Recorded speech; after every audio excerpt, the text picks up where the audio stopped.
This story is read in the Kingdom of Heaven, a very beautiful place where the islands soar in the clouds. The unprecedented heights of the towers rise above the mountains, and the roofs of houses are lost in the clouds. Night. The dim light is visible from the gazebo. Its source turns out to be a huge bowl in the form of a lotus, a spatial eye, in front of which, with his hands behind his back, is a man. He says that he is interested in what fate he was prepared for by heaven, and that he started a whirlpool of providence, and he is not going to refuse. In the mirror surface of the spatial eye, he examines some guy. The man extends his hand and touches the image with his finger. At the same moment, a ray emanating from a spatial eye rushes down to an ordinary world, to where it is now located. The guy stands in the ring in a defensive rack. Many students gathered around the site. Considering it, the man says that he has never seen a more ridiculous level of skill of Tai Chi, one of the species of Wushu. Paranek, the external student of the sect of Udun Yunchun-un, is determined, and he does not agree with such an assessment of his abilities. He hopes that everything is not so bad. The teacher asks what nonsense he mutters, and tells him to concentrate on sparring. Chun-un asks for forgiveness, but he is confused. He certainly heard someone's voice and does not understand what it was.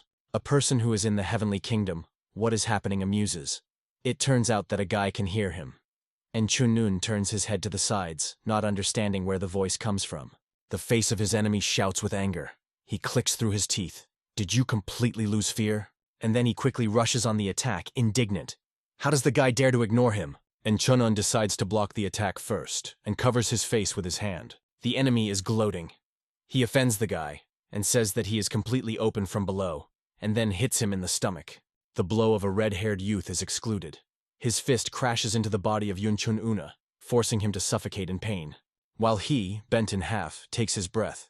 The external student of the sect of the Udun Yun-shi-hu Evil the Evil. How did the guy only be enough to be distracted and ignored him when he stood right in front of him? Clutching his fists, he promises that today he will kill him with his own hands. Students standing around the site are talking. Again, Yunchun-un was beaten without a single chance of victory. They are striking in perseverance, with which the guy constantly challenges Yun-su-hu. One of the guys believes that his ability to take blows is more surprising. Friends agree with him, and Evil laughs at Ian Chun-won. Meanwhile, the fist of the young Yahello crashes into the guy's face. Getting angry, Yunchun-un shouts, "Do they really think that his patience is endless?" And clenching his fists, he rushes at the enemy. He strikes the blow, but Yun-shi-hu easily evades his fists. The red-haired youth is amused by the fury of the guy and his barren attempts. Yun-shi-hu puts a bandwagon, and his enemy, trying to stay on his feet, takes a few steps forward. To the hearing of Yunchun-una, his words come. I wonder how such worthless people get here. This makes him grind his teeth more tightly. Rushing at the enemy, the guy shouts that he, like Yun-si-hu, came here to become stronger. But he again evades, and Yunchun-un simply waves his hands in vain. He is cursing, and the enemy says that he is just ridiculous to hear it, and the guy should leave this venture for the next life. Yun-si-hu strips a powerful blow with his foot into the chin, Yun-chun-unan. The guy's body throws high into the air. Having lost consciousness, he falls to the ground. The inhabitant of the heavenly kingdom is upset. Watching how the guy is pulled from the ring, he thinks that it is damn unpleasant to look at all this. He thinks Chun-un has the potential. Does he really have any progress, only because he does not know the correct methods of training? Sparring continues on the site. The guy lies nearby. The students dragged him aside and left him to recover. Chun-un thinks that he always wanted to become a master of martial arts, even when he could not really go. Thanks to them, he realized that a person created from blood is intended not only to crawl on the ground. The inexplicable admiration that he experienced in childhood oversawed into envy, which became an incentive that prompted him to enter the sect of Bud as an external student. The guy wonders, perhaps because he had no talent from the very beginning. In the end, he will finish it. He hears someone persistently demands that he wake up. Chun-un, turning to one side, muttering in response, "Another 5 minutes." But the loud roar makes him jump in fright. A resident of the heavenly kingdom asks, how can he sleep when he was beaten so? And he screams in response, "Sorry." The guy sits with his eyes round with fear. The students look at him in surprise. One of them says that he scared them, and asks, what is he doing? The man standing at the spatial eye is satisfied. Judging by the reaction, the guy hears him exactly. And Chun-un continues to sit with a dumbfounded look. He asks the question, what was it? Did the others not notice anything? Is this telepathy? The students passing by do not understand what is wrong with him. Are they really beaten in a dream?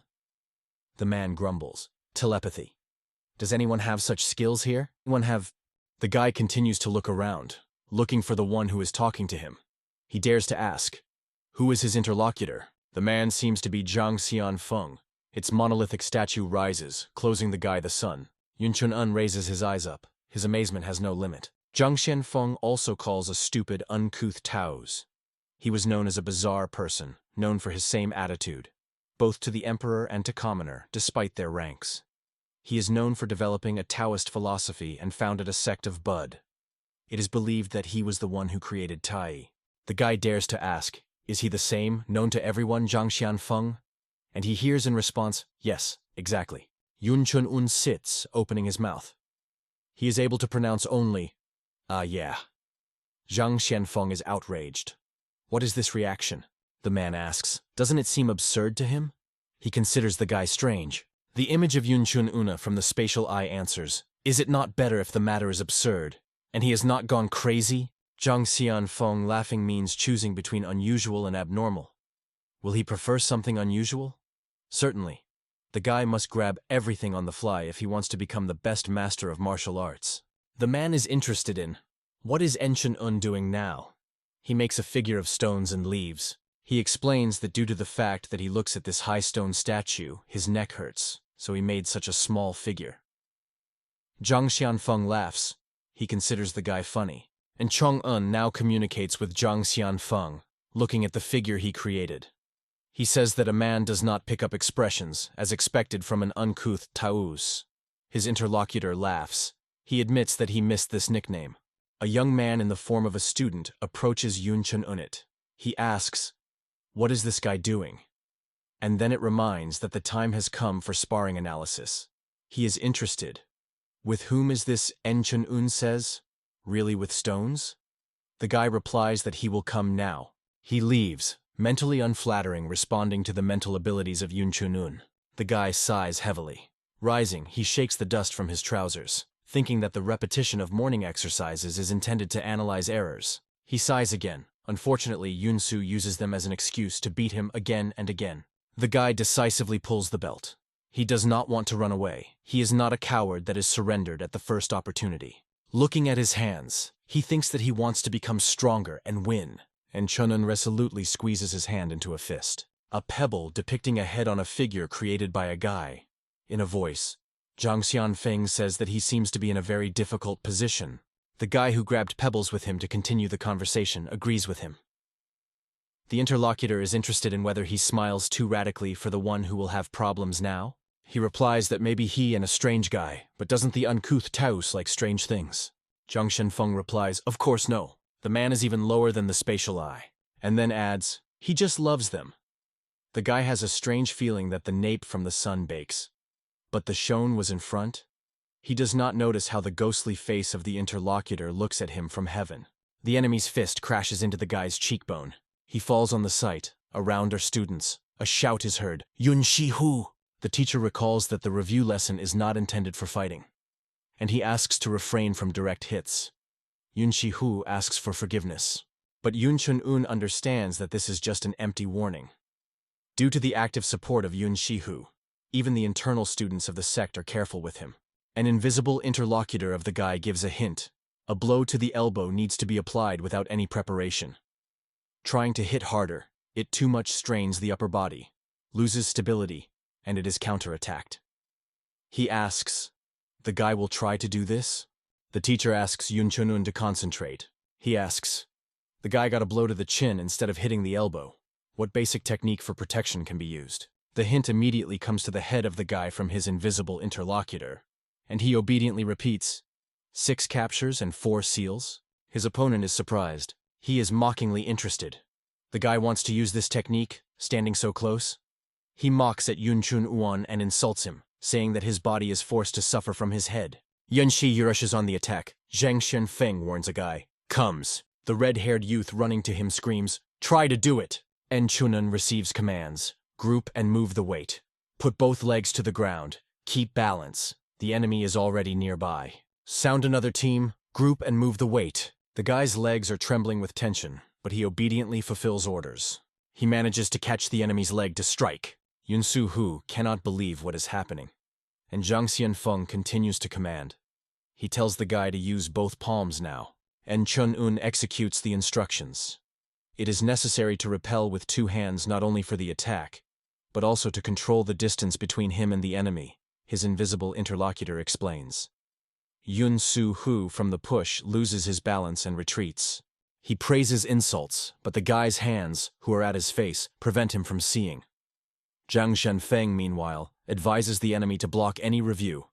In front, back, right, left, from above, and below. Yunsu Hu with anger grinds his teeth. The guy, listening to the teams, strikes. Then he receives a new order, the dynamic circulation of qi, but Jang Xianfong advises not to control her directly, but to let her flow. His opponent is lost in space. He cannot navigate and respond to a blow. The students watching the battle are surprised. The coach notes that the guy's movements suddenly became smooth. The enemy races the name of the guy.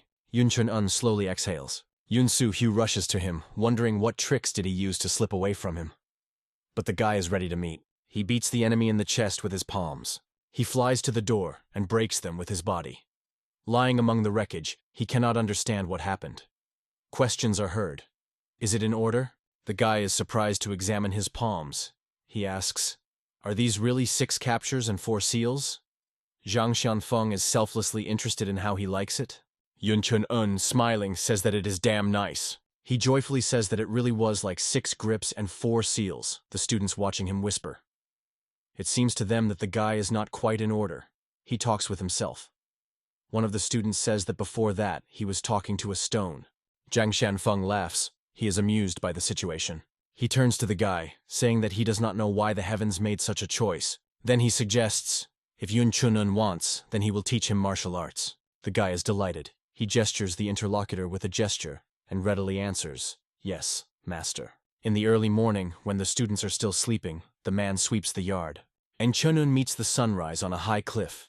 It stands on its very edge, and its school is far below. The guy's face expresses determination, and his hands are clenched into fists. When a voice calling him a lousy is heard, the guy looks around in fright and hesitates.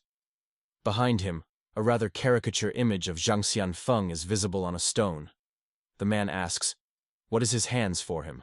The inhabitant of the heavenly kingdom is outraged. He is interested. Does he really look so terrible? The guy, the check of the back of the head, and with difficulty restraining laughter, says that he has a question for the teacher.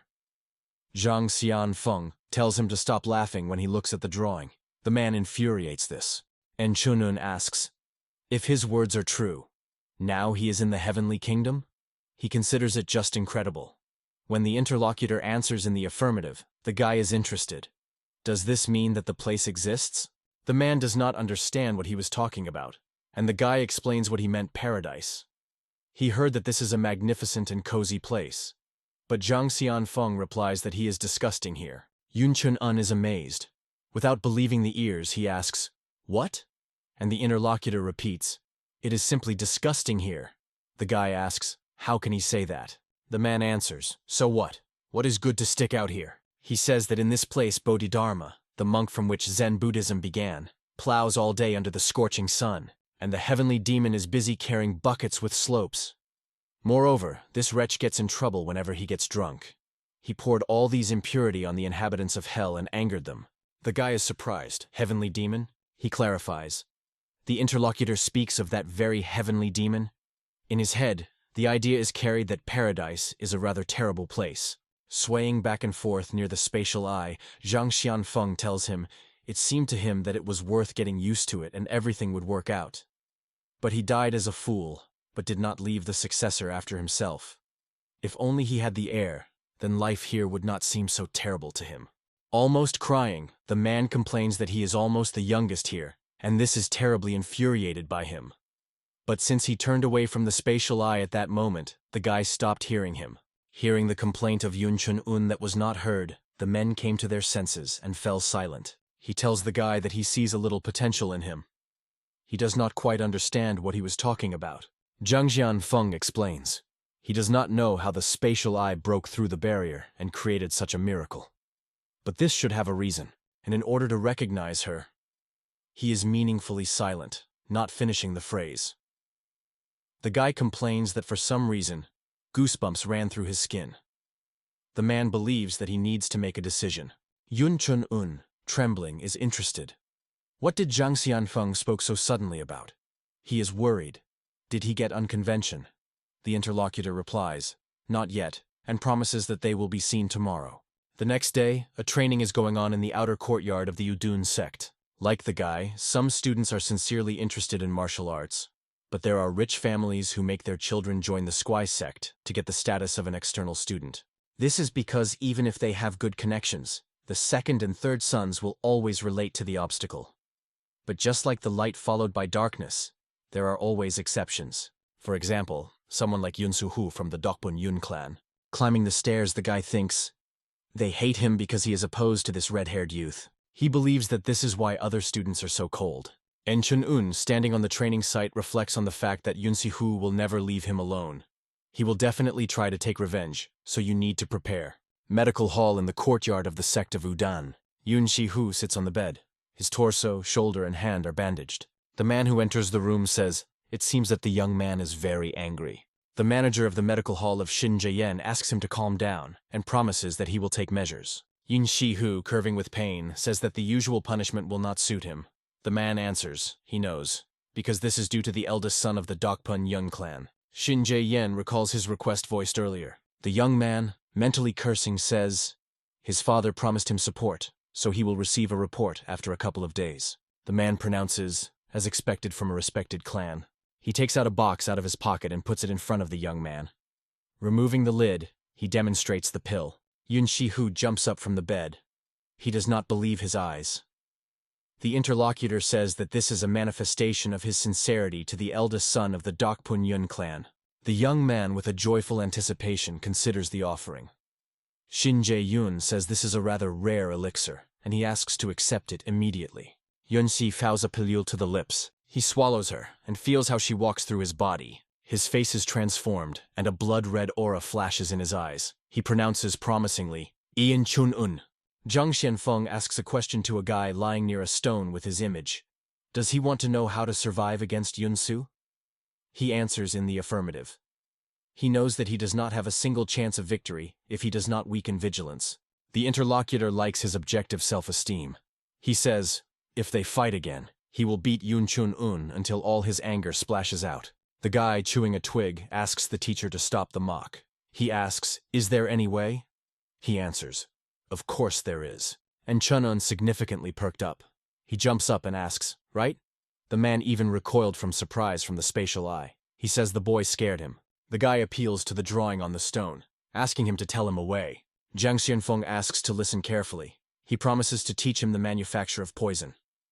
And he advises adding him to this insolent food. And when he wakes up a few months later, then the path will hit him. Yun Chun-un, shocked. Are his thoughts so terrible? The interlocutor asks. Does it make sense to answer?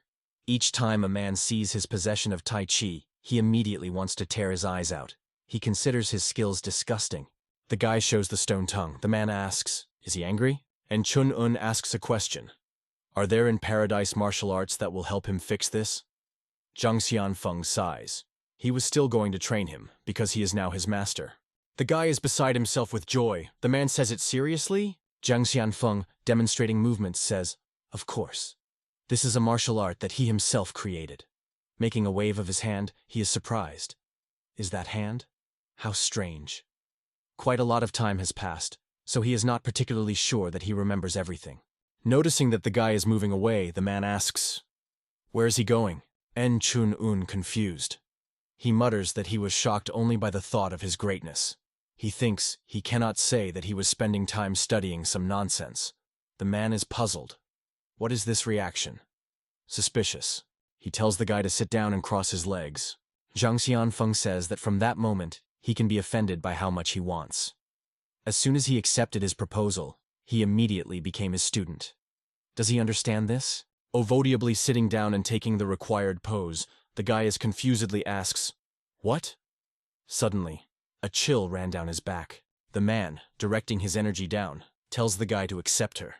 He promises to teach him to control the mind. And Chun Yuen is undergoing a study of the cultivation technique. It is akin to illumination. This is a guide for those who want to follow the righteous path. Nothing can be missed. No.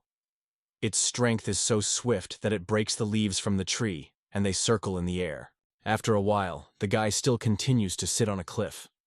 The energy transmission process is over. Jang Xianfong, laughing pretty. He tells the guy that he can now get up. It is quite difficult to fully master this cultivation technique.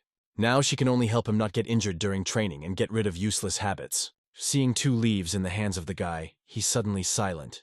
He himself looks at them with surprise. A man cannot believe Chunun can do it? The guy does not know what to say. He says he will try. He performs the necessary actions, concentrating energy in the solar plexus. Watching him, Jang Xianfong thinks, incredibly. He tells the guy to collect energy at his fingertips. Its actions form a whirlwind, circling green leaves around it. Further from Ian Chun Una, you need to think about creating waves on the surface of the water. And it's okay if they are small. The guy obediently fulfills all the instructions, and energy circles are formed around him. The man is satisfied. The guy got very large waves. He decides that it is time to move on. And his student again sits down in the lotus pose. But now a powerful aura comes from him.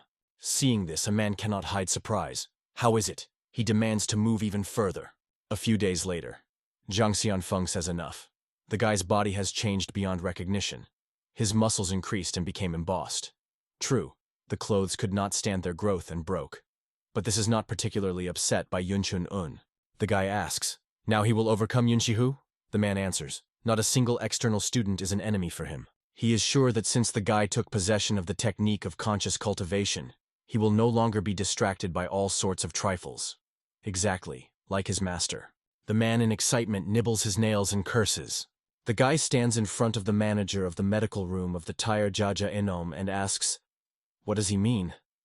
Go down the mountain? Jang Xianfong is perplexed. What did the Squan sect have turned into? Shinjaj Yun calls the guy a dumbass and says that this is why he still has not achieved anything. He adds that he ordered him to go down the mountain and never again approach this place. And Chun Un is perplexed. Why? He asks, is it because of Yun Suhu? The guy believes that this is discrimination by origin, and he is interested in a man. Was the Udon always such a place? He, jumping up, hit the table with his fist. He screams, how dares such as Yun Chun-un to condemn the great sect of Bud? Shin Jae-yu demands that he get out immediately. His last mercy is to let the guy leave without punishment. Yun Chun-un in fury. He wants to say something, but he understands that he needs to restrain himself and grips his teeth tightly. The guy believes that he would definitely lose his temper if he had not studied the technique of conscious cultivation. The angry Yun Chun-un leaves the room. He thinks that while you need to tolerate, he mentally asks the manager to just wait, and he will make him regret. The night came. A lunar disk shines in the sky. The guy thinks it's still good. Jang Xianfong is interested in what's good about it. Walking along the path with a clothing bag on his shoulders, Yun Chun-un says, he means that he immediately began to call the interlocutor a master. It would be strange if he called him the ancestor after he was kicked out of the sect. The man answers, what nonsense. The guy stops and looks back. He casts his last look at the school, where he comprehended martial art for some time. Yun Chun-un lowers the clothing bag to the ground. Turning, the guy knelt down and bows his head low. He says that although he leaves the sect of the Udun, he will perform 9 bows to the master. The red-haired youth, laughing, asks, what is he doing here? Does his knee bow to apologize for his mistake? Raising his head, Yun Chun-un sees Yun Su and his 3 friends. The offspring of a noble family says that he pray for forgiveness, and maybe he will let him go after a little beating. Rising and shaking his clothes, the guy is interested. He wants to be cut down from one blow again? The enemy showers him with curses.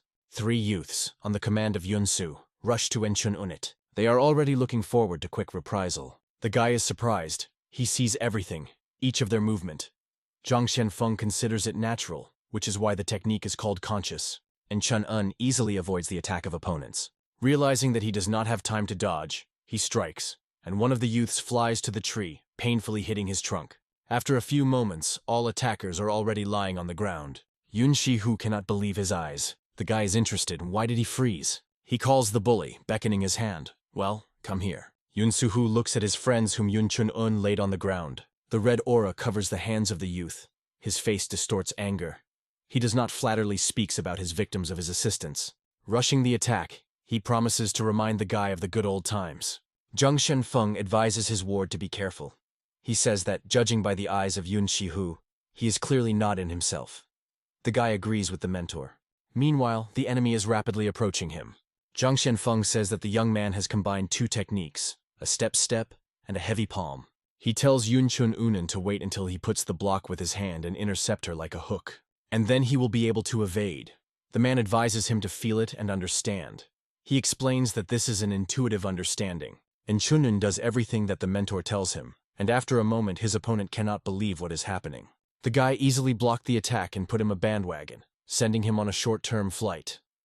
Yun Suhu is rapidly approaching the ground. Having fallen, he hardly tries to rise, thinking that even the accepted elixir does not give him the opportunity to deliver at least one blow. And Chun-un turns to the enemy, repeating the prompted Jang Xianfong to the words. He demands that he stop. He accuses him of trying to suppress him with rough power, and this is not the martial arts of the sect of Buck. Yun Shihu asks what kind of nonsense is he carrying. Then he rises sharply, and verbally insulting him hits the guy in the face. And Chun-un is forced to retreat under his pressure. The red-haired youth, continuing to attack, says that when it comes to a fight, there is no place of honor. The guy replies that maybe he is right, and then he sends the energy impulse into the enemy with his fingertips. His blow falls down in the forehead, forcing him to recoil. Above the guy's eyebrow is visible. He is somewhat discouraged. Yun Chun-un is enough young man by the breasts, got caught. He inflicts a crushing blow to him with his fist in the solar plexus. Yun Shihu, bent in half, settles to the ground. The guy goes to his clothing bag. The enemy, with difficulty squeezing out the words, is interested in how he became so strong. But Yun Chun-un does not intend to frankly with him. He replies that this does not concern him. Throwing the bag on his shoulders, the guy says that he never reappeared in front of him, unless, of course, he wants to be trampled again. Yun Shihu, never recalling his defeat, is indignant. Trying to get up, he screams after a stinging guy, "Stand! Stop!" But he does not react to his cries. Jang Xianfong rejoices. Finally, he passed his 10 years of chronic stagnation.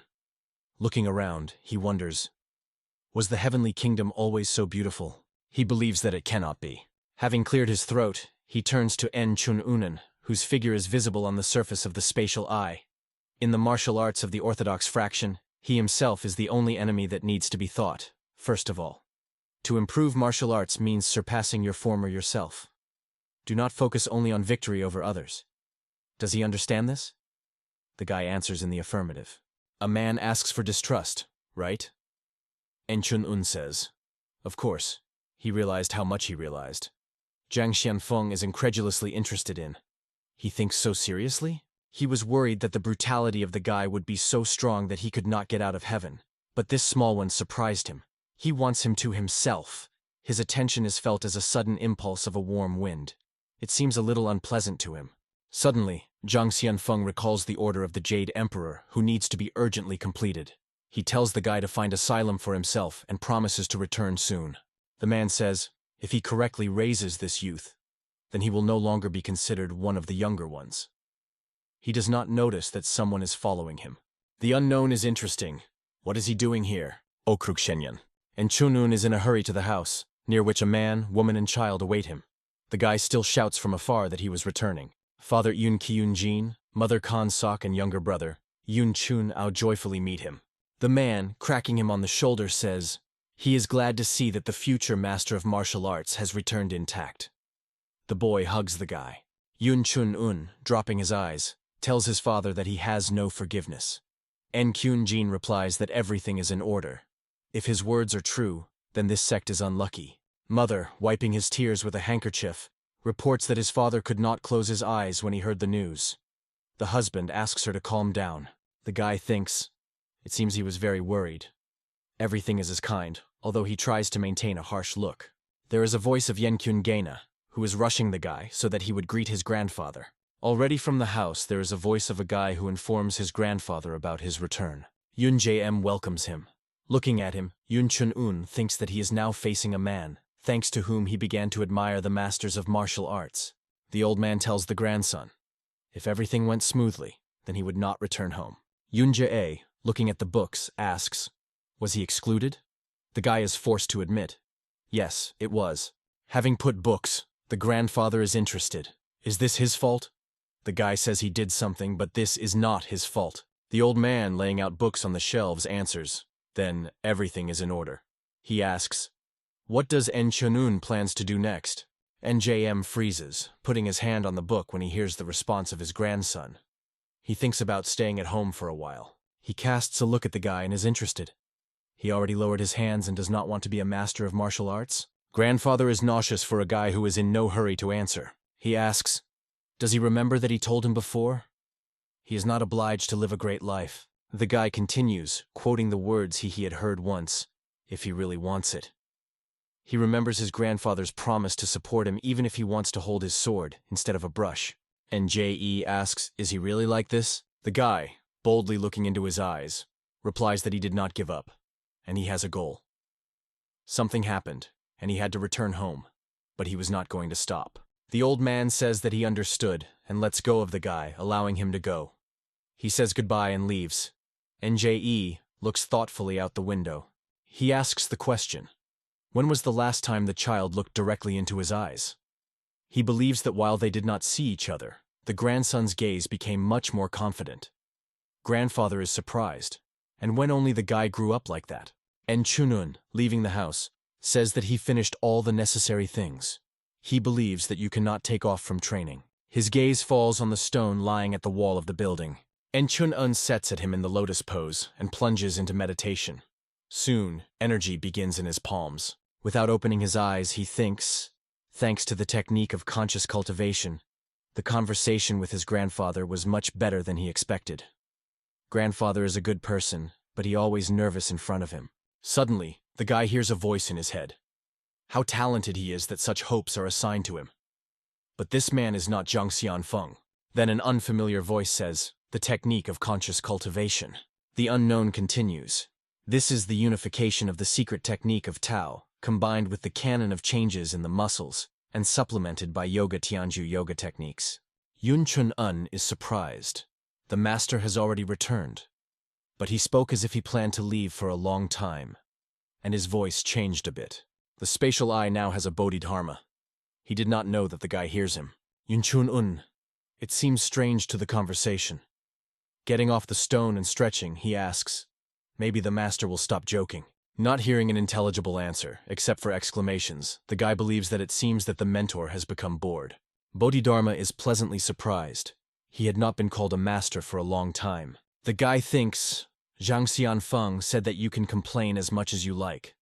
Maybe that's why he makes him train so hard, strict and serious regime?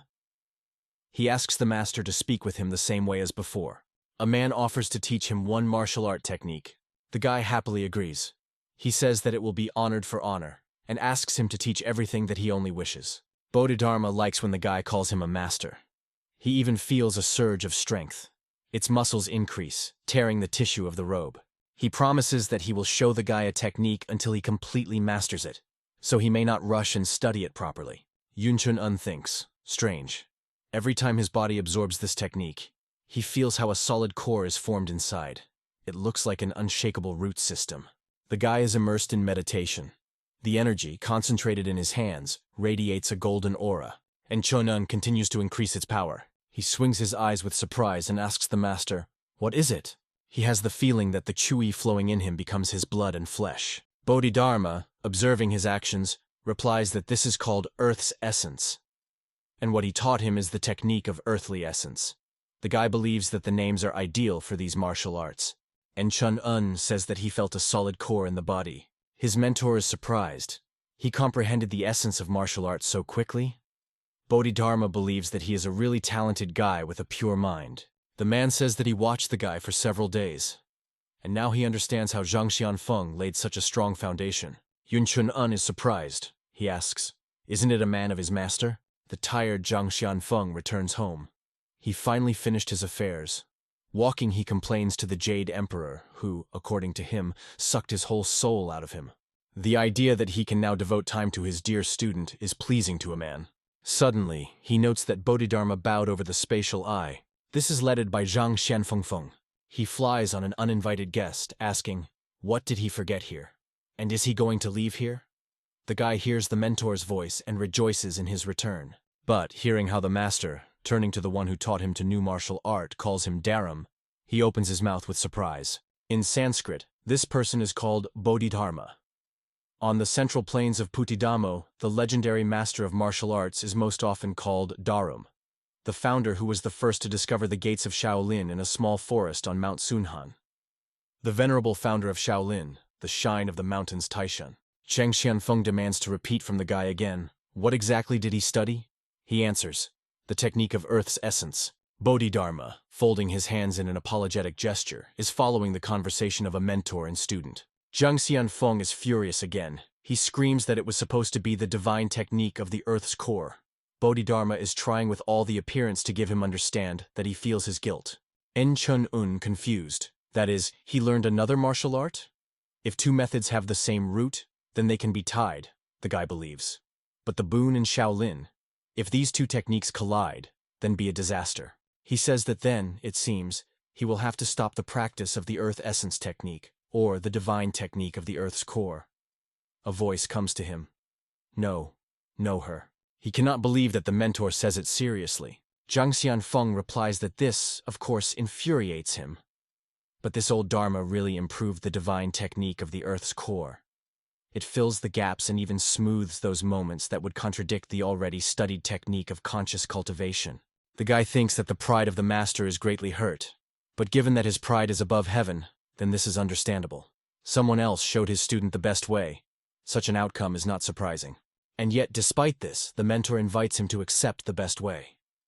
And Chun-un understands. This means that a man values a student's development more than his own pride. Noticing the tears that performed from the guy's eyes, Jang Xianfong, as in surprise, asks, what's wrong with his face? The guy replies that he is very touched. The teacher believes that he was sympathetic because of some nonsense. Bodhidharma. The man somewhat embarrassedly says that he really was a little sorry for this guy. Chun-un asks, is he in debt to Darham? Jang Xianfong shouts indignantly. Is he in debt? Yes, not in life. It's just... But Bodhidharma interrupts him, he explains.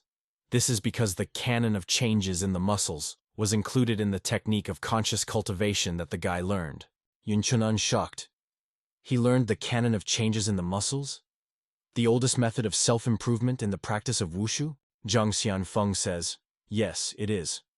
Since he could not change his fragile body only with the help of Tao's training, he added several methods of the canon of changes in the muscles, and through the technique of conscious cultivation handed them to him. The guy thinks, isn't that theft? The man looks at him with suspicion. What kind of facial expression? The guy is inclined in a respectful bow. He thanks the master and says that he is simply amazing. Chun-un asks, but can he study the canon of changes in the muscles? Jang Xianfong answers in the affirmative. He says that his second master, who created him, has already given his consent. Bodhidharma silently rejoices. The man, throwing an oblique look at him, makes him understand that he is still the first and most important. Bodhidharma says that it is better not to disclose it to the public. As a rule, Shaolin attracts cruel people. He believes if the monks find out about this, then they will interest them. Where did he learn him? And if the guy gives the name of his teacher, then he will be considered crazy and beaten. Chun-un completely agree with him.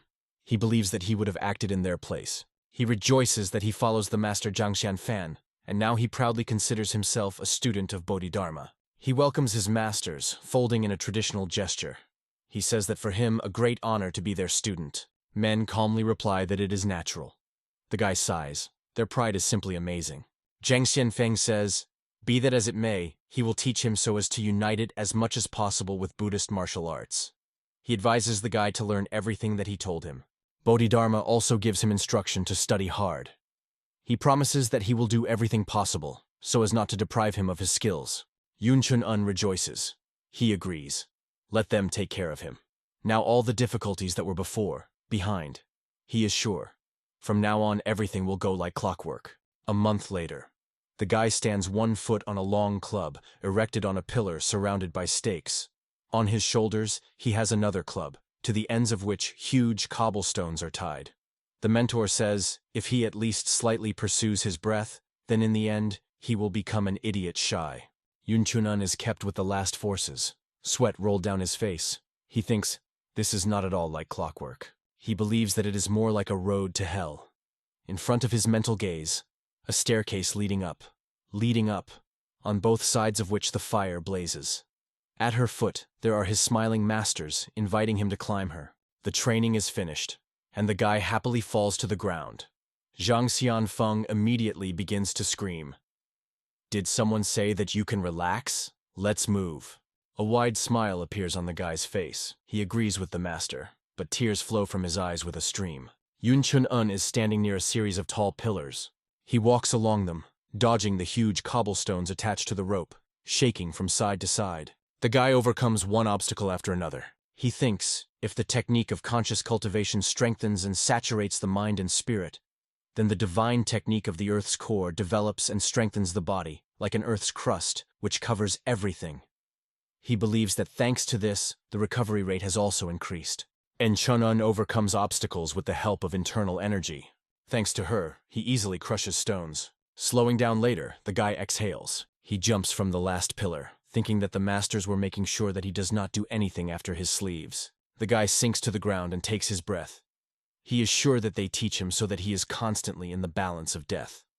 Hundreds of times he thought about giving up. He looks at his fist, which has significantly increased in volume during this time, realizing that he will not abandon classes. And the reason why he will not abandon is a burning desire to prove to the wrongness of Yun Sihu and Shin Jejen. The voices of his mentors who are repeating in unison are heard. There is no time to relax. Sweeted, come on. The guy answers, I'm already going. Yunchun rises with difficulty. At an incredible speed, the young man moves between the trees without touching the earth. Based on the trees, he moves forward. Finally, he lands, finding the place he needs, the training ground, Yunchun. The lower part of his face is hidden with a scarf. He is surprised to look around.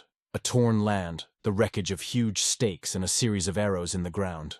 Without noticing a person standing behind him, the young man says in surprise, the whole work of the hands of that immature youth. Near his ear is the voice of Enchong-un, who is interested. Who is they have here? The young man is trying to attack, but the guy can easily go around him and beats his foot in the back. Rising and bowing his head low, he again heads to Yunchun. Removing the fabric hiding his face, the young man says that he grew strongly in such a short time. The guys silently stand opposite each other. Baek Mu-ho smiles, looking at the guy. And Chun-un, not hiding surprise, asks, where does he come from? Before him is his best friend, the eldest son of the Baek clan family of guards. Among people, he is known as the most outstanding genius. Standing into the combat rack, the guy says, he only wanted to say hello quickly, and he took it and dodged. He warns, now he will see how the guy will escape this attack. Smiling, Yun Chun-un with a wave of fingers invites him to attack. The young man rushes to him at an incredible speed. He uses the MANHUA chaotic flowering technique, the variation of the shock technique of Manhwa. The guy easily avoids his blow. Mayu, rain from the petals of the falling plum of Manhwa. It is characterized by quick and unpredictable blows, but despite the constantly changing trajectories, the least moves of the elbows. Yun Chun-un intercepts the young man near the elbow. He makes a jerk, and Baek Mu-ho makes a forced somersault in the air. The young man falls to the ground. It is hard to call it soft to call it. But Yun Chun-un manages to put his leg under his back of his head, protecting him from injury. The guy holds out his friend's hand, saying that they had not seen each other for a long time. They walk along the forest path. The young man says, that means what he was doing. He reproaches the guy. Since he returned, then it was worth visiting his older brother at first. Enun-chun replies that such a genius cannot understand this. How can he look a friend in the eye when he was shamefully excluded? Baek Mu-ho, putting his hand on his shoulder, says that he became incredibly strong. He thinks, if we take into account that they excluded a person, like his friend, then the Sect of Wudang is now in the past. The young man believes that leaving the guy's skills to rot in this place will be a big loss. He has a great idea. The young man immediately breaks down, leaving Enun-chan in bewilderment. The guy screams after, where is he? But he, continuing to move, throws, see you later. And Chun-un has a bad foreboding. A few days later, friends walk along the street. The guy asks, Baek wants him to join him?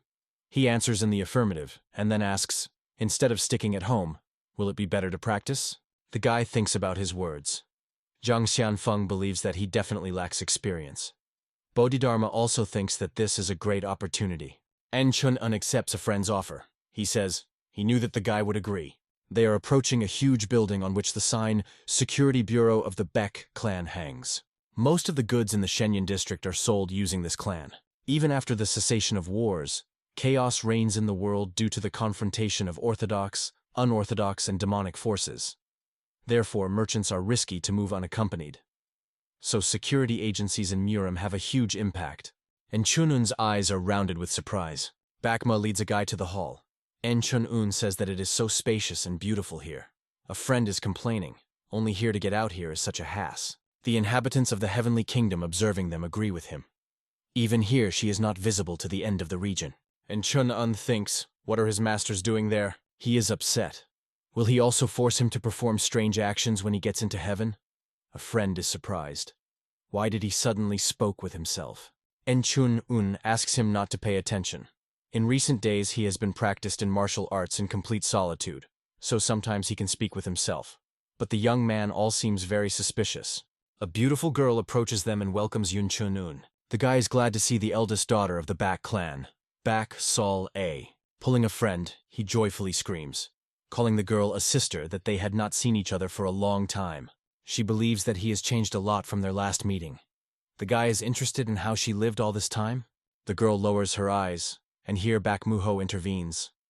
A squeaky voice, pretending to be responsible for his sister. He says that the guy does not even imagine how she sobbed when he left them. And when the news came that he returned, she did not sleep at night in anticipation of their meeting. The girl, laughing, says, "Stop joking like that," and he beats his brother in the face with his fist. She says Yun Chun-un that they will see herself later, and waves his hand. When the girl left, the guy looks at a friend who's spread on the floor. He is interested. How does he feel? Steps are heard. A man comes to them, accompanied by a group of people. The head of the security bureau of the Baek clan, Baek Jin Song, says they have not seen each other for a long time. The guy's trepidation through the hair and applying excessive efforts to this, the man asks how much time has passed. He notices that the guy's body has become quite toned. Baek Jin Song says he was worried when he heard that he wanted to go with his son. But now he sees that he was worried in vain. And Chun-un does not understand what is at stake. He looks at a friend who makes a carefree look and mentally scolds him. He does not like that he does everything that he will embarrass him, without taking into account his opinion. Looking at the guys accompanying the man, he thinks, it is not surprising that the guards look at him as if they want to kill. They definitely consider him an uninvited guest who came here with the help of ties. The man's hand lies on his shoulder. Baek Jin Song says, it seems he was able to know enough. This is only his decision, and the opinion of the people accompanying him is also important. The guy asks, before whom does he need to prove himself? Nodding at the guys, the man answers, to anyone who is dissatisfied but better to everyone. One of the guards thinks that he does not like the guy. He looks like a person who lives in the illusion that anyone will cope with work in their bureau. His hand clenches into a fist. Even he had to go through brutal competition in order to get this place. He does not recognize this young man who came only thanks to the connections. The head of the security bureau turns to the guys. Are there any people? The displeased guard, stepping forward, claims that he will be the first. Most of all, he infuriates that the young man put his eyes on their mistress. Going to the guy, the guard is mentally indignant. How does a short-distance laugh, who did not even withstand the training in the outer sect and escaped, look at the young mistress? Approaching Chun-un, the guard says. He heard that the guy was thrown out of the outer sect of the boots. He asks, so what? The guard calls him an arrogant mall and brings a fist to strike. But the guy deviates, and the enemy's fist passes by without hitting him. Continuing to dodge, Yun Chun-un thinks that the attacks of the guard are filled with emotions. He must be very hostile to him. The enemy thinks, even though the guy is weaker than Bakmu but is quite serious. He asks, how much more will he be defended? And Chun-un understands. Since his attacks are full of anger, he clearly wants to hurt him. The guy hates Yun Shi-hu, so he fought with him without hesitation. But he has nothing against the current enemy. Protecting, Yun Chun-un cannot decide how much strength should he use. The head of the security bureau, observing the battle, reflects. Even if there are claws that can break others, mildly heart may not allow them to be fully mastered. He looks at the diverging guard and thinks that this is a battle in which one will necessarily harm another. Thoughts give rise to excitement, and excitement, indecision. And in the end, there is absent-mindedness, he believes.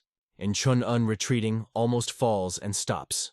Opponents stand opposite each other. The man closes his eyes, thinking that this is the end. The guards are talking among themselves. One says that he thought so. The guy is useless. The second answers. And what was he hoping for? After all, he got here thanks to his acquaintance. Baek Mu-ho is puzzled. What is wrong with a friend? And Chun-un thinks, what should he do? Jang Xianfong asks, is he mocking? He is not at the limit because of the superior enemy, but because of a simple newcomer? Did you want to die? Bodhidharma says, to cultivate, you need sound reason. He advises to clear the mind, and his body will move itself. The guy understands that the masters are right. He thinks that the point is not about the people who are looking at him now, as he has something that does not meet their standards, so they have things that he does not accept. But since the strongest teaches martial arts, his failures will affect them too. He can't tarnish the names of the masters with his mistakes, even if no one knows that he is their student. And Chun-un grabs the enemy by the breasts and throws up with force. The fallen guard rolls his eyes, foam bubbles on his lips. He clearly can no longer continue the battle. The head of the security bureau is amazed at what happened. All guards look in surprise at En Chun-un, security bureau of the BEK clan. There is a voice calling for the guards frozen in surprise to attack the guy. The call is repeated, and they quickly rush to Yun Chun-un. The enemy's fist is almost at the guy's face, but this does not seem to be very worried. Masters advise him to follow the trajectory and then redirect it. En Chun-un executes the instructions. He easily evades and intercepts the guard's hand. Masters recommend finding vulnerabilities and using them. Interrupt the attack and drop the enemy. The guy follows their instructions, and the guard flies to the side, and he goes to other attackers. This leads the guards as a rage, and they rush to the guy with even more enhanced zeal. Yun Chun-un is ready to meet them. His hands radiate powerful energy, and here 2 more opponents lie behind him, unable to rise. The inhabitants of the Heavenly Kingdom are satisfied with their student, and support him. Excellent. That is how it is necessary. The assistant to the head of the bureau of the security agency thinks, well, let him often arrange riots, but he will not take, accompanied by anyone. He asks back Jin Sunya, isn't this the baby Chun-un whom he often treated? Not so for a long time. He became the external student of the Wudang sect, but his skills are amazing. The chapter answers, this is the essence of their technician. But, in addition, there is something else in his movements. It seems surprisingly familiar. He is interested in the interlocutor. What will he say to it? He answers, how does he know about martial arts? Baekjin Sun clarifies that he is talking about Chun-una.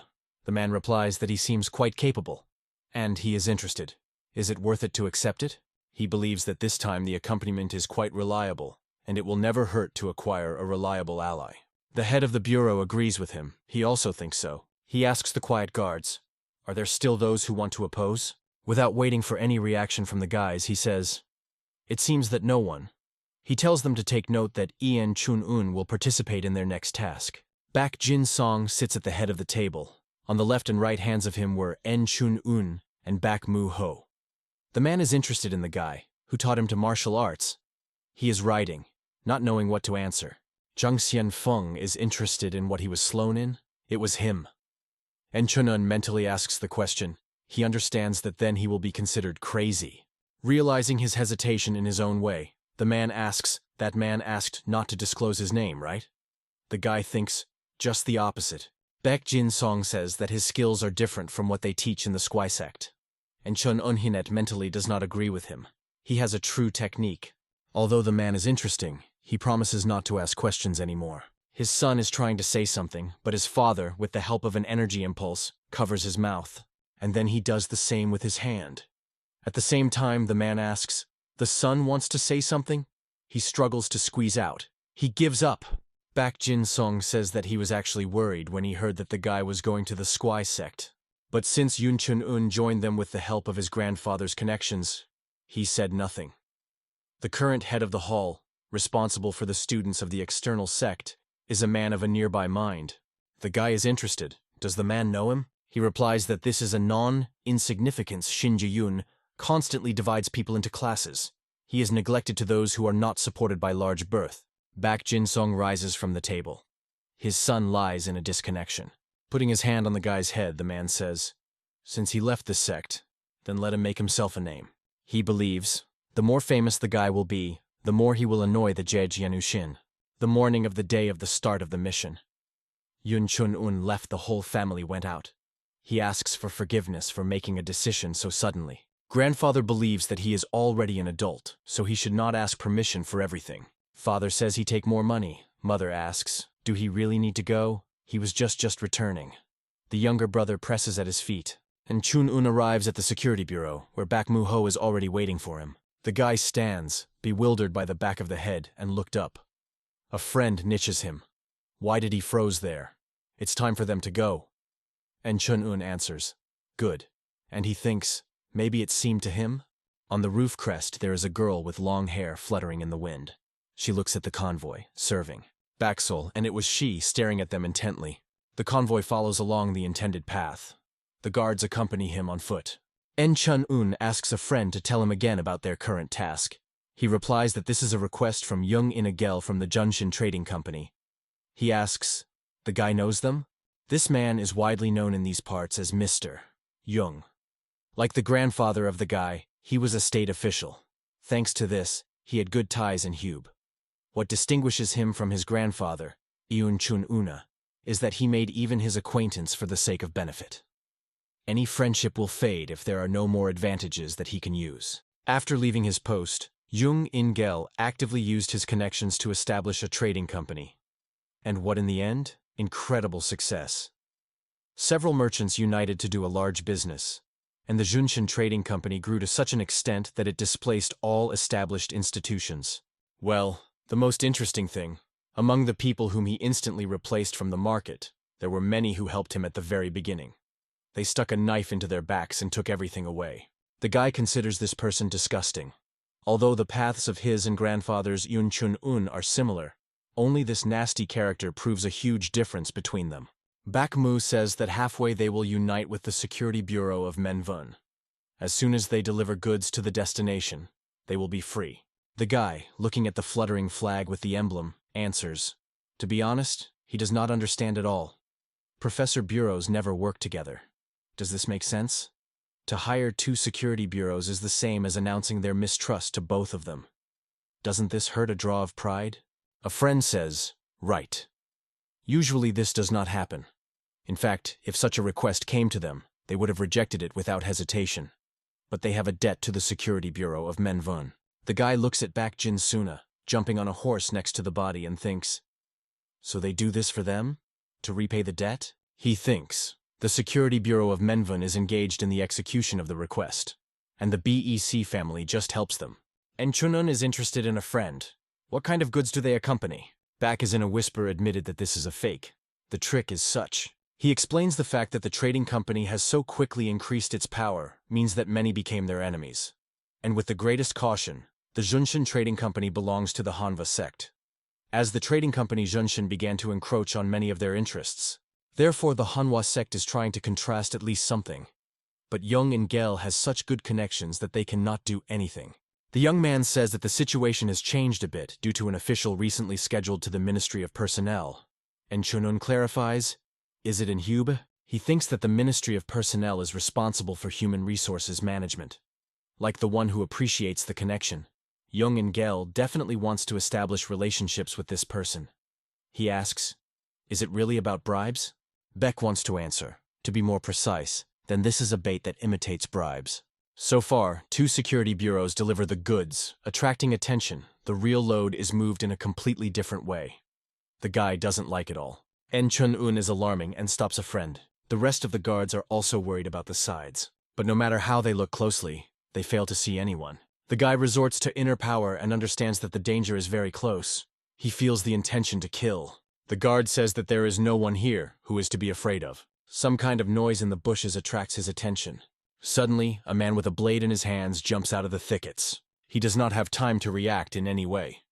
But someone's hand, grabbing him by the scruff of the danger zone. En Chun-un saves the guard from faithful death. The armed man says that he was lucky. He immediately attacks Yun Chun-un, but he evades a blow. The enemy is puzzled. He did not expect this young man to deliver him trouble. The guy again easily avoids a collision with the enemy. The man is sure that this is not an accident. The kid foresaw his attacks. Behind the back of Yun Chun Una, there is another person with a sword in his hands. The senses transmit all the information about the enemy, his steps, movements, and even breathing. This is the path from the boat to Shaolin. The guy gives out a powerful energy surge, and his opponents fly apart. The accomplices of the fallen attackers are somewhat discouraged by their failure. They cautiously look at Yun Chun Un, from which waves of powerful energy come. The guy notices that they are confused. He rushes forward, thinking, those whose spirit is broken become a slight target. Suddenly, the voice of Jang Xianfong is rattling in his head like childish. En Chun Un is interested. Why did the master appear so suddenly? He replies that he expands his gaze and peered deep into it. He says that the guy does not create gaps in his thoughts and his vision of the world. And Chunan asks, does this really mean that he has a limited perception? What did he miss? Looking back, he sees fighting guards, and understands that the load is in danger. A friend shouts to him so that he does not go too far. Otherwise, their system will collapse. Running Yun Chun Un thinks that he was too arrogant. The purpose of their mission is escort, and he focused on the battle. He uses all his resources, trying to complete the task. Feeling the danger, he immediately stops. The men attacking him are surprised. Does he have his eyes at the back of his head? One of them calms the friend. Since his stand is broken, they have a chance. But Yun Chun Un easily avoids a sword to strike. And then, using the technique of the explosive power of Shaolin, he hits the enemy, flying far back to his surprised partner. A man without much excitement is still trying to attack a guy, but he gets a kick in the face. En Chun Un and Bak Mu Ho stand there back to the back surrounded by opponents. A friend is interested. Does not use a sword at all? He answers, why? Bak Jin Song, successfully repulsing the attacks of the attackers, says that the security bureau Menvan was not just asked for help. His assistant, fighting nearby, answers. A rather troublesome task came across. He asks, maybe it's time to give up. The interlocutor answers, it is impossible. They have not yet paid off their debt. Men become back to each other. The head of the bureau asks, he sees it too? The assistant clarifies, does he mean Yun Chun Un? He believes that Baek Jin Song and his son became interested in the guy's skills. The head of the bureau answers, of course they are very interesting. He mentally adds, although this child was excluded from the sect of the Boots, he can still use their complex techniques. Watching how the guy straightens the next enemy, the man asks the question, how does he know the technique of Shaolin? He looks at the aura Yun Chun Una with increasing interest. Hiding the sword in the scabbard and looking around the enemies scattered around the body, the head of the bureau says, they figured it out, almost everything. He orders to tie all the survivors and join the security bureau of Menvan as soon as possible. Soon, connected captives follow the wagon that continued their way. The guy's masters are pleasantly surprised. He managed to cope without serious losses. Now they only have to join another security bureau. Cursing, Jang Xianfong tells the student to gather. Yun Chun Un is surprised. What happened? A terrible picture opens with their eyes. The meadow is strengthened by the corpses of the guards from the Menvun bureau. Baek Jin Song is perplexed. What happened here? Having dismounted and examining the victims, the man says that these villains cut all the insides with their swords. The guy asks a question to his masters. In their time this often happened? They answer, countless times. These were truly terrifying times. And Chun Un thinks, there is a big difference between the awareness of something and the contemplation of this. Now that he was faced with all this, he understands how terrible it is. If it were not for the technique of conscious cultivation, he would not be able to control trembling in his hands. The head of the bureau orders the captives. When the bound men were brought, Baek Jin Song turned to them. He will not complicate the situation. He tells them to tell everything that they know. Otherwise, he will not stand on ceremony with them. Realizing the seriousness of his intentions, the captives prayed for mercy. They promised to tell everything they know. But the first to whom he turned his eyes begins to cough and is in no hurry to answer. The man declares, if he is not able to give an answer, then he is useless. And with one blow of the sword, the prisoner decreases. Then he again addresses bound men, urging them to listen carefully. He says that he will spare only one of them, the one who will give the most useful information. Baek Jin Song asks, putting the sword to the throat of one of the captives. So, in the Junshin Trading Company there is a spy? He hastily answers, yes, it is. The head of the bureau considers it strange. If they have such a reliable source of information, they would know that the operation to escort was to distract attention. His son does not understand why then they had to attack the guards of Bureau Menvun and back. The guy believes that their goal was not just to kill. It looks like they were looking for something. Jang Xianfong says, "A lie hidden by a lie?" The guy does not understand what he has in mind. Baek Jin's song is conceived, and then he orders to search the carts. He says that you need to look for something small, such that you can hide even in the human stomach. One of the guards is surprised to look at the contents of the chest. To the hearing of the head of the bureau and his assistant, screams are reached. They found it. The find turned out to be the purest white nephritis. Baek Jin's song mentally costerate Chong in gel. He understands that Menvun's security bureau was still a bait. Only now the real load was hidden from them. He asks the question and what to do now. The assistant believes that now their contract is invalid. They can immediately stop escort, and the Junshin Trading Company will not be able to present anything to them. The man asks Yun Chun-un, what does he think? He thinks that the head of the BEC Bureau wants to break the contract due to the debt to the Menvun Bureau. He is sure that Baek Jin's son is not one of those people who would take money. The debt that he did not return is connected with life. Since their comrades were attacked, they cannot sit aside. He turns to the chapter. He said that they have a debt to the Security Bureau of Menvun. He confirms. Right, it is. The guy offers to continue. He believes that they will still come for them in this jade, so they will not even need to look for them. The man laughs. It is strongly said. He believes that the guy will become a good warrior. Then he announces to the guards that they had all heard. They will continue escort. Baek Jin's song suggests showing these villains with whom they contacted. The decision has been made. They continue escort. The guards answers together. There is. And Chun-un, does it feel guilty? Are they really because of him? A friend replies that this is just his hands. Suddenly something attracts their attention. In front of them is the deputy head of the sect Honva Hong Mongduk, accompanied by his warriors. He asks Baek Jin Suna, are they strong enough to reckon with them? The head of the Baek Bureau says, so Honva is behind all this? A person standing next to Han Moondok replies, and who else is capable of this? He says that they would like to avoid unnecessary enmity. Nevertheless, Menvun's Security Bureau cannot be compared with them. He believes that none of them make sense to shed blood. He still continues to speak, but Baek Jin Sun's sword blows his head from his shoulders. She falls at the feet of the head of the BEK Bureau. Han Moonduk, who did not expect this, is shocked. Baek Jin's song, holding a bloodied sword in his hands, says that unfortunately, he is one of those who believe that the duty is never too late to pay. And it seems, today, it is still without bloodshed in any way. On both sides, the order flies at the same time, to kill them all. Baek Jin Song resolutely throws herself aside a cloak, and then he rushes forward at an incredible speed. The guards follow him. The first row of opponents is immediately disarmed. The guard, whom the guy saved, overtakes the head of the bureau, screaming that he would take them on himself. But a man hurries towards him at times, surpassing him in height and strength. After asking where he rushing, the thunder strikes a powerful blow. Advising the guard to get lost, the enemy strikes another blow with a fist. And Chun-un hurries to his aid, covering him with his power field. He blocks the blow, but will experience a very severe pain. Grimila, calling him a bug, demands that he stop acting on his nerves. Rushing the attack, he asks, can the guy repeat it? The voices of the masters sound in the head of Yun Chun-una. Do not block, evade. He is a little surprised by their timely appearance. The student successfully follows the recommendations of mentors. His enemy is angry. He is outraged. The guy is spinning like a ludagun. Rice roll in a literal translation, a smoking donkey. He demands to stop these tricks, and is interested in, what about pride? He does not have it at all. The guy thinks that if he had not obeyed the teachers and tried to block the blow, his body would not stand. The man, calling the guy with a small midge, delivers another blow, but he again evades. He sees that because of his arrogance, the enemy began to use simple attacks.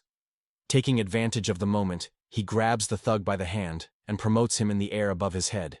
He with force throws at times the enemy superior to his earth. And then in the jump, he strikes him with a powerful blow. Jumping to the side, the guy sees how the man rises. Grimila pronounces, not bad for the child. A unkind light lights up in his eyes. He says that this even redeemed him.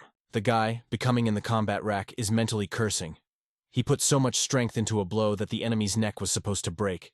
He asks the question, does he have a chance against a man? Masters immediately begin to shame him. He studies martial arts for less than a year, but is already looking for easy paths. Judging by the age of his opponent, he trained at least 20 years ago. Jang Xianfong says that this does not mean that there is no way out. but the guy will fall without feelings for several days. Chunun asks to teach him. He believes that this is nothing compared to the fact that he can lose in such a situation. The mentor agrees. He says that it is necessary to extract the essence of the technique of conscious cultivation. The guy replies that he will try now, but Jang Xianfong objects that it is not enough to try. If he does not succeed, then he will die here. The enemy of the guy is puzzled. He asks, "What is he muttering there in the midst of the battle?" Bodhidharma wants to convey to the student the essence of the divine technique of the Earth's core. Yun Chun-un is surprised.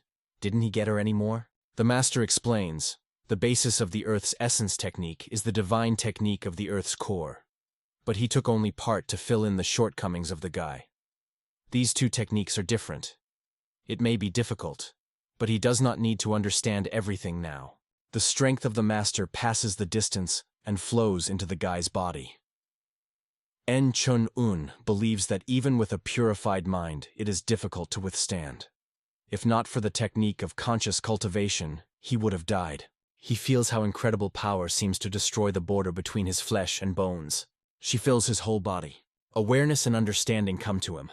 Liberation from the membrane of the earthly essence is the true essence of the divine technique of the Earth's core. She manifested itself. At that moment, the enemy attacks the guy. His huge fist rushes right into the face of Yun Chun-un. He thinks that now he will not evade. He is sure that he will cope with him.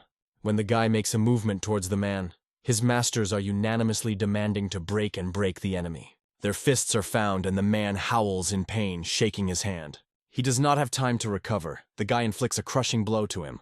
The body of the big man flies at an incredible speed. He crushes 2 carts, and representatives of the warring parties are surprised to monitor his flight. The trunk of the tree stops his movement, and he slides to the ground. The guards and warriors of the Manhwa sect freeze in bewilderment. Now the guy understands what the true power of the divine technique of the Earth's core is. Suddenly his whole body pierces the pain. He falls to his knees and coughs with blood. Chun-un does not understand why this happened so suddenly. The craftsman reminded. They warned that he could not take a step for several days. Bodhidharma explains. Since he by force handed him the divine technique of the Earth's core, he began to experience side effects. Han Moonduk had no doubt that the back of the back is strong. Therefore they took the elite of the sect, Hanva, but now they were simply crushed. Han Moonduk does not understand what is happening and what is the reason for their defeat. He is perplexed. Was the back clan always so strong? He looks at the big man whom the guy printed to the trunk of a tree. The man wonders, is it really the whole thing in this kid who dealt with him? Chun-un, it seems that his body is tearing to pieces. It's even hard for him to breathe. But he is not given time to think. Mentors have already attacked him. He does not think at all. He can still move. Their training is not so ordinary that the guy falls apart from pieces from something like that. Jang Xianfong is alarmed. Is he really not able to move a finger? Bodhidharma demands that he pull himself together. Masters say that he take a step on the expense of 3. They think it is important to inspire for himself that he will master it. They start the countdown. 1, 2. Somehow the guy takes the first step. He thanks the mentors. Now he can move. Jang Xianfong is touched and calls for a friend to see how their student takes the first steps. Bodhidharma says thoughtfully, it looks like raising a child. Meanwhile, 3 men armed with blades appear before Chun-un. It's a pity to look at the guy. Tears pour from his eyes, and arms and legs tremble. He pronounces, they say, if you share flour with a neighbor, it will become easier. He pushes away with his foot and attacks opponents in the jump. Raiding to them, he concentrates the strength in his palms. Having struck with all power on armed men, he says, feel this pain. But they are unlikely to hear him. The power of his blow is such that they are scattered far to the sides. The guy literally growls with pain and anger. Back Mu Ho with some worry of a friend. Is he really ate rice with ginseng in that sect? And in general, is this the martial arts of the Bun? The opponents approaching him are interested in, what is he muttering there? Surroundedly wincing, the young man replies, do they not know? In their days, it is fashionable among young people to talk with themselves. Opponents in confusion, is this some kind of illness? What kind of nonsense? But Back is tired of talking, and he straightens out with both opponents with one blow. The young man pronounces, forget, you still won't understand. Screams are heard, stop this shirt already. Kill it until he has a stronger one. Representatives of the Manhwa sect are horrified. The guy again rushes on the attack. A powerful force comes from his hands. He easily straightens out with several opponents with one blow. Yun Chun-un stands in a circle formed by numerous bodies of enemies defeated by him. Drops of sweat roll along the guy's face. His view is incredibly tired. He says that now he is really at the limit, and falls to the ground. Opponents are puzzled. What was it? Is he just disconnected? They rush forward, wanting to deal with the source of their troubles. The head of the BC Bureau orders them to stop them. Opponents come together, and a furious fight is tied. Representatives of the Manhwa Sect are sure. Their turn has come. The call sounds to cut the guy's throat, but under a few blades, ready to sink onto the guy's insensitive body, substitutes his sword of back moo. He with all his might holds back the onslaught of enemies. Father rushes to his aid. He asks, do they really think that they can deceive the guy before his eyes? Opponents are forced to retreat. En Chun-un is taken into the ring people from BC Bureau. A friend leans over him, wanting to make sure that everything is in order. The assistant chapter is interested in Baekjin Sunya. Is he sure that the guy is a student of the sect Udun? Military arts that temporarily increase strength are usually based on techniques that arouse dormant energy. Is it not demonic sects that use something similar? The man objects. En Chun-un ki not dirty like these abuse. He knows several martial arts capable of this. He thinks he knows who taught the guy. The inhabitants of the Heavenly Kingdom in confusion? Were they really discovered? The head of the Security Bureau back says this is definitely a great sage with moon. Mentors are surprised. Why? The assistant clarifies he speaks of an unsurpassed genius who was once a student of 9 great sects.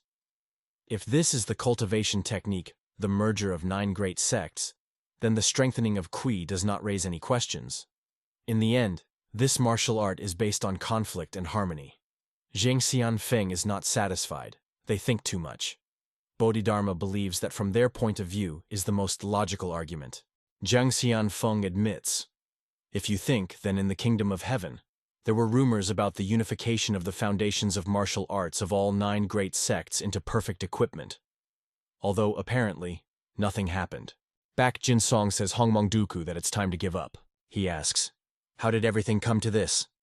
The deputy head of the Manhwa sect replies, all because Jung and Gel used them. The head of the BC Bureau believes that he will soon pay them in full. Han Moonduk regrets that he will not be able to see it personally. He asks, can both retreat? In return, he offers his life as a collateral. Baek Jin Song replies that gratitude is doubly paid, and the insult is 10 times. Isn't that the law of Murim? Naive sympathy will later often turn into the blood of its own people. Looking around the battlefield, he says that he asks him to understand, but those who are involved in the destruction of the Menvong Security Bureau will be destroyed by the one. Han Moonduk says thoughtfully, that's how. He tears his clothes on himself, bites his finger, and writes with blood on a cloth of fabric that he was against. He says, when his brother comes to take revenge, let him give him this message. Throwing back Jin Sunu, he adds that Jung and Gel looks like a snake. The head of the backing should be patient. Not that they themselves wanted to arrange a bloody massacre. Clutching in his hands a bloodied fragment of fabric, the head of the BC Bureau says that he will find a worthy application. Han Moonduk, looking at En, Chun-una advises to take care of him. He believes that the guy has worthy potential. Baek Jin Song agrees. The child is really promising. The deputy head of the Manhwa sect replies, of course, because it was this child who violated the balance in their plans. If not for him, they would not be so easy for them. Raising the sword for the attack, he says that it is time to commit it. Throwing at the enemy, he says, since these are the last moments, then it is worth losing to the full, like true masters of martial arts. Yun Chun-un feels the cold. He lies on the ground half covered with snow. Snowflakes continue to fall from above. In a snow whirlwind, a female figure appears in front of him. She holds out his hand, and the guy reaches for her. A little more, and he will touch her. He calls, Salt, and Chun-un with difficulty opens his eyes. He vaguely sees a man leaning over him. He does not confidently asks, Sister? But in response he hears a cheerful voice of a friend. What other sister? Did he finally woke up? Night. In a clearing in a semicircle there are tents. In the middle, a fire is burning, around which several guards gathered. Jumping on the bed, Yun Chun-un indignantly questioned Baek Moo, calling him crazy. What does he do? He replies that he looks at himself, moves perfectly. A friend thought that because of the pain, he could not even move. The guy looks at his hands in surprise, and then with a groan falls on the bed again. Baek Moo Ho, chuckling, rubs his hands. He says that the guy should not call him that when he could not even get up. The young man tells him to relax. He will do massage with the help of Manhua's chaotic flowering technique. His fist descends onto the guy's head. Baek Jin-song enters the tent. He asks how Yun Chun-un does. He, slightly rising, answers, "He will do." The exhausted backing is on the floor. Pulling his son's body on his shoulder, the man goes to the exit from the tent. He says that he will take this problem from here. He advises the guy to rest. And Chun-un, following him, asks the question, "What happened to people from the Manhwa sect?"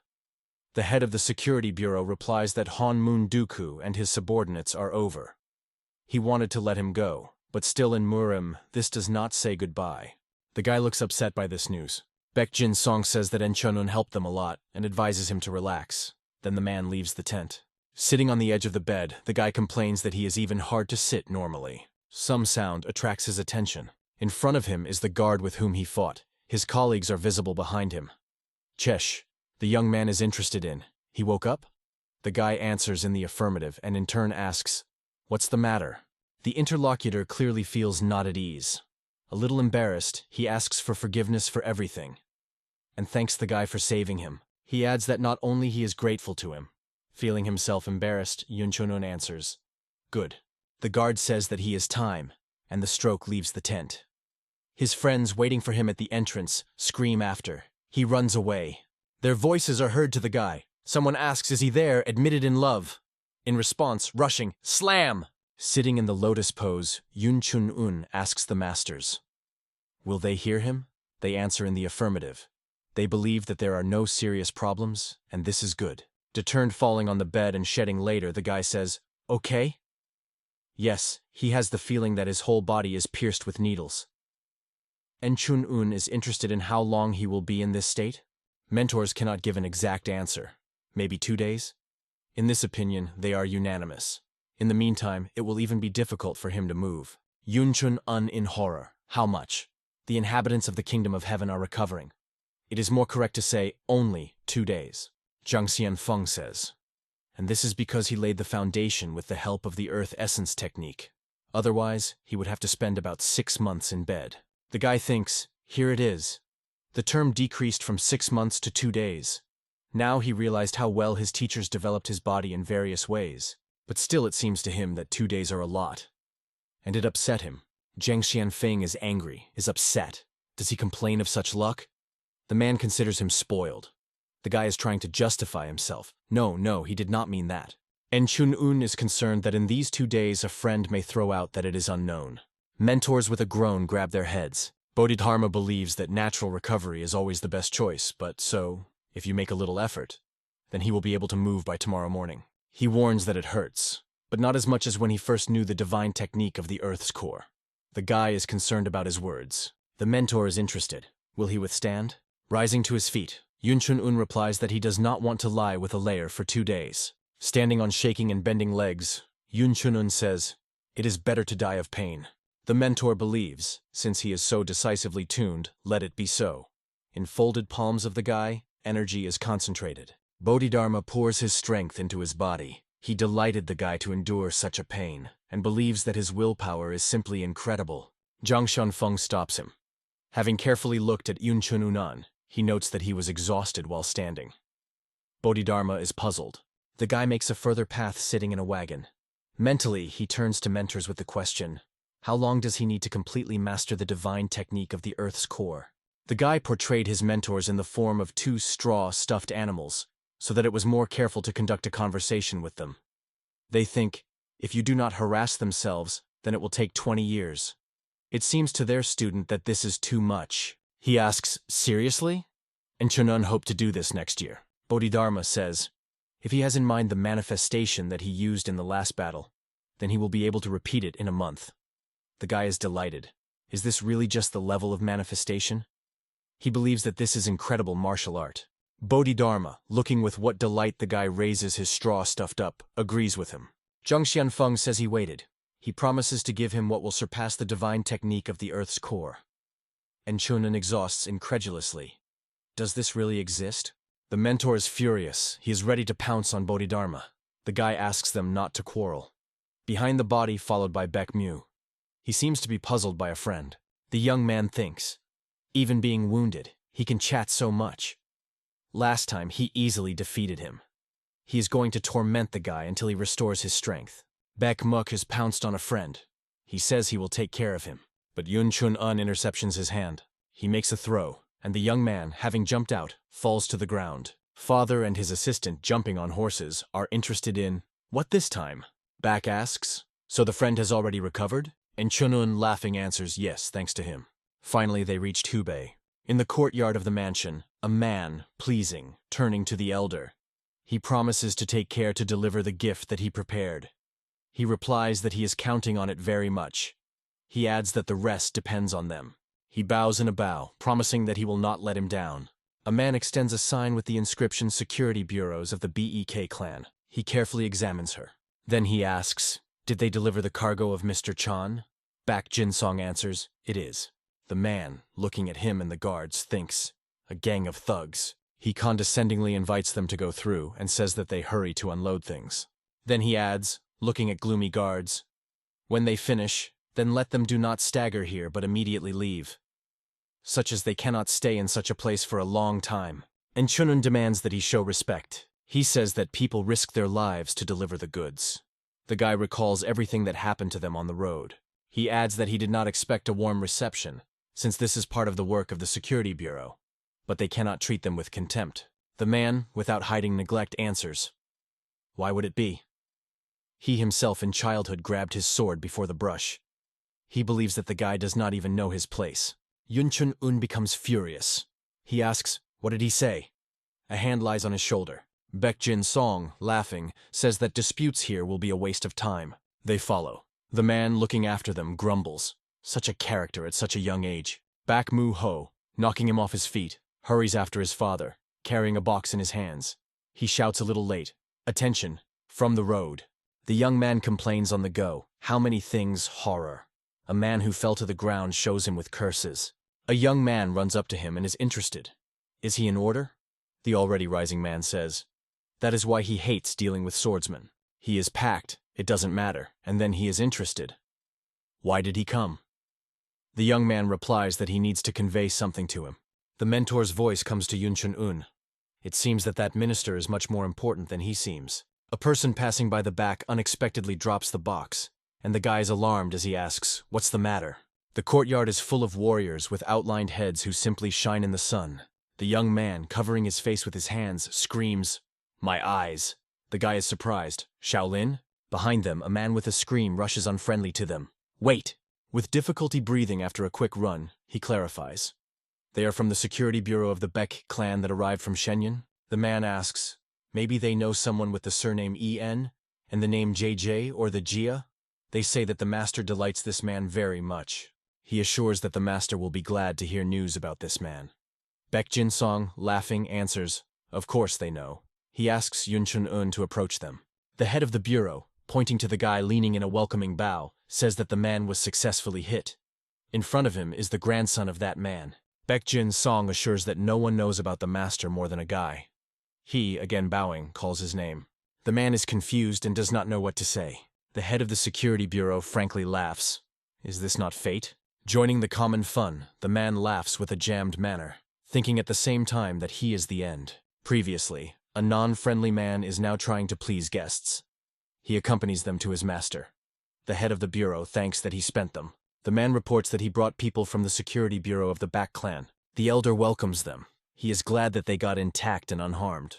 He asks them for permission to present his interlocutor with whom he discussed something before their arrival. The head of the trading company Junshin Jung-in-gel says that his name is with Yun En. He holds the post of Deputy Minister of Personnel in Hubei. The head of the bureau is inclined in a welcome bow. He also seems to say that his name is Baek Jin-song, and adds that he is the head of the small security bureau from Shenyang. With Yun En, Mr. Jung talked about them. Jung-in-gel says that the head of the Baek is a pure soul man. He has a great reputation, and the best skills of the known to him. So it is worth contacting him if a man needs someone who knows how to fight. With Yun, smiling politely, he replies that he will surely trust him, since Mr. Jung recommends him. Yun Chun-un is looking closely at men. He thinks that people who have achieved something are usually distinguished. Maybe they look decisively like the head of the bureau. or maybe wisely, like his grandfather. But it seems to him that there are no such features in Yun-in. As if he adheres to the middle path, not outstanding, but not weak. In a way, he is an ideal candidate for a civil servant. But he understands that it is impossible to judge the book only by the cover. Jung-in-gel standing next to him is a good example. He smiles as the most innocent person in the world, and this hides his completely different side. He knows that the master admires his grandfather, so he used the security bureau as a one-time instrument, which was inadvertently falling into the backwood clan associated with his grandfather. Jung-in-gel, looking around in surprise, says that he does not see people from the Manhwa security bureau. He asks, really something happened? Enchun-un is indignant at his hypocrisy and mentally insults him. Baek Jin-song is warningly coughing. He says, regarding this, he needs to tell something. Before they united with the Security Bureau of Manhwa, they were completely destroyed by a group of unknown evil creatures. He asks with Yunin, is it really true? Jung-in-gel is lamented. It cannot be like that. How so? What a blessing that none of their bureau suffered. Do they really not know who it was? Baek Jin-song mentally wonders, does he want him to accuse the Manhwa sect? Jung-in-gel will win if Mr. CO hears about it and leaves with a negative impression of them. Looking at the smug appearance of the head of the Zhunshan Trading Company, he mentally calls him a cunning villain. But he is not going to play along with him. He says, since his work is over, he will begin to deal with this a little. Jung-in-gel supports him warmly. He says, that's how it is needed. You need to find those who did it. Mentally, he will annoy. His plan to substitute the sect Manhwa failed. And Chunun thinks that Jung-in-gel crossed the line. The head of the trading company says, since this happened because of his assignment, he will do everything to help in the investigation. Baek Jin-song, smiling, replies that he is glad to hear it. The guy is intrigued by him with a grin. He thinks that Baek is so smiling when he wants to care for someone. Jung-in-gel, with Yun-en and Baek Jin-sun sit at the table. En-chun-un and Baek Mu-ho stand behind the head of the bureau. The head of the trading company Junshin asks what the head of the backing person wants to tell them. The young man asks his father to ask about her rather, showing him something in a small knot. When the fabric was deployed and laid on the table, Jung-in-gel recognizes nephritis. The head of the bureau says that there was nothing like that in the list of goods that he asked to deliver. Baek Jin-song, chuckling, answers, if this does not belong to anyone, then his son would like to take it to himself. Then he adds, but it seems to him that she belongs to Mr. Chong. He, trying to laugh, does not even know what to say. The head of the security bureau understands that he cannot answer not. He thinks that as a bribe, Jung-in-gel does not use it. He is interested in how the old snakes will react. The head of the Junshin Trading Company, holding out a hand to Jade, says, it seems that this is what he has lost. He adds that he is very ashamed. The man explains that he was looking for her and thought that he gave Mr. Ko, but she finally returned to him. The inhabitants of the Heavenly Kingdom with interest follow the development of events. Jang Xianfong is amazed. Jung-in-gel does not even give up in such a situation. The head of the trading company appeals to Yun-enu. Since everything turned out so, he hopes that he will accept this gift. Silence reigns. The deputy minister of personnel, after some thought, asks the guy, is he the grandson of Mr. Ian? He answers in the affirmative and calls his name. The man asks, how does he think if he should accept this gift? And Chunun does not know how to answer. The head of the security bureau and his son mentally appeal to him. Act. The guy answers, why not? He doubts with Yun-yo, still accept? Pointing to Jung-in-gel sitting nearby, he adds, as Mr. Young said, this is a gift. He believes that gifts are given when they are waiting in response. The guy says, although accepting such an expensive gift with his position may seem like something bad. He adds, but while the man observes the balance, that is, justice and neutrality, is everything in order? Does Yun-ian absent-mindedly asking for a balance? The guy believes that he copes well with this. The man laughs, and then asks for forgiveness. Just the memories of the past surged. Once upon a time, when he was still an inexperienced official, he turned to his grandfather for advice, and he told him the same thing. If he retains the balance without being biased, and will adhere to the middle path, he will achieve a lot.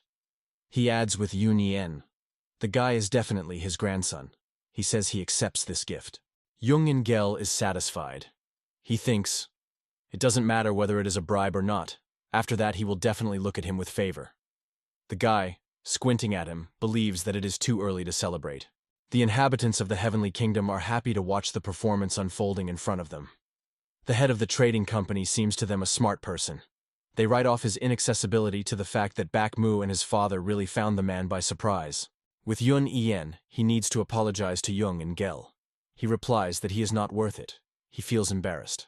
The deputy minister explains to the head of the trading company, since he accepted the gift, then if he undertakes to be beneficial to Mr. Chan, will people not decide that he received a bribe? Jung and Gel suspected something was wrong. Cold sweat spoke on his face. With Yun Yen, he explains that he should be careful. So in the future, when he will deal with the issues of the Ministry of Personnel, he will have to be a little stricter with him.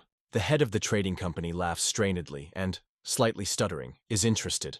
There is nothing to do with it? He rises from the table and says that he should go. Jung and Gel leaves their society. A man who so unfriendly met the head of the security bureau and his people asks, "Is Mr. Young is really leaving?" He is outraged. How did these bastards dare to deceive him? He is furious and mentally promises to pay them to 100, no, 1,000 times more. Looking after the hastily removing Young-gel, the guy thinks, judging by his behavior, he has many enemies. As soon as it becomes known about today's events, there will be a lot of people who want to test the relationship between Jung and Gele and with Yun and Yun Chun-un is sure that the head of the trading company will have a hard time. Bak Jin Song and Mouses show the guy a gesture. Great work. Their faces are decorated with equally satisfied grin. Yun Chun-un thinks, oh, this family. He answers them with the same gesture and no less satisfied smile. The voice of the head of the security bureau is heard. The man turns to with Yun Enu. He wants to say something. The deputy minister expresses the hope that he wants to turn to him with a request. He says that he would like to pay him for the fact that he reminded him of a lot. Then he adds, as well as for the fact that, thanks to him, he received a wonderful thing. Baek Jin Sung replies, when they came, the atmosphere was as if a gentleman was connected with Shaolin. He asks, could he give Enchun Unan a couple of instructions? A little surprised with Yun Yen, the grandson of the elder of the martial arts master, the guy is trying to object, but the head of the bureau stops him. During the last battle, he realized that Yun Chun-un was connected not only with the boot, but also by Shaolin. He thought that it would be nice for a guy to get a couple of instructions from a trained person. And Chun-un understands that nothing was hidden from the man's eyes carefully. Baek Jin Song, a guy's rex through his hair, says, it is quite strange that a student of the Wudang sect uses Shaolin's techniques, but he is sure that there are reasons that he cannot explain. En Chun-un thinks, as a student of the Wudang, he really cannot explain why he uses Shaolin's techniques. But if here he is taught something, this can be used with knowledge transmitted by the master of Darham. He incesses his head in a traditional bow in front of Jonanom, asking him to provide him with such an honor. The man smiles and replies that he will try. The night came. A voice is heard. Bom Hawk here. The student tends his head and asks, did sensei call him? The man replies that the master turned to them with a request. He adds that he needs the help of his interlocutor. 3 monks leave the mansion in the morning. One of them complains that this situation infuriates him. He just wanted to enjoy the holiday and leave. The head of the monks Bomgak viciously stomps with his foot. He is outraged. I demand that they get along on the basis of the fact that they are of the same age. He believes that this is a waste of time. Bak Mobu says something, Yun Chun-un now, and clearly copies someone. He complains that even his stomach hurts from laughter, but asks his friend to repeat again. Bom Hak, looking at the fun guys, thinks, is this the same guy? He believes that he looks like a typical spoiled son of the rich. Wiping away the tears that performed from laughter, the guy asks his friend, what about the Uncle Bak and others? Bak Mu Q suggests that he with the master talks about his grandfather, and Uncle Iceland and the rest are preparing to return. The young man adds, they were told to exchange a pair of strokes. Yun Chun-un, folding back on his chest, answers, this is not a battle, but simply training. The voice of Bomgak calling his name is heard. The monk asks, in front of them is Chun-un? Jang Xianfong is outraged. Does this person have the arrogance of introducing himself, standing in a collapse? The guy folds his hands in a traditional greeting, bowing his head and confirms, it is, his name is Yun Chun-un. Bomgak, without ceremony, interrupts him, saying that he doesn't care, he just wants to know. Can Chun-wan call him? The young monk reports. He heard that the guy studied the martial arts of Shaolin. He offers Yun Chun-un it show him what he knows. Seeing that the guy is in no hurry to demonstrate his skills, Bom Hak, yawning, demands that he move. He has little time. And Chun-un thinks, maybe he should leave? He still decides to tolerate. The master of Darham was looking forward to a meeting with Shaolin. If he just leaves, he can cause problems back Jin Sunu and Mr. Company. And Chunun answers, good. He demonstrates his skill. Yunchun shows learned techniques. Bomb Hack with a nasty grin is interested. The guy understands that he does everything wrong. The guy's amazed. The monk finds fault with the skills transmitted to him by the master of Darham. Bomb Hack with all appearance shows aversion to his skills. He claims that the guy does everything absolutely wrong. And he is interested in where he learned this. In some backward academy of martial arts? Bodhidharma hides his face with shame, and Jang Xianfong laughs. That's how Shaolin became. An angry guy asks, means backward.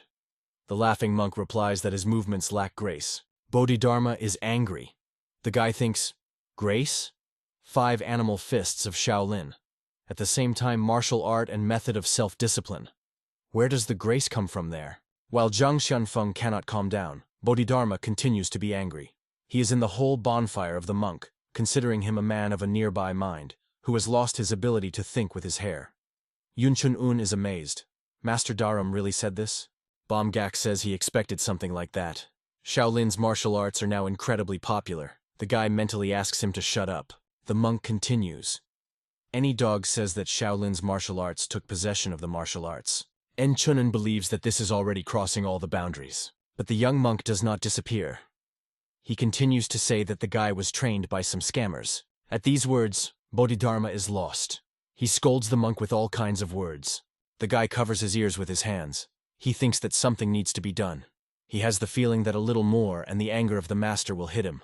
When he removes his palms from his ears, he hears the monk says that, out of kindness of sincere, he will give him a chance. He attracts the guy's finger to himself, promising him to personally show how bad he studied. And Chun-un turns to the master asking, he heard? The guy rejoices. This villain himself dug his grave. Hands of Bomb Gak, who became in the combat rack, covers a fiery aura. He is interested. How do you like it? He smugly thinks that he demonstrates the real martial art of Shaolin, that such a dumbass has never seen. Bomb Hawk rushes to the guy, but he easily evades, avoiding his blow. The monk twists his head in bewilderment. Where did the enemy go? His own failure angers him. He thinks that the guy is fast, just like a rat. He again rushes on the attack, confident that this time the enemy would not dodge anything. But Yunchun and is not going to dodge. His hand, clenched into a fist, also covers a shining aura. The guy strikes, his hand rushes right into the face of the enemy. Suddenly he realizes that after knowing the divine technique of the Earth's core, in his body there is an impressive amount of internal energy. He understands, if it hit with all his strength, then the monk will remain crippled. Noticing that the enemy is receding, the guy thinks, it seems like the 5 animal fists of Shaolin have both the rules of the offensive and the retreat. He thinks that the enemy never studied this. Noticing a smile on the face, Bomb Gak fury. Is he laughing? The monk attacks using the technique of the palm of progeny. Watching him, the guy thinks, quickly, but too many shortcomings. The hand of Bomb Gak, listed to strike, does not reach the goal. Yunchun thinks, it's still just a trick to deceive his eyes. Jang Xianfong is surprised. A meaningless movement in martial arts? The guy replies that this is a bad theater. The enemy is surprised by his assessment. The master is interested. What is the name of the one who uses techniques that are easy to read? The guy answers briefly. An idiot. Bomb Hawk Bagrovs with rage. Both mentors ask a leading question. And then who is his opponent? Looking at the monk's face distorted with anger, Yunchun answers. An idiot engaged in stupid things. The guy's fist falls on the target. Bomb Hawk receives a crushing blow. His eyes are closed, and he, flying away at a significantly distance, falls to the ground. The guy expects whether his enemy will rise or not. There is a voice. Enough. Sensei is approaching them. Dissatisfaction is written on the man's face. The man expresses the hope that Bomb Hawk copes. He won, the Shaolin monk thinks. The guy's name is Chun-un. He believes, if this same little man, behind whom Mr. Ko himself is looking at, would be nice to make his acquaintance with him. The man thinks, if the peers will train together, then this is only good. Before his eyes, Bomb Gak flies through the sight, and then his best student falls to the ground. Havon's face is getting dark. What is going on here? He demands. Stop! The monks accompanying the bomb of Gak are scared by the appearance of the master. Bodhidharma is angry, so he raised that idiot? He believes that the master is always responsible for the student's mistakes. He says that Jubaptsov needs to be admonished with a pretty blow. Jang Xianfong is having fun. Another round? Yun Chun-un unpleasantly amazed. Another fight? The guy believes that this person is a completely different level than his previous opponent. Meanwhile, his friend, crouching near Bomgak, fits him, asking him, "He died?" Bodhidharma angrily hangs over the guy. "He will re-man?" He, sighing, answers, "No, not at all." Enchun. Un thinks that while he has not even approached the first stage of the internal energy of the earth, but okay, he will try. Seeing that the guy was heading for him, Sensei is having fun. He decided to compete with him. He warns, if the guy misses a blow, then only a wet place will remain from him. Yun Chun-un smiles. He directly feels how he believes in him. House emits a fiery aura and believes that missing a blow is also a kind of lesson. The guy laughs and says, "Thanks, it is inspiring." Without even entering the battle, he feels incredible pressure. This is what the difference is in level. Wrapping his fingers, the guy thinks, in this situation, instead of strength against power, as in Shaolin, the flexibility and smoothness of the Sect of the Boars is better. He becomes in a combat rack. Chun-un believes that this collision can really be a lesson that he does not yet understand. He thinks, let it be dangerous, but he chooses Shaolin. Quickly rushing to the attack, he thinks, if you do it, then for sure. The man meets his fist with his palms that radiate powerful energy. The guy is amazed at the ease with which Sensei blocked his attack. He won. Directing the energy concentrated in his hands, admits that he has power. The guy delivers another blow, but to break through the defense of the monk is not able to. Jang Xianfong speed with respect. A real hand of a mighty diamond Buddha. Bodhidharma adds, eternal classic. Meanwhile, the guy is forced to confront the force directed at him. He thinks that he cannot fall so easy. Chun-un tries to strike with his foot, but the enemy calmly blocks him. Confronting the pressure of Hivan, the guy feels as if the wall had fallen on him. A crushing blow knocks him down. He falls at the feet of a friend, excitedly asking, "Is he in order?" Sitting, Yun Chun-un answers, "Yes, but he is offended." Looking at him, Sensei thinks that even in such a situation, the guy managed to throw a fist forward. He considers him unusual. He watches how his young opponent rises and thinks, who taught him this? The guy is interested in his master. This result does not suit him? He answers, of course, no. He considers him impudent. He squeezes a fist covered by a powerful aura. And Chun-un asks him and apologize. He did not tell him. The enemy's figure is fully enveloped in energy. The guy now does not see weak places. He asks the question, how can he break through? Bodhidharma says that he does not ask him to make the impossible. Chun-un considers, if the master of Dharma said that this is possible, then this is really possible. Assessing the enemy's gaze, he thinks even if he strengthens the Earth's essence technique to the limit, then something will hardly succeed in him. He hears the question Jang Xianfong, what is it? To stand opposite the enemy, who cannot be defeated, no matter how hard it is. Masters believe that everyone has their own weaknesses, Bodhidharma says. And on the contrary, in the smallest person you can find a strong side. And if there are many these sides, then together they become weapons. Masters ask, what is his strong side? The guy thinks for a while, and then he answers, he is a student of his master's. The guy's fists envelops a luminous aura. He is ready for battle. He thinks, now he realized why Bomgak lost. Although the techniques of the young enemy are outdated and devoid of grace, they fully preserve the essence of Shaolin, in all its purity. The man understands that the victory of the guy over his student is not just luck, but he believes that the enemy to train for another 10 years to train. Meeting the attack by Yun Chun-un, the man decides to demonstrate to him one of the 3 great techniques of Shaolin. Sending a concentrated energy with his hand to the guy, the monk says that he assimilate the lesson. He is incredibly surprised, realizing that his opponent had evaded. The guy understands that you need to attack right now, and puts all your strength into a blow. The monk, thinking that this is not Shaolin's energy, blocks the blow and knocks the guy off his feet. But Yun Chun-un attacks him again. Looking at the guy's aura, Hivan understands that he returned to Shaolin again. He considers it dangerous, and uses the technique of the divine hand of Arhat. The guy crashes into his energy shield. He sees him as a huge hand that protects the monk. She hangs over him, and he understands that it is impossible to dodge. Suddenly woven from energy, the palm cuts outside her. A person who approached says that they had not seen Hivan for a long time, and he has changed a lot during this time. Baek Jin-song cannot believe that he began to use such a serious equipment against children. Clutching the sword in his hands, the man says that this is already too much. The head of the security bureau believes that the monk has changed a lot. He is surprised that he applied the divine hand of Arahat against the boy. A man is indignant and does not hide it, masters grumble. They are unhappy that the guy lost consciousness, as always in the most interesting place. Mentors are sure that it would have been a little bit, and he could take another step forward. But they believe, even what he has achieved is already enough to be proud of. Bodhidharma says that this still makes you think how much their boy can become. Jang Xianfong replies that the performance of the ideals of the master is the duty of the student. Lying on the bed, Yun Chunun asks, was he in a disconnection? Bodhidharma replies, about 2 seconds, about 4 hours. He is interested. Is the guy's body is okay? Rising and trying to understand his sensations, he says that in order. Although his head is still spinning with sudden movements, he does not consider it necessary to inform about this. Having opened the shirt, Yun Chun-un sees an imprint of a huge palm on his chest. Master Jang Xianfong says, if he had received a direct blow, then his chest would have exactly the same shape in his chest. He escaped only with a scar, only because he was protected by Baek Jin-song. Jang Xianfong says he disconnected even from the release of residual force. He believes that it will be necessary to thoroughly practice it. Bodhidharma agrees with him.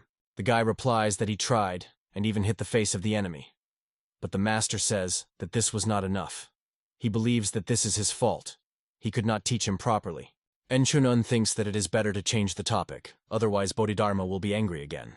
In the middle of the site where the battle was held, an impressive dent is visible. The guy is interested. The head of the bureau and really stop that man? The master answers in the affirmative, and with ease, and they seem to be familiar. He turned to the monk informally, naming only by name. Sitting on the bed, the guy thinks, isn't Baek Jin-song not a student of the Hua sect? With his status, it is not so easy to make acquaintance with the student of the main monastery Shaolin. His thoughts are interrupted by the master's voice. As they say, remember the tiger, and he will appear. Baek Jin-song enters the room. The man is surprised. He thought that the guy was still unconscious, and he was already waking up. Yun Chun-un is glad to his appearance. But the man did not come alone. He is accompanied by Hee-von. The monk tends his head in a traditional bow, and says that first of all he should apologize. While the guy was unconscious, Bomgak himself told him everything, and admitted that this was his fault. And Chun-un says that this is his mistake, because he rushed thoughtlessly into battle.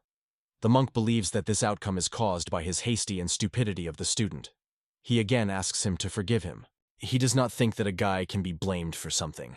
And Chun-un believes that Sensei is a kind and understanding person.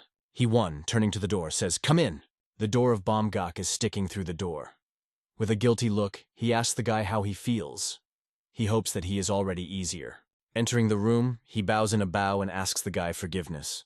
The young monk is interested in, is it all right with his head? And Chun-un replies that she is still buzzing. Bomhak admits that he was too rude and spoke too much. Looking at the bruise under the eye of a young monk, the guy holds out his hand with the words, well, now they are on the calculation. They shake hands with each other and Bomgak thanks the guy. Hee-von asks, now there are no more offenses between him and Yunuan? The guy answers in the affirmative, believing that the incident is exhausted. The monk says, if he is interested in Shaolin's techniques, then why not come and not see it himself? Bodhidharma is delighted.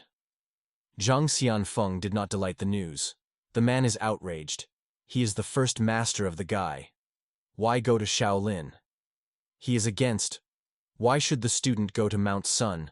When is Mount Buck in Hube? But the second master does not even want to hear anything. He requires a trip to Shaolin. Bomhak and the head of the security bureau believe that this is somehow too much. Ha-won asks, isn't that a great opportunity? Baek Jin-song did not want to arrange a meeting for them? He does not decisively answer that it is. Attempts by Bomgak to say something Sensei suppresses. The head of the security bureau says, if you send there only E and Chunun, then Salt will not leave this just like that. The monk asks for incomprehensibly. He talks about his daughter? He confirms, it is. He-won smiles knowingly. The guy is perplexed. Where is the sister Sol A? The monk says, he heard that women in his family are simply incredible. The guy, listening to the dispute of the masters, thinks that he does not have to go to Shaolin with his mentor Dharma. Mentally asking for forgiveness from Bodhidharma, the guy decides to speak, but he suddenly declares that in Shaolin there is something that he left. If the guy takes it, then this will help greatly in his training. Chun-un exclaims with joyful face. Shaolin. He certainly wants to go there. Master Jang Xianfong curses. And then he is interested in the merry Bodhidharma. Is he too happy? The village near the Shaolin monastery. Chun-un asks a friend with whom he walks along the street. Did they definitely go here by himself? The young man replies that in any case the father is busy, so he could not go with them. The guy is interested. Why did he not remain to help his father and got into him? He replies that he could not help but go. Baekmu-hu adds, if the guy shaves his head, then his sister will definitely demolish her. The approaching Ha-won asks him, his mother in good health? The young man is surprised. Does he know his mother? The man answers, of course. In their generation, few people did not hear about her. Baekmu-ho cannot hide surprise. Is his mother really so famous? The interlocutor answers, of course. He won, putting his hand on the shoulder of Yun Chun-un, and looking testively into his eyes, says that in fact he wanted to invite him to think about staying in Shaolin. Both guys are stunned by his words. Looking at the young man who drenched in a cold later, the monk adds, it seems that he has many friends who would not want him to go to the monastery. He-won continues, he does not know why the boys refused him, but, in his opinion, the guy is more suitable for Shaolin. Chun-un thanks him for a high assessment. At this time, a friend persistently slows him off. Refuse. The guy expresses regret and explains that he cannot join the ranks of Shaolin. The monk replies that his proposal remains in force, so if he changes his mind, then let him not be shy, and addresses him. Chun-un says, if his plans are changing, then he will do so. Then remembering something, the man puts his hand on the head of Bom-gak, holding multicolored bundles in his hands, and makes him raise his face. The young monk says they have to go. When he raises his head, his swollen cheek and a swimming eye immediately cast in his eyes. He-won says that he would like the guy from time to time to communicate with this Prochinde while they go to Shaolin. Bom-gak, recalling the heavy hand of Yun Chun-una, votes. If he once again training with these guys, he will die. The mentor gives him a slap. They are already close to Shaolin, so let him follow the words. Monastery Shaolin. Looking at the crowds of people, the guy admires. Shaolin is much more than he heard, and there are a lot of visitors. Jang Xianfong rings. It's just some kind of bazaar. Bodhidharma replies. We can assume that this is evidence that their teachings spread widely. Chun-un asks Bom-gak, there are always so many people here? The young monk answers, not to such an extent. In front of them is a procession in which one man stands out with its growth and strength. Bom-hak says that many people here are precisely because of them. These are the Vasromling students of 9 schools. He explains, they say that they gathered in Shaolin in order to strengthen harmony and educate a noble spirit. Then adds, funny, of course. Chun-un looks inquiringly at the satellite. Suddenly in the crowd he notices Yun Su-hu. The guy wonders. The students of 9 schools meet from time to time, arranging meetings. But why does he represent the sect of Wudang?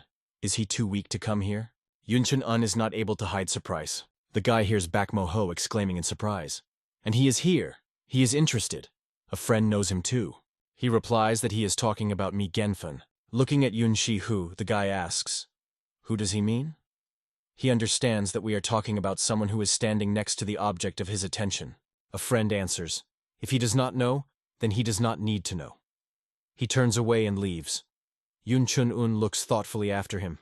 He asks the question, and that he did not share with this Ma Genfun?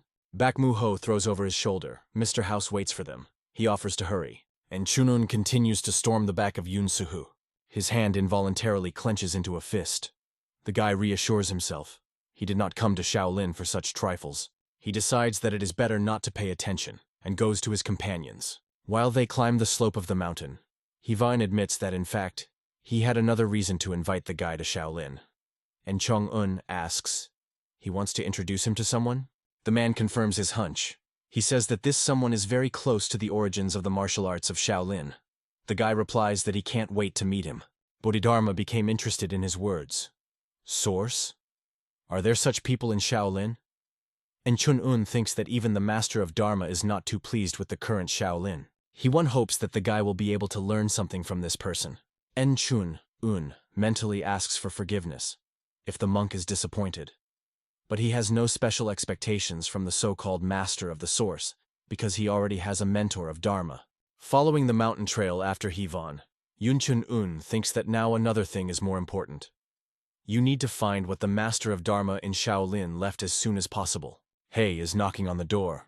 Satellites stand behind him in anticipation. They are allowed to enter. The room rains twilight. At the foot of the Buddha statue at a small table is a man immersed in reading. Having looked closely, the guy sees a rather elderly monk. He notices endlessly deep eyes, a look full of adamant will and appearance similar to the beggar. Masters rejoice. Undoubtedly, this is him. Crazy! The old man asks. Again they dragged anyone? Suddenly he screams loudly. Infuriates! Yunchun thinks. A really strange old man. His masters are howl in unison, and the guy covering his ears with his hands is indignantly interested. Why do they behave like that? Mentors are delighted.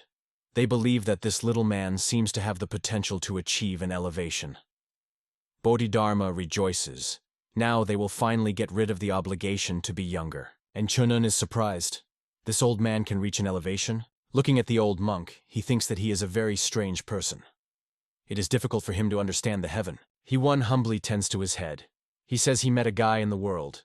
He seems to know the origins of Shaolin, so he led him here, to the great master of Thasajo. And Chunun shocked. He recalls the hierarchy: Sabek, Saba, Sasuk, and Sako. This is the older brother in teaching or a master. There are Sabekjo, Sasukju, and Sajo to the level above them. Thasajo is one more level higher. The guy thinks that the mentor Hivon has a pretty high title, but even for him this old Thasajo. He is a monster who has lived for more than 100 years. The old man screams, no matter. In any case, the origins no longer have a place in Shaolin. He fearfully pulling his head into the shoulders. Pointing to Bomgak, an elderly monk says that his student eventually betrayed them too. He is trying to hide behind sensei. He tries to convince him. He says that accelerated courses are a forced measure to fight the followers of the demon cult. The old man interrupts him. Nonsense. If it is difficult to achieve skill in youth, then it is better to go out into the world and take possession of art later, at a more mature age. He screams. Such stupid thoughts as the desire to become famous in his youth lead only to empty hopes. The old man does not want to see all this, and demands that the uninvited guests be cleaned. Bodhidharma asks the guy to speak with him, otherwise he will not be able to do anything. Enchun sighs okay, and feverishly tries to come up with something. His gaze falls on the scrolls lying on the table near the old man. From his angry movement, they scattered on the floor. Bodhidharma is surprised. Junto Singun? This is his incomplete technique that he used before reaching heaven. But he did not think that she was still preserved. The guy is amazed. Is she, Junto Singun? His gaze is fixed to the scroll lying on the floor. The old man, jumping to him, asks, what did he say? Enchunen shudders in surprise. When he was there, grabbing the guy by the breasts, the old monk demands that he repeat his words. He obediently says, Junto Singun. Thasazo exhales. Really? Holding a deployed scroll to him, the old man demands that he read. Enchun cannot read. Who dares to read it at all? The old man, flashing his eyes, replies that he can. He demands, read. The monk fiercely shakes the guy's breasts, and poking a scroll in his face, requires him to read. Having closed his eyes, Yunchun resists. He cannot. He is just an outsider in Shaolin. He does not know what it is, but even he understands that reading the contents will cause a problem. Bodhidharma calms him. Nothing. Junto Singun is a technique that he brought to perfection in heaven. It differs from the incomplete version, so it can be conveyed. The old man says he had a great idea. He offers Enchun to become his student. He asks him to stop. Thasazo is surprised. Isn't that what he wanted from him? He asks. He won, after all. He wanted attention. So why is he dissatisfied now? The guy thinks, enough from him. Using his skills, he eludes the old man's hands. He is furious. He angrily asks, but how does the guy laugh? Throwing a scroll, the old monk is attacked by Onjung-un. He defends himself. Having stopped, Thasazo is interested in, is he by chance not from the sect? Studging his foot, he proclaims, it doesn't matter. From today, a guy is a student of Shaolin. And Chun-un replies that he cannot. The golden aura envelops the body of the old man. He repeats that he doesn't care what he thinks. Around the guy there are many copies of Thasajo. He is wary around, not knowing what to do. Smiling ominously, the old man says, it seems that he can't convince him with words. But if you break a couple of bones, then he thinks that the guy will become more accommodating. Around the guy, the innumerable many copies of the old master are spinning. Trying to protect himself from all this, he covers his ears with his hands. The old man will not calm down. He asks again whether Yunchun-un will become his student. The guy grabs his head. It seems to him that he is about to lose consciousness, if at least a little weakening control. Unable to stand it, Yun Chun-un is screaming. If the Sajo continues to crush like that, then he will bit his tongue. The old man is surprised. He thought that it was worth pressing a little, and the guy would give up, and he was going to commit suicide. He stops the entire bustle, and his copies disappear. Silence reigns, and Chun-un is trying to recover. Holding a scroll to him, the old monk asks, "Is it impossible to do anything?" Bowing in a bow, he asks En Chun-un for help. The guy is surprised, so urgently that he has changed his attitude in an instant. He believes that it would be better if he continued to crush his strength than that. Bodhidharma asks him to help the old master. He asks, is he really not sorry for the old man? En Chun-un thinks that even the master of Dharma took pity on him. After such words, it is difficult to refuse. But he also does not want to stay in Shaolin. In addition, he directly feels how the friend's eyes drill a hole in his back. He says he has an offer. If we are talking about not to be strangers in Shaolin, then you can become a student who remained in the world. But this will not solve the problem in essence. The guy explains. The students who remained in the world, and the students of the main monastery cannot study martial arts on the same level. The old man does not understand what he is leading to. En Chun-un says, he heard that in Shaolin there is a title that is given to those who provided significant assistance to the monastery. The old monk clarifies, does he mean the title of honorary student? The guy exhales, yes. The old man is a little puzzled. Is this option possible? It was so long ago that few people remember this. He plunges into thoughts. En Chun-un smiles. Grandfather loved to tell him stories about the world of martial arts. The Sazo thinks, an honorary student. If we are talking about the last legacy of the Master of Dharma, it has sufficient value. He agrees and demands that the guy begin to read the scroll. He is surprised. Right now? The old man hisses violently. If these is-holes bother him, then can he get rid of them? The guests are frightened from him. The guy answers is not the point. First, he needs to officially get the status of an honorary student. The old man insists. He said that Yun Chun-un student, then everything. If anything, then he shakes the abbot by the scruff of a couple of times, and everything will be decided. He throws a scroll into the guy's hands. The old monk turns to the guests and says, they interferes, which means let them leave. Those do not dare to argue with a formidable old man. When everyone retired, Thasazo's impatient voice is heard in the room. Start! Yun Chun-un turns the scroll. He looks at him for a while. Then he begins to twirl it in different directions. The old man boils. He cannot read?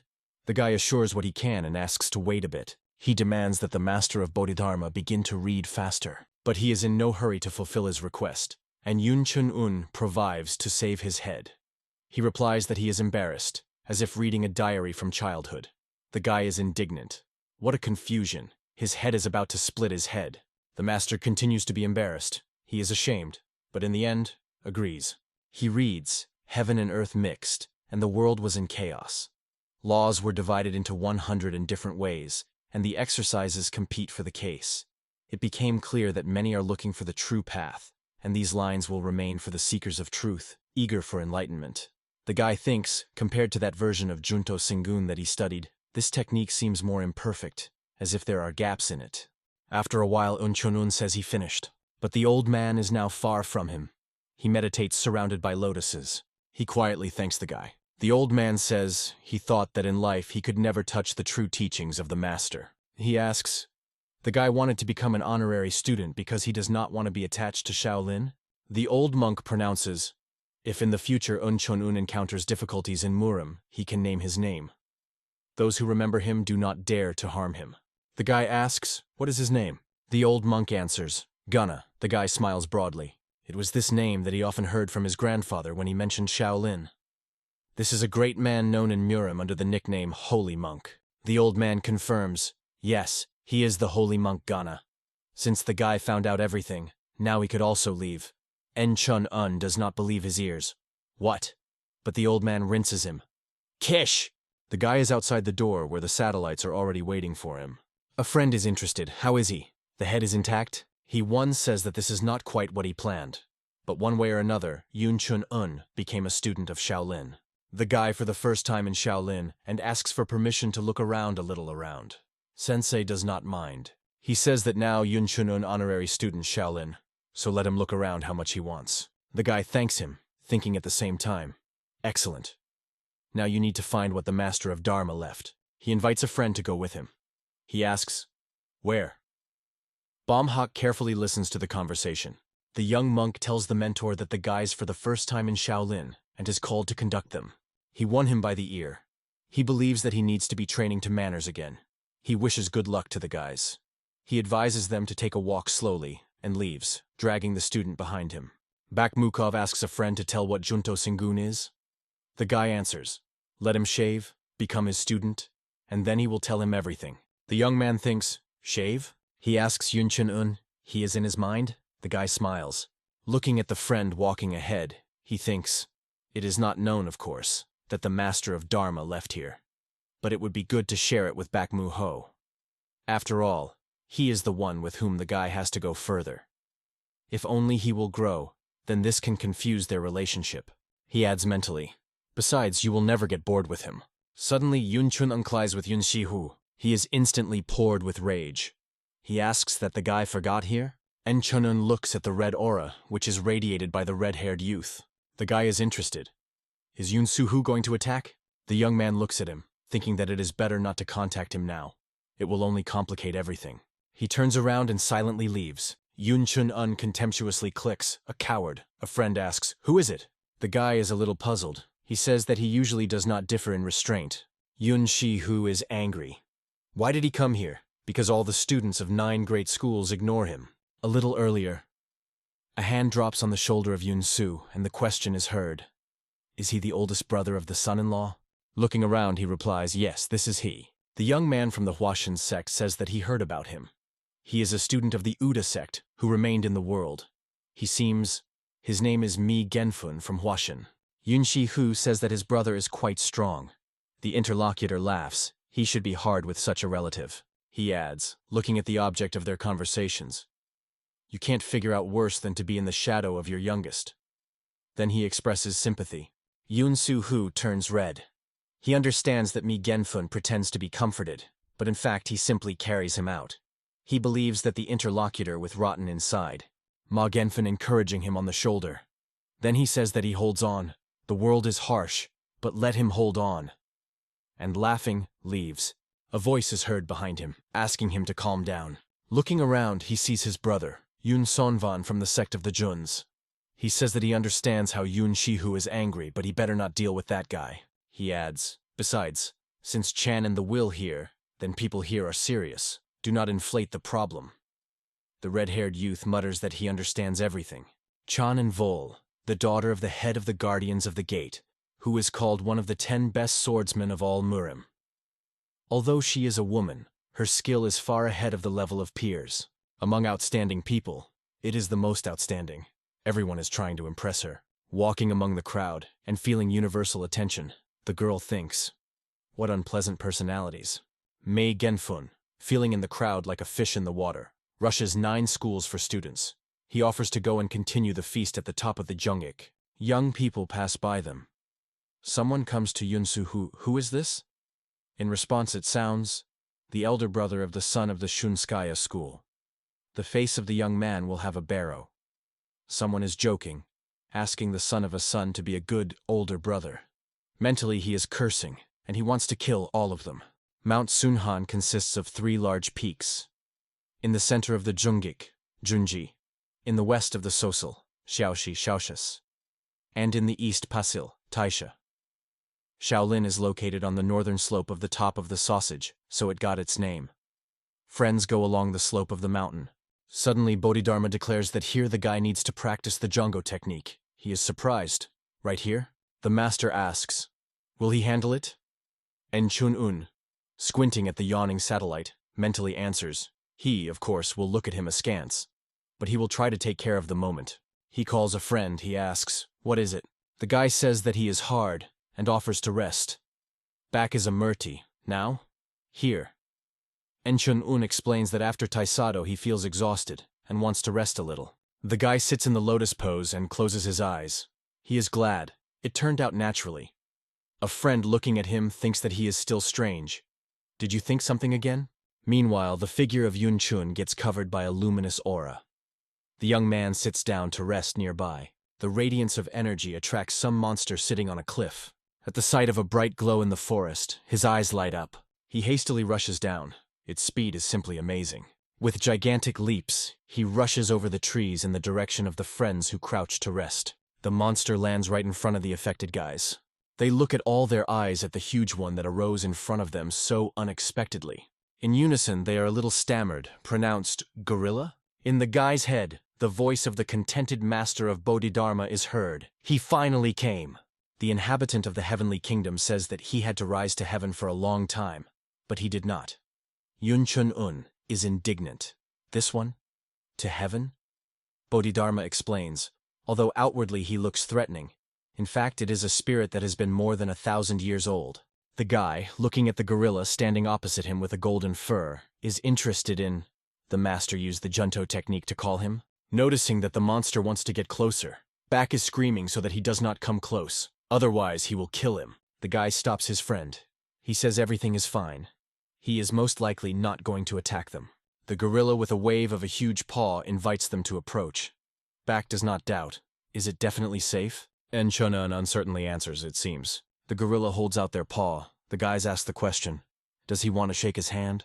The guy gives his hand, and the monster carefully squeezes it. Back Momo is struck by the courage of a friend. Suddenly, the gorilla throws the guy up. Then there is enough for Back for the head, and he also takes off up, thrown by her mighty hand. En Chun-un, who founded himself on the back of the beast, is trying to get comfortable. A moment, and next to him is his friend. The young man scolds the beast. What is he doing? But the guy tells his friend to stay stronger by the wool. Back Mu does asks, why? En Chun-un does not have time to answer. Gorilla makes a giant jump. The young man reproaches his friend. He said that it was safe. En Chun-un asks him to tolerate a little. He assures that it will definitely cost it. The guy is delighted with what is happening. Back is interested, is this one of the legends? En Chun-un answers, maybe he himself certainly does not know. A friend asks, did he accidentally learn about this from a scroll? The guy thinks, if you think, then it may look like that for him. Gorilla continues to carry them in an unknown direction for them. En Chun-un answers, no, not quite, but he received permission from the real owner. He asks his friend to trust him. He believes, if the guy says so, then it is. In any case, he doesn't care. He says, the main thing is that it is fun. The gorilla lands at some crevice in the mountain. She goes inside. Friends continue to sit on her back. Soon they find themselves in a cave with flowering flowers, which illuminate the sun's rays, breaking through from above. The gorilla stops in the center of vegetation, free from flowers. The guy believes that they arrived in the right place. They descend from the back of a huge monkey. The gorilla points them with a finger at the piglet, where they are now. En Chun-un decides that she tells them to wait here. A friend agrees with him. Bodhidharma confirms, right. He is not a person, but better than any of the people. The guy understood everything correctly. Let him wait. While Yun Chun-un communicates with a mentor, the back of the Muru smells flowers. The guy is interested. Why does only one of his masters say? He replies that Jang Xianfong is a little busy. En Chun-un is interested. What is he so busy? Bodhidharma explains. He skipped something to help the guy, and is now working out. En Chun-un believes that he is in an amazing place, and he is very interested in what is hidden here. Noticing that a friend froze in front of one of the walls of the cave, the guy asks, what is he doing there? But Back is silent, and Yun Chun-un goes to him to see himself what he is looking at so closely. He freezes, seeing that the entire wall is cut by lines. Bodhidharma is surprised. Are they still preserved? The guy asks the master, what is it? He replies that these are traces of one harmful type. En Chun-un is interested. Who is he talking about?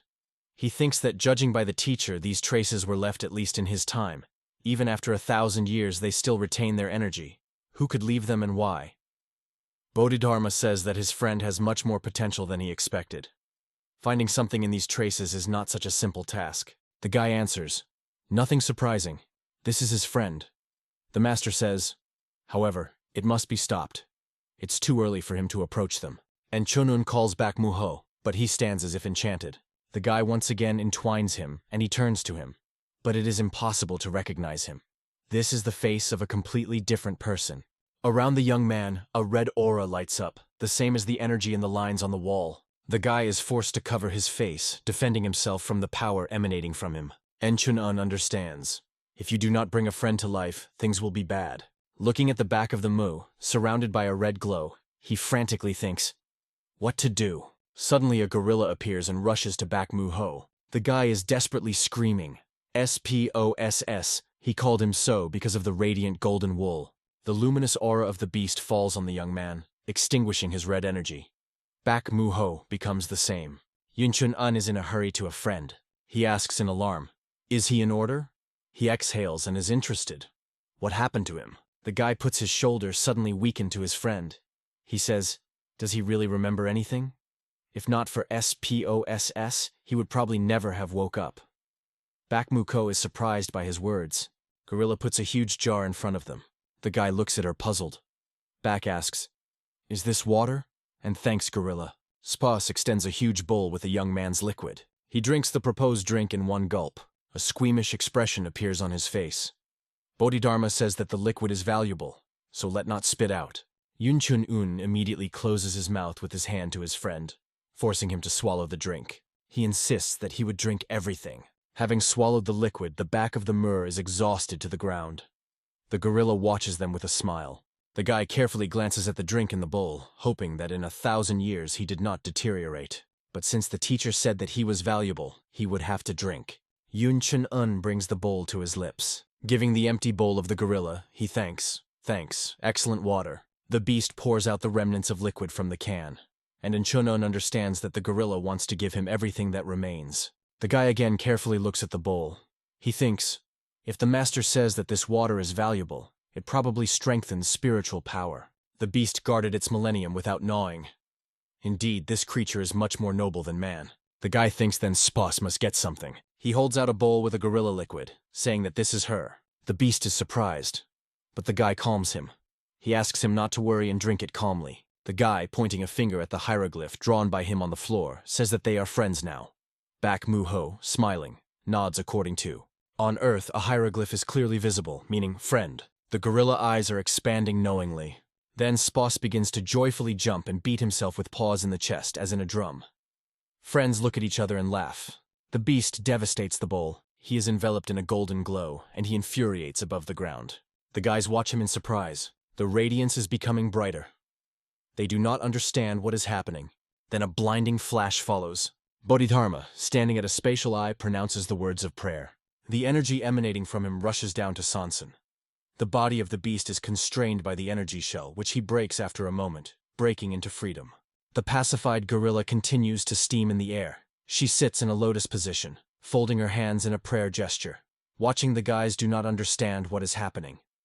Yunchun-un turns to the master, and he explains, this is deliverance. After a long time, Sports finally met a friend. The gorilla extends forward the index finger shining with energy. Sansan draws a hieroglyph in the air denoting the word friend. He flashes with dazzling fire. Sparks from him crumble at the guys. They are covered by a flame. At first, they are scared, but then they understand that nothing bad happens to them. The guys fall on one knee in front of the beast. Spas, smiling, raises his thumb up, and then he smoothly infuriates up. Yunchun-un looks at him. Friends lie on the floor of the caves near the flowers. The guy hears the master's voice. He expresses the hope that one day he will also reach this place. With difficulty rising, Yunchun-un is interested in the mentor. How is Sansan? He replies that, thanks to him, he got well. The guy is glad of this news. The master asks, how does he feel? And Yunchun-un replies that he feels completely devastated. He says, usually when you drink mixtures, Dantian is filled to capacity, but now he is absolutely empty. Bodhidharma advises to try to activate the technique of Junto. The guy readily follows his advice. His body is covered by a flaming aura. He is surprised by such a result. Yunchu unanimes, incredible. The fact that he could achieve only with extreme concentration, using the technique of conscious cultivation, is now given so easily. Empty Dantian is filled. He asks the master, where does the force come from? A moan is heard nearby. The guy turns to the wild friend. Back Mu-ho hardly stands on all fours, then asks, Sansan? And Yunchun-un replies that he has gone far. The young man complains that he did not even manage to say goodbye. The guy is interested in his well-being. He, sitting on the ground, analyzes his condition. Then he suddenly vigorously breaks away and begins to actively move. He is surprised. His inner energy has increased so much. He delights how easy his body became. And Chun-un believes that it is time for them to return home. They already lingered. A friend agrees with him. But the young man is in no hurry to follow another. He again looks at the lines with which the wall of the cave is dotted. It seems to him that he can repeat it. Having exposed the blade, he tries to follow the lines. Then, stopping, sighs heavily. Not even close. He thinks, who could leave this? Maybe this is the one who has reached heaven. A friend's shout is heard. Let's go faster. Bak Mu-ho rushes after the guy. He thinks that at the moment this is enough. Just walking on the heels is already fun. Night. In the forest there is a group of warriors. The lower part of their face is hidden by a cloth. One of them, taking a sip from a flask, asks, "What did he say?" The second answers, "Yes. Everything seems to be as usual." Ah, and yet, he put on a red bandage so that it was easy to recognize at night. A man with a flask asks to be more attentive, demanding type. Well, if everything is as usual, they most likely are already heading to the top of Jungik. The interlocutor answers, "These rats from orthodox fractions love to show off." The man laughs. This is in his hand. Then he is interested. What are the results of intelligence? Warriors bow their knees. Then one of them says that two are approaching them. The man asks, "You can see a red bandage?" And he receives a negative answer. He says, "They were not lucky," and gives the order to several soldiers to deal with them and join the main group. Those hastily fulfill his order. The man believes that they relaxed, being within the possessions of Shaolin. Throwing a flask, he pronounces, "You need to deal with them quickly and smoothly." He gives the command to the remaining soldiers. Forward. Friends return to Shaolin. And Chun-un is interested. Why is it Bak Mu-ko smiling all the way? He answers, "He became stronger." Can't you be happy? The guy wants to talk about the traces of the sword on the wall of the cave, but suddenly a warrior attacks him, the lower part of which is hidden by the fabric. Without hesitation, the guy beats the attacker with his fist in the face. The next two men are waiting for the same fate. And Chun-un walked defeated opponents, wondering, who are these people? Why did they suddenly attack them? A friend hurries to him, asking, is he in order? Looking at the warrior who has fallen under a tree, the guy asks, Bak Mu-ho. How does he think? Who are they? He, looking at the second man settled by the stone wall, answers, without a concept. They approach the third warrior lying on the ground, and who has lost his headdress. The young man says, maybe it was necessary to ask first, and then knock out? The guy has nothing to say. Bodhidharma says, a technique that they just used belongs to Maziao's techniques. Yun Chun-un is surprised. The demon sect? He says thoughtfully, Maziao, that means. A friend is interested. Why did he immediately decide that they were? And Chun-un answers, his intuition is good. Bak Mu-ku looks at him incredulously. The guy is thinking. The master of Dharma said that these are people from Maziao. Did he really notice them right away? But if so, why didn't he warn? Maybe he kept silent about this because of some principle. Or is it a heavenly law? He considers his guess quite likely. Otherwise, why should he expose his dear student of danger? Some strange noise comes from the forest. Friends look at each other. What else is it? Yun Chun-un listens. Then he says, the sound of the rattle? Did the demonic sect attack someone? But to whom? A friend is surprised. Who could carry a weapon into Shaolin? Bak Mu-ku suggests that the students of 9 schools were attacked, but he does not understand what could be the reason for this. He believes that only a demonic sect could attack young students. If this sabotage succeeds, then the war cannot be passed. The guy thinks that the goal is most likely the destruction of all students of 9 schools. This time, the meeting attracted more people due to the participation of Chan with the volume. If all future sect leaders are killed, this will be a serious blow for orthodox schools. They would not have toiled in Shaolin, not preparing. Among them there is clearly a master of the level of the monk Havon.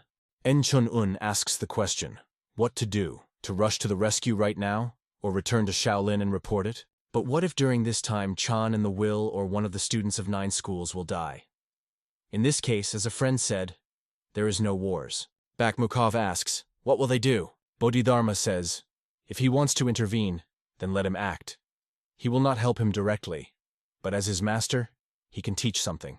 The mentor continues. The guy reached the first level of divine technique of earthly essence. Now the master wants to show him how to use it correctly. Yun Chun-un, delighted with his promise, rushes a friend. Let's go. He is a little puzzled. Again, he spoke to himself. He asked, where? Yun Chunun is surprised. Where else? To help those poor fellows. Back wants to ask a question. The guy understands how dangerous it is? And Chunun answers carelessly. It's okay. The guy is clearly inspired and torn into battle. He promises to bury them all. Meanwhile, the battle is in full swing. The attackers believe that the students hold well. The squad commander thinks, even though it is young, but they can't occupy the strength. Watching the course of the battle, he thinks. A proverb in the world of martial arts. Young masters are in demonic sects, and the old ones in orthodox schools now seem to be deprived of meaning. But of all students, he especially distinguishes one. Seeing how the girl fights with his warriors, he calls her a frantic girl. She easily paves her way for herself, with one wave of the sword, dealing with the opponents. She is like her eyes on the back of her head. It is impossible to take her by surprise. The commander carefully observes her. This is the very art of the sword, uniting the best features of all fencing techniques in the world. The absolute skill of the guardians. Chan in the will masterfully wields a sword, enhancing it with his own energy. The girl attacks the detachment commander, and he is forced to retreat before her pressure.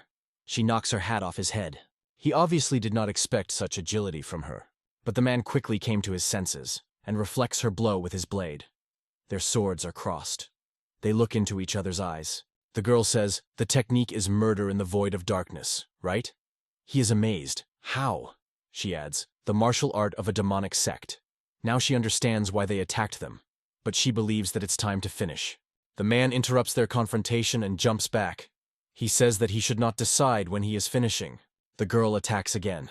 The energy between them literally explodes. Chan and the will continue to advance. She says, now that she found out who her opponent, his tricks on her will no longer work. The man is furious. This girl was much stronger than he represented. To defeat her, he will have to fight in full force. A warrior warning is heard nearby, on the right. Looking back in the indicated direction, he does not understand who lit a signal bonfire. They tied everyone with a battle. Is the first group failed? If you do not finish quickly, Shaolin will intervene. The girl's voice comes to him. If they want to escape, then this is their last chance. He asks, will she really let them go? Chan and the will answer, it is better than allowing to die even more people. The man screams violently, something else. They came for their lives. He gives the command to use pills to his soldiers. Those hastily fulfill the order. Their bodies are filled with blood-red energy. She makes them be painfully changing. Pupils of 9 schools are in surprise watching the transformation. A man whose eyes burn red chi tells everyone to kill everyone. Its energy is so strong that it is not able to withstand even Vul in the will. She literally knocks her down. Rising, the girl thinks, this is the power of fiery pills. The situation is critical. They will not last at such a pace for a long time. If at least one student of 9 schools will die, they lost. Yunchun Un and Bakmuho burst into the thick of the battle. None of the warring parties expected their appearance. Hurrying to the rescue, friends are talking among themselves. Bakma says, if a forest fire begins, then it will be on the conscience of Yunchun Un. He answers, this is better than returning to Shaolin. The leader of the representatives of the demonic sect looks at the new arrivals in surprise. In insulting expressions, a man is interested in, is this their business? Bakma tells a friend, asks if their hands are a signal bonfire. And Chunun, stretching his lips in a smile, answers, well, since he asked, then we must answer. He answers as a secret. The man is furious. He orders to kill them. His warriors are in a hurry to fulfill the order and rush to the guys. And Chunun says that he will do them. A friend answers, see you later. The guy offers to check the new equipment. And Chunun uses the point of limit, and then the path of power. The monstrous energy comes from him. Opponents scatter in different directions when he uses the technique that the master of Dharma has honed over the centuries. He resorts to the technique of heaven. Those present are shocked by his power. This applies to both opponents and those on whose side the guy fights. From afar, hiding behind a tree, some person is watching them. He asks the question, who are these two? In the heat of battle, the guy almost hurts the Chan with the will. He immediately raises his hands and assures that they are allies. And what happened is just a misunderstanding. The girl answers. She sees that they are not enemies. En Chun-un apologizes again, and asks to understand him correctly. Chan and will be interested. Are they from Shaolin? The guy does not know how to answer. He is riding. And then the master's voice is heard. Do not dare to relax. and Chunun immediately with his foot strikes a crushing blow to the enemy. He shudders. It hurts. If it were not for the divine technique of the Earth's essence, then the fracture could not have been avoided. He is attacked by the commander of the detachment. The girl warns him to be careful. Their opponents are under the influence of fiery pills, so it is dangerous to fight them. The guy barely manages to evade. He is surprised.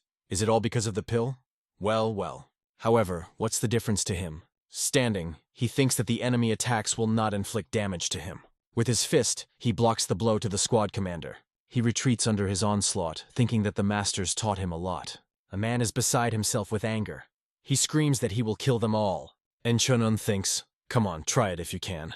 The clash of their energies causes an explosion. And to the place where the man stood, stone blocks are falling. Watching the tactics of the battle, Yun Chunun, the girl thinks, from the boat again to Shaolin? Who is this person? The guy triumphs. The last attack was not particularly smooth, but otherwise everything went fine.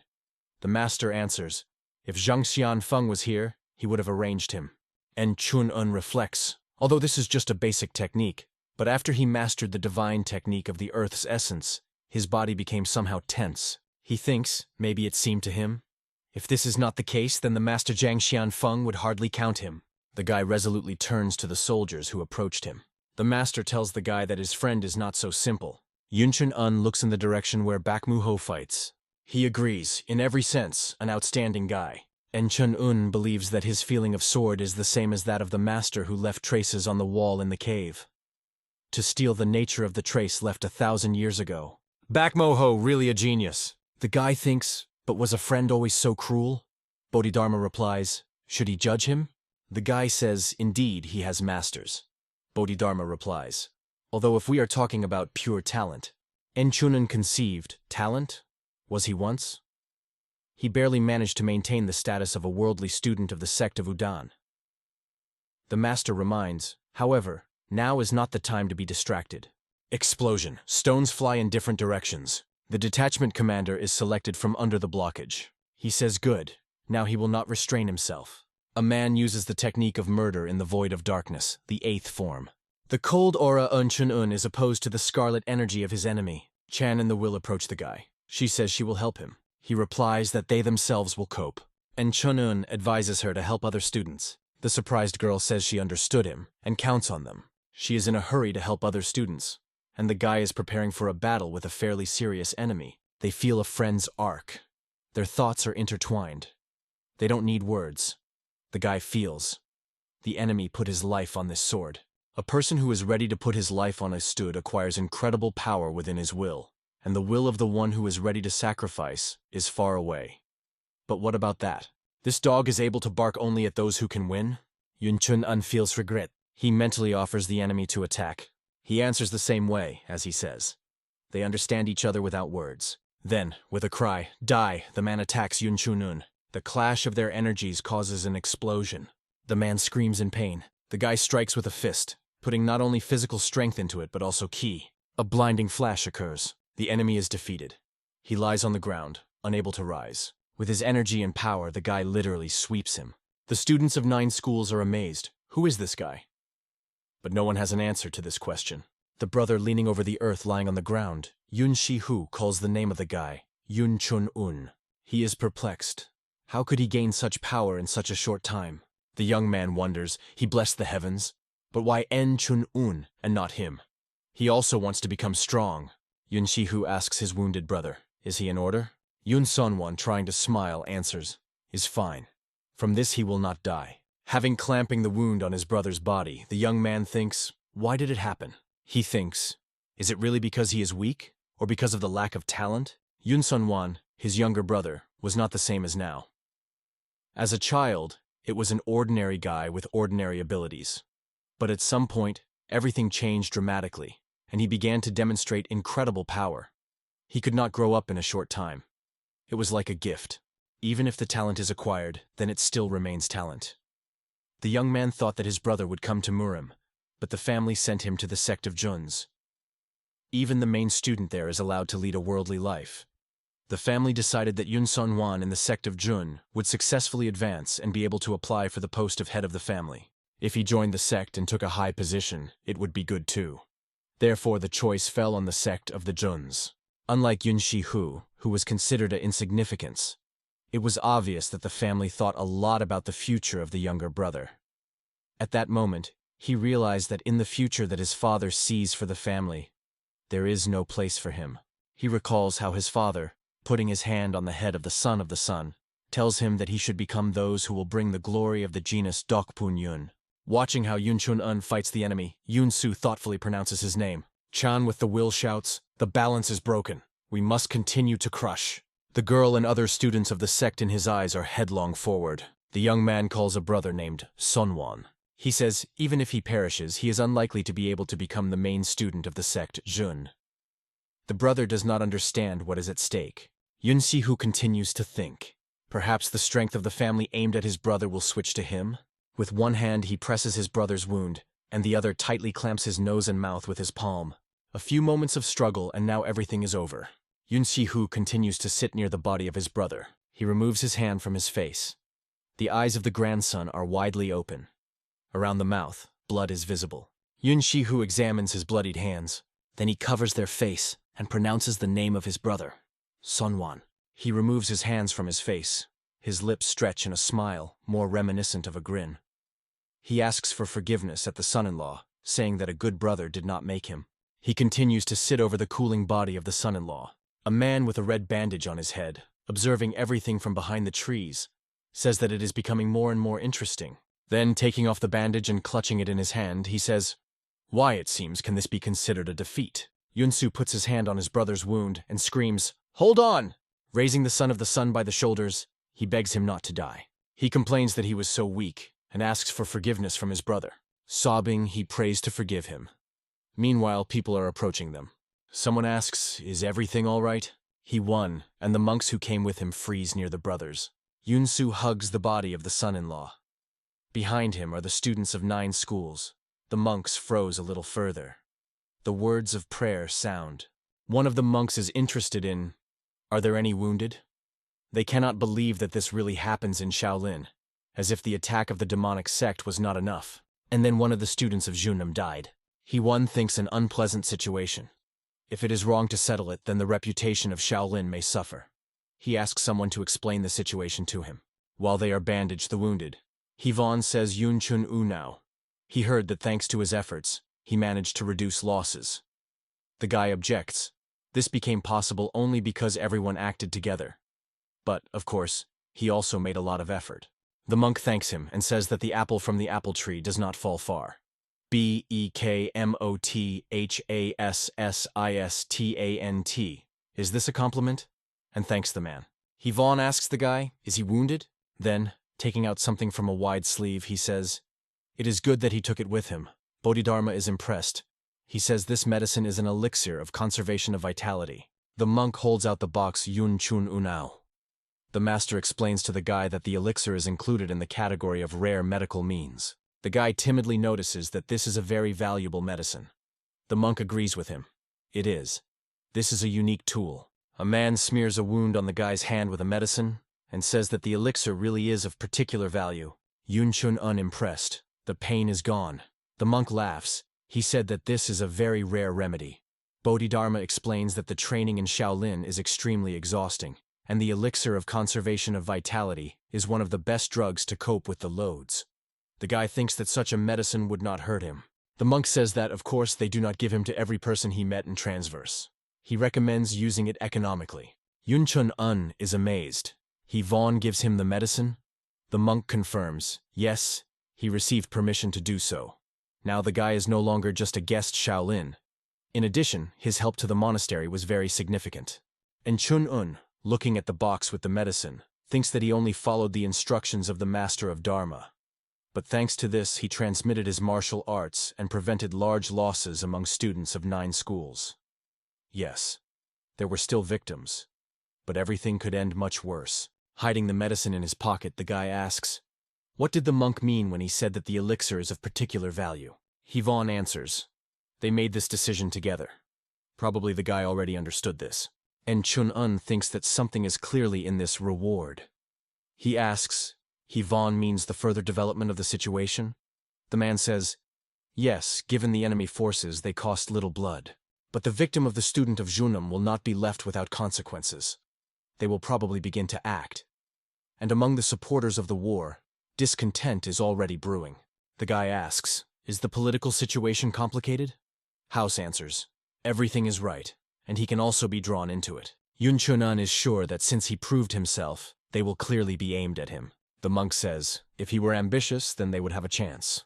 He is interested. The guy is ambitious. Yun Chunan is conceived, glory and power. He replies that he does not care about such trifles. He won, putting his hand on his shoulder. He says that he thought so. If it were otherwise, he would not refuse the position of student of the Master of Tsajo. If Yun Chun-un is hard in his decision, then it is better for him to leave Shaolin before the problems begin.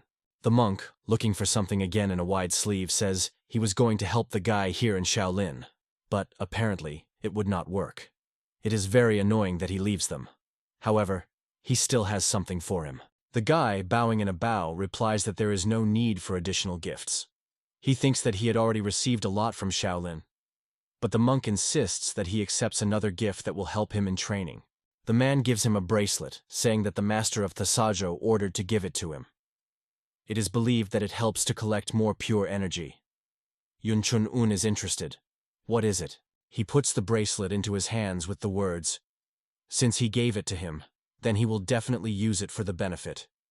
He understands that this is a real artifact, and only thought comes to his mind. The master asks, "Is it still here?" En Chun-un, looking up, asks, "What did he say? Is this what he thought about?" A friend is surprised. Is the guy looking into the sky again? Bodhidharma confirms the guess of Yun Chun-un. Yes, this is what he used in due time. Yun Chun-un is delighted. He issues a wild cry of joy. Others look at him like a psycho. He laughs, and his student believes that the guy gets out again. Chan and the Will watching what is happening in surprise. She asks the question, why did the Sajo presented him with this? Who is he? She thought his technique was a Shaolin, but it is also similar to the techniques of the Suen sect. The girl suggests that the guy is a special student of both sects. She is very interested in who he is, and she was still told that at a meeting of 9 schools it would be bored. Looking at Yun Chun-un and his friend, she thinks that this time her father was mistaken. She was able to find 2, the girl thinks. Well, she is sure that they will still see. From her gaze, the guys make his way a trembling. Right, the frost has passed on the skin. Chan and the Will leave, leaving friends with the monks. A person with a red bandage continues to hide behind a tree. Does he think luck or failure? Then it comes to the conclusion that it is not for him to decide it. A bird flies in the night sky above the heads of the guys. The fiery gates of hell. The arch of the cave shines like a starry sky. A huge boiler standing on fire can be seen. Someone as if a melted hand gets a skull from Vreva. The voice sounds, "So he is the same Demo Emperor of the Black Wind?" A loud name for such a discharge. The skull flies to the rest, lying against the wall of the cave. Someone pronounces, "It's funny to see how any trash calls himself demons." Moster, an unknown who threw the skull so casually, wipes his hand with a rag. He wonders, is it really so lacking in the demonic sect? He lowers his hand flaming with a red aura, saying that it is sad, and wonders how many years have they gathered to rot in these hellish lands. He concentrates energy in his palm and says dismissively, "Garbage." His energy attracts the body of the detachment commander from the demonic sect to him. He grabs the man by the hair. Then he says, since he was brought first, it means that he is their leader. How many atrocities are in his soul? With these words, he forces him to look a man in a mirror surface. The face of this expresses painful pain. Suddenly, the owner of the fiery gates of hell was interested in something. In the memoirs of the detachment commander, he saw En Chun-un. He was interested in his technique by the blow of heaven. He says that this is the technique of Dharma, created by him in heaven. Looking through further events, he says, and this is the technique of Sect of the Wudang? He releases the commander of the detachment. Then he pronounces Xianfong and Dharma. What did they start there? In his hand, energy is concentrated. At this time, the guy's masters are jerking. Now their frost has gone on the skin. The owner of the fiery gates of hell knows the inhabitants of the heavenly kingdom, who taught the guy to this technique. He is wondering why they need him, and what goals they achieve. Meanwhile, Yun Chun-un and his friend descend the long staircase, leaving Shaolin. Back Mu says that it does not even look like a flight in the middle of the night. The guy agrees with him. Everything is somehow too open. At the foot of the stairs, Yun Chun-un is inclined in a farewell bow. He says that they leave using the hospitality of the monks. His friend is surprised. What hospitality? Yes, they are in debt in front of them. He notices a flickering radiance around the presented bracelet on the guy's hand. Baek Moo-ho also folds his hands and bows his head in a traditional farewell bow. He says that he also tried, but he was not presented to him. It was necessary to take a bomb with him to take with him, he jokes. Yun Chun-un laughs in response. A young monk for a friend or something to take him with him. Walking along the forest path, friends continue the conversation. Baek Moth Asician. A guy at least represents how useful is he. He also often gets food. En Chun-un answers. When they meet next time, they will make him a fix. The young man is intensifying. Are they going home right now? Yun Chun-un asks. He doesn't want to return. A friend believes that not every day there is a chance to go out, so he does not have much desire to return immediately. The guy says that he is already constantly rushing back and forth. Baek objects. But this is not the same thing. For the first time he has a free trip to Murim. En Chun-un thought a little, agrees with him. Of course he misses the house, but in a short time he used too much. Maybe it's better to return and calmly engage in training? The guy thinks this is not a way out. If the words of the monk Havon are true, then 9 sects have already become interested in them. If he returns home right now, he can create problems. He does not know what to do. Here, Bodhidharma intervenes. If the guy wants to travel the world, why don't he go to Mount Huashan? En Chun-un asking, Huashan? A friend looks at him in surprise. Baek Moo-ho is delighted. He believes that Huashan is a great solution. He has a special connection with this place. From an excess of energy, the young man climbs the trunk of a tree, and then, turning to the guy, he says, What if there is something interesting there too? Baek Mo jumps to the ground and depicts Sposon, drumming himself in the chest and dancing. Yun Chun-un laughs. He thinks, a friend said that he wanted to enjoy freedom, and in the end he was delighted to gain new power. The young man rushes around the clearing with a scream. Forward on the Huashan! Having folded his hands on his chest, the guy watches him, thinking at the same time. Although, if you think about it, from his point of view, it may seem that he becomes stronger, deciphering old manuscripts. Even in Sunshan, he received a good strengthening. En Chun-un is asking a question. Maybe he wants too much? The guy believes that now is the time to absorb knowledge and grow. He thinks that it is necessary to correct the mistakes of 9 schools, which were considered the basis of orthodoxy. Yun Chun-un is sure that this is the best that he can do for his masters. To do this, he needs to take a position in which they themselves will bow their heads in front of them. Therefore, he needs power. If there is an opportunity to get something, then he must get it. Raising the index finger up, the guy says, Forward! A friend jumps with joy and screams, On Huashan! On a narrow mountain trail bordering on a cliff, there is a man. A bird rushes to it. The man holds out his hand, and she sits on her. A person reads a message that the bird delivered. Burning a note with the help of Qi, he says, Failure. Of their people, only some youth from the sect of the Juns died. He knew that they were useless. But so, the whole body and eyes of this man emit incredibly powerful ominous energy. He believes that if you look from the other side, then everything is not so bad. Touching the poultry of the poultry, he says, The Juns are not peaceful guys. The bird disappears in a fiery flash. Walking along the path, the man says that this is not the best outcome, but he will also fit. A few days later, forest next to Huashani. Friends drink water from the river. Yun Chun-un wipes his mouth with a sleeve. Baek Moo-ho cannot tear his head off the water. The young man rises sharply. Yun Chun-un laughs. A friend's lips captured a large fish. They strung a catch on a stick and placed over the bonfire. Friends are sitting by the fire, waiting for the fish to be fried. Soon, only the raised bones remained from an unexpected catch. Baek Moo-ho, throwing a sword on his shoulders, says, They ate, now you can practice. The guy agrees with him, but is in no hurry to rise from the ground. Nevertheless, he begins to train. His whole body radiates radiant energy. He thinks that every time he hones the martial arts of the master of Dharma, he feels how he changes himself. It seems to him that his bones and muscles become strong, like steel veins, and the body is strong, like hardened iron. He believes that in the future, perhaps, he will be able to beat off the blows of swords that cut iron, like soft clay with his bare hands. And Chun-un understands that we must not forget about the teachings of the master Jang Xianfong. Having finished training, the guy exhales tiredly. He believes that today is enough. Yun Chun-un sits under a tree. Plunging into meditation, he thinks about the bracelet that he received from the monk Ghana. He heard that this is a fragment of the relic which was used by the immortal. The more he looks at him, the more amazed. The master of Dharma went to check how much the gift is suitable for him. The guy is interested. Is Jang Xianfong still busy? He was used to the fact that one of the masters is constantly nearby, and without them he feels some kind of emptiness. The guy thinks that he even managed to miss them. Suddenly, the voice of Jang Xianfong notifying that he had come. Chun-un is interested. How is the master doing? Jang Xianfong says that Bodhidharma told him that the guy forgot about the technique of buck.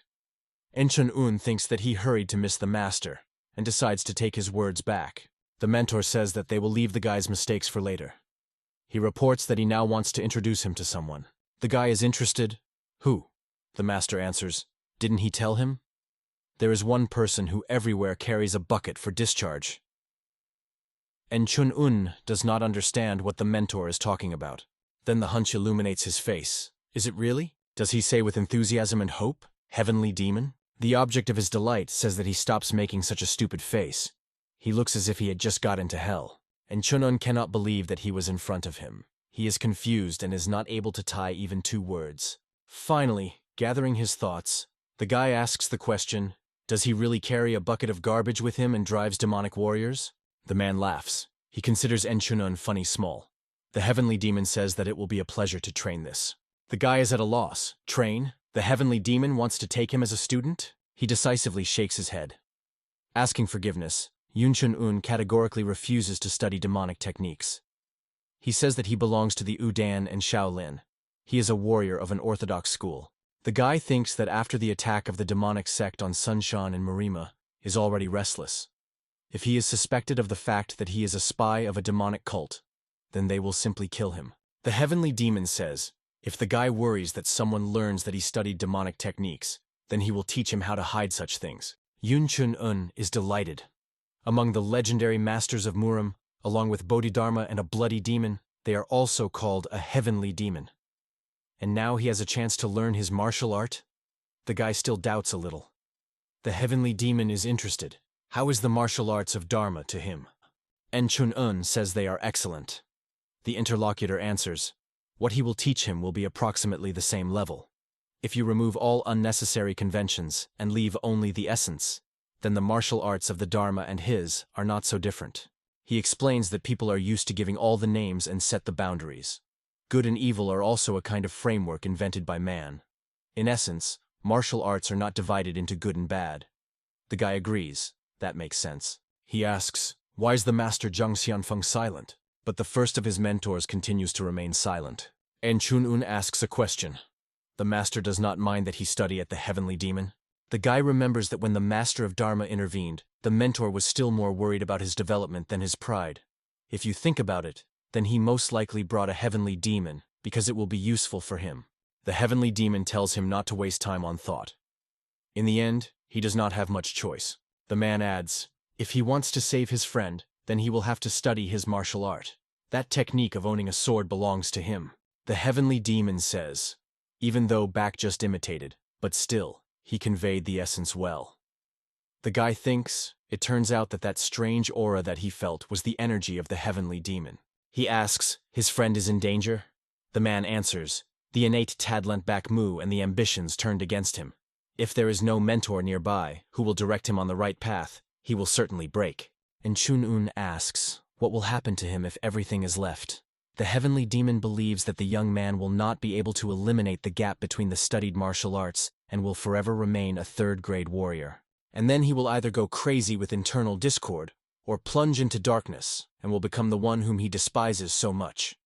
The guy thinks, if this is true, then things are bad. Why then did not the master of Dharma tell him about this that time? Maybe he was sure that even without a heavenly demon, a guy could solve this problem. Or maybe he was going to attract a heavenly demon from the very beginning. And Chun-un thinks, if so, it becomes clear why Master Jang Xianfong is just watching silently. The guy asks, then what should he do? The heavenly demon invites him to fight a friend. He says, if Chun-un wants to understand how much back he wanted to be influenced, first let him conduct a test. This is the only way to decide whether to use strict measures or a sufficiently soft approach. The guy clarifies, That is to save his friend, he needs to fight with him? The guy bows in a bow. He asks for a heavenly demon to take care of them. He answers, let's see. Yun Chun-un goes to a friend. He says that Bak will take a fighting rack. They will fight. The young man is transforming again. From him comes an unusual aura for him. The guy says that since they returned home they did not really fight. Then a friend did not even use a sword. He offers to try real. Bak is surprised. He says, seriously? This is not the same thing that the battle is on fists. And Chun-un understands this? The guy says it would be strange if he did not understand this. They spent so much time watching each other. Smiling ominously, Bak wants to answer. Well, good. He has long wanted to fight him for real. And he warns in advance, recently his sword behaves somehow strangely. Because of this, he feels not at ease. The young man adds, so if he suddenly chopped off something, then let his friend not be offended. With these words, he lunges with a sword. And Chun-un barely manages to evade the rapid attack by Baek Mu. A friend looks somewhat confused. He did not expect such agility from a guy. En Chun-un says that they don't talk to friends. Throwing a sword on his shoulders, Baek Mu laughs. I'm sorry. He explains that recently he has not been following words. The young man again rushes with a whirlwind to Yun Chun-un. The guy is interested. And when did he follow them? Baek Mu brings a sword to strike. He asks, the guy is mocking? Okay, then he will try to chop off something carefully. The guy wishes him good luck. He thinks a friend behaves strangely, as if it changes it becomes the same. It turns into someone else. Exploring the attacks of Baek Mu, Yun Chun-un is thinking, if he does everything, as it is said, then it should become better, right? Okay, you need to trust the masters. At least the master Jang Xianfong never did anything to him. So, the heavenly demon will not fail. He said that he would fix the state of his friend and teach his martial art. Baek Mu strikes with a sword. The guy blocks his weapon with his hands. And Chun-un barely restrains the pressure of a young man. He thinks that this is a heavy blow, and he does not look like the style of MANHUA, who studied Baek Mu. He substitutes a bracelet under a friend's blade.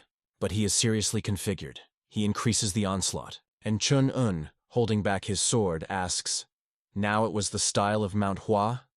The heavenly demon says, a mess.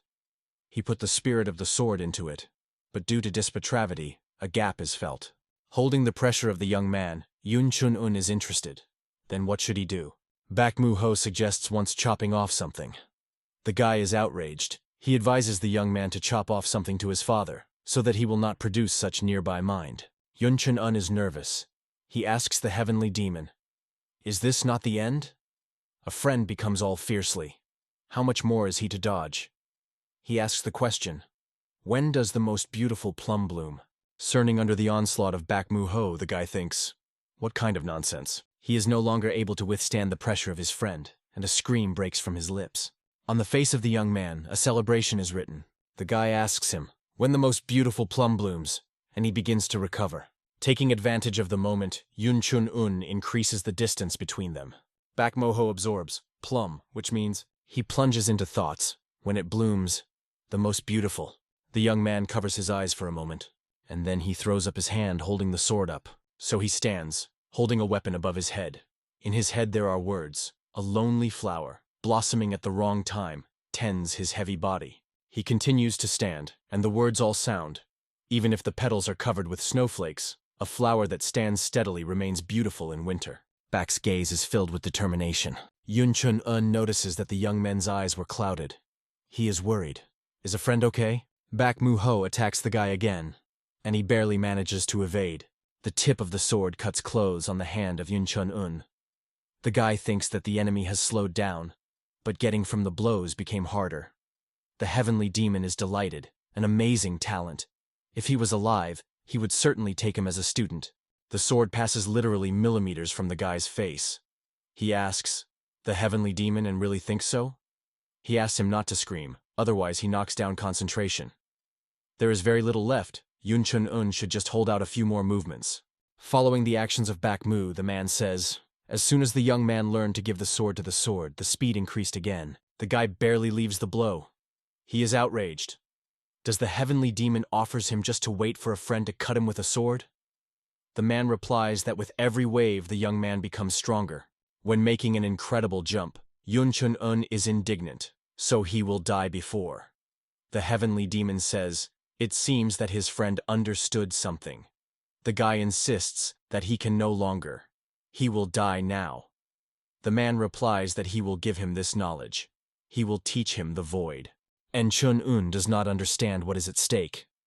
Meanwhile, a friend who again rushes at him with a sword. The heavenly demon asks, "What is a hep?" Looking in a friend's eye, Chun-un answers, "Time." While the guy performs incredible somersaults, avoiding a shock by a sword, the heavenly demon asks another question. Then what does the absence of a hep mean? Chun-un asking for mughep? Lack of time? He still does not understand anything. Back Mu-ho brings a sword for a crushing blow. The heavenly demon says, when he knows the void, he will achieve illusory. The sword inexorably descends onto the guy's head. The man continues to speak, and when he reaches illusory, he will see the world as he is. The heavenly demon explains that the beginning of knowledge begins with awareness. He sends an impulse through the spatial eye right in the head of the guy. An unbearably bright flash occurs in the clearing, which is visible very far. Words sound in the guy's head. Only he can be called worthy. Two auras belonging to friends are opposed to each other. In his thoughts, Chun-un, Una, continues to sound a voice. For the sake of power over everything, he will even erase the time. The guy grabs his hands by the head. Baek Mu-ku frantically squeezes the hilt of the sword, which is about to fall on Yun Chun-un. In the guy's head sounds, words that are not subject to reason, roll like a tide. Only he is delighted. Yun Chun-un lowers his hands. In a few moments he became a completely different person. His face expresses gloomy determination. It sounds in his head, worthy of one single-handed, in proud loneliness. Baek Mu-ho looks somewhat confused. The guy uses a demonic handle technique. The heavenly demon looks in disbelief to the spatial eye. What is it? How is it possible? After all, he just explained to the guy the essence of the teachings, and he instinctively understood him. Standing nearby, Jang Xianfong says that this is not the first time. Does the heavenly demon ask, the highest skill? True, Dharma also existed. Jang Xianfong says, a genius who is able to comprehend martial art in a moment, while others study it all their lives. The interlocutor asks, does he really want to say that this is possible? Meanwhile, Baek is in front of the power of Yun Chun-un. The guy continues to use the demonic handle technique. Unable to withstand pressure, the young man kneels, but still continues to squeeze the hilt of the sword. And Chun-un reinforces the onslaught, and the friend is forced to spread on the ground and release weapons from his hands. A guy covered by a blood-red aura calls him Hey. He says that because of him he again loses consciousness. Leg Yun Chun-unvan. He falls to the ground near a friend. The heavenly demon is puzzled, no matter how gifted the guy was. But all this seems strange to him.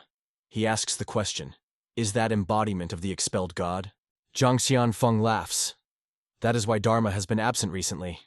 Even by their standards, the guy's abilities definitely go beyond the usual. He asks, why complicate everything? And advises thinking easier. He says that this guy is their student. Looking at Yun Chun-un, he continues, there is no teacher who does not rejoice at the successes of his student. He offers the heavenly demon to just rejoice. The man's eyes light up with some kind of soft, warm light. He repeats, the student then. Arch of the gate, above the entrance of the plate is Shaolin. The man furiously asks, knocking on the table with his fist, what does this mean? There are no guilt in this? From the blow, its cup is overturning, and the drink spreads along the countertop. In addition to him, there are 7 more people at the table. He won, taking a sip from his cup, admits that there were shortcomings in the guard, but he cannot accept other accusations. He believes that in words there is nothing to solve. Since the attack occurred outside their territory, can they be blamed for slowness? The monk says that given who attacked, the fact of restriction of damage caused is already a miracle. He asks not to belittle this fact. He understands that he is on a platoon due to the loss of a potential student, but such an attitude is unacceptable even in such a situation. He says that he would like to listen to his point of view. He asks, so what will he say? A man, with a face skewed with anger, answers, be that as it may, this time the student Shaolin played a significant role. He is interested in where this boy is now? The monk says, there is no problem with him. He asks, maybe they will discuss something else. The man does not calm down. He asks, after such an incident, Vaughn states that there are no problems. Does he hide something from them? With a knock, putting a cup on the table, he warns that he does not make thoughtless statements. He was chosen by the great master. Is the man surprised? Master? If the master chose him, does this mean that he is his student? He adds, Strangely, he had to hear about the student of the Wudang. And what is this news? Some of those present join him. They also heard. The woman asks. Rumors have reached her that he used the technique of blades? One of those present answers. Surprisingly, he did not know about it. A man who pacified his anger a bit suspiciously narrows his eyes. A student of a master who uses the technique of buck? If this is true, then he would like to look at him. All those present turn their eyes to Yvonne. He, taking another sip from the cup, thinks that he will not be able to completely take his eyes from the guy. He hopes that this boy will not suffer from such an interest. Chunun with difficulty opens his eyes. Rising, he complains. He was cut through again. Which is already again? How long will it still last? Looking at the friend lying nearby, the guy, squeezing his fist, says, "This is all because of him." Finally, the awareness of what happened covers him. Approaching the back of the Mu, lying in his depression formed by his body, Yun Chun-un says, "This is what power." He has the feeling that he is connected with everything that he sees around. Even for a short moment, but it seemed to him that the whole world was in his hands. Even back seems to him a joke. The heavenly demon, noticing that the student came to his senses, is interested in his well-being.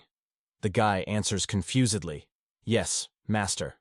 The heavenly demon asks, Yun Chun-un is surprised that he is stripping with him so gently. The guy answers, "A little." The heavenly demon says that they would be seen soon, so he came to see him so that it was not so embarrassing at the meeting. And Chun-un is surprised. Will they soon meet? Is this? It turns out that he will die soon. The man answers, this will happen if he again imprudes this way. Does he remember what he did yesterday? The guy answers embarrassedly. He does not know, and does not remember. The heavenly demon explains, he crossed the border with his miserable skills. He touched hell, reached him, and even tried to manage. He saw much more than was worth it. The guy smiles, right? The man says, this does not mean that he has the power to manage him. Yun Chun-un agrees. Yes, he has not yet become one of them. The interlocutor believes that the guy does not know what this means. He agrees again. Does not know.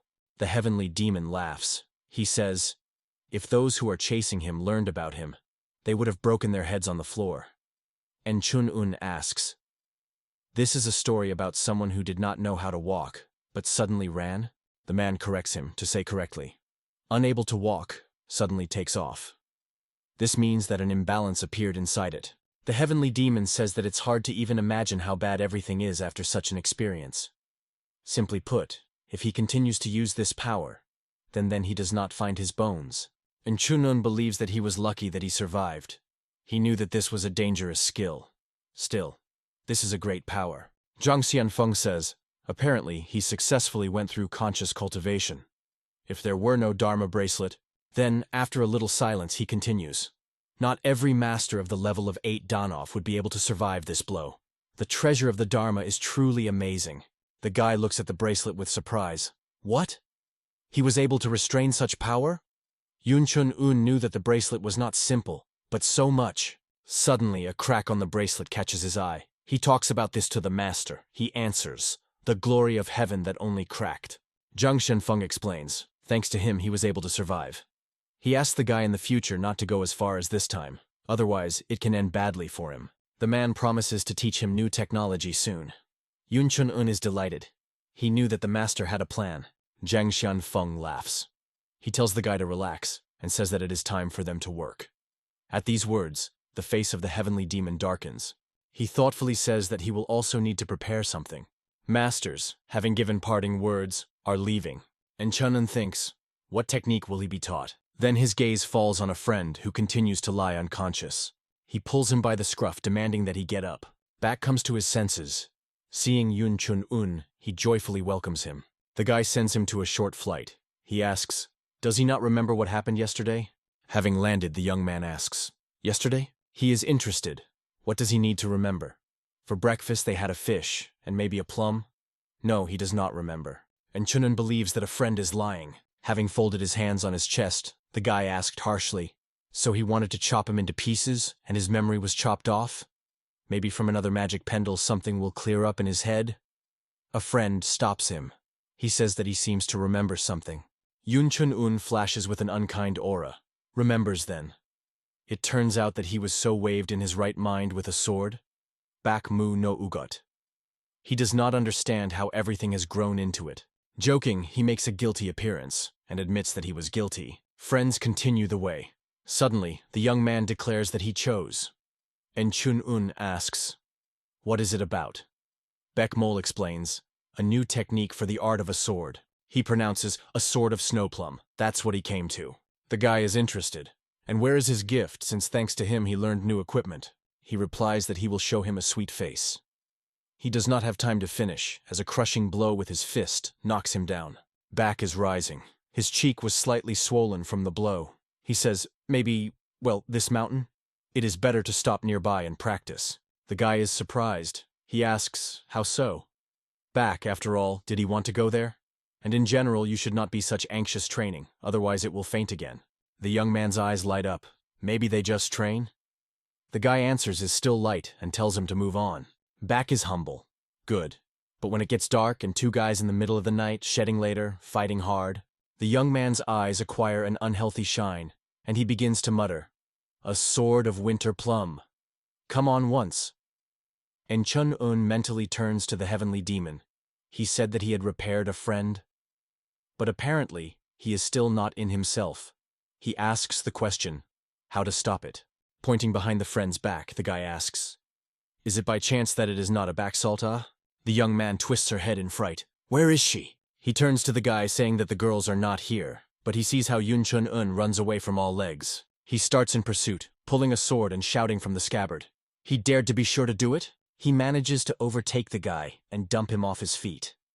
Substituting the bracelet under his sword, Yun Chun-un proposes, "How about to save new equipment and show off with her in front of her sister?" The young man thinks, "To show off in front of her sister?" Holding his onslaught, the guy says, "If you debut, then with a grand scale." Yun Chun-un asks, how is this idea to him, or is he shy? Maybe then he better give up. He thinks, to show off in front of his sister? Then he asks a friend, only once? Suddenly, someone calls back Mu-ho. Friends turn their heads on the voice. A young man goes to them. The young man asks what he is doing here, and Chun-un is interested in a friend hiding the sword in the scabbard. Does he know this person? He replies that this is a student from the Skasan sect. A young man who approached them says, and he thought, who made his way here? Back Mo-ho politely interested. How are they doing? He says that he only lost time in vain. The young man, pretending to support a secular conversation, says, he also lived well. The young man believes that he has not changed at all. Beck wants to answer. How can he change like that? The guy does not understand anything. What kind of conversation is this? The student of the sect Slassen is interested in. What are the fate of the young man here? He swore that he would not even come to the sacred symbol of the Shasan sect, the window. The guy thinks about a friend, crazy. Baek Mu-ho in turn asks, and here he is in what business? And Chun-un recalls that the young man began the conversation with the fact that someone made his way here. He does not think that they come and check every time. He asks a question, something happened? He replies that recently near the mountain, but he does not have time to finish the phrase. His attention is attracted by a fire flared in the village. Cursing, he rushes there. Friends are bewildered after the student of the Slasan sect. Returning, Yun Chun-un says back Mu-ho, let's go. They rush after the young man. The guy asks a friend, he knows how the smoke comes from? He answers, from the village of Shasan. And Chun-un, having caught up with their recent interlocutor, is interested. Who dared to attack the village that Skasan guards? He answers, let him just follow him. Batted with them, Back mockingly says, apparently their unsurpassed student Skasan, Young Manjoku, is difficult to say about it. The young man continues, they always have so many secrets, you can just tell. He sighs. Oh, how miserable they are. The face of the young man is vigorous. He breaks forward, but the friends are not behind.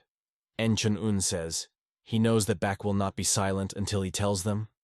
The young man continues to mock, but actually he himself does not know. Young man Jock still dares to tell. He does not want to admit it, but recently those who dared to disturb them appeared. Baek Mu-ho cannot be silent. With a surprise, the young man says, he knows how to talk. En Chun-un considers those who dared to disturb ordinary inhabitants. He says, although they have a strong sect, it will not be easy to protect such an extensive territory. Isn't it better to ask for the help of the main in the province? Young man Jock replies on the run that they have already sent people, but it seems that he also has problems. This did not happen before. and the soldiers all went north.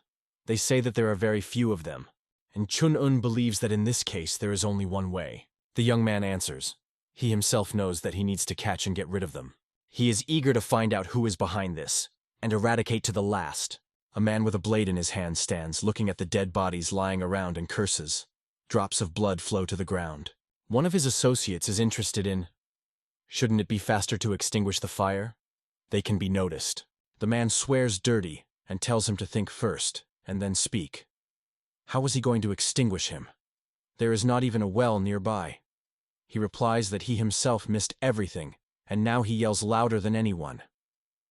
A man, grabbing his breasts, asks, "What did he say?" The ally answers, "If he caught him, I would not have to arrange a fire." Sitting on the mountain of dead bodies and a person leaning on a sword, a man with a gloomy face tells him to shut up until he killed them. He believes that now is not the time to find out who is guilty. Better let them go and collect in one pile of surviving inhabitants. His assistants willingly hurry to fulfill the order. The guys who came running to the village see traces of blood on earth. Young man Jock says he does not know how many thugs are here, but he promises to kill them all to one. Chun-un asks him not to cut everyone indiscriminately. You need to try to catch them alive.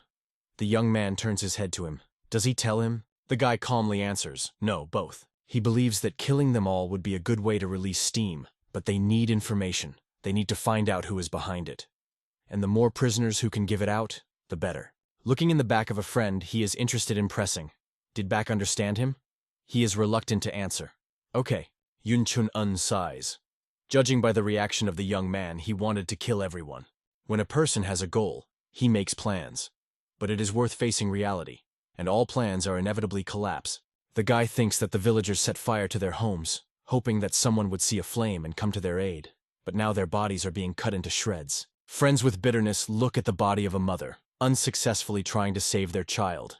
She was nailed with a sword to the ground. Even after death, she continues to squeeze the child in her arms. The body of Yun Chun is covered by an evil aura. He reminds himself, to catch alive. The words spoken with pretense of confidence are now distorted in his head.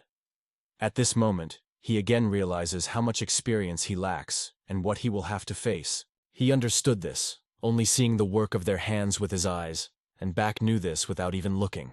The young man says, they did not even get rid of the bodies, apparently in a hurry.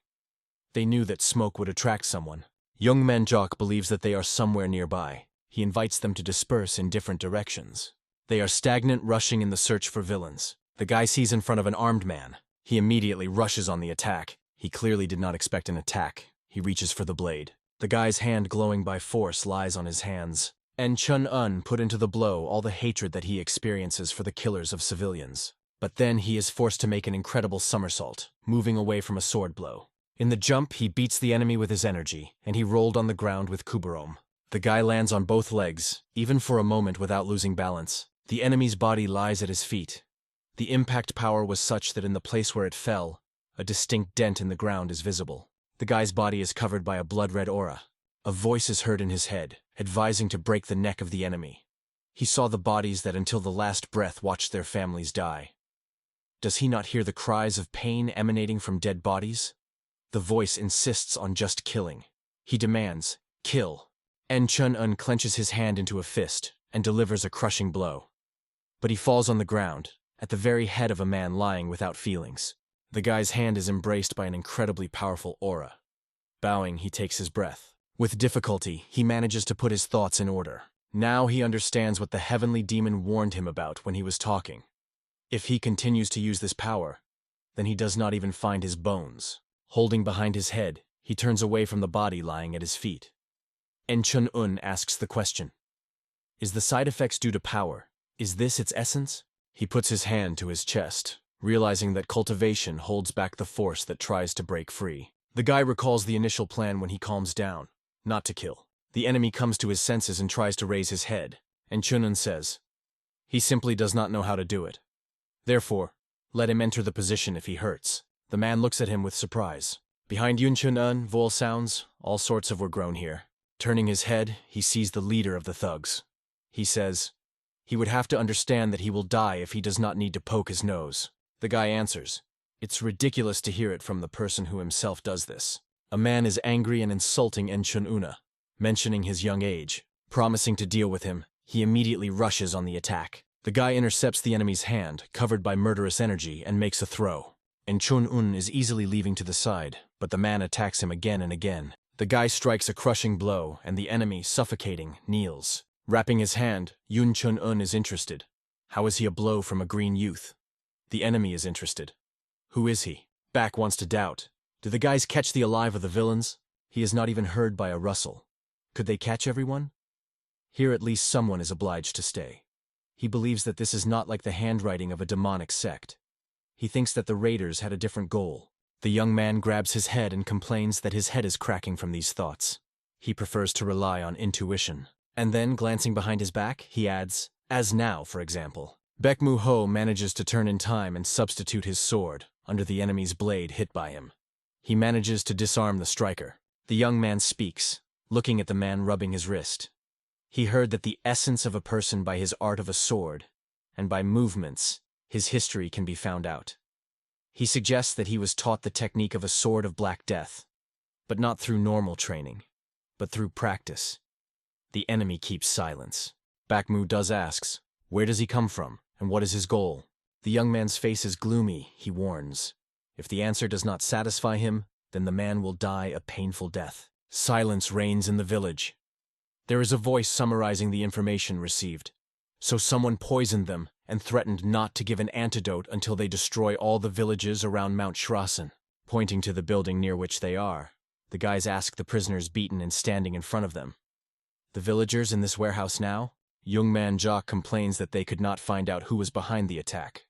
Baek Mu-ho calls bandits people of a nearby mind. He is interested, and why did they decide that they would give them an antidote, even if they follow this order?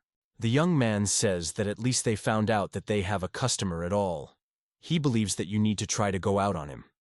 The student of the Sect Shaolin agrees with him.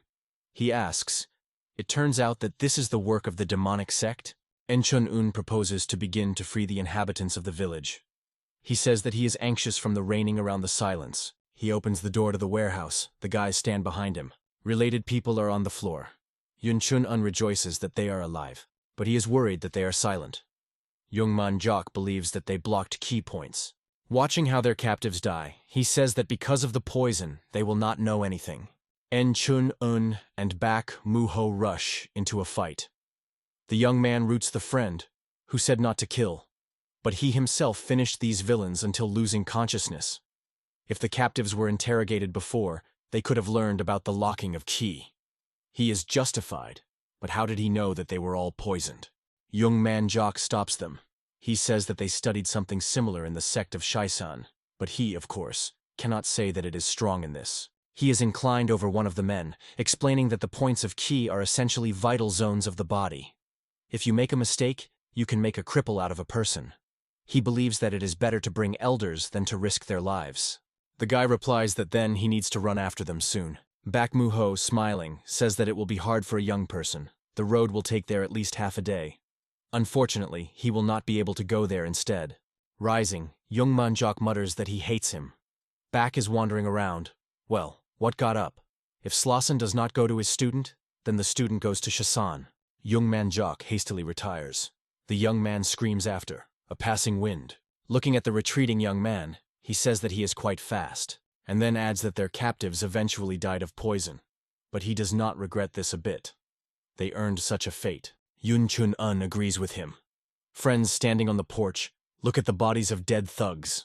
The guy plunges into gloomy thoughts. With his back he feels the rage of connected inhabitants of the village. En Chun-un thinks that this is not surprising. Their calm life was destroyed because of these villains. He returns to the warehouse. The woman looks at him imploringly. Tears flow from her eyes. En Chun-un promises that now it will help prisoners. He knelt down and folds his hands as if in prayer. He says only by this. His body is wrapped in a golden aura. It spreads throughout the room. Baek Mu-ho continues to stand on the porch. The guy leaves the warehouse. A friend is interested. Why did he relax so much? A little embarrassed by En Chun-un explains that he read them soothing prayers. He thought suddenly it would comfort them at least a little. He asks, was it strange? Baek Moshol. I answer that it was pretty good. So much so that if that crazy old man heard it, he would again try to recruit him. The guy says, do not bring nonsense. He believes that he did everything he could. Now they can only wait. Suddenly, some kind of noise attracts his attention, and he has one jump on the roof of the house. The guy sees galloping to the village of armed horsemen. He thinks, well, when was everything simple at least once? Yunchun uncurses. Judging by clothes, this is really enemies from the north. Surprisingly, a friend, he explains, those who have been in the saddle since 5 years and can shoot from a bow.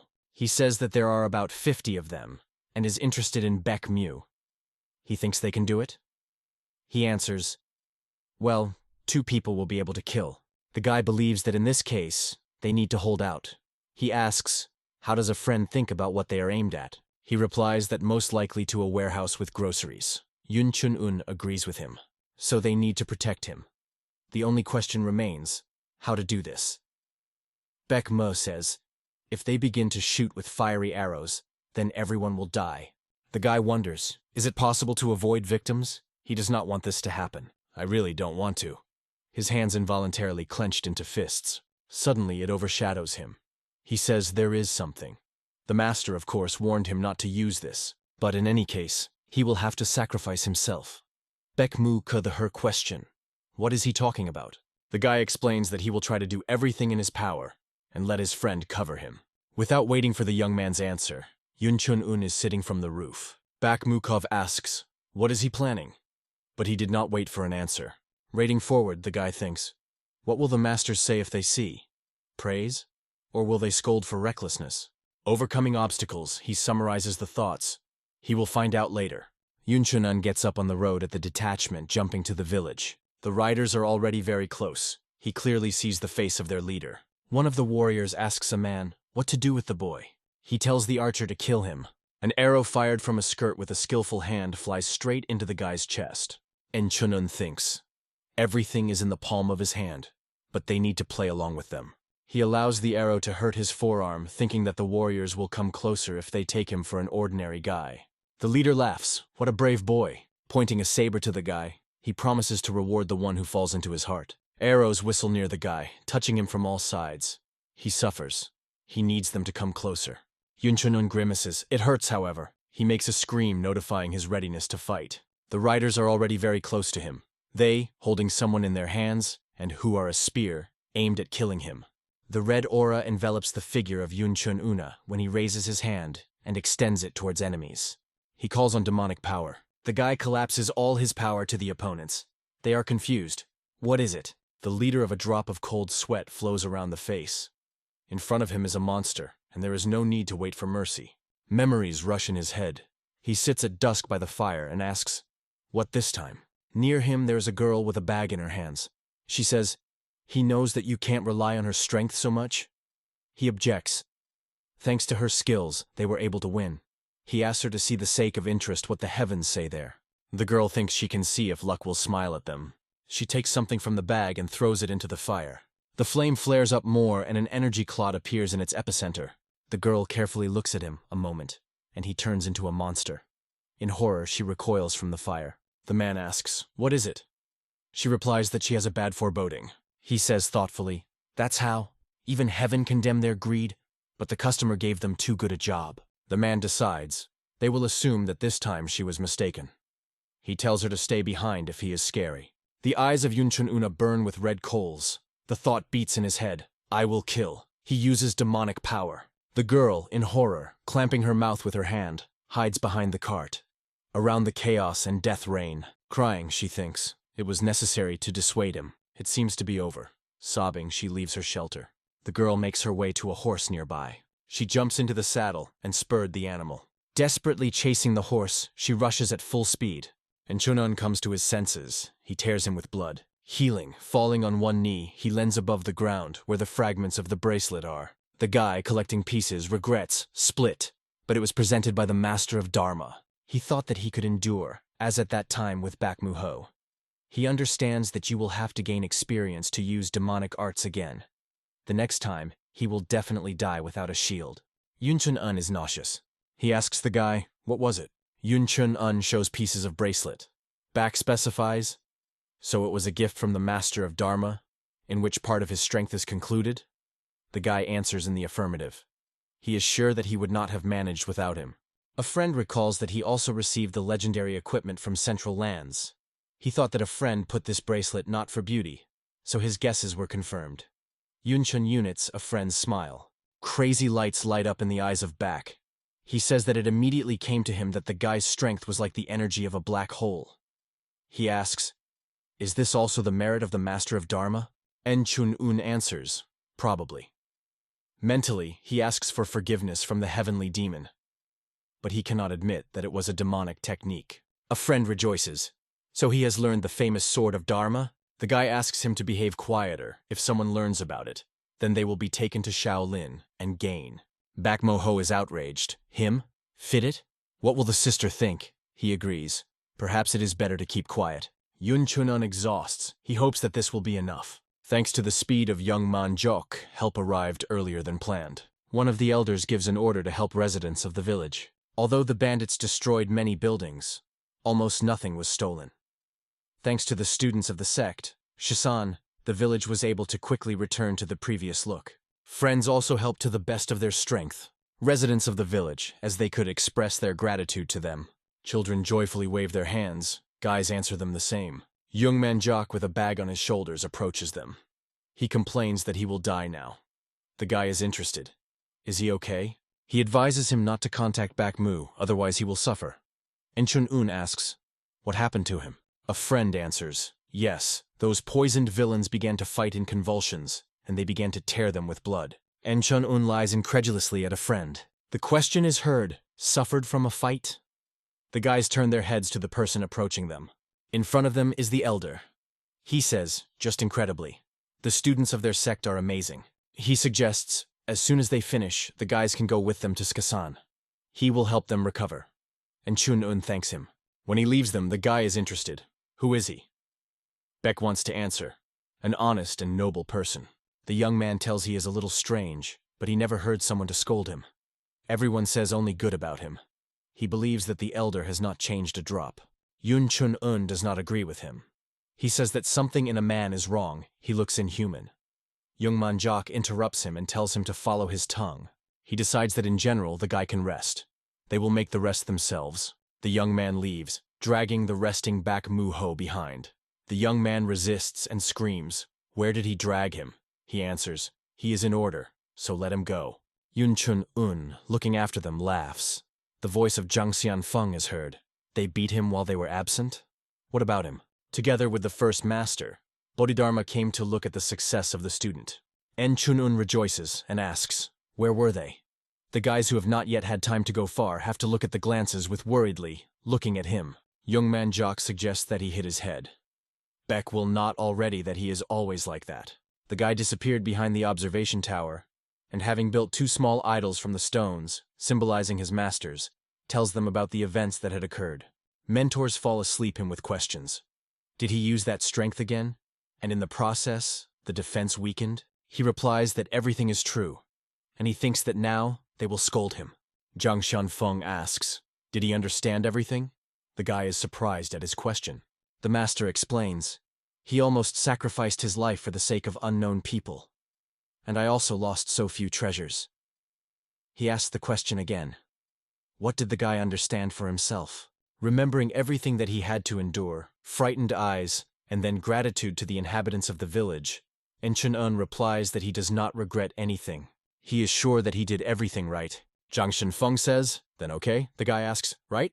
Bodhidharma replies that everyone will ever die, and he is no exception. In the end, he will have to choose one of two, to accept this death or not. The guy echoing after him, "Take." The mentor quotes Confucius, "If you know the right path in the morning, then in the evening you can die." The guy's face brightens. Everything is true. Teachers say that now he does not have to ask their opinion. Masters can tell the road, but not manage it. Bodhidharma is proud of them. Jang Xianfeng calls him smart. The guys leave the village and say goodbye to its inhabitants.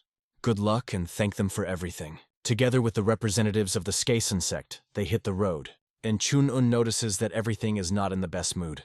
Jang Xianfeng says that people are always angry when what they cherished is destroyed. Bodhidharma believes that therefore, anger is sometimes simply necessary. But he can suppress a person too much. The guy should remember this well. The elder says that everyone had a hard time, especially since they kept everything in themselves. He praises everyone. Well done. Show them true feelings to the inhabitants of the village. It would also be difficult for them to recover. The man believes that vulnerable places should be hidden from prying eyes. Everyone agrees with him. A mountain rises in front of them. Her top is hidden behind the clouds. And Chun-un is interested? Is this Slassen? And how to get there? Jang Xianfong says that he has not been here for a long time. The elder asks his friends, can they use the flight skill? Yun Chun-un is surprised. Bak wants to be responsible for him. He does not know how to.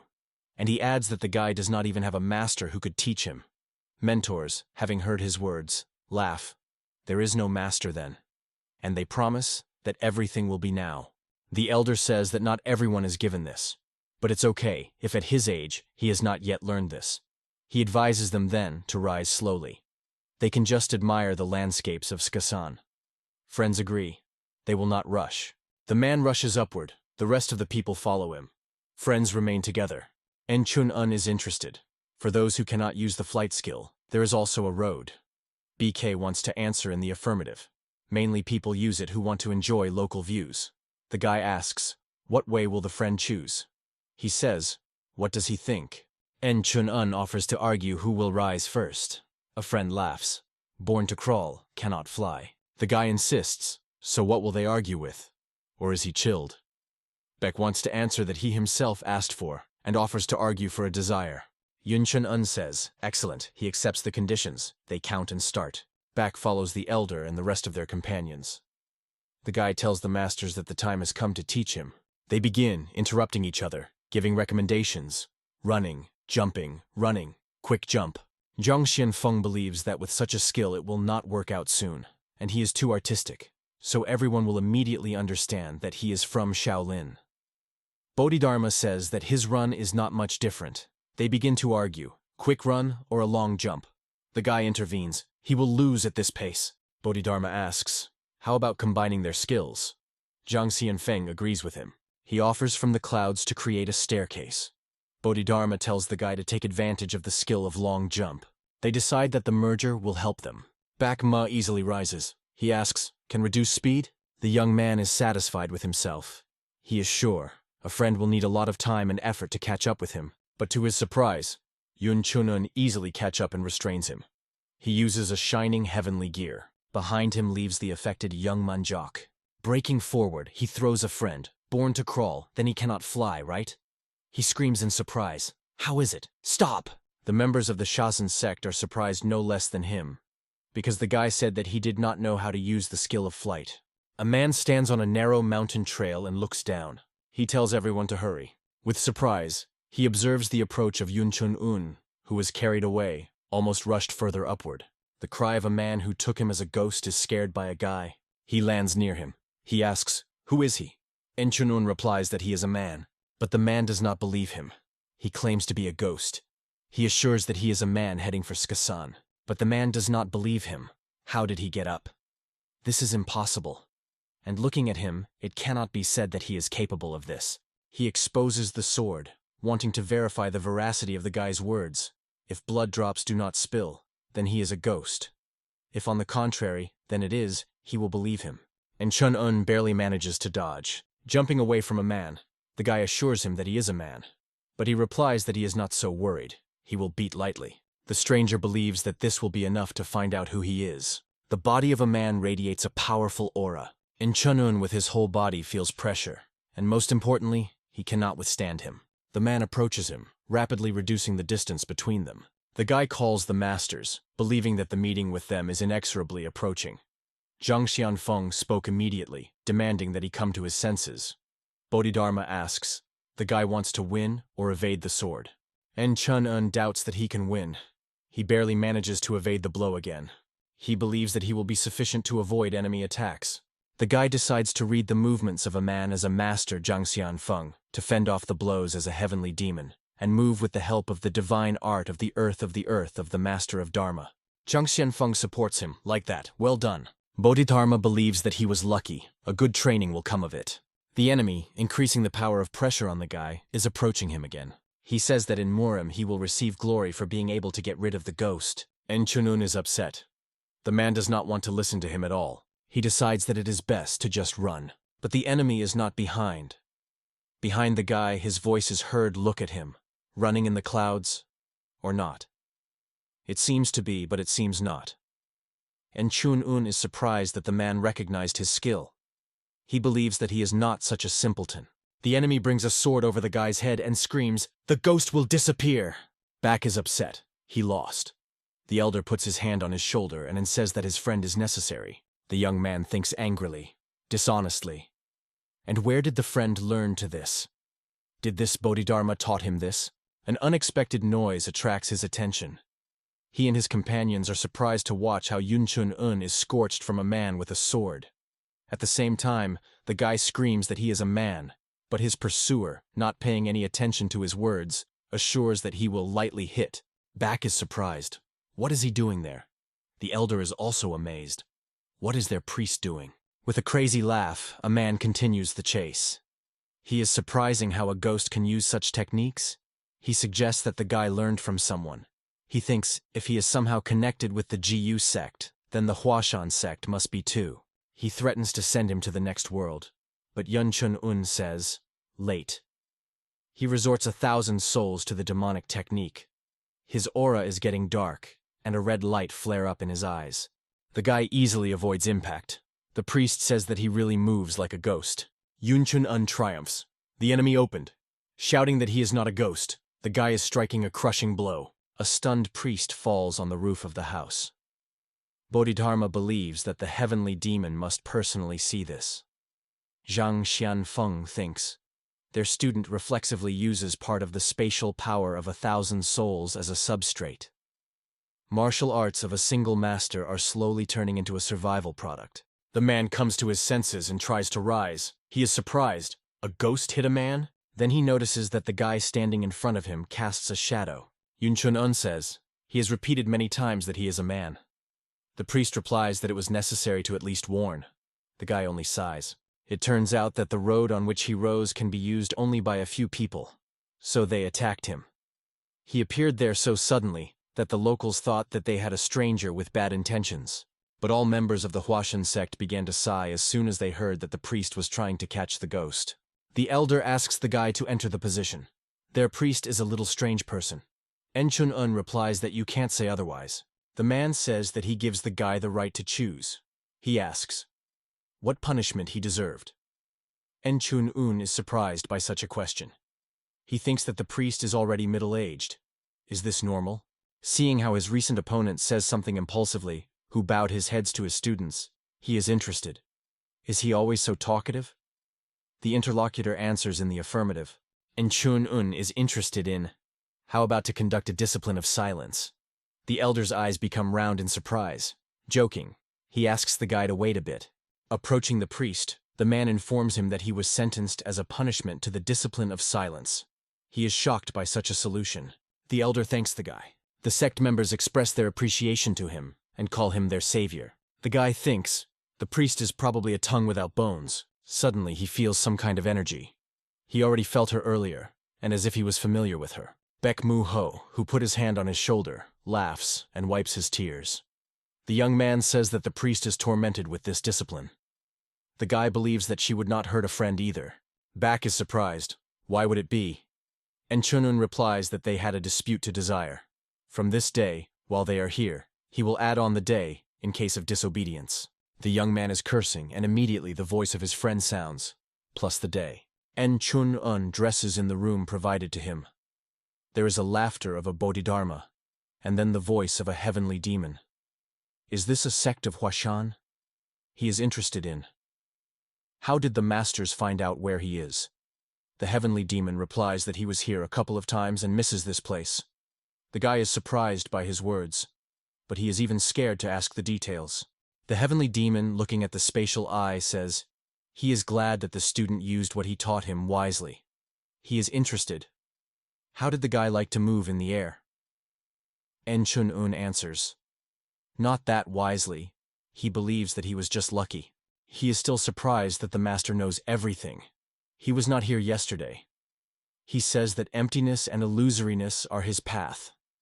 Even he does not know how the spatial eye was able to break through the ceiling barrier and connect to the ground. But if this happened inside the upper center, that is, the heavens located outside the barrier, then connecting energy flows will not be difficult. He explains, if you get a suitable artifact and connect it with the eye, you can see the true picture of what is happening. Bodhidharma is interested. Why? The heavenly demon answers, I do not like it. Let them try to drive out. But who, if not he, will take up this? He says. What is it? Bodhidharma can also take a boy under the wing. However, he is stubborn in the same way as a lot of hair on his bald head. How many years have passed, and he all there? And Chun-un understands that there is no better relationship between them. The people from the Huishan sect left to defend nearby villages. They apologized to the guy that they could not properly take care of him. Running Yun Chun-un says to his friend, hurrying after him, that this is even for the better. He suggests looking for treasures. The guy thinks that on Mount Sunshin they were able to get a bracelet and gifts of gorilla. He is interested in what they will find here. A man in the robes of the Huashan sect is coming towards them along the mountain trail. Friends stop in front of him. Yun Chun-un asks Bak Mu-ho, does he know him? The young man recalls that they shook hands yesterday. He asks, why did the guys come to such a deserted place? En Chun-un replies that they accidentally wandered here and wanted to look around. He mentally adds that they are actually here in search of treasures. He asks, what did the young man forget here? He answers, he thought that if someone wants to attack, then he would slip through this path. Having slapped Yun Chun-un on the shoulder, he says, let them walk, and he will go on. Suddenly, the guy understands that the unusual energy that he felt yesterday belongs to this person, and Chun-un believes that something is wrong here. A friend, not unclenching his lips, so as not to violate the agreement, tries to ask, what exactly? The guy reflects, or is it all right? Maybe he himself is strange? He believes that do not suspect him. He tells his friend that he wants to help members of the sect. Perhaps he will be able to come in handy for the detachment? The guy believes that then they may need information. He asks the question. Maybe then it was necessary to ask the attackers. He understands that now it does not make sense. The dead do not say. And Chun-un repeats thoughtfully, the dead do not say? He turns to the heavenly demon. Does he accidentally work in hell? The heavenly demon examines his possessions. Who did it? It is in the boiling boiler of hell. And it seems he found the one who dared to use it. From a huge boiler, he catches a man who did not listen to the prediction of the girl. He asks, how did he dare to use it? He explains, at least you need to be a student of the heavenly demon to think of this. He is interested. How is the pain felt? Then he tells from this moment to answer his questions.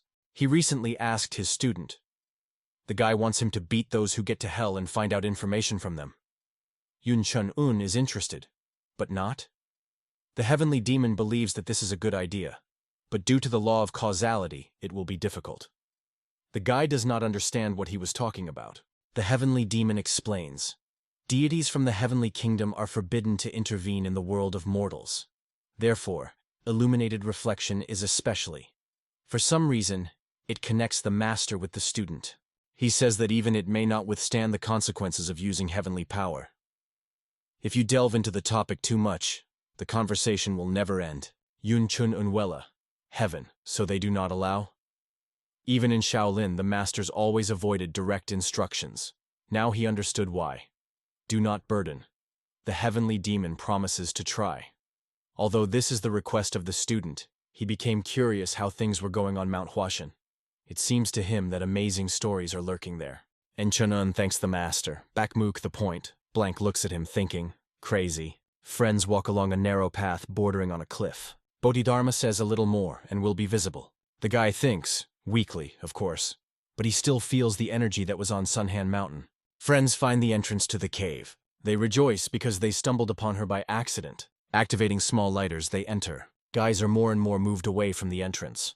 And Chun-un warily looks around. Bak is delighted. The guy is watching a friend in a hurry to the wall of the cave. He carefully studies the lines on its surface. En Chun-un thinks that they look like traces of a heavenly demon. But his sensations became weaker than before. Seeing that a friend was opening his mouth, the guy reminds that he still cannot speak. Bek wants to answer. Now is not the time for this. And he asks the guy to come and see. Yun Chun-un, coming closer, sees some inscriptions. Bak Mu-ho considers it incredible. The guy stops his friend. Mentally, he turns to the master. Maybe it is worth dissuading the young man? What if something goes wrong? Bodhidharma believes that there is nothing dangerous about this, since this is just a vision obtained by the heavenly demon in time of enlightenment.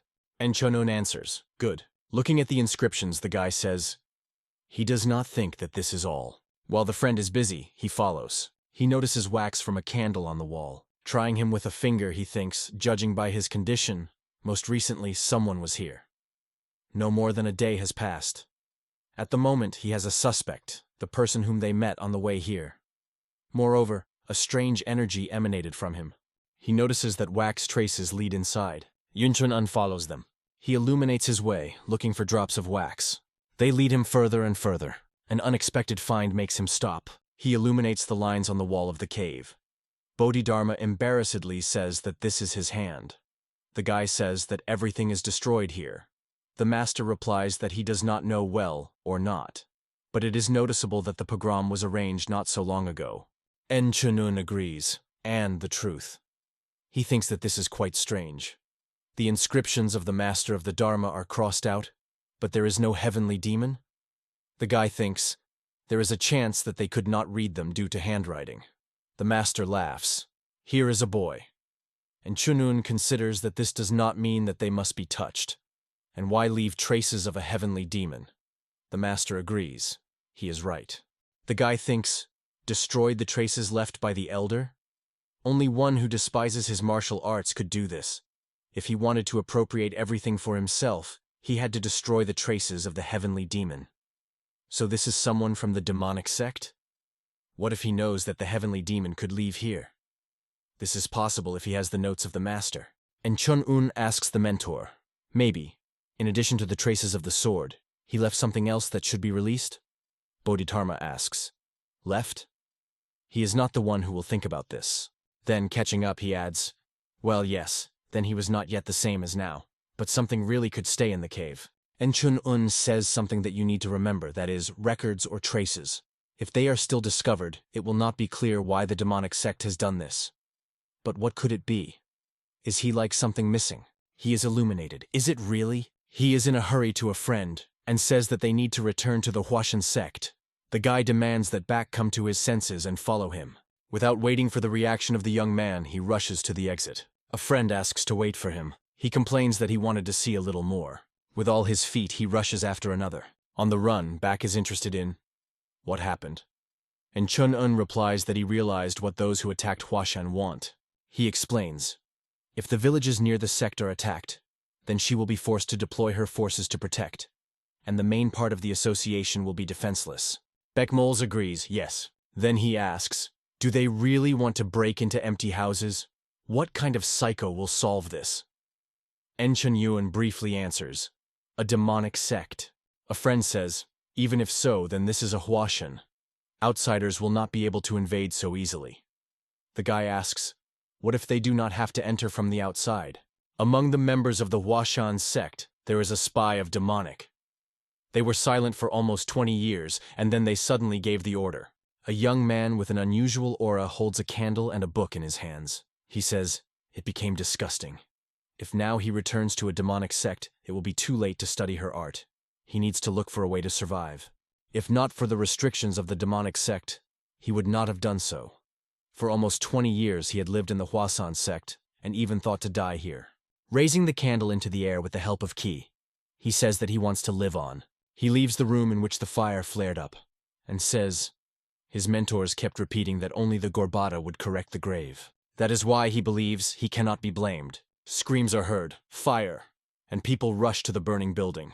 They wear water buckets, but it becomes clear that this is not enough. And Chun-un, seeing a glow, says that they probably were late, but calls a friend faster to move forward to help extinguish the fire.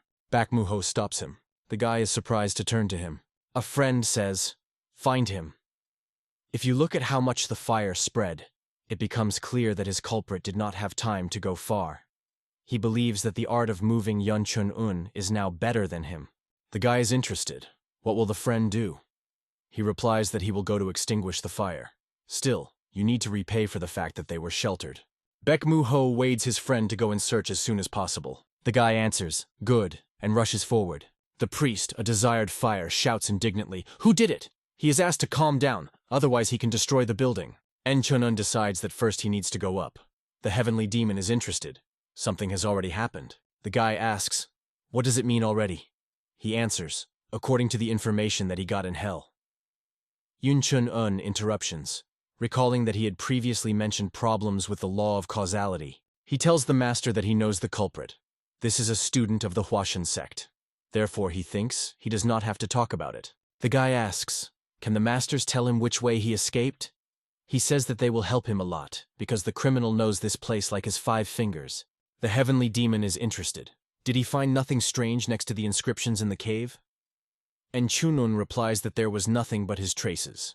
The master answers clearly, so he will see something interesting at the arsonist. He explains that during his education, in addition to his print, he hid something else. The guy laughs. The seal in the middle of the Orthodox sect? The heavenly demon is simply incredible. He answers, let it seem nothing more than a childish babble. But if you think perhaps the divine force could be sharpened in the cave.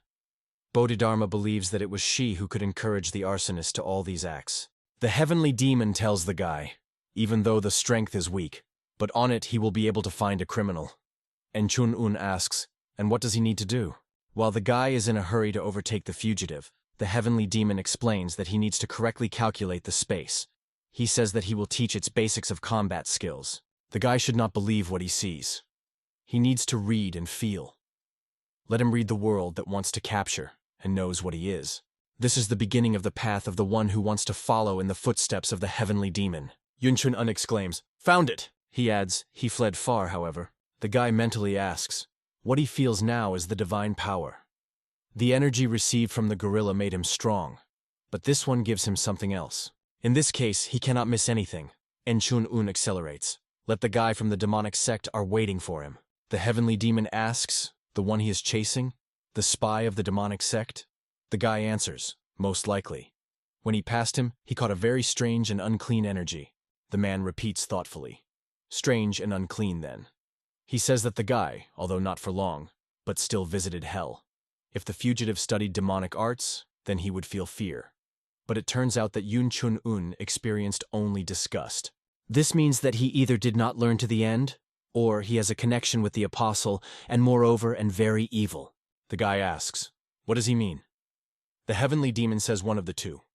Or he was not sent from a demonic sect. After a little pause, he adds, or in the sect, everything is much worse than he appeared. Enchun-un answers, they will find out when they catch him. The young man pursued by the guy looks around warily. Suddenly, right in front of him on the path is landed by Yunchun-un.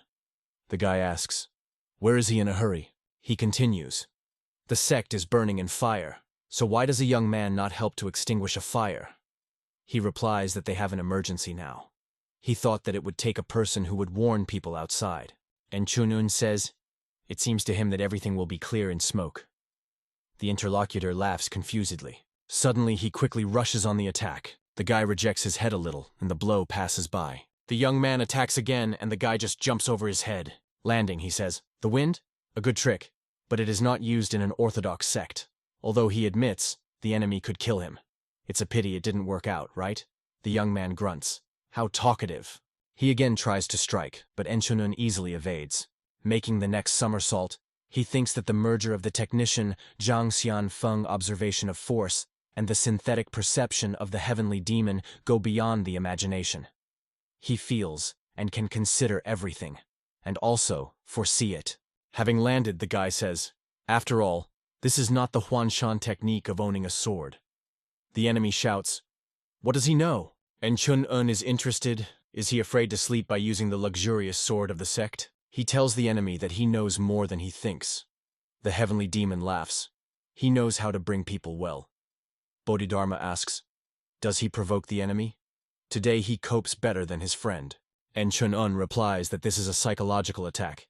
He rushes towards the young man. He believes that he easily blocks such attacks. The guy who managed to take possession of the demon's seal shows her and asks him, he stole it from the cave? The young man is amazed. How did he manage to pick her up? Then it turns to be surprised at the guy. Metal printing is absorbed into his body. Masters also cannot hide amazement. Bodhidharma says, living land. From it you can create metal. The guy answers, It seems clear that he feels a surge of new forces, but it seems that this is not enough. Can he use it for sure? The heavenly demon says that, judging by his face, the strength is extremely lacking. Bodhidharma believes that everything is in order. It is important that he was able to accept the very essence. And what is missing can be replenished. Since he has the power of the earth, this will not cause problems. The heavenly demon says that among the 5 elements, metal is most important. Earth, fire, water, wood are natural elements, and the metal can be created only by human hands. This is a force created by people. He explains that each element has its own interpretations. The tree means rising high. Earth, collect and spread. Fire, scatter. And the water is to be assembled. Iron means deform. Bodhidharma adds, since this is the energy created by people, the strength of the golden deity controls the element of the metal, and its true power lies in the embodiment of imagination into reality. The guy repeats with surprise. The embodiment of imagination into reality. The enemy shouts, "What is he chatting there?" and attacks him. Chun-un says that he wishes stamina, which exceeds the sharpness of the blade, and concentrates the strength in the palm of his hand. The enemy is surprised. Was he able to beat off his sword with his hand? Chun-un says the time has come to put everything to the end. He strikes, and the young man departs far back, letting the weapon out of his hands. The guy approaches the defeated enemy. He asks, is it really a student of the main sect that loses consciousness so easily? Ahaya grief, he adds that he does not even know how to seal his acupuncture points. The heavenly demon asks, to tell how to do it? The guy rejoices, what, can you? The mentor clarifies, to teach a more neat way or more rude? Chun-un chooses a more cautious way, and Bodhidharma says that in such a case, he will take training on himself. The guy directs his fingers to the enemy's chest. Leaning over him, he tries to understand if he was able to do this. The mentor says, it seems, and Chun-un thanks the masters. Suddenly, a young man begins to cough with bloody foam. The guy is alarmed. He asks mentors, what's wrong with him? Chun-un tries to bring him to his senses. But the head of a young man falls limply, and a small muddy puddle is poured near the mouth. The guy asks, what is it? Looking at a lump that fell out of his mouth, the heavenly demon says that this is the guard of goo. That's why the guy was disgusted with him. It seems that he begins to act when suppressed with orthodox martial arts. He sighs. Well, and the mess in the demonic sect. The guy does not notice that someone is watching him. The heavenly demon says that the guy said that he would not listen to him. The one who made an offer to the bandits was already at the age. They were a long liver. The elder continues from afar to observe the actions of Chun-un. The guy stands above the body of a defeated enemy. Suddenly behind him someone's voice is heard, and he looks back. An angry elder asks, is this his hand? The man finds in the pockets of the murdered paper. Looking through them, he says that this is divine art. So he stole him, and then poisoned him. The elder, after he found evidence, is forced to believe Chun-un. He pronounces, here is a shame. He asks the guy to keep secret everything that happened here. If someone finds out about this, then the sect will have problems. Chun-un agrees to remain silent. The elder, bowing in a bow, thanks him. The man raises the body of a young man and takes him away with the words, the demonic sect crossed all the boundaries. Looking after him, the guy hopes that the war would not begin because of this. The elders gathered at the table. One of them says that now it becomes clear who stood behind all the curtains in the Huashan sect. He thought that it was someone outsider, and did not assume that the spy lived calmly among them. Another of the elders says, he heard that the young man was poisoned. He suggests that perhaps he was forced to collect information. The man sitting at the head of the table answers, what's the difference? All the same, he betrayed them. One of those present supports him. Even if the young man was afraid that he would be dead, he had to tell about it. Then they would be able to save him from death. The priest objects. He arranged a fire, and also stole divine art. He offers to close the topic so as not to cause trouble. The man sitting at the head of the table says, so he wants to say something else. He turns to the door at the door, Chun-un and Bak Mu, saying that he has a request for them. He asks, do they know that part of the Chashan sect was discredited? Therefore, it would also be worth speaking. The guy thinks, it seems that they also think that the leaked news about the spy can attract trouble. He says that the elders act as they see fit, they will adjust to them. The man is pleased with his answer. He thinks, If the guy wanted to become famous thanks to this story, he would hardly have made such a decision. He asks the question, what does this behavior mean? Chun-un says that it will be impolite to argue in such a place. It is enough for them that they acted correctly. The man grabs his hands and clarifies, he really thinks so? Hearing an affirmative answer, the elder thanks him. The men standing behind him also express joy. The elder, without letting go of the guy's hands from his own, says that only now he realized what he was wounded by people, and then healed by others. He promises that his words will never forget. While he crumbles in gratitude, Yun Chun-un unexpectedly recalls the great Master Gon. The man meanwhile says that now guys are their friends. He adds, if the injustice is overtaken by Yun Chun-un, then let him remember him and abandon the nickname, a white plum. The guy respectfully repeats the famous name of the head of the sect Huashan, the Osman of the Tao, the holy sword of the white plum. Friends leave the meeting of elders. But Yun Chun-un still cannot come to his senses from acquaintance with such a great person. Back is surprised. He really did not know? He answers, of course, no. How does he know something? Then he, turning to his friend, is interested. And why did he talk? And adds +1 day. A young man in shock. What? He still had to be silent? Sitting in his room on the bed, the guy turns to the master of Dharma. He is interested. He wants to ask a question. Looking at his fist, covered by the weak radiation of the aura, Yun Chun-un says that the power of the golden deity is weaker than he thought. He asks, is there a way to pump her? Bodhidharma replies that his option will not help much, but the guy already has his own. He is surprised, and the master, reminding him of the fragments of the bracelet, explains. The defense crushed by the heavenly demon contains the power of the golden staff, which was cast from true iron. Nothing can surpass this element. If the guy takes possession of his strength, then the power of the earth will also become accessible to him. It remains only to find a way to call them separately. And Chun-un asks, and how can he master the power of iron? Inhale the energy? Bodhidharma answers, eat. The guy clarifies, what to eat? Bracelet fragments? Of course, he groaned before gnawing iron, but it seems to be somehow too much. The master interrupts it and offers to start to try to swallow one piece. Puzzledly examining the fragment, the guy thinks, so he does not lose anything. He decides, whatever happens, and throws him into his mouth. A friend passed by his windows, noticing an unusual radiance emanating from the house. Surprised. What happened? Alarmed, Baekmua looks into the room, and Chun-una through the window. Having made a friend for the absorption of pieces of the bracelet, he says, and he could just say that he was hungry. The guy tells him to shut up. The next day, friends are leaving the Huashan sect. The people who came out to accompany them wave after them. And Chun-un raises his hand in a response gesture. Walking along the mountain trail, he thinks, they caught a spy and collected everything they needed. But something still continues to disturb him. He looks back, trying to understand what he had missed. He asks the question, did it seem to him or not? The elder who looks after them thinks that there is nothing sad than life in a separate sect. Despite the crowds of people around, he feels lonely. The man thinks, you cannot find out in advance how the changes from above can affect people. Looking at the torn red bandage, which he squeezes in his hands, the elder says that he understands him a little. They are from different places, but he also keeps pain in himself, which he cannot talk about. He believes that peaceful rule is the death of the hero. Then without turning, he asks the young man who approached, came? He tends his head in a traditional welcoming bow. The young man with a red bandage on his head says that he was returning. A palm with a loud knock hit the countertop, and the formidable voice asks the manager of the medical room of the Squai sect. Is he generally in his mind? The manager of the guards of the sect of the Udun, without restraining anger, screams.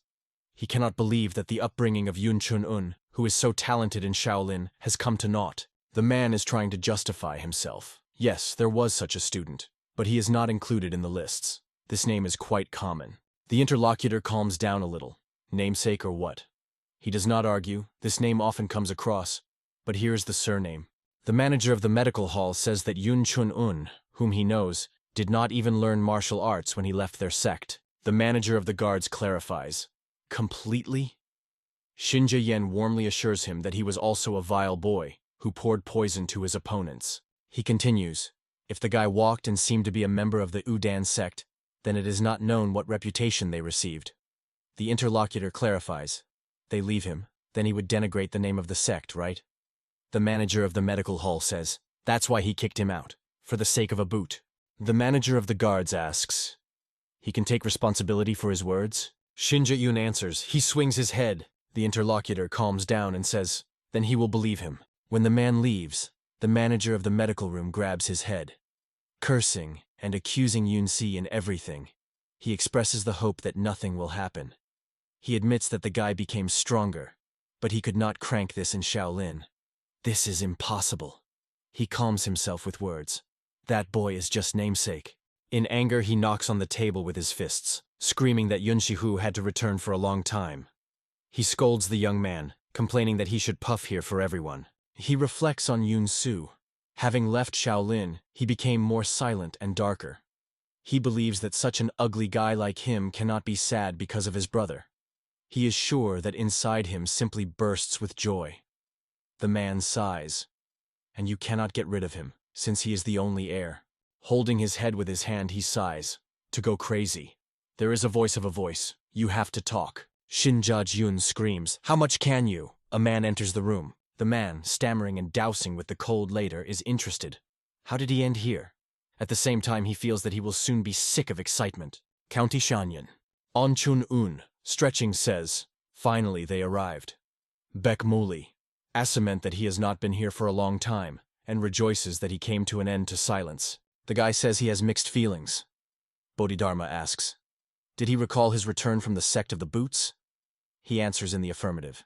The master says, but he will finally be able to see his brother. The guy suggests that he could be offended by him. Bodhidharma says that Jang Xianfong will regret that he had not seen him. Well, this is also cute, just in his spirit. The guy is interested. Is the master very busy?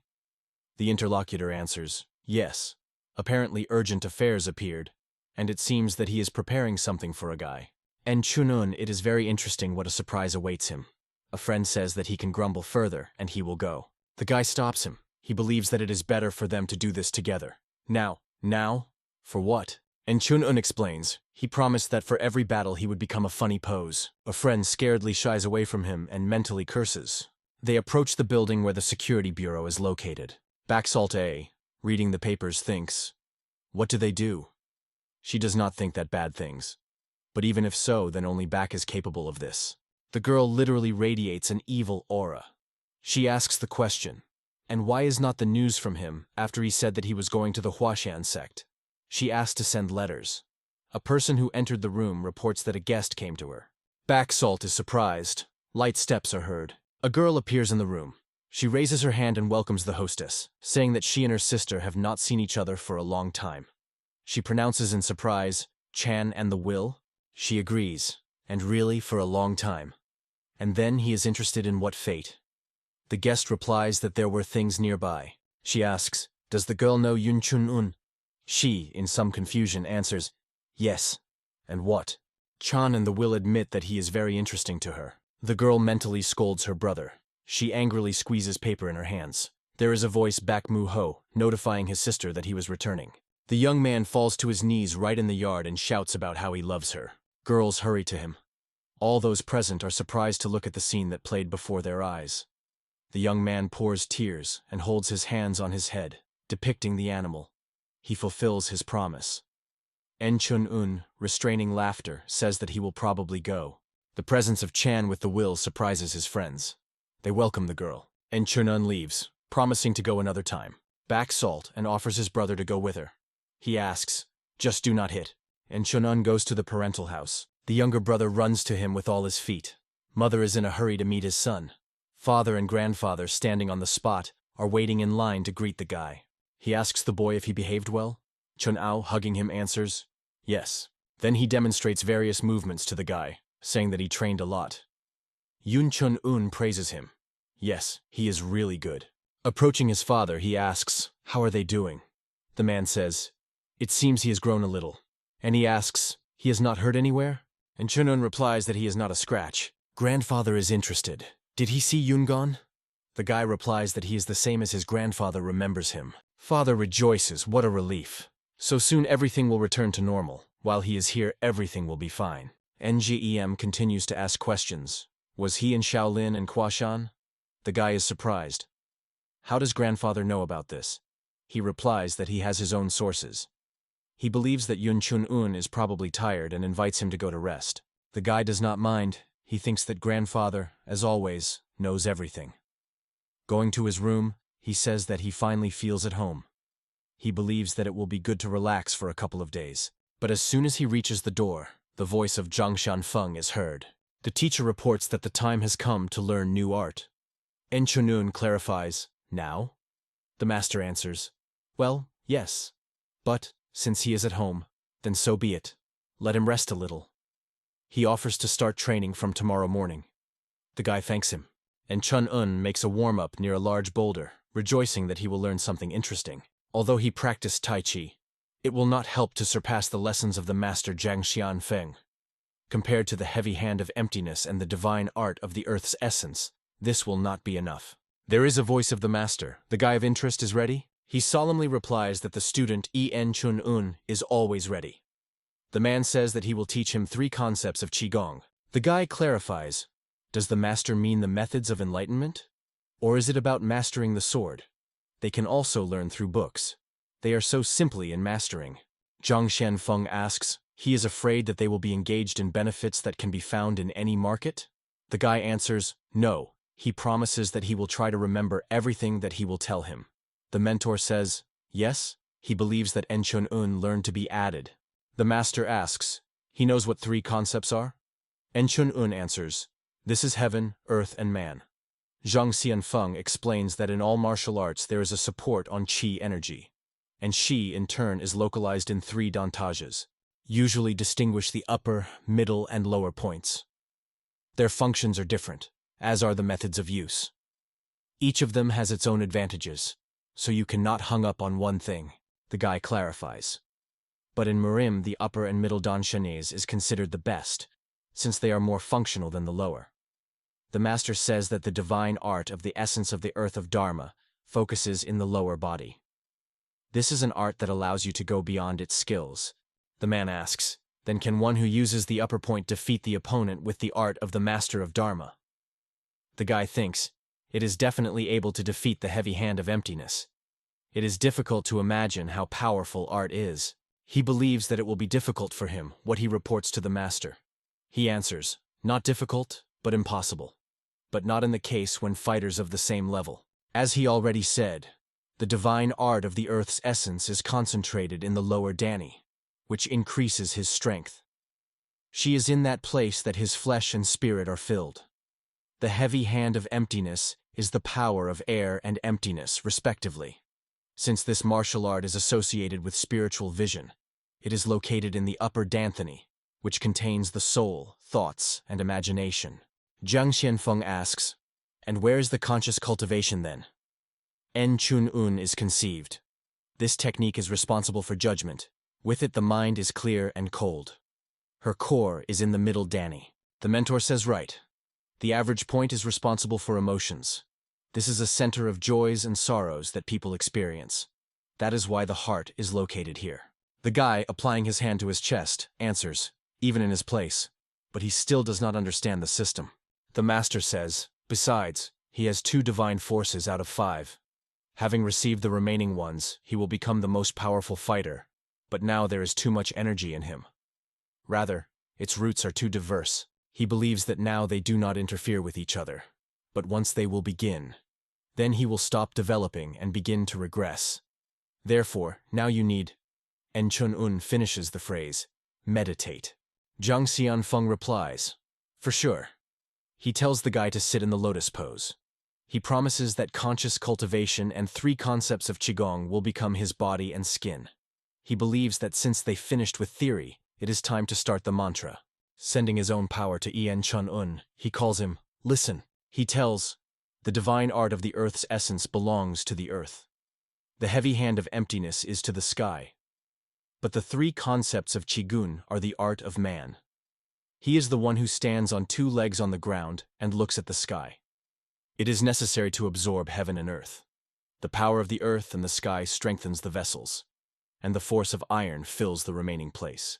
Yun Chun-un follows the voice of the master. A flash of energy in the area of the solar plexus is a surprise for him. The guy falls from the boulder on which he meditated. He complains that it is difficult to manage 5 elements at the same time. The master is interested, and who said that it would be easy? He demands that the student begins again. He is trying to fulfill his requirement. Several times the result is the same: explosion and fall. But the master orders. Again. With tears in his eyes, the guy once again rises from the ground and dutifully fulfills the order of the teacher. Everything is repeated again and again. Finally, the face of Jang Xianfong lights up. Looking at Yun Chunun, he says, he succeeded. The guy continues meditation, concentrating energy in the heart. In the end, he lies exhausted on the stone. The master reproaches him because he is too slow. That's right. Does he really think that the opponent will stand and watch how he meditates? Jang Xianfong proposes. Well, since he was able to, they can try to reduce time for practice. And Chun-un opens his eyes and asks, "It seems to him, or is it really mean?" Leaving, the man answers.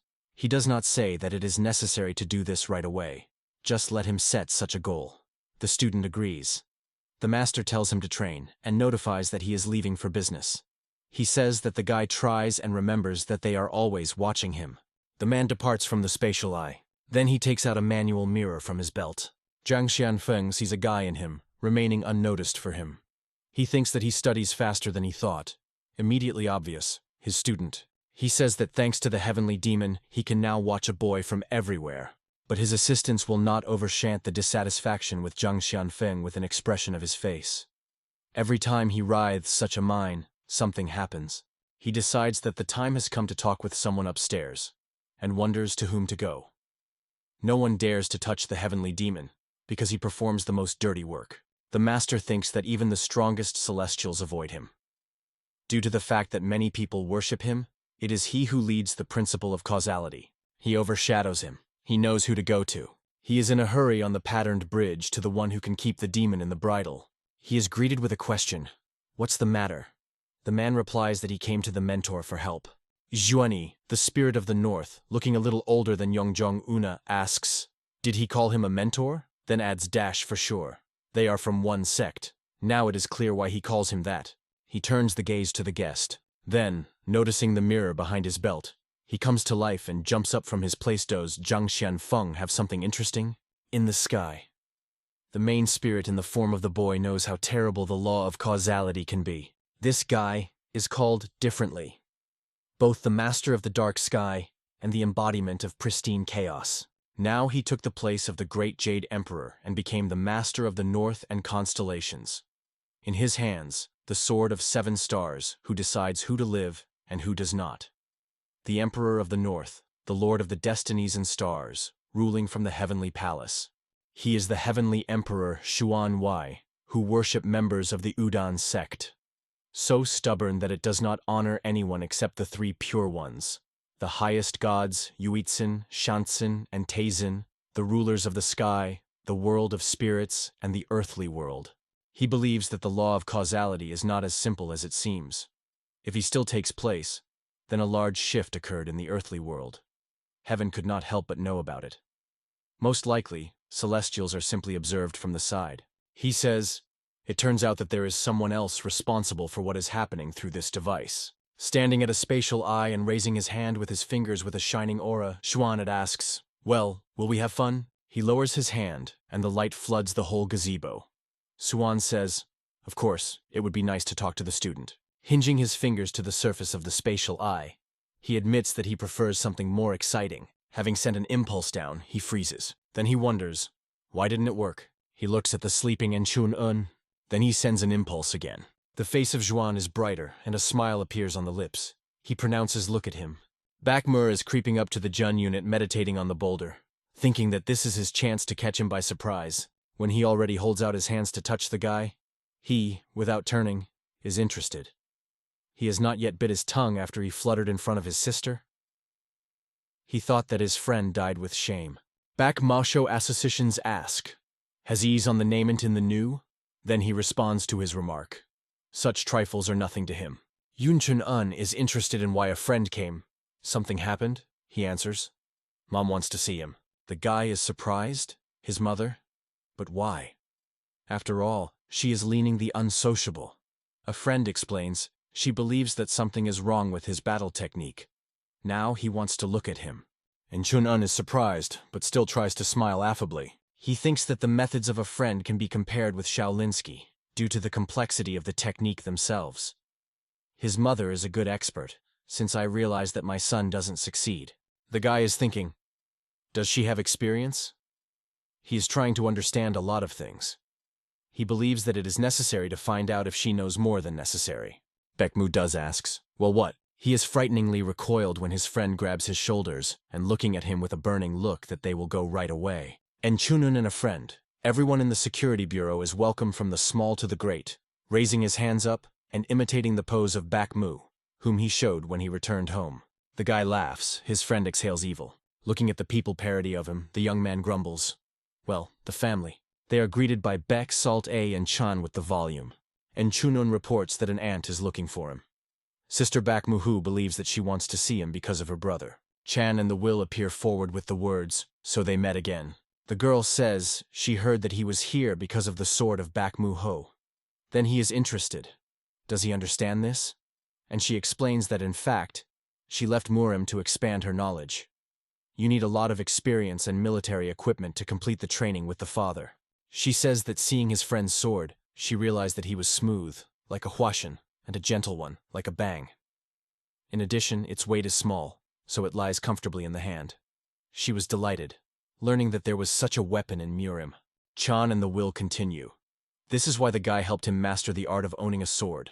That's why she asked this question. And Chun-un answers. He will not be able to completely take the solution of the problem, because he did not learn this. But telling some moments is please. The girl is delighted, true. She enthusiastically, frightening the interlocutor, thanks him. The guy thinks that if she is on his side, then this is only for the better. He believes that she needs to get to know her better. Yun Chun-un follows back Sol A. He is surprised. The sister is still silent. The guy is trying to understand he did something wrong. The girl says she is quite pleasant. Chun-un replies that he also thinks so. Back Salt and continues. She has a good character, and it's not bad in battle. Famous family. Always noticeable because of its beauty. Back Sultan asks, did he like her? The guy answers, like that. It is directly connected with Shaolin. The girl drops, clear. And Chun-un is hastily adding, if we are talking about sympathy between a guy and a girl, then he has no feelings for her. Smiling, he admits that he likes another person.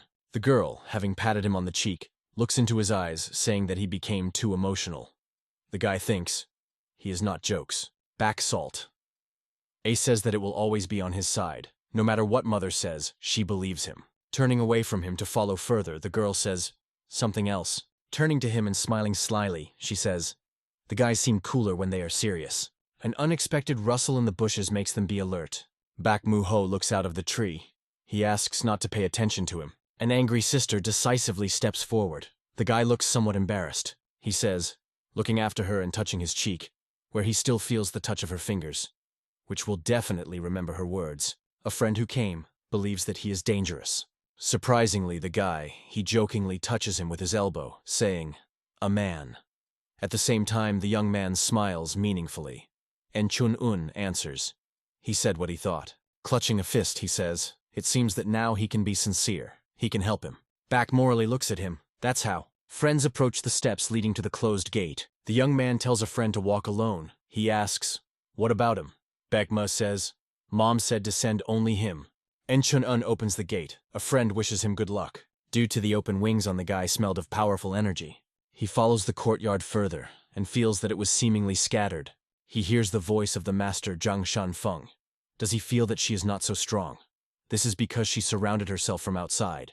A good way to control the space. The guy thinks that no one has received such high praise yet. He did not even know that his friend's mother was capable of this. And Chun-un hears a voice, noting that he has lost weight. A woman comes out to meet him. He recognizes her. This is Kan-san volume. Welcoming her, the guy says that they had not seen each other for a long time. She answers. She knows that not even a year has passed since he began to study martial arts. He says, fortunately, he apparently had a talent for this. The woman repeats after him, Talonite then. She remembers a person who said the same thing.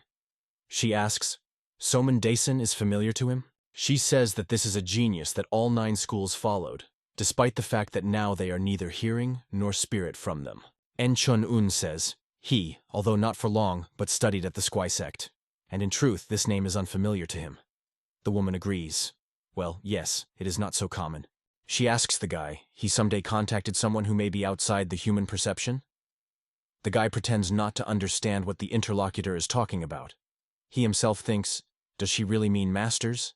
Jang Xianfong, standing at the spatial eye, says, he knows that until that moment the heavens did not interfere in worldly affairs.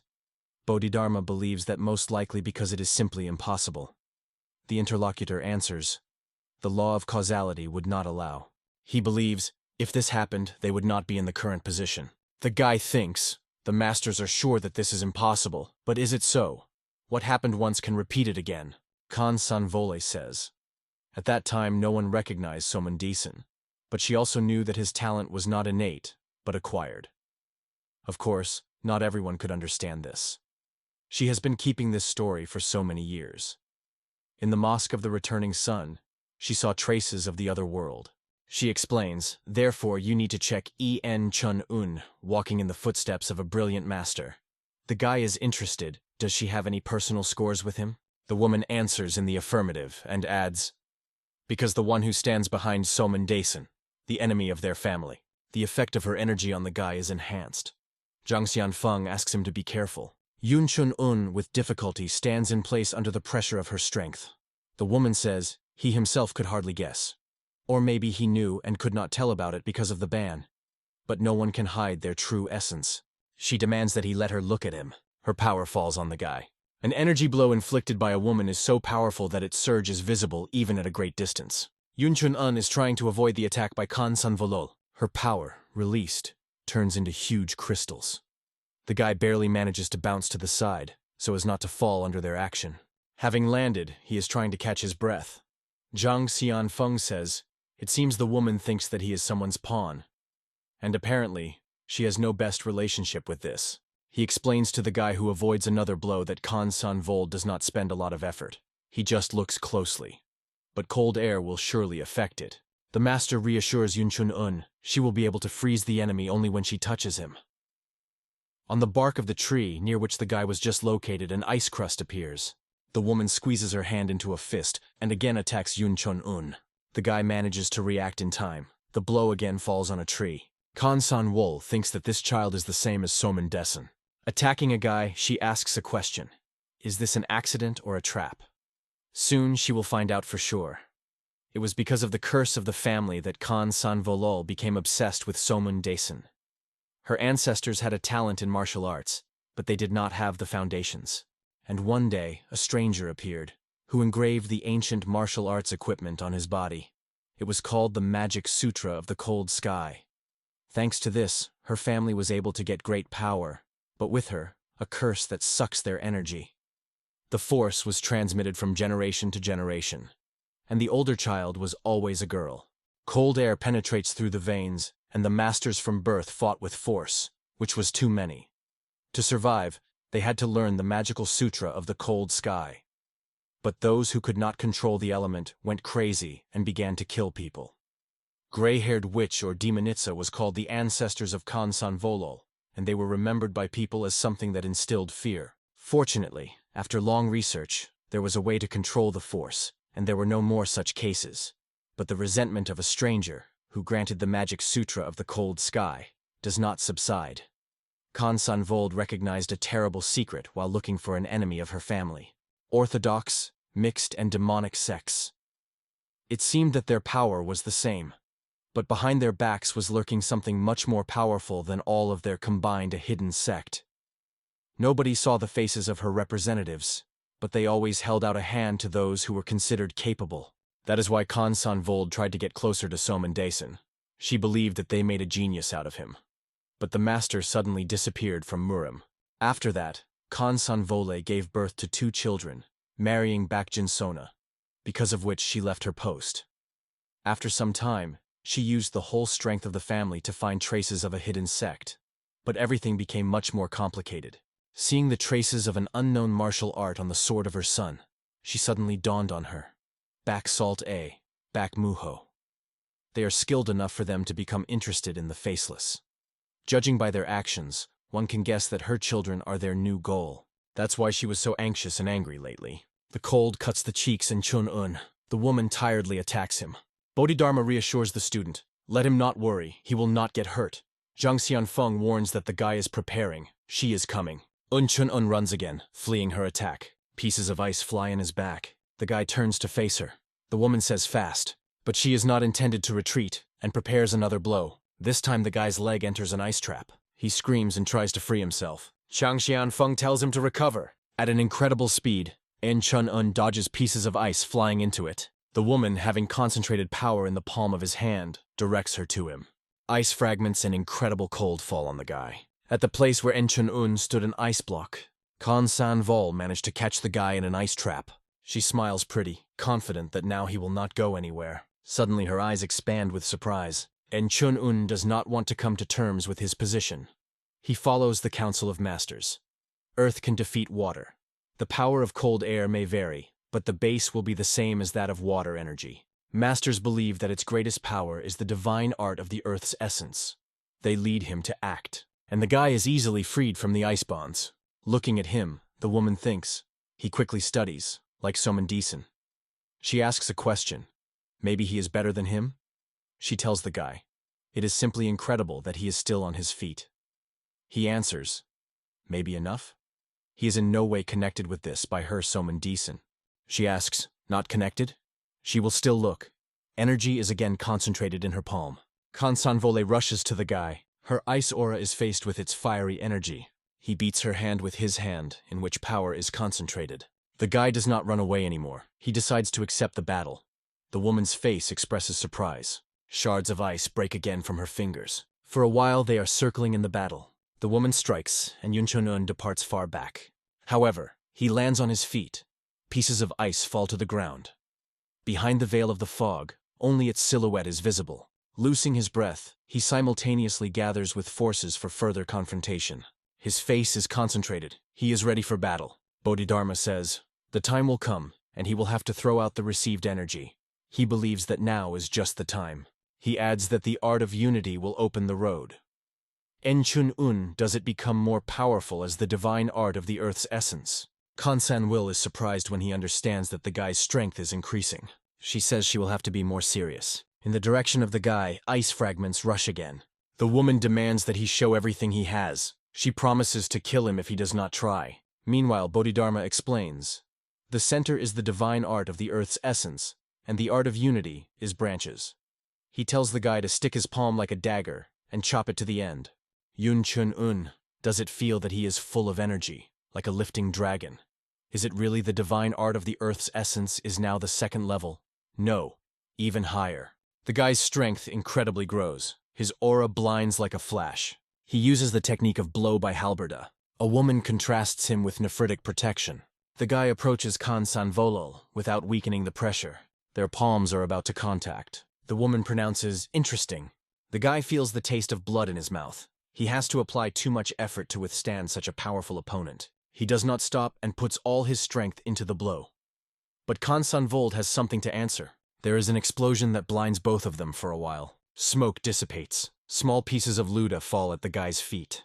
The exhausted Chun-un continues to stand, but his appearance is extremely battered. Feeling weakness, it falls on one knee. The woman says he was able to survive against her technology.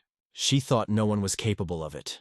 San-vol asks, what is this martial art that can surpass nephritic protection? The guy thinks that now he no longer has trump cards. She says he hides too much, and Chun-un replies that now he has opened everything. He continues, looking a woman in the face. It seems he showed everything he could. The guy asks, he can assume that his techniques differ from the skills of Somandisen? He asks a question. Now San-vol believes that he is not connected with him? She lowers her eyes. The woman is interested.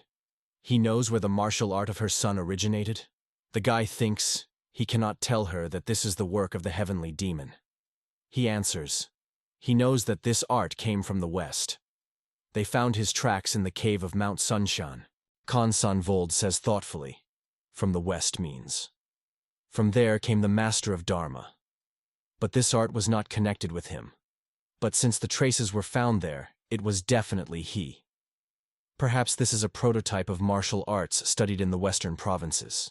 The woman says Yun Chun U now that he cannot trust him completely. Then, embarrassedly covering his face with his hand, adds, "But if he really is in no way connected with Soman Dizan, then it turns out that she tormented him in vain."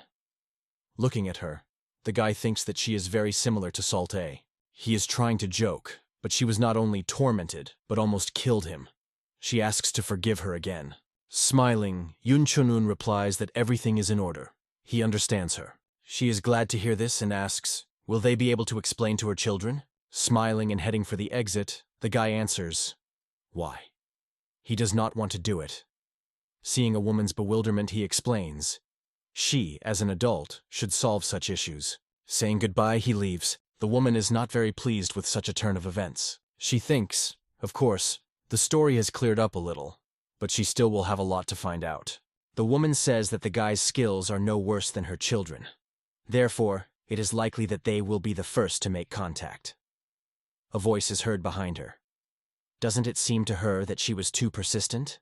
Kan San-wil is surprised. She obviously did not expect this. Seeing her husband, the woman asks in surprise, where does he come from? Baek Jin-song replies that he was missing, and is interested, gently running a finger along her cheek. How did you talk? She removes his hand with irritation. Kan San-vol dismally tells the husband that he acted recklessly, sending his son on a trip with a boy who could be a student of Samun Deason. The man swings, she again for her. Deason was his close friend. Baek Jin-song explains, if he wanted to harm them, he would have done it a long time ago. And where is the evidence that the boy is somehow associated with unknown force? The woman does not want to agree with him. He continues, if it is difficult for her to take his word, then let him look into his eyes and their children. And Chun-un would never have harmed their family. She knows what he is. Their son does not have a friend closer, and she guesses what feelings Sol A feels for him. The woman plunges into memories. 3 children play with the ball. The unexpected appearance of a fair-haired girl scares them. They scream, this is a gray-haired witch. They are scared, and they run away, leaving the ball. The girl is terribly upset. She so wanted to play with them. Suddenly, a little Enchun-un, surviving in front of her, he looks into her eyes. The girl scaredly covers her face with his sleeve, and he invites her to play. She is surprised. Is he not afraid of her? He asks, why? Then the boy says that she is beautiful and looks like snow. He holds out her hand, and calling the sister, offers to go with him. She dares to stretch her palm, and he squeezes it tightly. Holding hands, they run away. The woman, folding her arms on her chest, expresses dissatisfaction with all her appearance. The man sighs. Well, what to do with her? He says, although he knows one way to cheer her up. Multicolored hearts fly out of his mouth. Suddenly a clot of energy flies in his back, and he begins to cough. Having fallen to his knees, he tries to recover. The woman is excited his condition. Coughing, he says that their beauty has amazing accuracy. And Chun-un goes, plunged into thoughts. Thanks to a woman, the divine art of the earth's essence increased to the 3rd level. But it seems to him that it still loses the art of unity. Bodhidharma says that in this world everything is difficult than he thinks, so do not rush. And Chun-un agrees with the master. He addresses Jang Xianfong. The guy admits, if not for the art of unity, he would not be able to strengthen the divine art of the earth's essence. He thanks the master and expresses his gratitude. He grumbles something he praised him. Jang Xianfong says that their student is now looking at the world differently. Together with Bodhidharma, he stands at the spatial eye, watching the guy. The master of Dharma replies. He remembers that the strength of the tree can be cultivated to the level of the sacred tree. But the question is, did the divine forces that capable of it still remain on Earth? Jang Xianfeng offers to lose excess energy on some passerby, or use one of the offspring of the dragon of the South Sea. It seems that these creatures have a gift to become invincible when death looks into their eyes. And Chun-un is perplexed. What other dragon? He asks. How can they talk about it so calmly? Jang Xianfeng says, if he had completed his studies, he would not have to affect this topic. The guy admits that he is to blame. Approaching the gate, he thinks that he may be able to cope with this if he is more hard. True, it seems that the masters will quickly get bored. Opening the gate sash and going inside, he says, apparently, home training is not enough. He is so immersed in his thoughts that he does not notice anything around. And JM, watching the grandson, is interested in, why is he so sighing? Did something happen? The guy says that he was in the fresh air for a long time. At home, he breathes heavier. The old man agrees. He understands everything. It's stuffy, probably sitting at home to such a heavenly dragon like him. And Chun, unsurprised, heavenly dragon, and Jie explains that people call the guy a small copy. He says that it is only audible about his exploits in the sects of Huashan and Sunshan. The guy embarrassedly scratches the back of the head so on. Grandfather reports that he was not looking for him and asks, will he take the assignment? The guy is interested. What? NJE asks, does he remember the teacher Chvichuk? And Chunun clearly, without much joy, answers that he remembers. Grandfather tells him to get on the road and pass the letter from him. Walking along the forest trail with a clothing bag behind his shoulders, he grumbles. A teacher Chvichuk then? Jang Xianfong asks, what?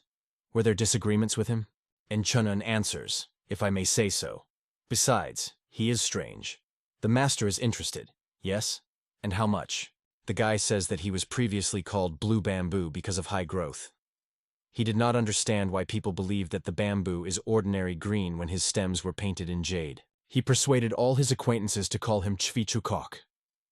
Jang Xianfong believes that he is a fool. Bodhidharma is interested. What is the guy's task? Enchunun replies that he needs to deliver a message. The guy, hiding the letter in his pocket, says, Chun Ao is offended, but grandfather said that he himself would deal with him. Well, okay. Enchunun asks, be sure to take it with you, and looks back. In response, he hears, but you cannot think to himself? The guy asks for Bak Mu Ho. Why did he get tied up? He replies that he does not follow him. He just has a task from his grandfather. He explains that he must follow a friend. But he cannot intervene in his affairs, and accordingly, he cannot take responsibility for his actions. And Chunun understands that the grandfather makes them undercover and imperceptibly deliver a letter. The guy is interested in did Bak receive a permit from his mother? He answers. He thinks that his father will deal with this. He believes that if he lives as his mother tells, then for life he will remain a pairing boy. The young man says, just this time he will not be raging.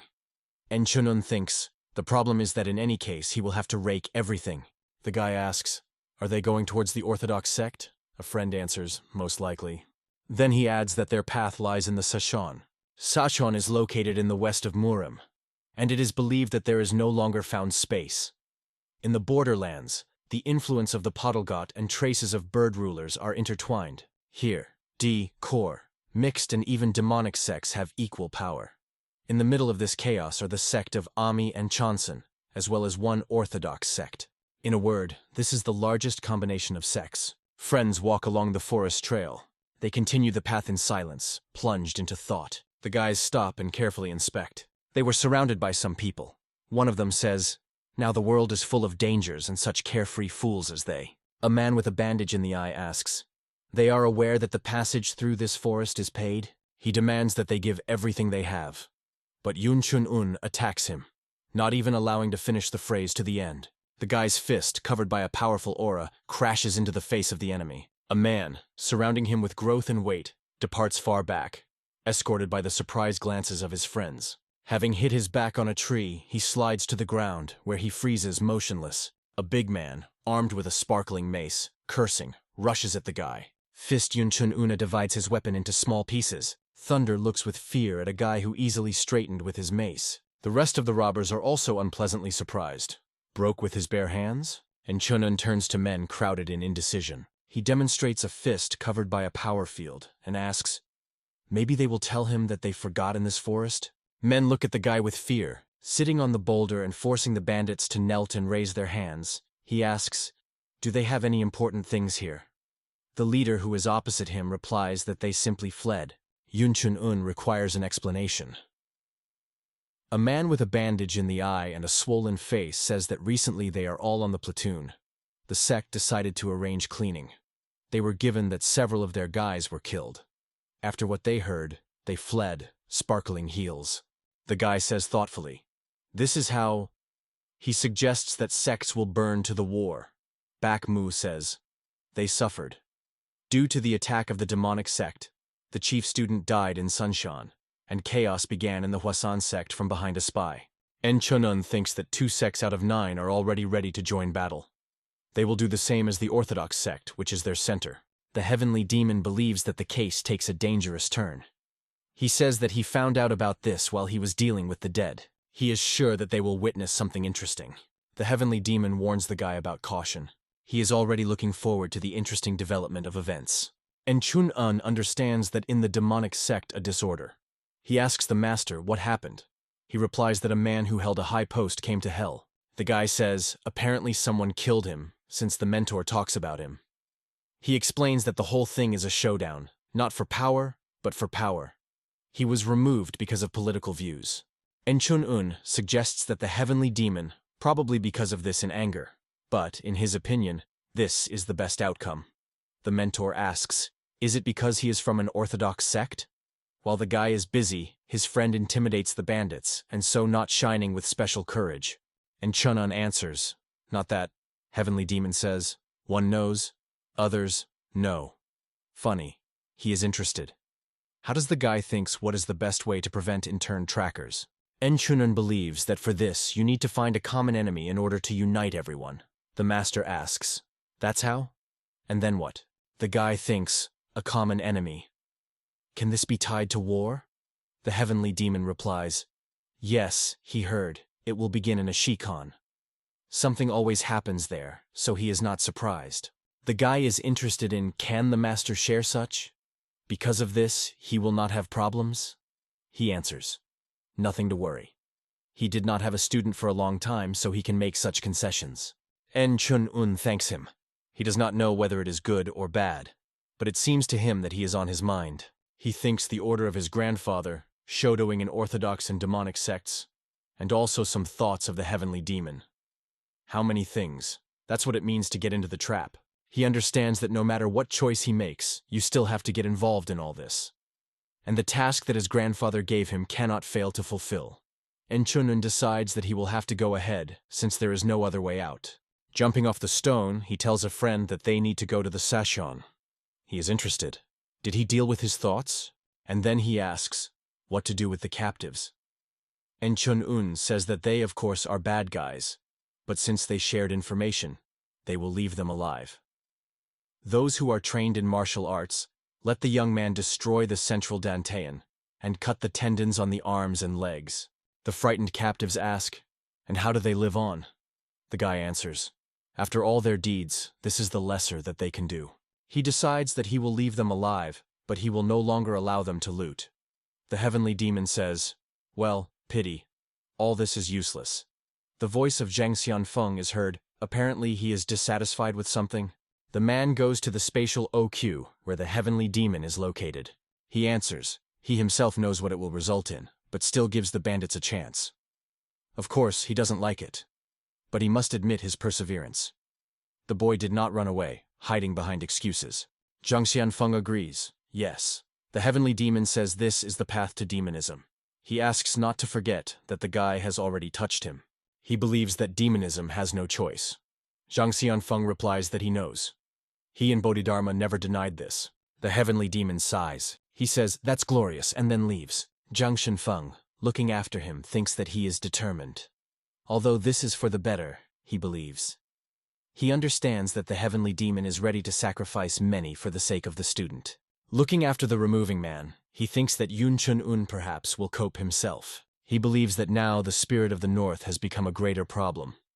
He wanted to admit about his plans and report to the higher. Jang Xianfong thinks. And as soon as he decided on this, fortunately, everything returned to its own. The heavenly demon wonders, I wanted to check it? He believes that since you can't completely take control of the student, you will have to cooperate with them. You cannot deny the involvement of Bodhidharma and Jang Xianfeng, so everyone can teach the boy.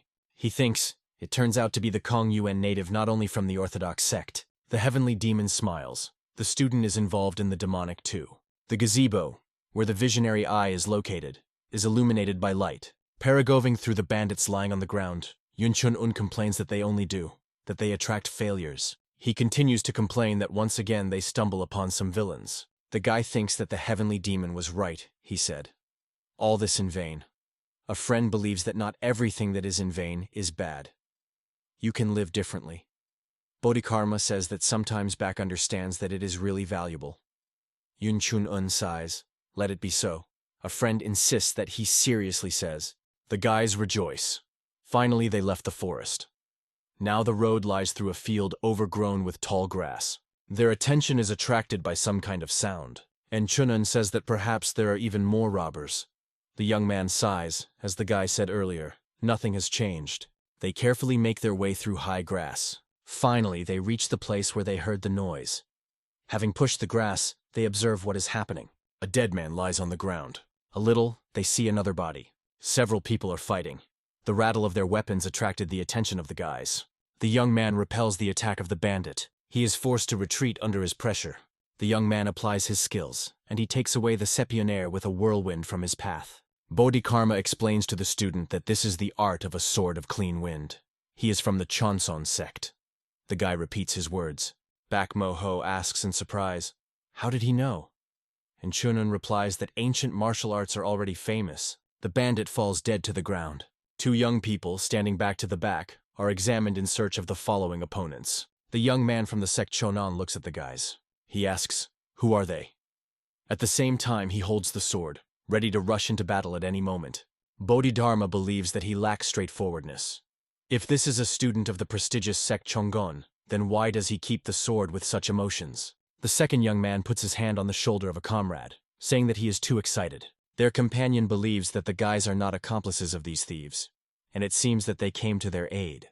The young man, hiding the sword, asks, how did he understand where they were?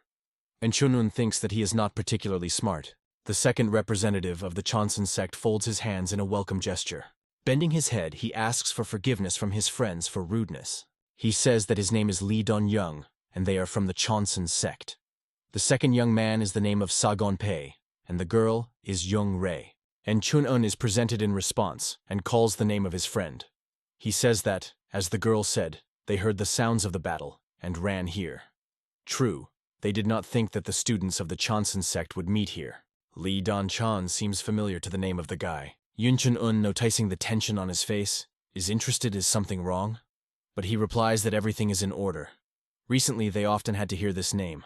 Sagan-pek casually throws, they must be namesake. The guy decides not to argue. Let him think so. He does not want them to have problems. He feels the presence of evil energy, and understands that besides them, someone else lurked here. But where? He screams carefully, and then it rushes from all legs forward, almost knocking new acquaintances from their feet. They are surprised by his speed.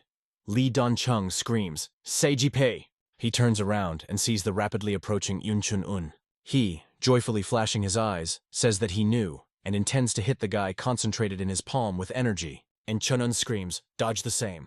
At that moment, the young man is attacking a man jumping out of the thicket with a sword in his hands. The guy barely manages to take the enemy's blade with one hand, and with the other, the hand of Seiji-p, ready to strike. The guy makes a wave of his hands. The bandit flies in one direction and the same in the other. Lee Don-young is preoccupied with his friend's attraction, and with alarm watches the path of his flight. He barely manages to pick up a collapsed young man. Lee Don-jung looks anxiously at Yun Chun-una, not understanding what was happening. The young man asks the standing girl, she sees? They look at the battle of a guy and an unknown person. Yun Chun-un opposes the enemy armed with the sword. He fights only with the help of hands and his own energy. The observers are imperished. The guy retorts the blows of the sword with his bare hands. Lee Don-young and Lee Jung-rei are surprised to watch the battle. And Chun-un continues to fight, and he is not at all embarrassed by the fact that the enemy has a sword in the hands of the enemy, and at his disposal only skills. The guy holds his hand forward, using energy like a shield, and squeezes his fist to strike. People watching him cannot believe that he is able to defend himself from blows with his hands with a sword. The enemy already feels fatigue. He is going to strength, wanting to deliver a crushing blow. But Yun Chun easily evades and hits in response. His blow is so strong that the enemy flies far back. The guy freezes in a combat rack, wanting to make sure that the man will no longer be able to attack. The enemy's exclamation comes to him. He turned out to be dexterous and managed to grab with one hand by the tree branch. In the other, he continues to squeeze the sword. The man, smiling, pronounces, interesting. He jumps to the ground. The man is interested in the guy. Who is he? He asks in response. Why would he know this? The exclamation comes to them. The Dragon of Small Heaven. Bakmook shouts that his friend's name is the Dragon of Small Heavens, Yun Chun-un. The guy thinks, can beat him. Their new acquaintances publish exclamations of surprise. Is it really he? The man says. It means that he is. There are many rumors about him. The enemy continues. He knew that, having attacked them, he would attract unnecessary attention. I thought that I could see something interesting in a shikon if a person kills a couple. Well, he chooses the Dragon of Small Heaven from the Chonsan sect. Li Jung-rei warns the guy to be careful. If this is a white demonic sword, then nearby should be black. Sagon Peck says they will help too. Baek Mu-ho, with his hands behind his head, casually notes that the guy himself will cope, and they will only interfere. Lee Don-young does not agree with him. The young man asks his friend, "He will cope with the enemy alone?" Smiling, Yun Chun-un calls him a psychoma. Then, casting aside the shoulder bag, he answers, "Of course." The man, having closed his eyes with his hand, laughs. What a talkative carriage. He claims that or not alone, but the result will be one. He screams that he will kill the Dragon of Small Heaven, and then he rushes on the attack. And Chun-un, preparing to defend himself, feels the energy of another person.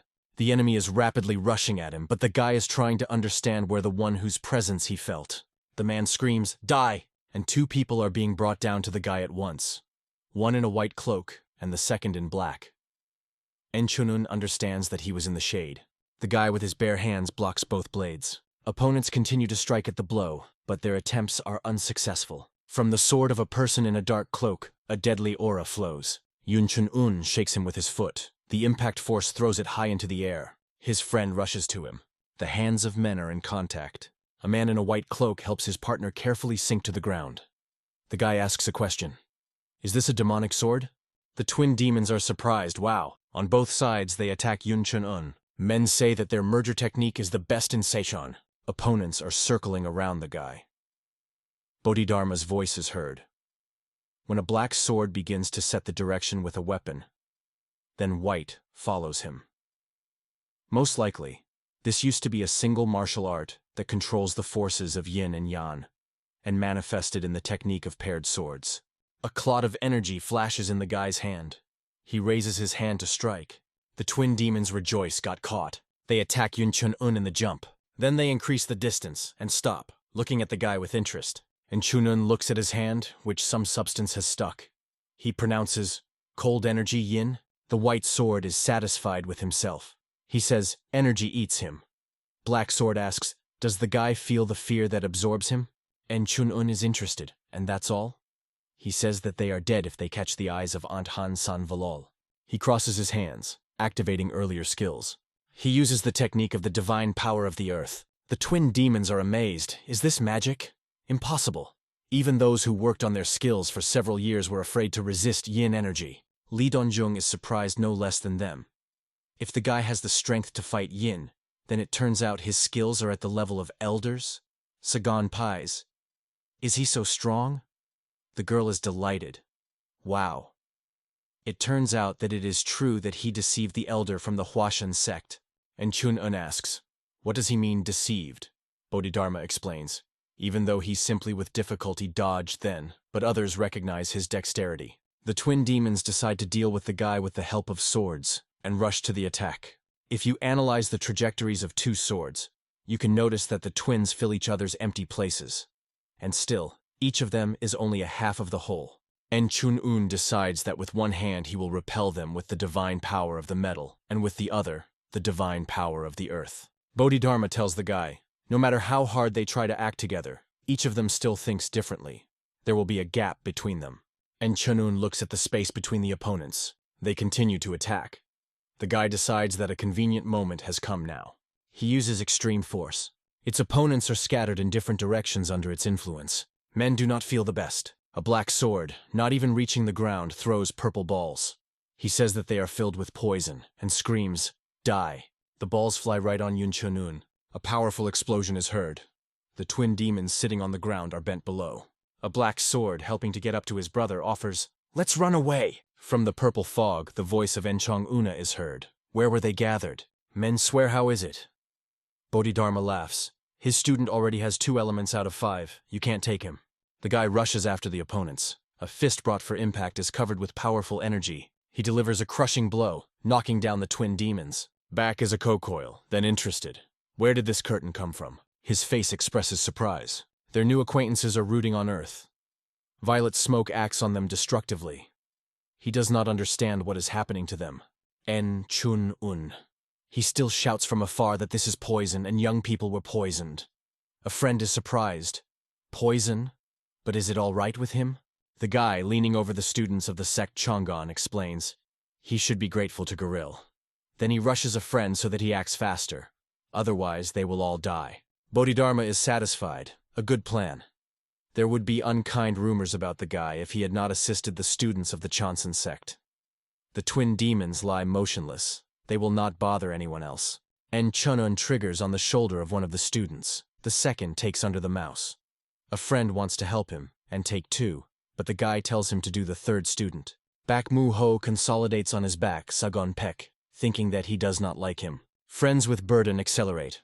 En Chun-un says that you need to find a village doctor more likely. Bodhidharma thoughtfully says he will also come up with something. He decides to go to the world of shower. Friends with their burden rush along the street, not paying attention to passers-by. On the go, Yun Chun-un is interested. Where does the doctor live? The man indicates the direction he needs. The guys stop near the doctor's house. Bak Mu Ho shakes Sagonpek, saying that they almost came. He asks the young man to tolerate a little more. The guy hears the voice of one of the inhabitants of the heavenly kingdom. Did he finally woke up? Yun Chun-un is surprised. Is this not a master of Dharma? The man replies that his name is Bu. Then he explains that in the human world he is remembered as Hua Togo. The guy drops his jaw. Hua is telling Yun Chun-un to gather and first to drag the young people inside. Otherwise, they will be late, and they will die. Friends fulfill the order. Inside the house on the shelves there are many different potions, and Chun-un asks, "Is there a doctor?"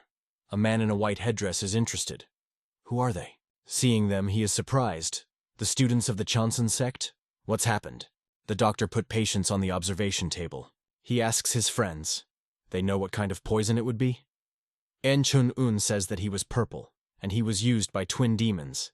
The doctor is amazed. Twin demons? Yun Chun-un, noticing his confusion, asks, "What's wrong with him?"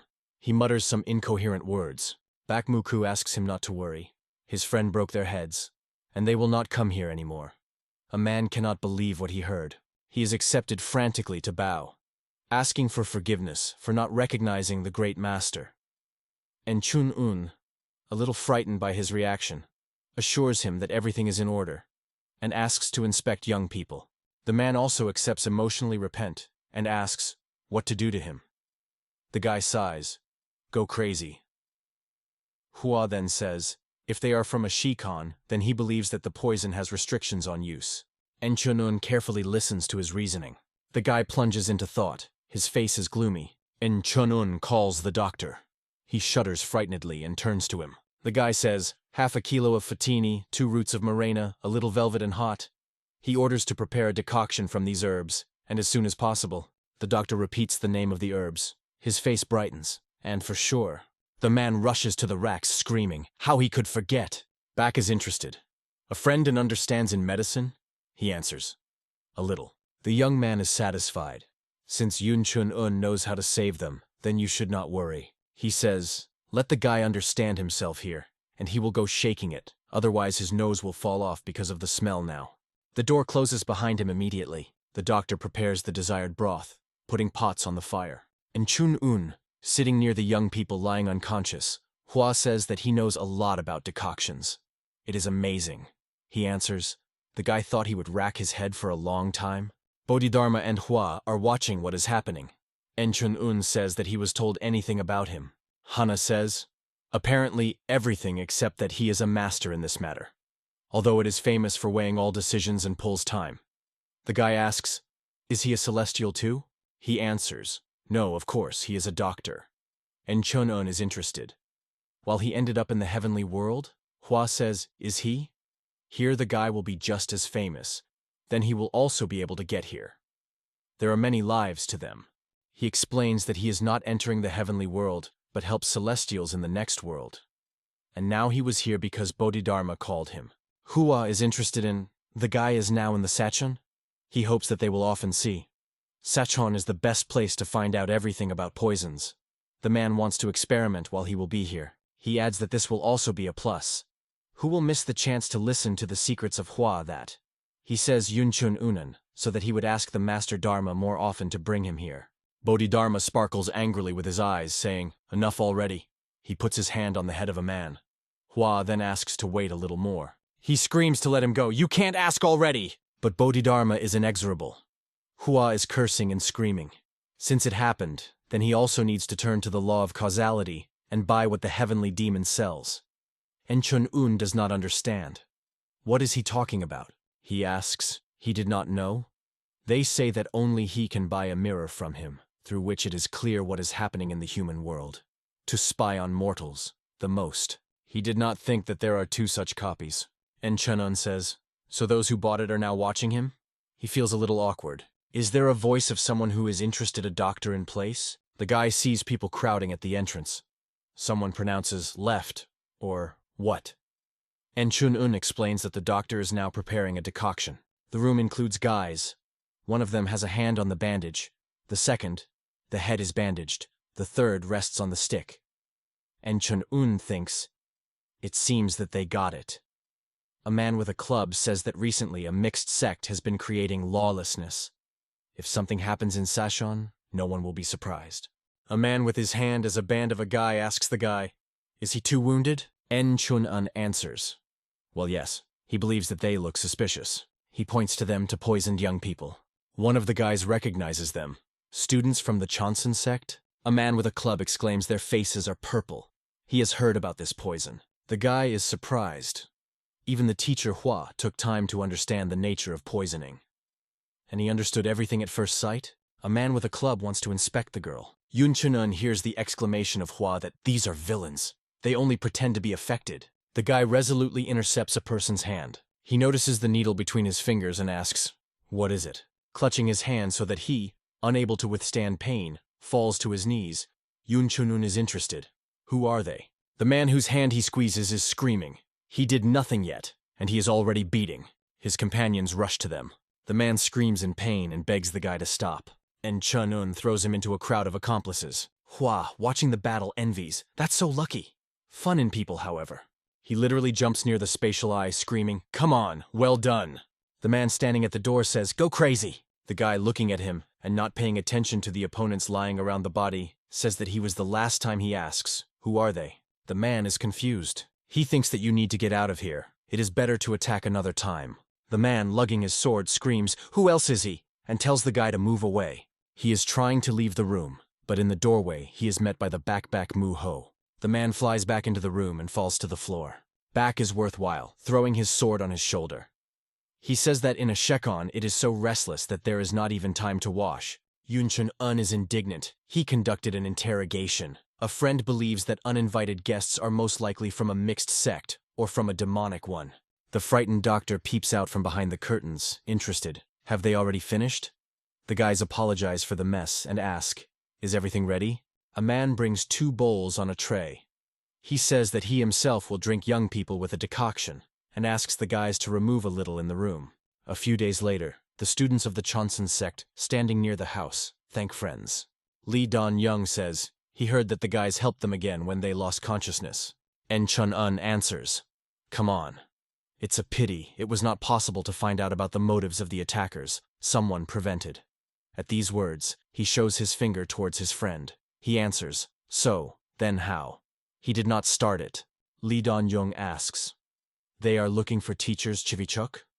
The guy answers in the affirmative, and is interested in whether they know him? The young man says, of course. Glory about him spread throughout Murim. He heard that he lives in Gohan. The young man explains that this is the area of a mixed sect. He does not know if the guys can go there. En Chun-un replies that they have no choice, and asks to tell everything they know.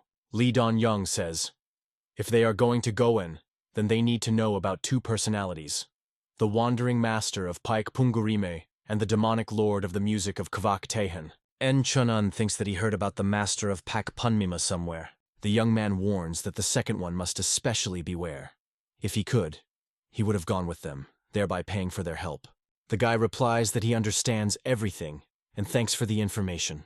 They say goodbye, bowing their heads in a traditional bow. The girl thanks Yun Chun-un. Sagonpek says they are in debt to him. The guy hears him naughty. Fighter Chun-un. Lee Jung-rae asks not to forget her name until they meet again. And Chun-un agrees, calling her sister. She doesn't like such an appeal. Sagonpek says, even though the guys look adults, but they are older than them. The girl grabs her head and is interested. And how to contact him? Brother Chun-un? She believes that it sounds strange. Back Mu-ho, already moving away a couple of meters, drives a friend.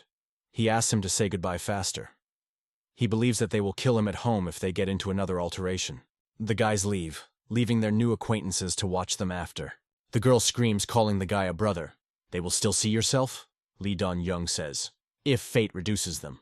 Sagon Pen grieves gloomily. And what is there? He watches how the girl waves her hand and screams, "Until soon! We are waiting for a meeting!" Then she embarrassedly lowers her head and thinks about something.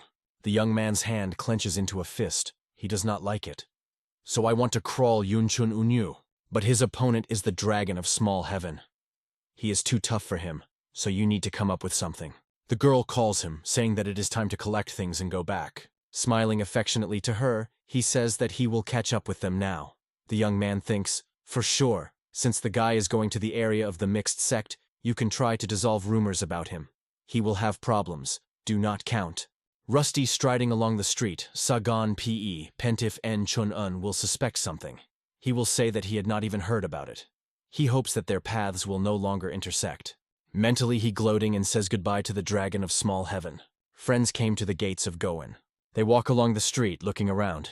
En Chun-un looks at people drinking alcohol on the street. Then he looks at the girl who is having fun about something with a man. He asks, "And what is special?" A friend replies that people live here too. The guy says that he understands it, but he thought that the situation here would be much darker. Biki wants to answer.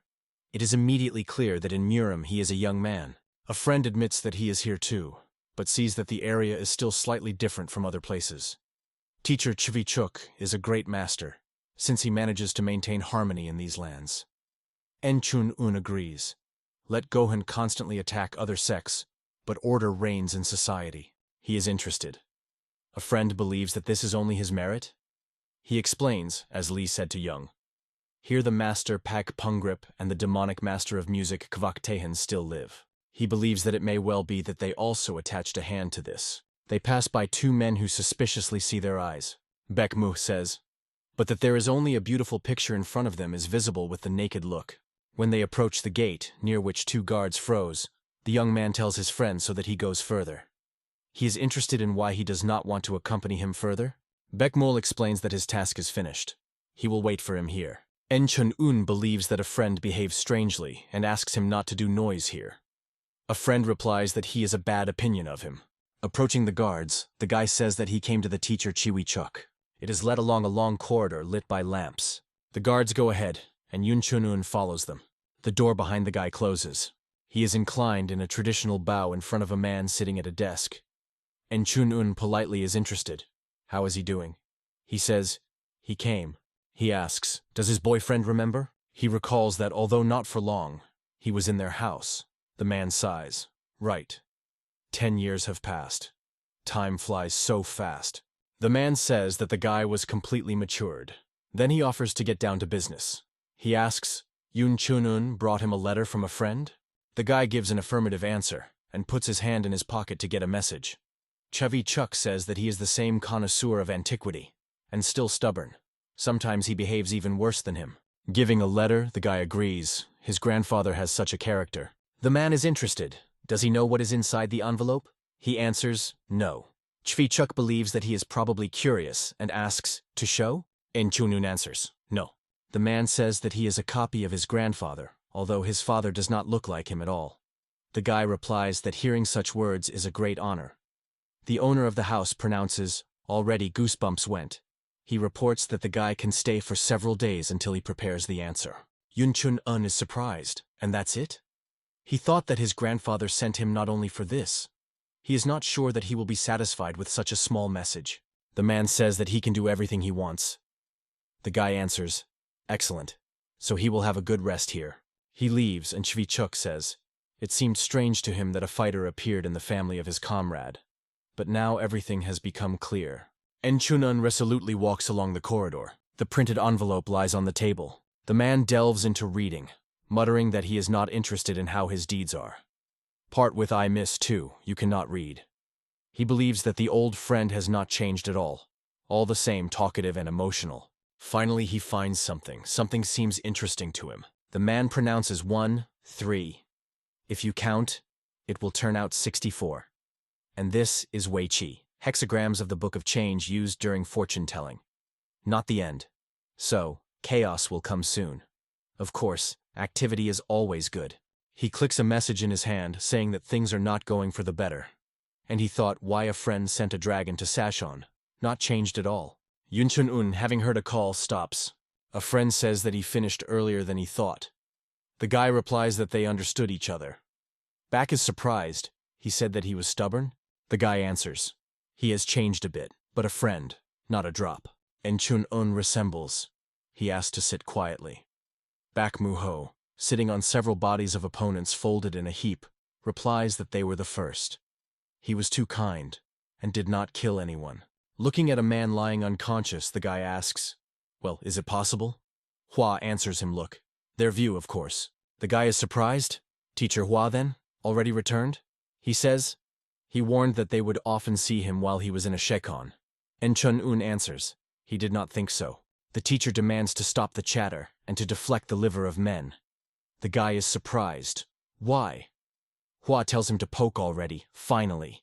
He is outraged. How many unnecessary words? And Chun-un leans over one of the men lying on the ground. He fulfills the teacher's order. A man with a wild cry jumps, scattering a buey up Mu, a bunch of opponents, and dropping the young man to the ground. Under the surprised glances of friends, he rides on the ground, screaming, "It hurts." The guy says, "Good to grimace." The mentor demands that he start an interrogation. And Chun-un, not paying attention to the crowd gathered around them, asks men who came to their senses. Recently they have no neck? Or maybe the legs are numb? Those are surprised. How did he know? The guy explains. Judging by their veins, the liver is not able to process the poison. Hua then carefully looks at men. The guy, meanwhile, explains that they are dependent on the poison. Those are extremely surprised by such a statement. The guy hears how people are talking behind him. How did he find out? So young but already enlightened. Is he a doctor?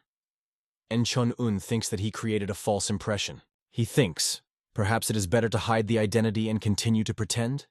Then sighs. Hey, and what does he think about? Although, why not? He understands that you cannot attract attention, but thinks that the healer's status is much less impressive than the name of the dragon of small heaven. Yes, and Teacher Hua, if anything, helps. The guy asks, why did they attack his friend? One of the men replies that they just wanted to mock because they saw a stranger with a sword. The second adds that because of the sick body, he is constantly on the nerves. In general, he just wanted to throw out all the anger at him. The guy exhales with relief. They attacked a friend not because he is from an orthodox sect. Having clenched his fists, Yun Chun-un isolations on the heads of men, saying, since they are already sick, he will treat them with shock therapy. The mentor laughs, and he is not bad. Hana says that most likely, under the influence of a man's poison, for a long time, if they can still move. He believes if the guy left them as it is, then they could die. So for their salvation, they must thank Yun Chun-un. He asks Bodhidharma. Since he was lucky, then perhaps they should write a recipe? He agrees.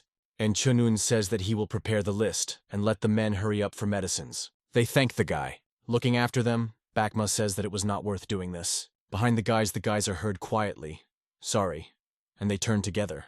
In front of them is a crowd of people, leaning in a respectful bow. A man standing ahead, he asks, is he a doctor? And asks to help them. Hua's eyes shine with happiness. He rejoices. It's good that they came here. Here you can learn a lot. A few days later, Bakmuko screams, stand in line. He tells people built into a column, not to push and adhere to a system. By accusingly poked a finger at one of the men, he declares, they do not treat those who go in order. And then he tells the offender to become at the end of the queue. He, ashamed, weaves at the end of the column. En Chun-un examines the old man. The teacher tells him to feel above. The guy thinks, all these days he did what he was told, and in the end he remembered a lot. He asks the teacher with such and such knowledge, is it not better to call him a master? Hua answers, no, what other master? Phi. He says, the guy as planned, will temporarily become a doctor, and he will treat people with his hands. This will be enough for him. And Chun-un finally finds the right point, and the teacher tells you to press it. The old man makes a slight cry. With amazing agility, he jumps up from his place and straightens his back bent to this moment. The old man is surprised. He was able to get up without a cane. He admires the crowd. The divine hand helped him stand up. Dancing, he retires, not forgetting to thank the heavens. Bak Mu-ho, clutching the chicken received to the chest for payment for treatment, looks after him. Having attached a knot with a chicken to other offers lying on the table, he says to the Enchun Unen sitting on a chair that today they will examine only those who are in line. The guy agrees with him. The young man is worried. But is it possible to turn this before the eyes of the teacher Chvichuk? Enchunun replies that he allowed him to do everything he wants. A friend, leaning towards him, asks, and he believed him? This is illegal. Enchunun replies that perhaps he did not mean this. The guy says that a friend also called people. He replies that he knows nothing. Let him do what he wants. Yun Chun Un tells the old woman that he will write her a recipe and let him not forget to drink decoctions. An elderly woman thanks him. Hua then believes that the problem of Goen is that most people are dependent on the poison. The guy suggests that someone poured him into the well.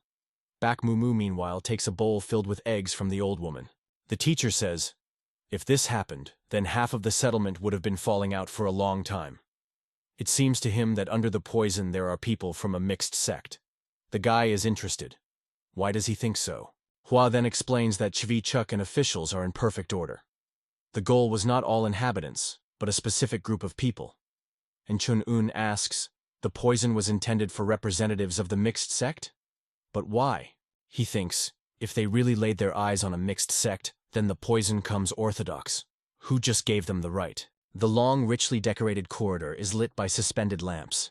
The elder of the sect, Jongsen Jung Pongja, asks, what did he say? The main manager of the family, sitting opposite him, Dan in Sichuan, Dan Man OK, says, the secret medicine of the Chonsen sect. He explains that he needs an elixir of the great divine path. Young Punja explains that the elixir is almost impossible to get, and there should be a good reason for its use. The main manager says the elder asks something happened to him. The man says that the owner is poisoned by an unknown poison.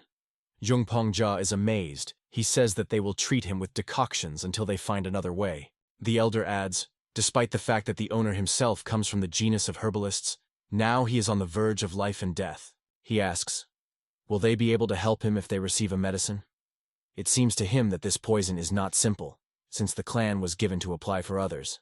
The main manager answers, you have to try. He thinks if only a connoisseur of medicine fell from the sky. Yunchun-un reflects, if this poison is the work of the clan, then he is powerless here. Bak Mu-ho suggests a guy to fry potatoes. Looking at him, Yunchun-un says, it is probably good to be carefree. A friend answers, well, let him starve then. Doesn't he want fried potatoes at all? On the street, accompanied by warriors, a man goes. Passers-by are surprised to look back at him. What is he doing here? Towards him, a person walks, tossing playing bones in his hands. His retinue follows him. He is interested. The truth, then they say? Cure everyone with one touch?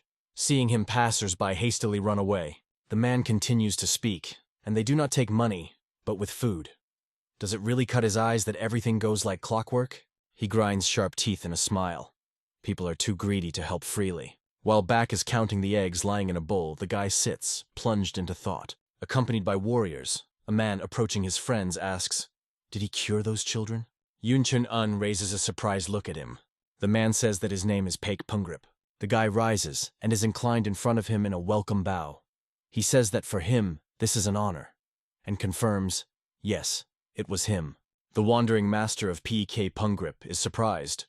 So young, but skill like the divine healers? The guy is interested. Can this become a problem? The man, staring at him, answers, perhaps. Yunchun-un is wary of response. Paik Pungrip says that he is all in his grandfather and smiles. The guy answers, thanks. And he puzzled all his head, where he heard the name of the man. He recalls that earlier Paik Pungrip, along with the teacher Chvichuk, came to his grandfather. He believes that if these three are involved, but to add a letter from his grandfather to this, it becomes clear something very serious is planned that he does not know about. The man says, it's good that he revealed only the name. Then he adds that they already put his eyes on the guy. They already have such a place. Enchun-un replies that he understands this. Paik Pungrip offers to talk about more important matters, and at the same time drink tea. Tastier not to find them. The guy thinks, apparently they will decide what to do with poison. Suddenly a voice is heard. Have already made friends? Yunchun-un turns around. In front of him stands a man twisting playing bones in his fingers. He understands that this is a demonic master of music, Kvak Taihen. The man says, "Fu, barely managed. What is the meeting?" And without it. En Chunan is amazed at the visit of such a famous person. He screams, "Kvak Taihen!" He brings his face closer to him. "Oh, does the guy know him?" En Chun-un replies that he heard about him. Here, only one person can compete with PEKPUNGREP. The man laughs pretty. Pek Pungrip tells him to move away. He says the guy will go with him. Kvak Teken replies, "Why rush so?" He also has questions. He asks, or does he know why he is here? For some time they are bickering. En Chunun thinks, now Gohen is kept only on them. Old Man and Kvak Tehen complement each other and support harmony in these lands. The fact that they both came to him means that some of the scales were outweighed because of his intervention. He understands that except an unknown doctor, one of the parties and the balance will be broken. En Chun-un is confusedly looking at the quarreling men. He claims that he is not going to choose between them. Kvak Tehen says he is a smart guy. He asks, Chun-un thinks that he will believe in it? He answers in the affirmative. The man, twisting between the fingers of the cubes, says, "For nothing." These are all empty words. He offers to solve the dispute with the help of bones. Kvak Tehen says, if an odd figure falls out, then they will decide everything with a conversation, and the truth will remain behind him. But if even, then he will be beneficial by force. P. Kapungrep believes that this is stupidity. Throwing cubes, Kvak Tehen is interested. What does stupidity mean? Doesn't it have fun? Pek Pungrep answers. He still thinks that everything will be the way he said. With these words, he rushes forward. Kvak Teken answers, how else? And repeats the actions of the opponent. The guy rushes between the fighting men. He manages to push them in different directions. But they do not leave the struggle for the bones. Holding his hand to the falling cubes, Kvak Tehen thinks, no matter what will fall first, hitting them and sending them to flight, he says. The main thing is that he will come out in the end. Pek Pungrip is trying to prevent cubes from touching the earth. He throws them upward with the tip of the boot. Men continue to act with energy on playing bones. Their hands almost touch each other in the struggle for cubes elusive. En Chun-un thinks that you need to abandon the bones rather until everything is turned to dust here. Looking at the men, he understands that he is too far, that they will separate them. And how? After all, they beat closely. He thinks, looking for a way to prevent them from this distance and at the same time remain unnoticed. Bodhidharma invites him to use the martial art of 100 paces of the divine fist. But the bones are unlikely to withstand this. The master believes that the martial art of a heavenly demon will also fit. But recently, there is neither a hearing nor the spirit. But there are no other options here. En Chun-un answers, they say they are busy trading. He thinks intensely, what to do. Suddenly illuminates him, for sure. He recalls how he acted on the falling sheet and understands what needs to be done so now. While everyone is trying to make out the clouds of the dust through the clouds of the fighting men, he concentrates the energy in the index finger. Then he acts on the subject of their dispute, and he obeys his will. Opponents on both sides rush to cubes, but they go to the side, slipping out of their hands. En Chun-un thinks, it turned out, cubes fall to the ground. They are pumped from the edge to the line. Finally, one of them freezes. A unit fell. The second is still rolling. The second cube stops next to the first. The 4 fell. Pek Pungrip expresses the hope that this is not a palm by crushing air. His opponent believes that it looks interesting. En Chun-un, looking at his finger, thinks, is this an occasion for surprise? Bodhidharma explains that men first see the path of a hardy sword. The guy objects. What is the path of a hardy sword? This is a state of infinity. Absurd. He answers. Apparently, he does not know what it means to touch hell. The master explains that the guy has already become his part, using a demonic hand. Therefore, Jang Xianfong created the martial art of unit, so that everything was in one place. Looking at the figure of Yun Chun-un, which is visible on the surface of the spatial eye, Bodhidharma says that until he reaches unity, conscious cultivation will protect him, and the divine art of the earth's essence to help. Therefore, the guy may not worry. Kvak Tehen comes closer to Chun-un. He says that the guy is much more interesting than he thought. He believes that today is enough. Pek Pungrip asks him to look down. The man looks at the cubes lying on the ground. Kvak Teken begins to laugh loudly. Then he decisively unfolds and tells his retinue to follow him. They leave. En Chun-un, looking after him, he thinks with surprise. And all because of the odd chick. He understands that otherwise the man would fight to the last. He believes that Kvak Tehen is a typical hedonist. A person who puts pleasure in first place in life. Pekpungrip asks, what happened to the bones? He is interested? The guy is not involved in this? Yun Chunun tries to explain. Here is such a thing. But the man impatiently interrupts him. He asks, did his grandfather put security for him? Pekpungrip asks the question. Since he does not show himself, then there is nothing to worry about. The master says, he probably believes that this is not his hand. Yun Chunun is happy. Excellent. Back is interested. What did he do? Pekpungrip leads the guy, saying that no one bothers them anymore and they can calmly talk. The young man looks after them in surprise, not understanding anything.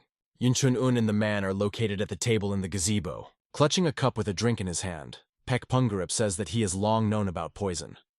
He did not just want to spread about it, so as not to get so much more troubles. The man decides to ask him directly. He believes that people are poisoning the clan Dan from the Sichuan. The guy in confusion, lowering his eyes down. He thinks that everything happens as he expected. They think in one direction. He is sure that only these villains are capable of this. He asks for help from the teacher. Bodhidharma thoughtfully pronounces, the clan is given from the Sichuan? He does not know what to say. He was not at that time. The man is interested. Why is he silent? And Chunun thinks, it turned out awkwardly, but what to say? He asks, can I think for a moment? The interlocutor agrees. Good. And Chunun orders himself to think rationally. On the territory of the mixed sect of poison, its warriors became prone. But all of them did not end. All the locals joined them. While he is thinking, Pekpungrip drinks his drink. Finally, the guy decides to speak. He believes that it's too early to judge the clan or not. The man asks, why? En Chun-un explains that the poison does not correspond to its reputation. The interlocutor clarifies, is the toxicity too weak? The guy agrees. It is. The victims continue to engage in ordinary business, and the clan would not spread the poison among ordinary inhabitants. Pekpungrip agrees. Really. If it was true, all the resignations of it ended, and would cause a public outcry. That is why he thinks that completely different people pull the threads. En Chun-un says, if people find out about poisoning, then they will definitely come to his interlocutor.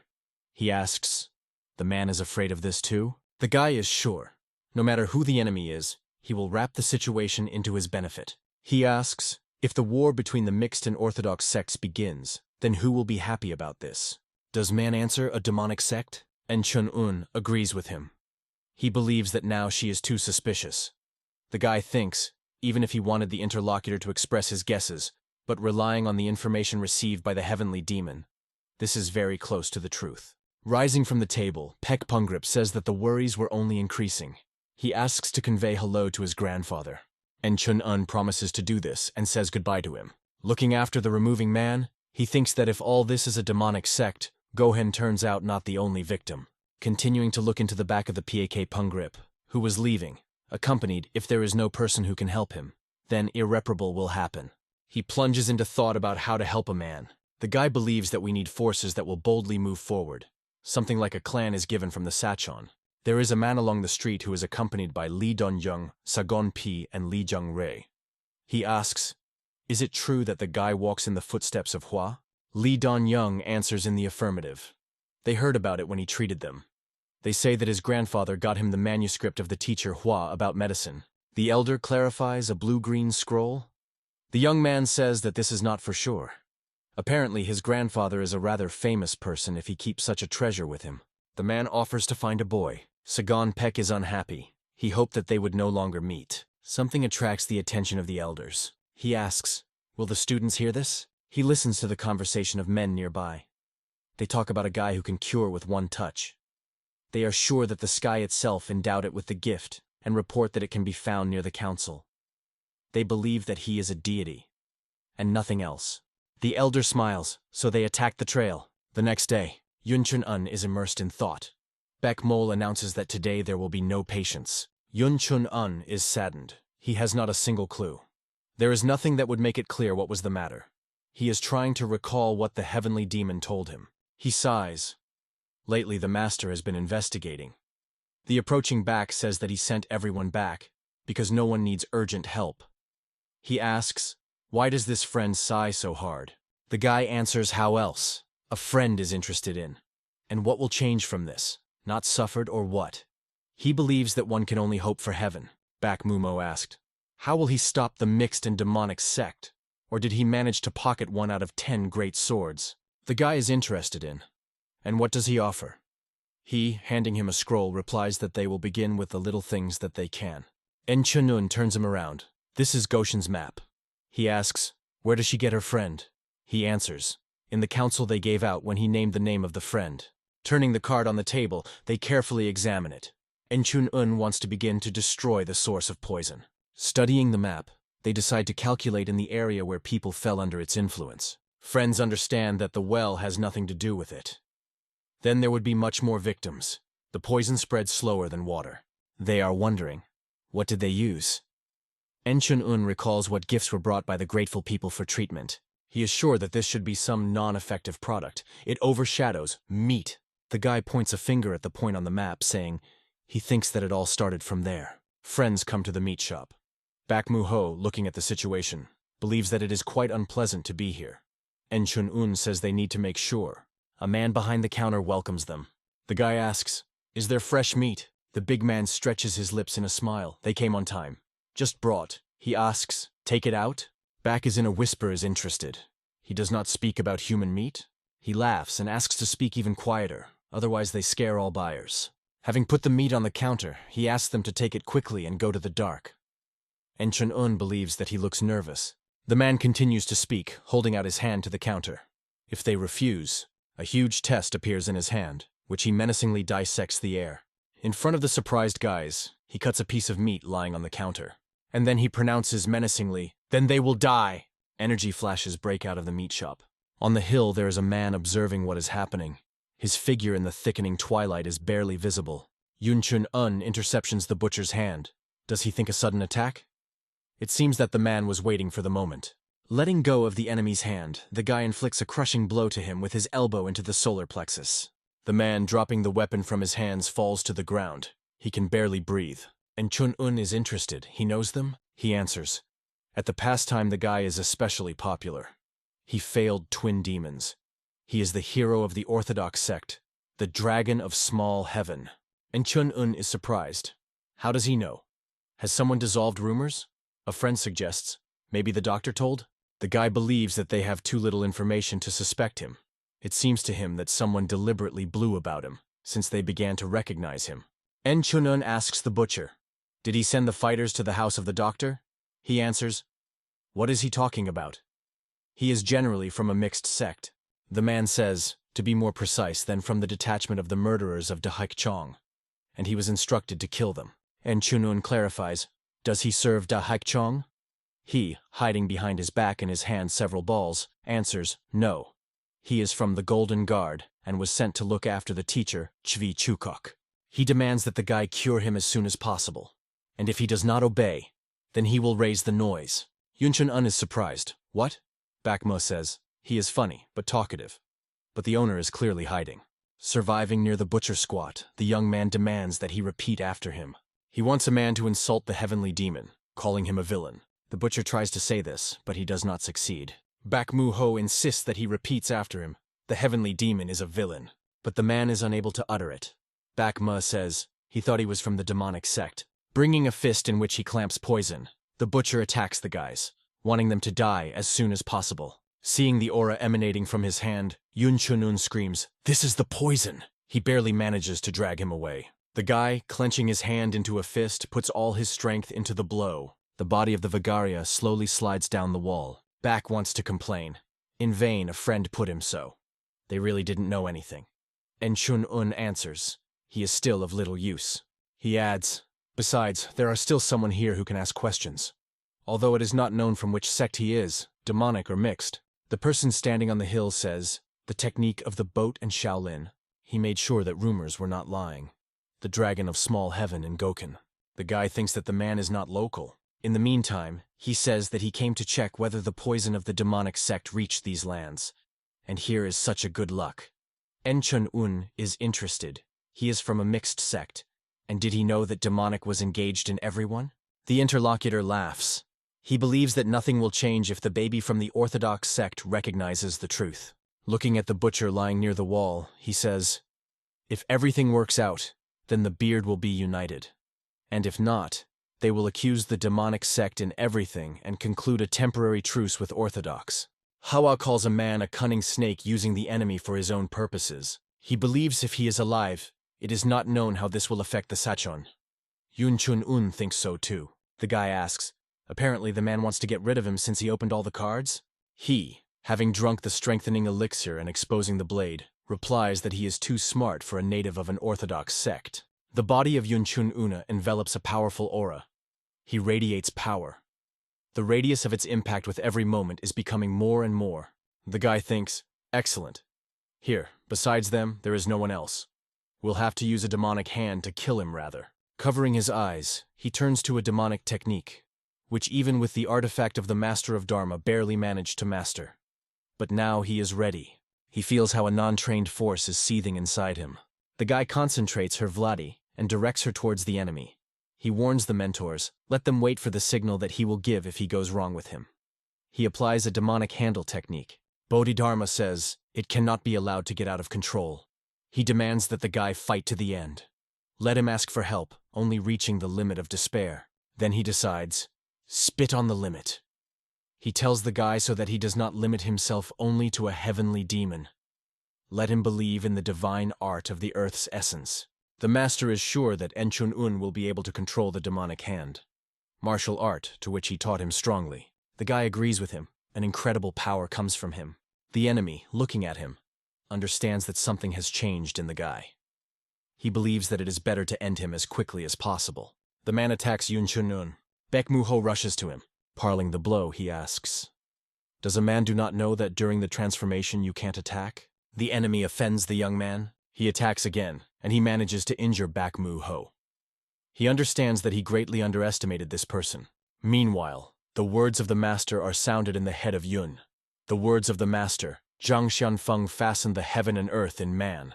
Therefore, martial art of combination can control everything in the material world. It is impossible for the force to completely absorb him. All streams of her rapid course will be turned into a weapon. The divine art of the earth's essence will strengthen the spirit of the guy, and the golden deity of the west will fill the voids. The transformation is over. It's time to join the battle. A man, fighting Baek Mu-ho, thinks that the situation is more dangerous and dangerous. Chi of a guy weakens him even from afar. He believes that it is better to avoid him. He says that he prefers to end their acquaintance on this and tries to hide. Baek Mu-ho asks, where is he going? And then throws a sword into him like a spear. The man barely manages to bounce off, and the sword shakes him into the ground. At this time, Yun Chun-un strokes his hand compressed in a fist towards the enemy. Powerful fire flows come from it. The man's eyes open wide in surprise. What kind of martial art is? It was his last thought. The guy's energy makes a huge hole in his body and throws the lifeless body back. Baek Mu-ho, approaching a friend, is interested. What kind of extracts are this? The guy asks. Is he okay? He answers, is not visible or what? And again he is persistently interested. What was it? Enchun-un is conceived, although not for long, but he used a demonic hand. Not without the divine art of the essence of the earth and the art of unit, of course. He responds to a friend, the art of combination, in which all power and soul are invested. He looks at him incredulously, then sighs. Well, the name. The master laughs. He did not expect another from the guy. Hua grins. Sucks. He believes that Bodhidharma cannot be called martial arts. Master Dharma believes that the guy coped perfectly. There are fewer problems now. He grabs Hua and says that they will lead their friend to the kingdom of the dead. This is not pleased with such an outcome of events. He protests. What? And all? No. But no one listens to him. Baek Mu-ho asks, what will they do? It seems to him that pretending to be a doctor from Yun Chun-un, the guy believes that they should leave. A friend agrees. They will hang up the teacher Chivi-chuk and leave here. The guy looks at the bodies of men who were struck by him in the battle. He believes, if you leave everything as it is, it will cause a lot of suspicions. He recalls Hua's words, a cunning snake that uses the enemy for his own purposes. Yun Chun-un calls a friend. He says that Baek wants to follow him. He came up with something. Arriving at the place already too late, the boys apologized with noticeable awkwardness for the late visit, explaining that circumstances had delayed them on the road, and asked for forgiveness for the inconvenience, while looking around as if afraid that the valuable moment for conversation might be irretrievably lost. The host gestured for them to come inside, himself admitting that he could not have imagined the meeting would drag on until such a late hour. And his voice carried a slight surprise and fatigue from the unexpected course of events that unfolded contrary to initial expectations. The hero, without any preamble, immediately confessed that he had come with an important conversation, having something extremely serious to discuss, and his tone sounded restrained but filled with inner tension, clearly indicating that the topic of conversation would concern matters far from trivial. Carefully examining the man's neck, the hero noticed a detail he might not have paid attention to before, focusing his gaze on the dark pattern peeking out from under the collar, as if unintentionally revealing a sign capable of explaining much in this unexpected meeting. Then he clearly saw a familiar tattoo, exactly the same as one he had seen before, and from this inside him tightened a feeling of anxious certainty, as there was almost no doubt that this symbol connected the stranger with people the hero had already heard about. Barely audibly, the hero said that he recognized this sign, reporting his awareness as cautiously as possible, as if afraid to sharply break the silence, in which tension was now felt, and every word could carry much more weight than it seemed at first glance. He recalled that not long ago he had met a man with the same tattoo, from whom he learned about the Manhwa squad, which, according to that stranger, consisted of intelligent and well-prepared fighters capable of acting prudently, even in the most difficult circumstances. From that conversation, the hero knew that these people were well informed about the situation inside the demonic sect, navigating internal movements and intrigues as if they were not outsiders, but part of a complex and dangerous game of influences. The man confirmed this and admitted that they had long been observing the hero himself, intending eventually to approach him with a request for help, as they saw in him a person whose involvement could tip the scales in the direction they needed. He hoped that the hero understood what kind of response should be prepared for that scoundrel they were dealing with. And his words revealed confidence, implying that the chosen ally would be able to independently assess the seriousness of the situation and the possible consequences of refusal. After that, the man stood up and directly asked the hero for what exact reason he decided to come to him at such a late hour, carefully looking into the expression on his face, trying to catch whether the current visit was really limited to words only. The hero explained that he had a specific request and wished for open tension to begin to mature between the mixed and demonic sects, gradually growing into a noticeable confrontation that could change the overall balance of power in the region. He directly stated that he asks to cause a conflict between these factions, not hiding his intentions and not embellishing his words, as he considered such a path the only one capable of triggering a chain reaction of events that would bring the desired result. But the man immediately asked why it was necessary to deliberately incite hostility at all, marveling at the straightforwardness of the plan, and expressing doubt as to whether an artificially created conflict would not turn into unpredictable consequences for all parties. The hero replied that if the demonic sect is presented as a common enemy, then it would be possible to jointly drive out the troops that surrounded Sichuan, using unity against a defined adversary as a pretext for cleansing the territories. The man listened to this answer, but warned the hero that he would hardly agree to such a radical step immediately, as involvement in a large conflict carries risks that would be difficult to predict or fully control. But the hero insisted, stating that he was confident in the interlocutor's agreement, because he believed that he would not be able to ignore the proposed arguments, and sooner or later would realize the inevitable benefit of making exactly such a decision. He added that he knew about the man's status as a close friend of his grandfather, and understood why teacher Chui Chuk was in Gohan, and was sure that there was simply no more advantageous offer than this under the current conditions. After these words, a smile slowly began to appear on the man's lips, indicating that the hero's arguments had affected him much more than he intended to show, and a certain internal agreement had already begun to form. Smiling, he asked a clarifying question, whether this meant that the death of uninvited guests would be more profitably blamed on the demonic sect, thereby using the tragedy as a convenient pretext for further accusations. Understanding the course of the interlocutor's thoughts, the hero gestured for the others to follow him, not delaying the conversation with unnecessary words, as the events demanded immediate action, not further reflection. He noted that now it remained only to silence Kwak Taehyun, so that the further development of the situation would not be complicated by unwanted testimonies capable of casting doubt on the prepared plan. After all, during the examination of the bodies, everyone would have to act coherently, because even lies require consistency, and the slightest inconsistency in testimonies could lead to the truth being revealed, which they sought to avoid. However, the hero himself was not entirely sure whether he could really convince the interlocutor to bring the intended matter to a logical conclusion, as doubts still did not leave his thoughts despite his outward determination. The man objected, saying that this was an unnecessary precaution, and there was no need to resort to complicated arrangements, since one could always simply make a bet, relying on the simpler course of subsequent events. And in the extreme case, according to him, any issue could be easily resolved by force, which would be easier than easy if the situation got out of control and convinced them of the inevitability of harsh actions.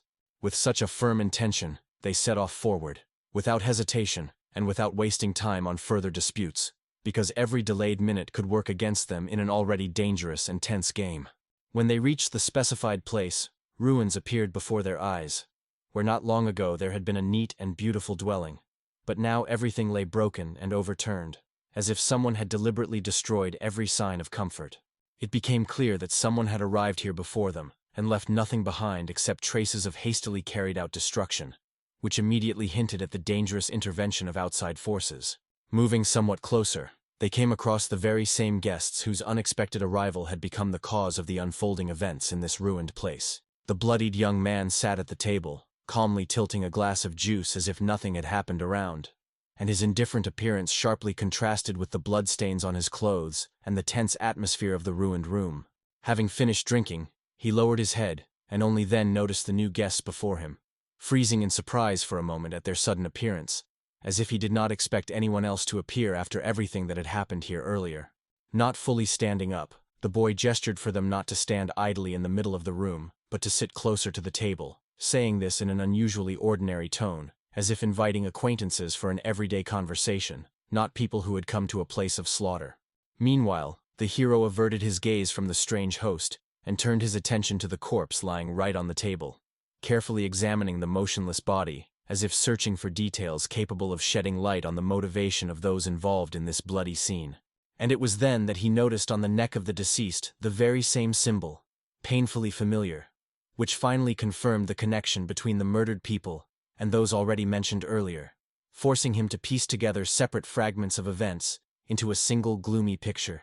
The man addressed his subordinates, and with a brief order commanded them to remove the bodies of the guests who had arrived earlier, explaining this without any emotion, as if dealing with a minor household matter rather than the consequences of a brutal murder. The hero was interested in something else, so he decided to find out the real reason for the massacre, and asked exactly why that man killed those people, feeling that behind the cold orders there was a strange logic that was still slipping from understanding.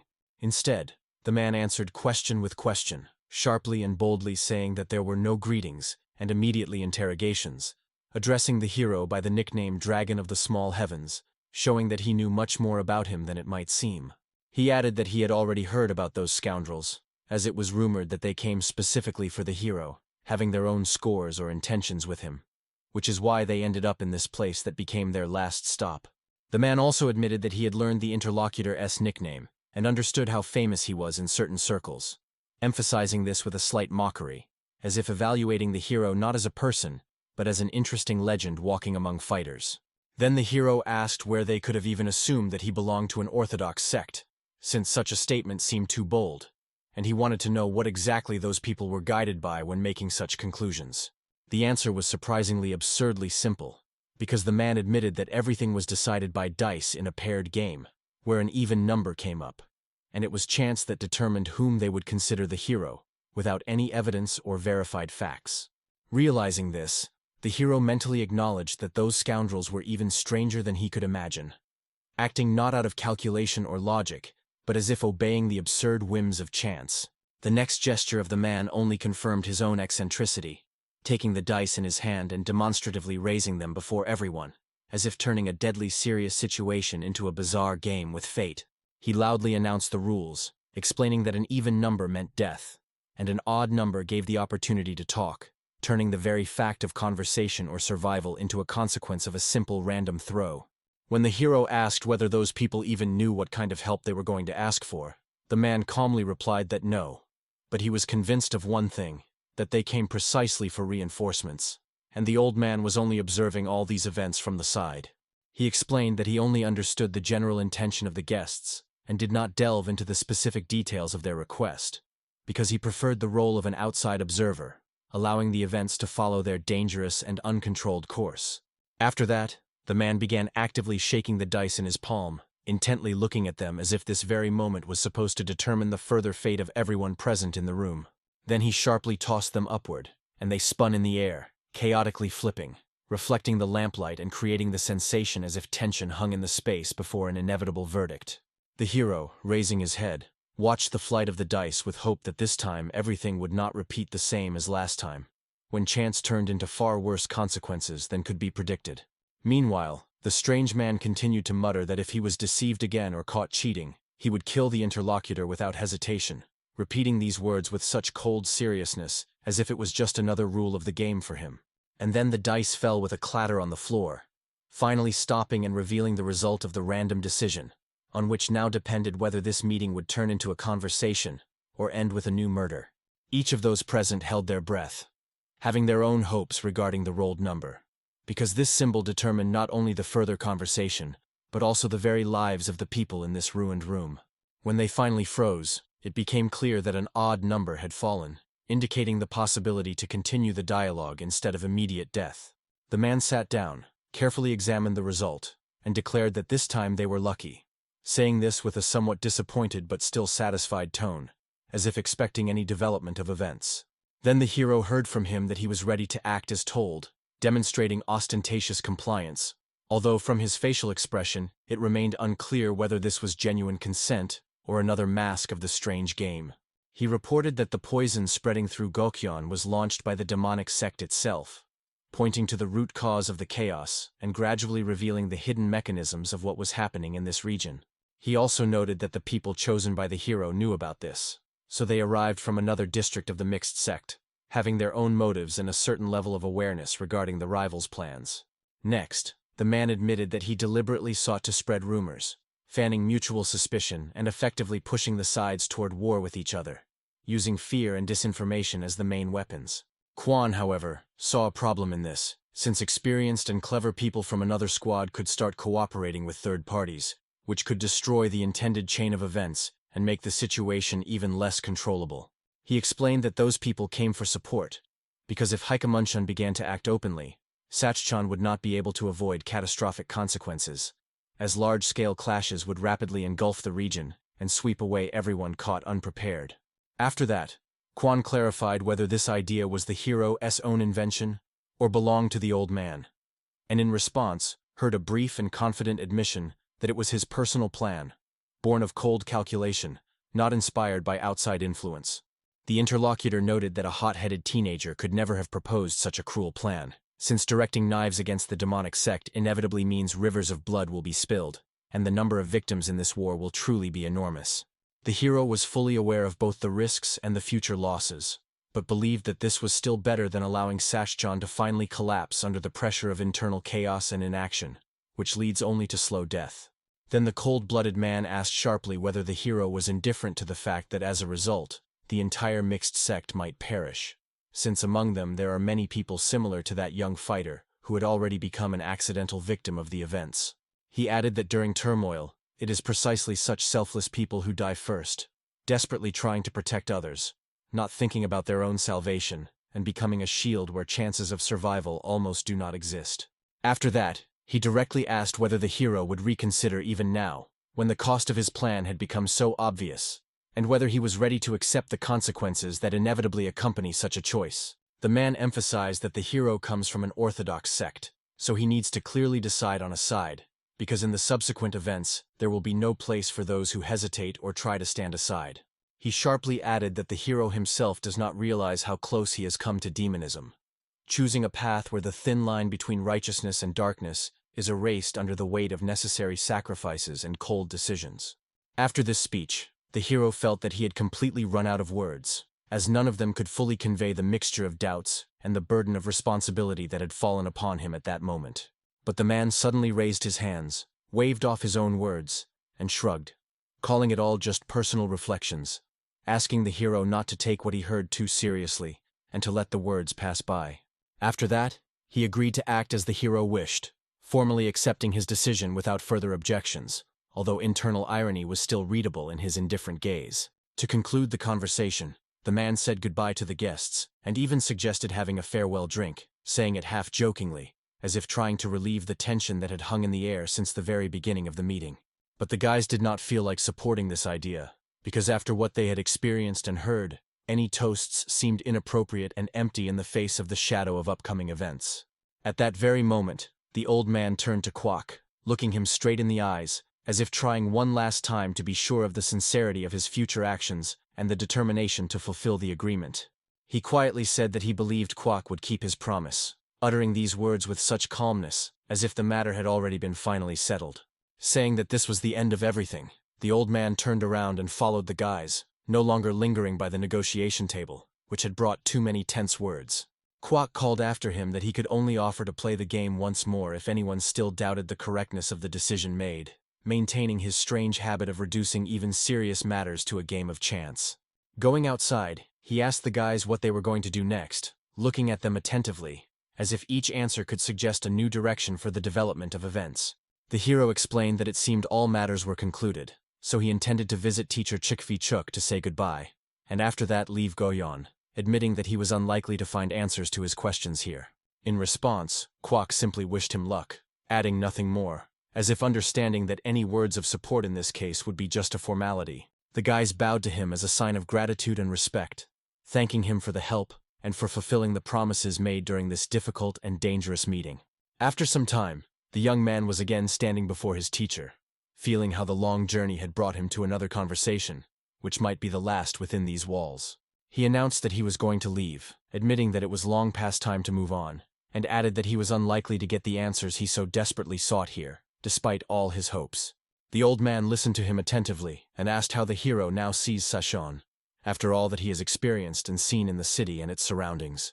The only thing the hero could answer was that Sichuan seems to him a complete mess, where confusion, fear, and a hidden conflict reign, which is about to explode into open confrontation.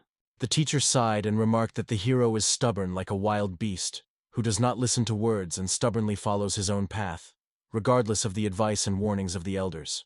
To this peculiar compliment, the hero replied that the teacher himself has changed a lot since their first meetings, noticing in him a different outlook on life and the events around. The old man explained that when a person's position changes, their perception of things changes as well, because the truth always depends on which side you look at it from. Summarizing, he added that the higher a person's gaze rises, the less they notice what lies right under their feet. After a short pause, he addressed the hero once again, emphasizing that even holding a high position, one must not forget about ordinary people, because it is precisely in caring for them that the true meaning of saving the world is hidden, which is not measured by power or strength. Chun modestly replied that he does not understand why these words are addressed to him, an ordinary martial arts warrior who has never considered himself such a significant figure capable of bearing such responsibility. The teacher objected, stating that even while still young, he remains a dragon who will one day definitely grow and reveal his true power, regardless of how he currently evaluates himself. He added that even if he becomes a ruler, and his appointment will be great and difficult, atonement will arise more than victories. But the teacher only hopes that the hero will one day remember these very words in the hardest moment. At that very moment, the hero was suddenly enlightened, when scattered thoughts formed a clear awareness of the depth of what was heard, and the meaning of each sentence spoken by the mentor. He understood that teacher Chui Chuk is well informed about the real state of affairs in Sichuan, and his words were not random teachings, but an accurate reflection of what is happening behind the scenes of great events. Asking the hero to keep his own advice in his heart, the teacher effectively confirmed the seriousness of his intentions, reminding him of the burden of responsibility that gradually falls on his student's shoulders, along with growing up. He even rose from his seat and bowed before the hero, calling it a personal request and a final sign of trust, as if passing on to him a part of his own hopes for the future. The hero quietly swallowed, feeling his body stiffen from what he heard, for the weight of the spoken words was so great that for a moment he lost the ability to respond or even move. After some time, he stood by the door and noticed that his companion had been nearby all this time, silently waiting for the conversation to end and not interfering in the events that were decisive. Going outside, the hero asked him if he had heard the entire conversation, looking with slight anxiety, because he did not know how exactly these words resonated in the heart of the person close to him. The companion admitted that he was in a kind of stupor after what he heard, stumbling over his answers, as if not lying, but at the same time feeling an inexplicable guilt, as if involved in events over which he had no control. The only thing Un could say about this meeting was that the teacher very much reminded him of his grandfather, since they think alike, and that is why the conversation seemed so heavy and at the same time painfully close. He suggested that it was precisely because of this similarity that leaving this place felt so difficult, as if saying goodbye not just to a city, but to a part of one's own past. Then the companion noted that the situation here had nothing to do with what they experienced in Shaolin and Huashan, because now the scale of the threat was much more serious and complicated. He sincerely admitted that he did not even understand whether it was right to interfere in these events at all, asking the hero if they really were capable together of turning the course of history, which had already gained destructive momentum. In the end, he suggested at least briefly analyzing the current situation, without rushing into action yet, but only striving to lay everything out clearly and assess the scale of the danger. He emphasized that at the moment it was not about solving the problem, but only about the desire to gain more information in order to understand exactly what they would have to deal with in the near future. Reminded that in Sichuan there are three main martial arts factions: the Orthodox Sect, the Unorthodox Sect, and the Demonic Sect, among which hidden conflicts have long been smoldering. Recently, there has been turmoil in the Orthodox Sect due to recent attacks on Shaolin and Huashan, which undermined its confidence and created a power vacuum increasingly sought to be exploited by opponents. Supporters are already beginning to raise their heads, while the actions of the unorthodox sect appear much more thoughtful and deliberate compared to the confused steps of the orthodox, who have lost clear direction. Some fighters, like Pekpungrip, are doing everything possible to avoid open conflict, hoping to maintain a fragile balance without getting involved in a war that could destroy everything around. Others act as they please, taking example from madmen like Kwok, who is guided by his own whims rather than common interests or cold calculation. Moreover, even those who are well aware that the demonic sect is behind everything use the general instability for personal gain, since unlike the orthodox, they lack a spirit of unity, although the power of the demonic side should not be underestimated either. To deepen internal divisions, the demonic sect deliberately provokes external disturbances, fueling hostility and drawing attention to itself, thereby feeding the chaos in which it is easier to mask its true plans. They discuss that all sects are a bunch of embittered fighters who are just waiting for an opportunity to start a bloody battle, while the orthodox sect is full of disappointed warriors eager for a chance to strike first under the cover of high ideals. The overall conclusion was simple: if you want to fight, strike first, because despite the tense situation, all sides are ready to latch onto each other at the slightest pretext. At that moment, Un recalled the teacher's words that with a change of position, the perspective on things changes as well, and realized that it was precisely the seriousness of the situation that forced the orthodox sect to act cautiously, because Sichuan has not yet sunk into chaos only because it did not make the first move. They concluded that given the interdependent goals of all factions, Sichuan sooner or later will still turn into a real battlefield, which is almost impossible to avoid. Both sighed heavily, because if there were a way to tame the unorthodox sect, the war could give way to peace, but for now they saw no such solution. However, the hero pondered more deeply, understanding that it was impossible to stop the orthodox sect alone, and that it was necessary to enlist the support of at least one influential group of Sachon, capable of truly influencing the course of events. At that moment, the boys involuntarily glanced to the left, feeling foreign gazes upon them, and the unexpected presence of strangers amid the general hustle and bustle of the street. They recognized people from Chonson there, but immediately questions arose as to why they were here, in what strange attire they were, and who was the man standing next to them who looked like the leader of this group. Meanwhile, this very trio was already purposefully searching for Chunun, carefully looking at passers-by and scanning the crowd as if having a clear idea of exactly whom they needed to find. The girl was the first to look to the left where the hero was standing, and in a moment she realized that the sought man was right in front of her, among ordinary people on the street. She immediately shouted at the top of her voice, urging the others to turn around and look in that direction, not hiding her emotional excitement from the unexpected discovery. With a smiling face, the girl exclaimed, "Here he is," pointing directly at Chunun, as if she had found a lost treasure after a long search. Right then, with open joy, she called him the Dragon of the Small Heavens, pronouncing the nickname in a way that attracted the attention of the surrounding passers-by. One of the companions grabbed his head, pierced by the thought that, damn it, no one could have imagined that they would be exposed so quickly and find the right person right in the middle of the city. The hero had no choice but to approach them, greet them, say that he was glad to see them again, and cautiously asked if they were not afraid to come to these lands, to which the girl sincerely admitted that she was afraid at first, but gathered courage because she knew that Yanchun-un was here.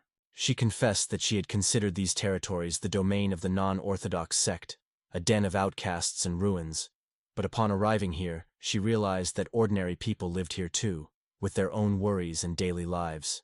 Yanchun confirmed that this was true, as even in these lands there are cities where life goes on uninterrupted despite conflicts and the dark reputation of the region.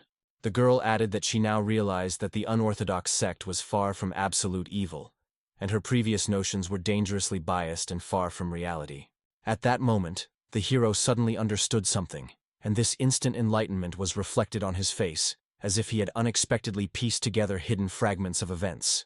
Noticing the strange expression and gesture, the girl asked what had happened, and the hero, awkwardly scratching the back of his head, only replied that he had just understood something, and was not yet ready to explain it.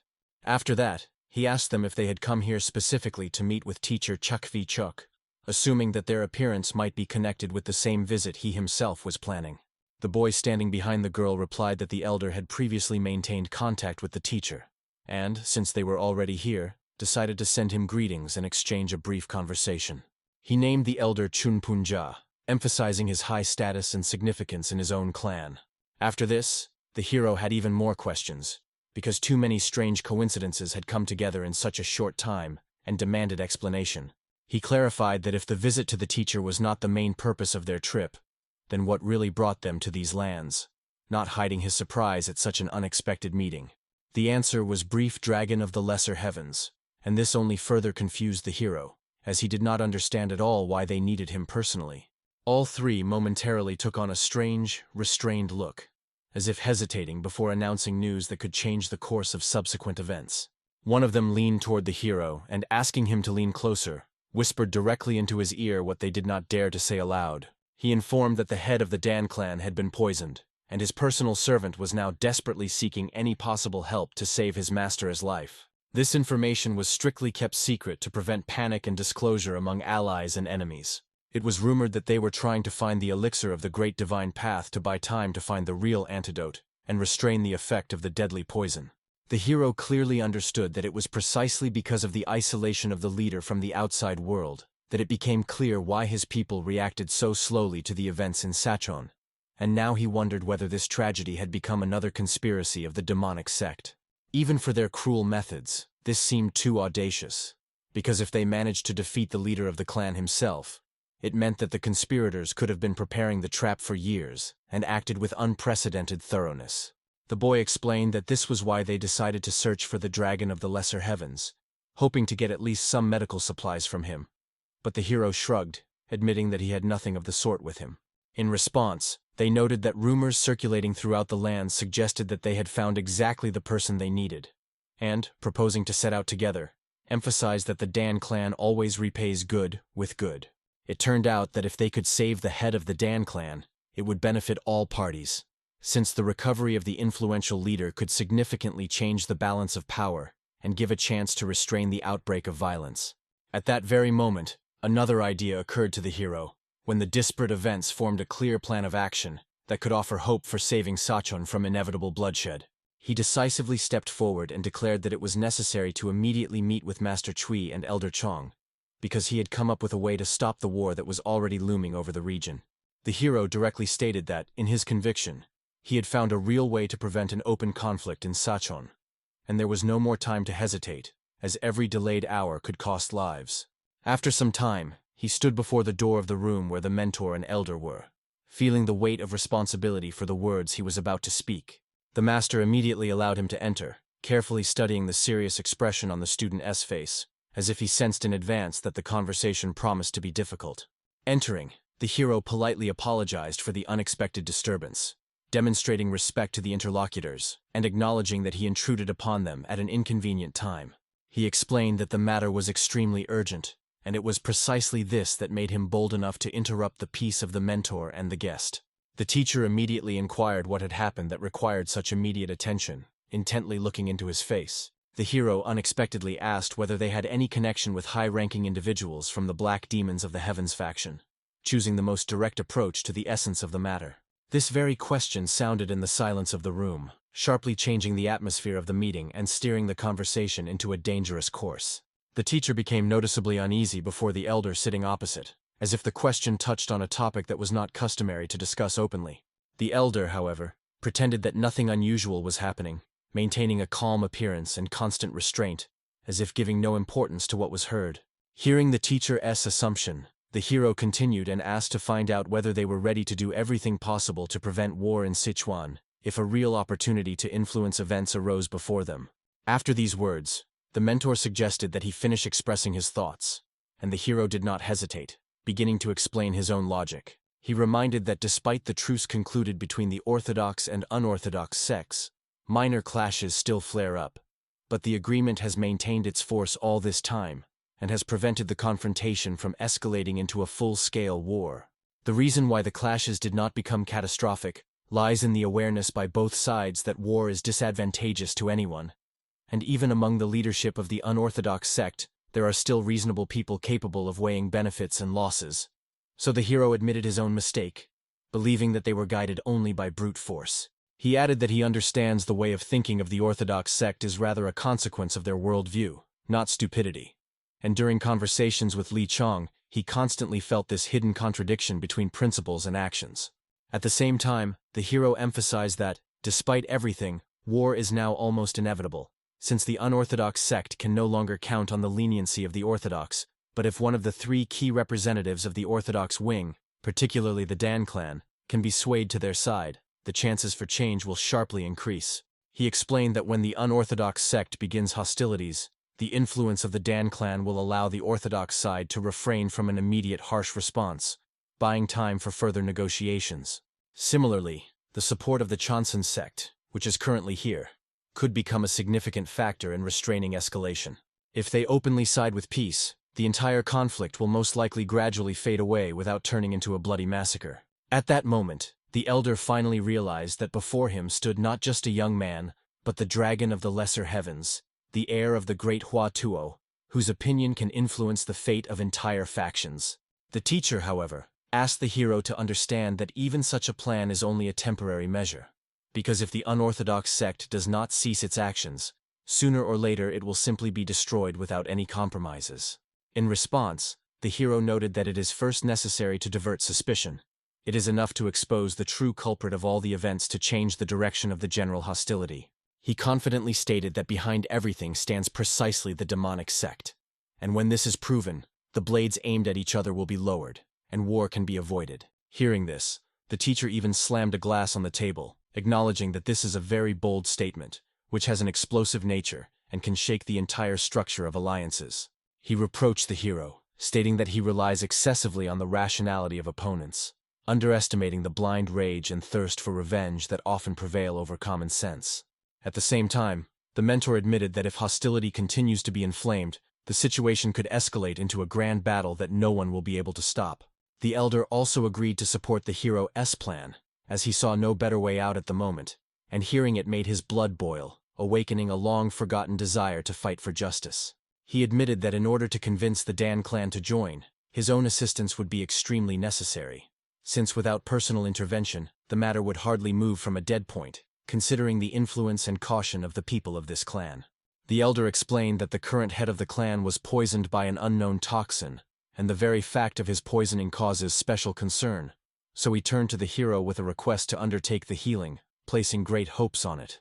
He promised that in case of the successful rescue of the head, their clan would definitely join the proposed plan and openly take the side of peace, providing the necessary political and military support. It was also emphasized that the Chongson sect alone is not capable of calming the entire Orthodox world, and only if the Dan clan acts first and takes the initiative into their own hands, the chances of restraining the war will significantly increase, because if there is a teacher Hua Tuo, then there must also be a teacher Bian Xiao. After all, both of these legendary figures, according to legends, are capable of bringing any person back to life, even from the very edge of death, which makes their participation especially valuable in the struggle to save the head of the clan.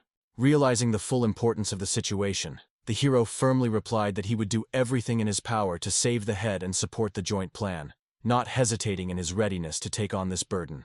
And after some time, The events moved to a gloomy, eerie atmosphere, where two men were having a quiet but tense conversation in a shadowed place, permeated with a sense of hidden danger.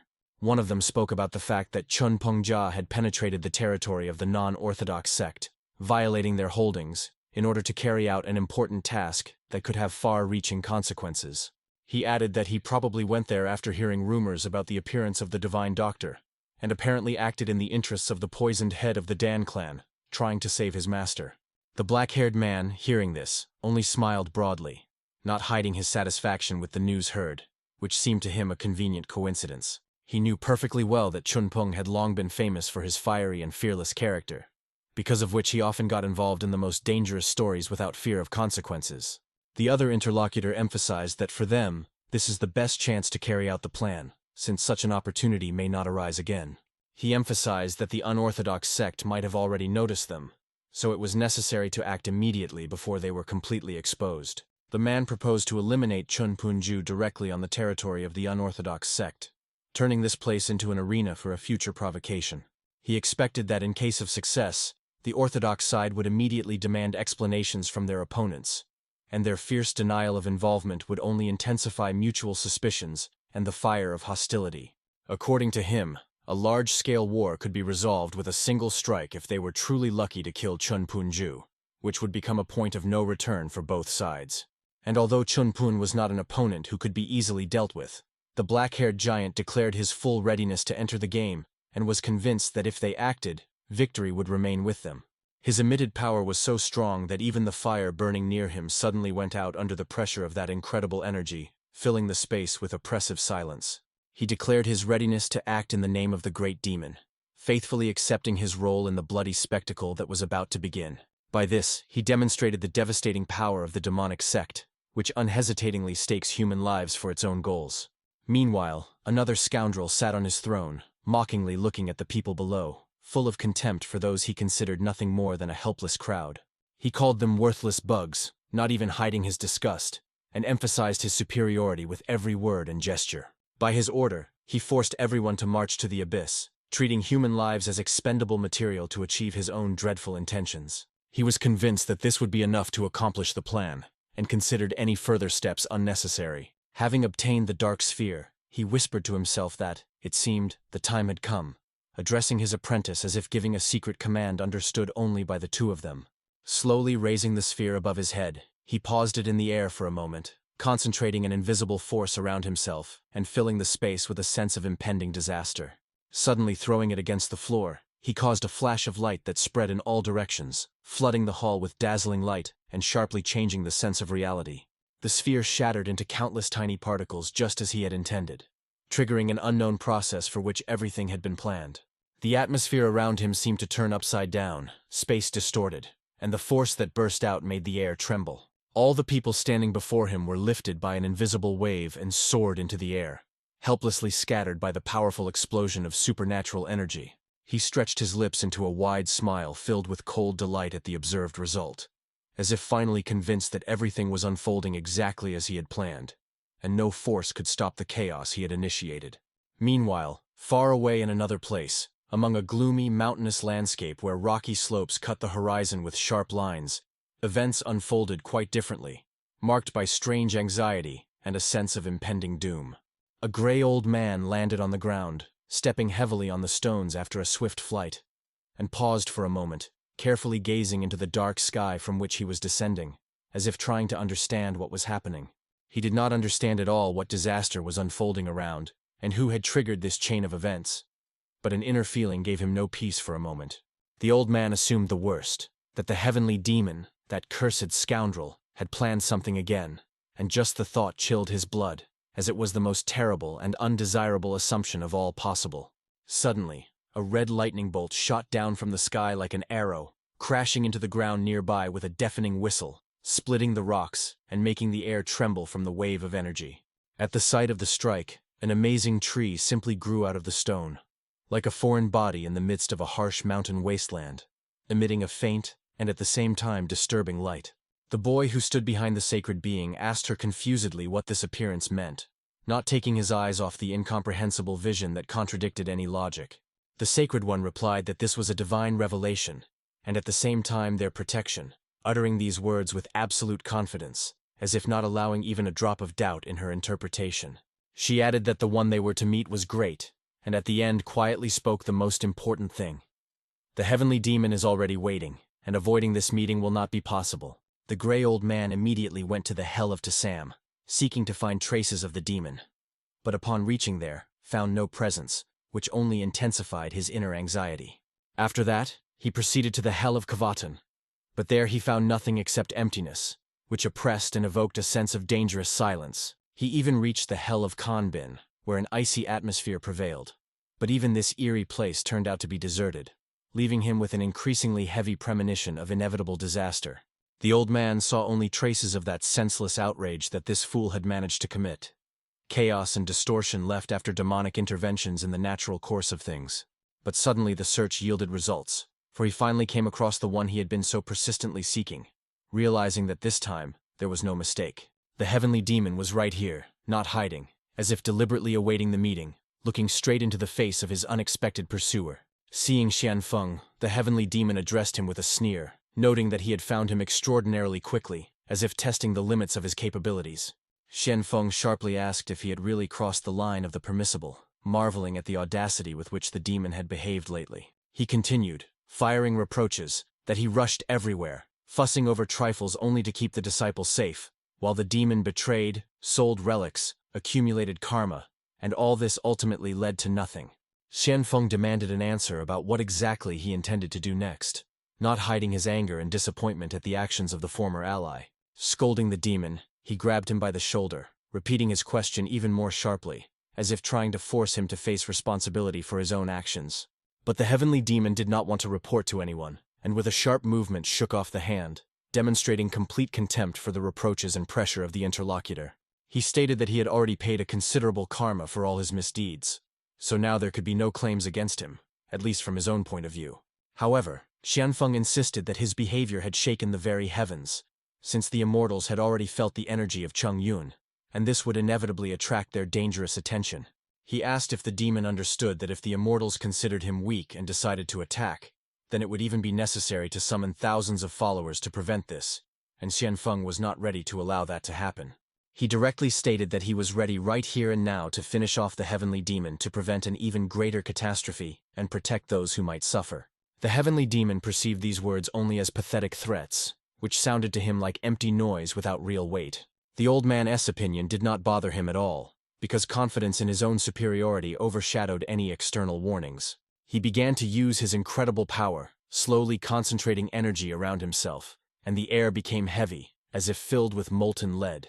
Everything around suddenly began to fly toward the sphere he was squeezing in his hand, drawn by an irresistible flow of demonic power, as if space itself obeyed his will. At that very moment, the heavenly demon finally went on the offensive, beginning to use true power without any restraint, and the space around trembled as if reality itself could not withstand the onslaught of unleashed demonic energy. His patience ran out, and he clenched all the accumulated dark might in his palms, compressing it into a dense, deadly concentration, from which even the air began to grow heavy and tremble in a broken manner. This condensed power would have been enough to sweep away half of an entire continent, leaving behind only emptiness and scorched earth. So destructive was the potential of what he held in his hand. He directed this entire avalanche of demonic energy straight at the old man, leaving him no chance to avoid a direct collision with this devastating attack.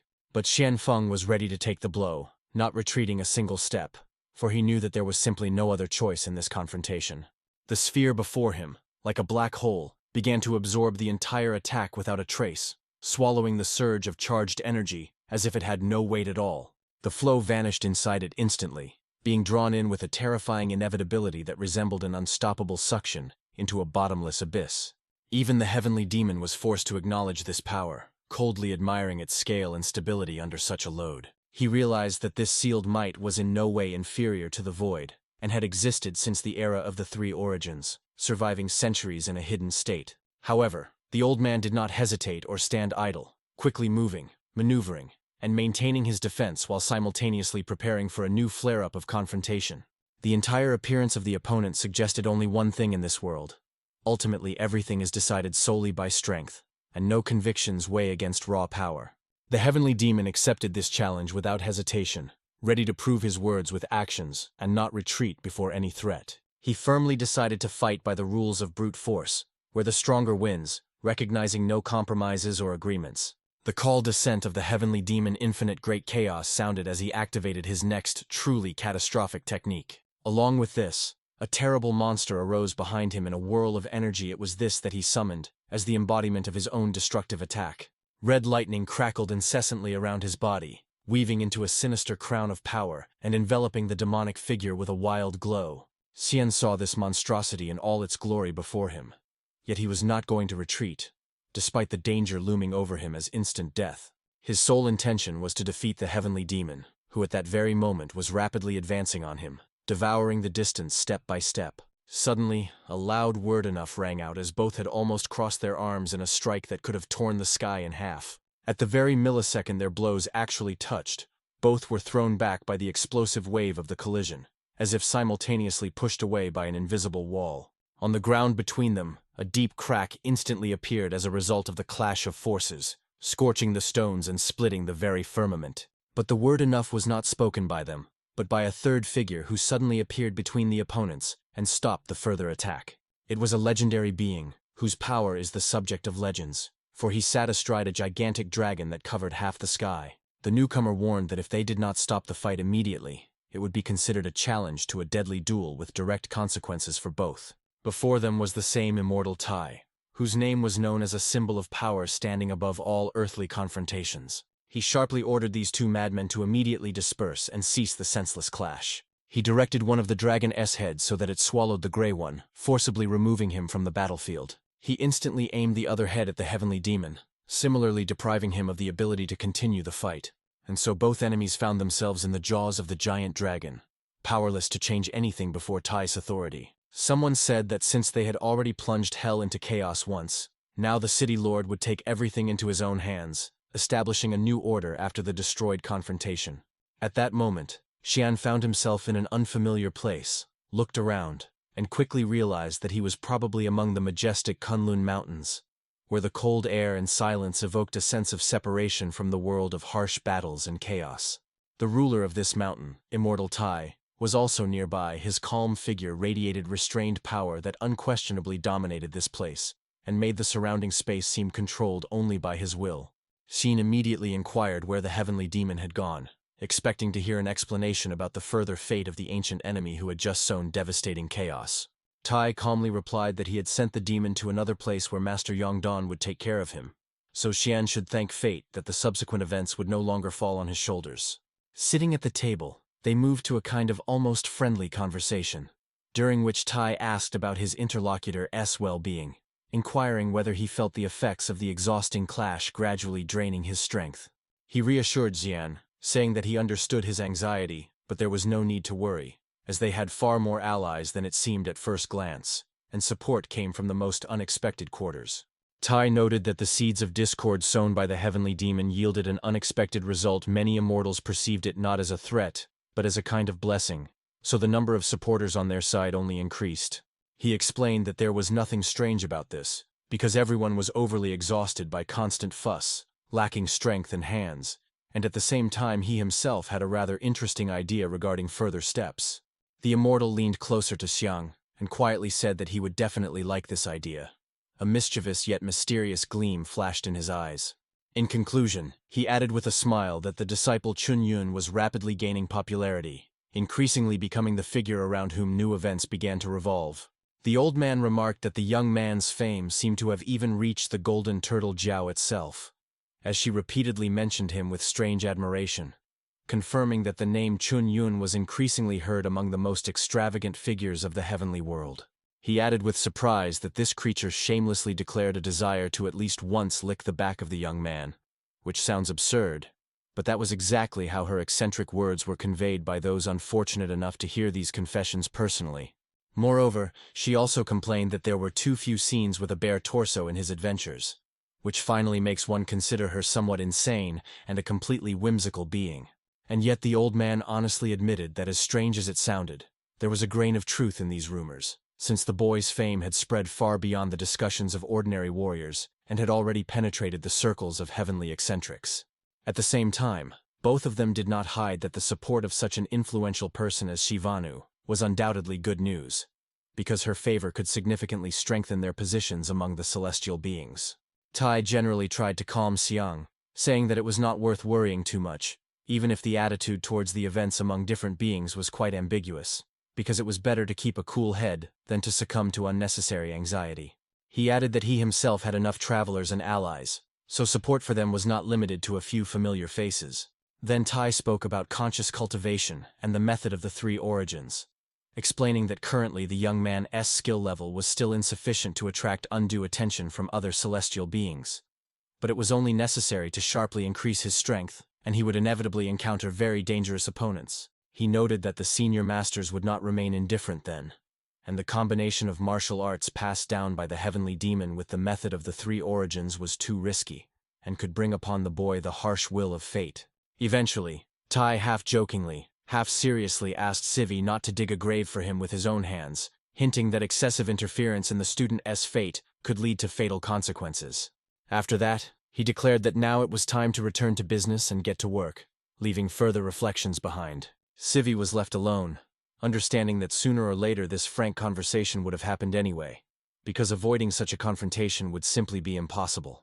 That is why he decided no longer to interfere directly in the student's life, allowing him to follow his own path and gain experience through personal trials. Meanwhile, the boys rushed forward, not slowing their pace and sticking together like a coordinated squad moving toward a defined goal. They swiftly moved through the forest, jumping from branch to branch and from tree to tree with such ease as if the very air current supported their movements. Everyone closely watched the elder, who was breaking through ahead, pushing aside thick branches with his hands, clearing a path through the thicket, and leading the squad in the right direction. Among themselves, the brothers quietly exchanged words, wondering if the rumors were really spread by that very doctor, since everything looked as if someone was deliberately leaking information outside. Be that as it may, the culprit clearly knew their goal, because too many coincidences began to converge into a single suspicious picture. That is why they increasingly scrutinized the figure of the boy running ahead of them, subconsciously suspecting that he might somehow be involved in the information leak. At one point, one of the fighters suddenly asked to look back, as if he noticed something strange among the branches and shadows of the forest. There they noticed an unfamiliar bird, whose song sounded unusually pleasant, not fitting at all into the tense atmosphere of pursuit and suspicion. However, this find was not the main topic of conversation at all, as everyone's attention was distracted by other, much more serious events. Suddenly words sounded, hearing which the hero abruptly stopped, so unexpectedly that he almost lost his balance. He recognized the teacher's voice and involuntarily froze in place, listening to the familiar timbre that sounded as if directly from the air. Such a sudden stop turned out to be a mistake, as the girl who was rushing behind him did not manage to brake and knocked him down, throwing him into the snow and leaves.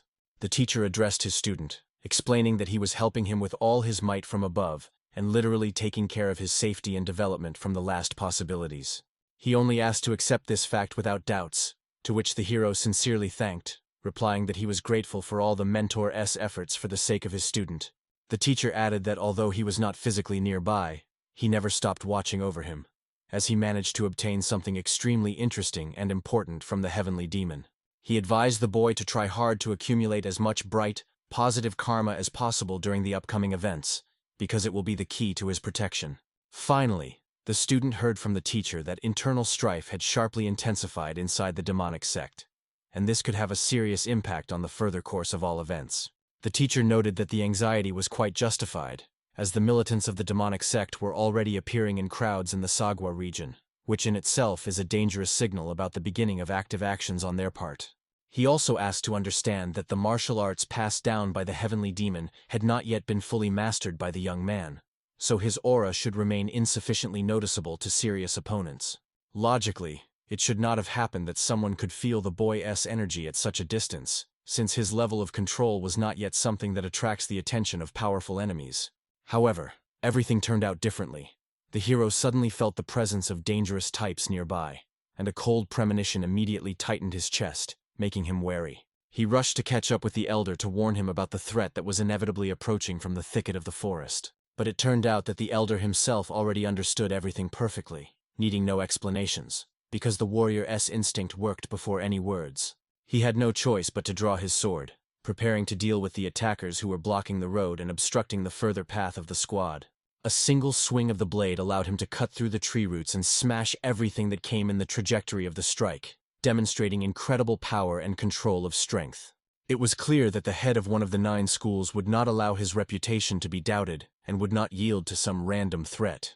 A defiant voice of the opponent sounded with a question whether this was really all the strength they were capable of, openly mocking the warriors who had stopped in his way. The big guy stepped forward, demanding to show real skills and boldly asking if they had already forgotten about him and the fear he once inspired. Seeing this figure before him, the elder could not believe his own eyes, as he did not expect to meet such a creature again after so many years. It was the same insatiable demon, whose size and strength frightened by mere presence, making the heart tighten with memories of past massacres.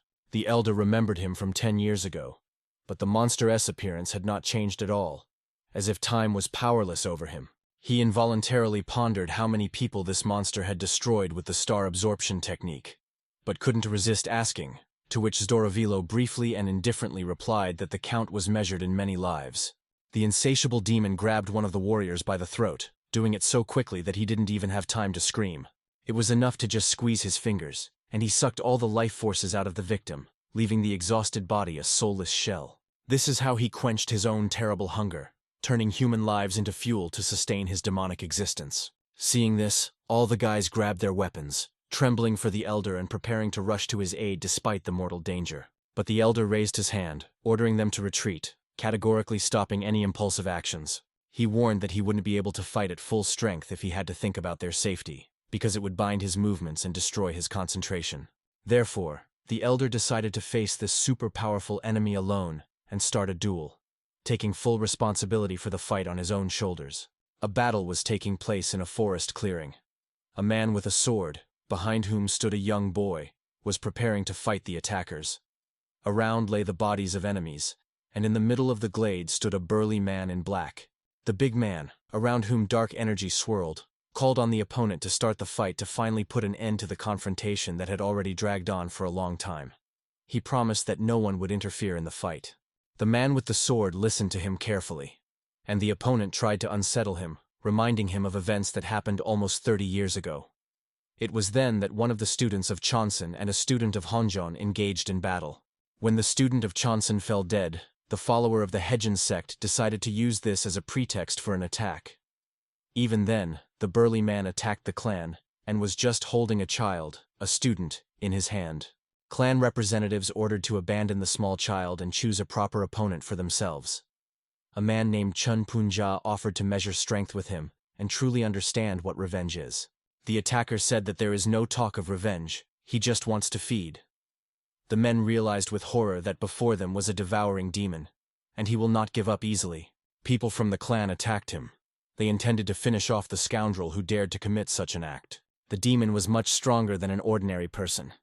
Even a trained warrior, hardened in many battles, found it difficult to deal with such an opponent. He captured one of the clan's students and used him as a shield throughout the entire battle in critical moments. He exposed the prisoner's body, from which he also drew energy, and the brothers did not dare to attack their own. Soon only 2 remained on the battlefield. The demon had fed well on energy, and therefore did not care at all what happened to his opponents. Only Punja remained before him. The elder did what the other clan members refrained from. He pierced his apprentice's body with a sword to reach the demon's body. But even that did not lead to a result. The blade simply was not long enough. The demon did not intend to end the battle. He reinforced himself and simply fled the temple grounds, leaving behind destruction and many victims. It was hard to believe that the sect suffered so much. Pun Chunja was left alone. He lost all his sworn brothers and remained solitary in this world. All his sworn brothers were killed by the demon devourer. This made it even more painful. Now the man was about to correct his past mistake. He gathered all the possible energy of CI in his case and slowly approached the enemy. He reminded himself that prolonged technique was ineffective against him, but Pun was not sure about this. He decided to end the fight with one decisive blow and rushed at his enemy. The latter stood still, ignoring the opponent whom he considered harmless. The demon dodged the man's attacks and tried to exhaust him and drain a lot of energy, but this time his plan did not succeed. He pursued the opponent and tried to reach him. The demon mocked the opponent and teased him. The man held himself back, knowing that such behavior was meant to provoke him and make him attack in anger, which was supposed to end badly. For a moment it seemed that Pun had indeed reached his enemy and was about to strike him with his sword. But that was only at first glance. The devourer avoided direct contact, having become more cautious over the years. He praised the enemy again. But comparing his abilities with his own, he emphasized that he was simply a weakling, as he had been many years ago, which is why he could not protect his brothers from danger. The enemies rushed towards each other. Fury overwhelmed both. The demon grasped the sword blade with both hands and held it in front of him. Elder Chun could not believe he would not be able to defeat the enemy. The Master S students understood that he could lose to the demon now. Chun watched this fight and thought about the possibility of using the demonic palm technique to come to the aid of the master and mentor. But the obstacle was that there were too many extra eyes around. Someone could recognize the equipment usually used by the worshippers of the dark cult, so it was not worth taking such a risk.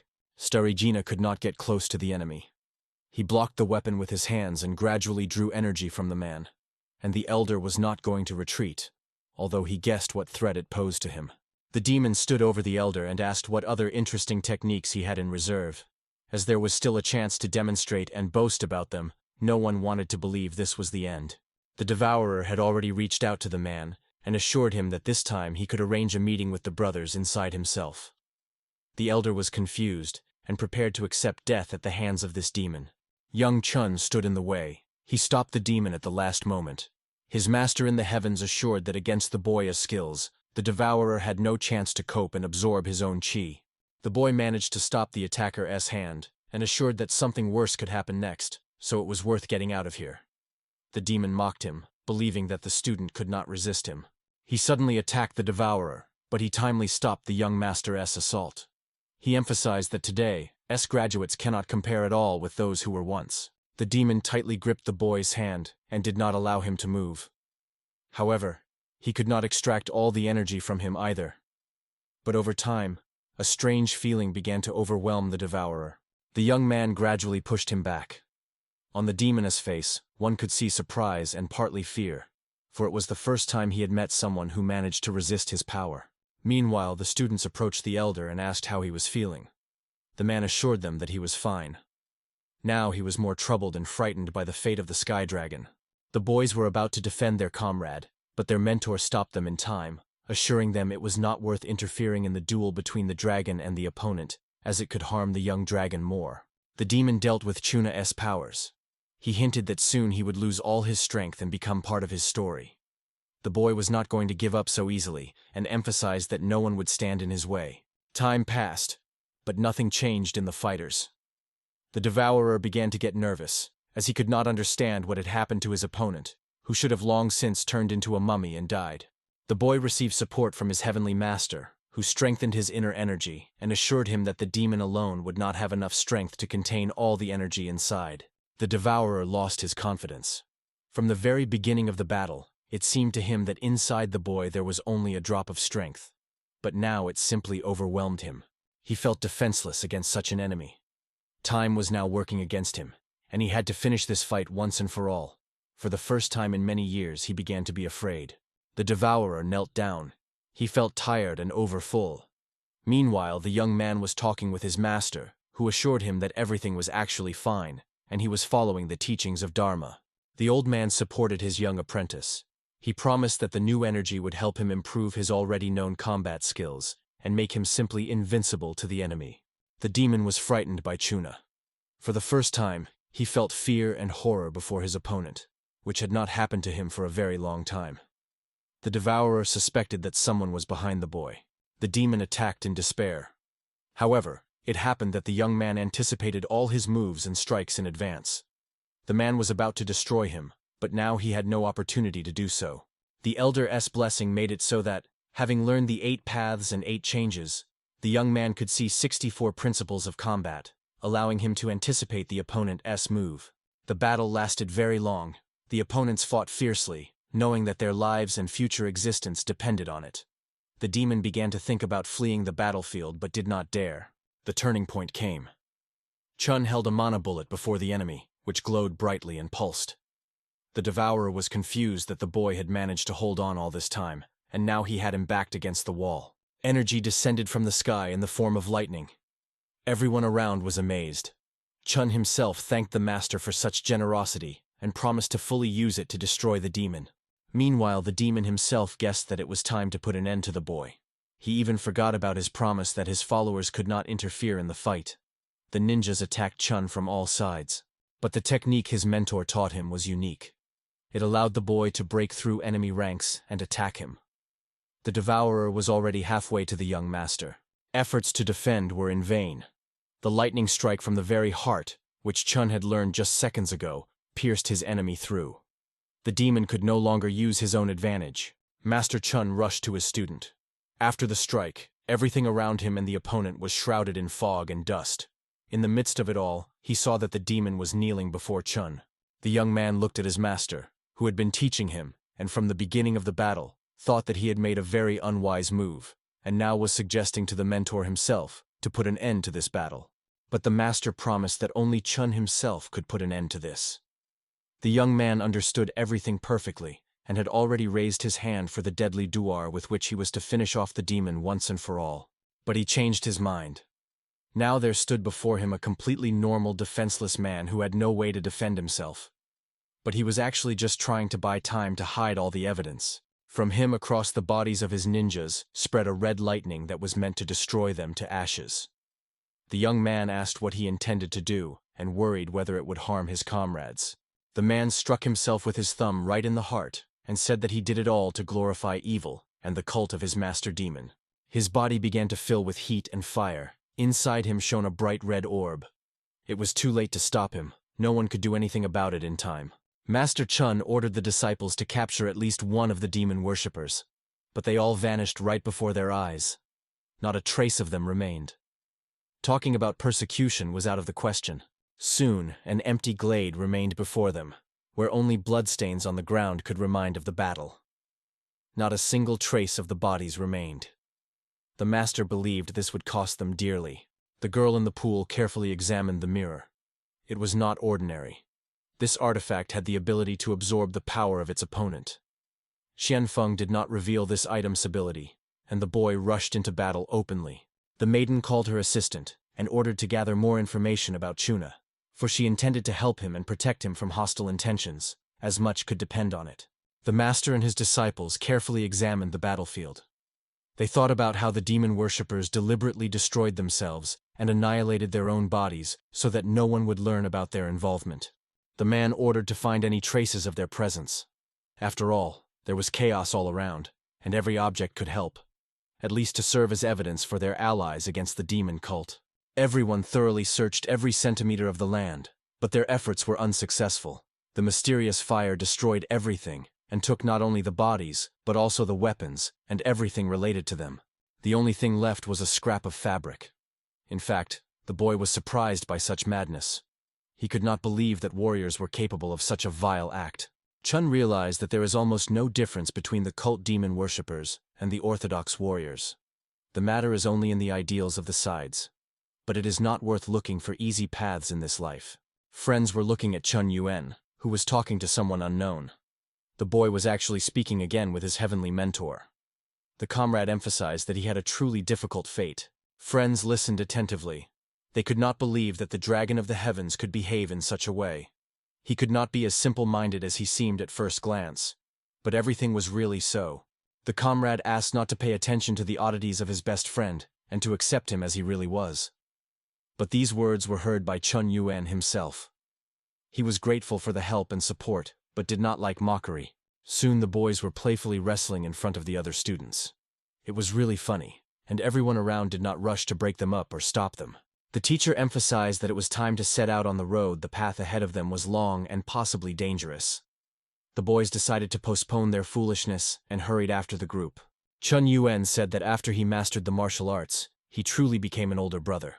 But his comrade assured him that this even sounded funny. The girl and the boy from the group were impressed by how these two boys, who were not really brothers, got along with each other.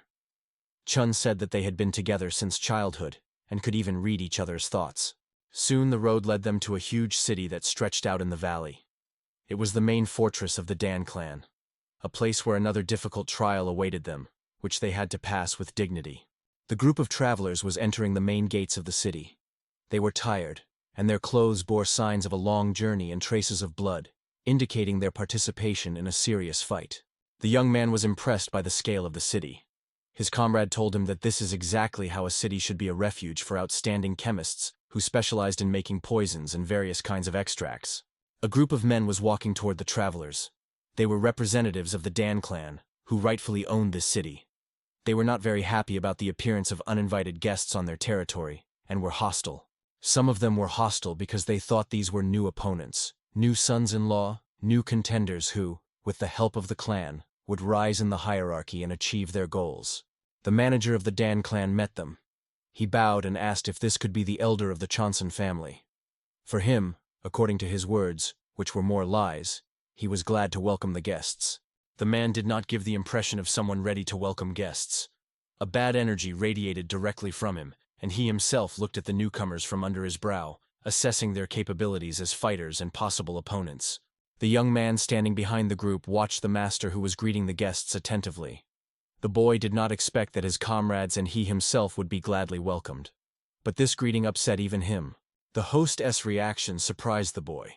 Even more, he was surprised by the absence of familiar faces. But the Dan clan was indebted to the elder of Chosun. So it is worth paying attention to this fact. The arrival of the elder could be seen as a partial repayment of the debt. It is worth recalling when something similar last happened, and the thought about the poor state of the clan arises by itself and requires no proof. The leader of the travelers greeted the host. He was glad that finally there was someone with whom he could talk normally about the situation that had developed. A smile did not leave his face for a second. The man emphasized that Chonson had found a reliable support in the person of this young man. So the idea that he would help the Dan clan arose by itself. So it is worth greeting the current hero, Yan. The man continued talking with the city hosts. He was interested if there had been any recent information about magical weapons that were supposed to be in Sichuan. The young man thought that now was the right time. The host looked carefully at the guest. In his thoughts, he began to despise himself because with such an assistant, he would clearly be embarrassed in front of everyone. He really did not want to accept help from the young man. Meanwhile, the boy was introduced with all his titles. He was called the New Dragon of the Small Sky and the Hope of the Righteous Path. He was also considered the second incarnation of the great Dr. Hua and possessed his art. The house owner was surprised. Then he began to shout loudly, because before him stood the one who caused a stir in the Shaolin monk's sanctuary, and such a person he now had to receive in his home. His comrades also could not believe that before them stood such a legend at such a young age. It was hard to believe that such a level of mastery could be achieved at that age. But the master would not lie. The boy meanwhile stood shocked. He was more surprised by all the surnames they called him than by the fact that he possessed the art of an outstanding doctor and healer. But the image must be maintained.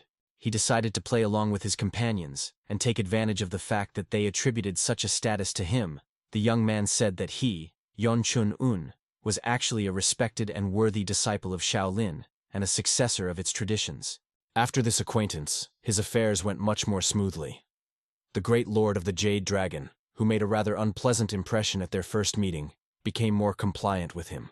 His attitude changed completely. Now there was absolutely nothing left of that man who looked like a snake preparing to attack. On the contrary, he began showing the city and treating the guests. He led them to rest in luxurious, beautiful chambers. The young man and his companions did not expect that the head of the Jade Dragon would give them this room entirely for living and resting. Finally, he addressed the young dragon of the skies. He asked that if needed, he should immediately turn to him.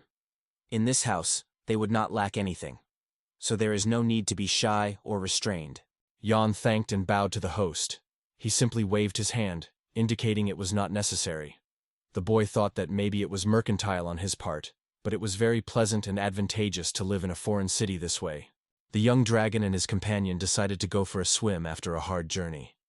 It was worth washing off the dust and refreshing themselves before starting important tasks. He noticed that someone was watching them.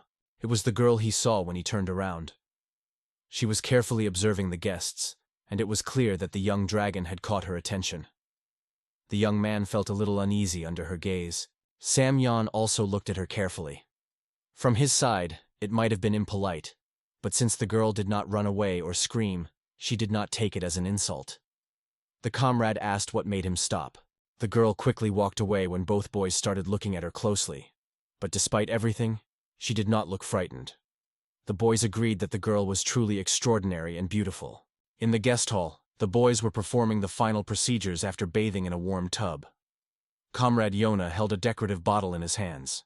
He emphasized that it was truly a work of art, albeit of a utilitarian purpose. The boy emphasized the value of such an item. He told John that if they decided to sell this bottle, they could easily buy back their estate with the money earned.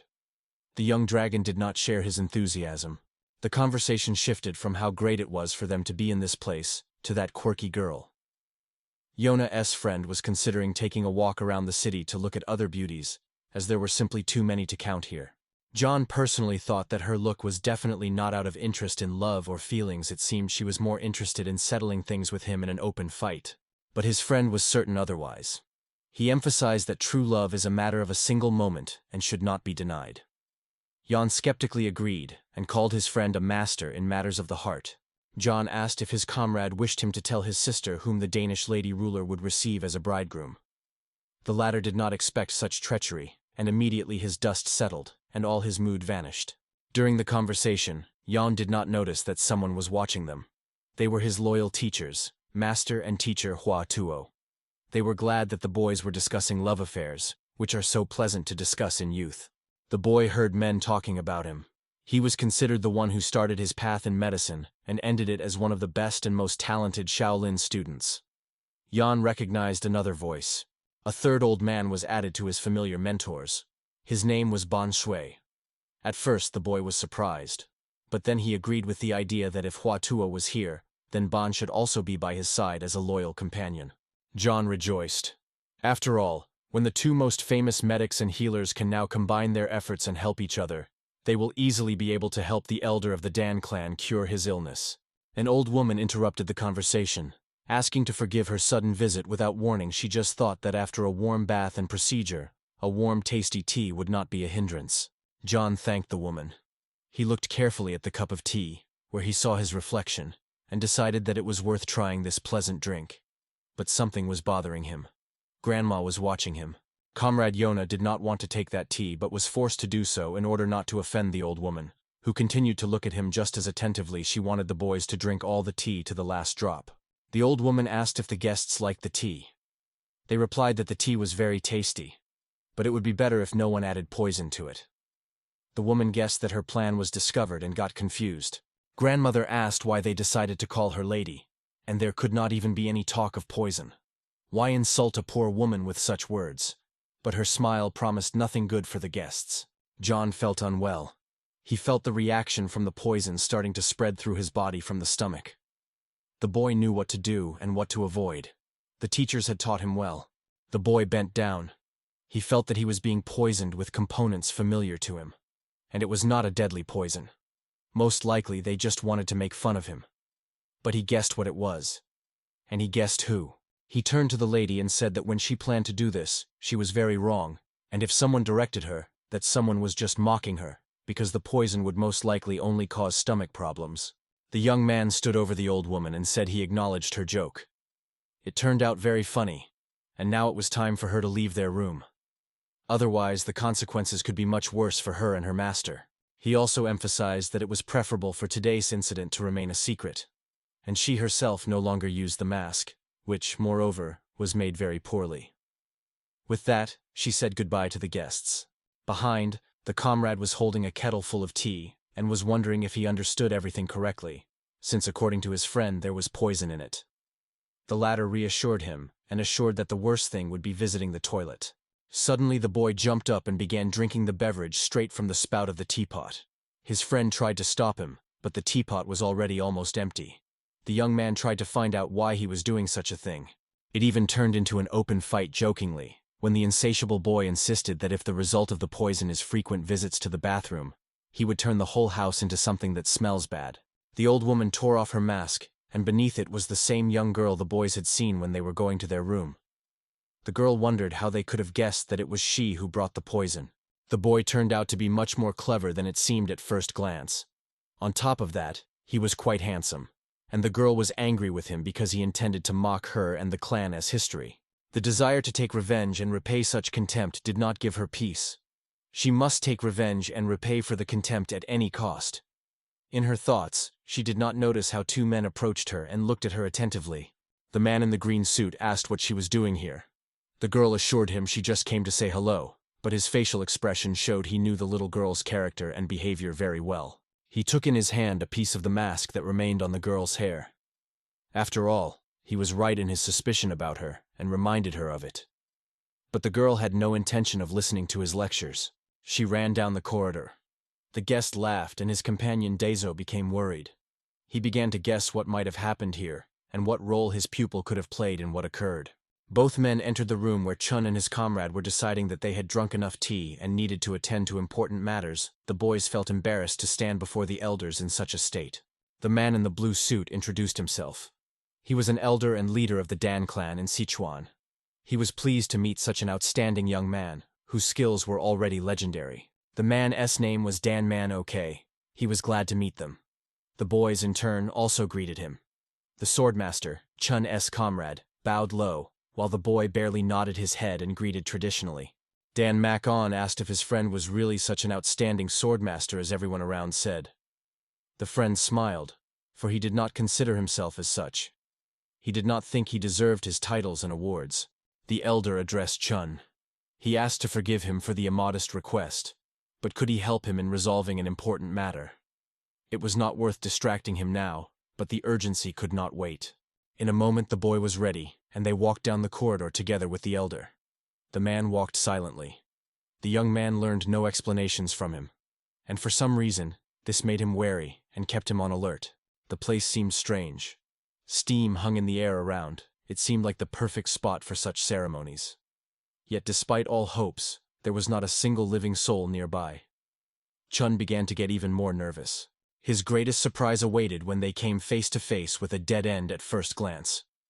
The man did not hurry to open the secret passage that was definitely supposed to be behind the wall.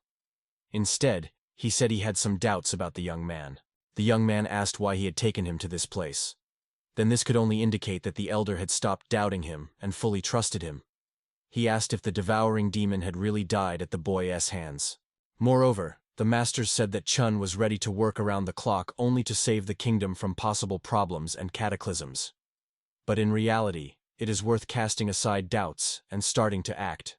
It was worth healing the leader, or at least trying to buy more time. The task was clearly too difficult for an ordinary student or healer.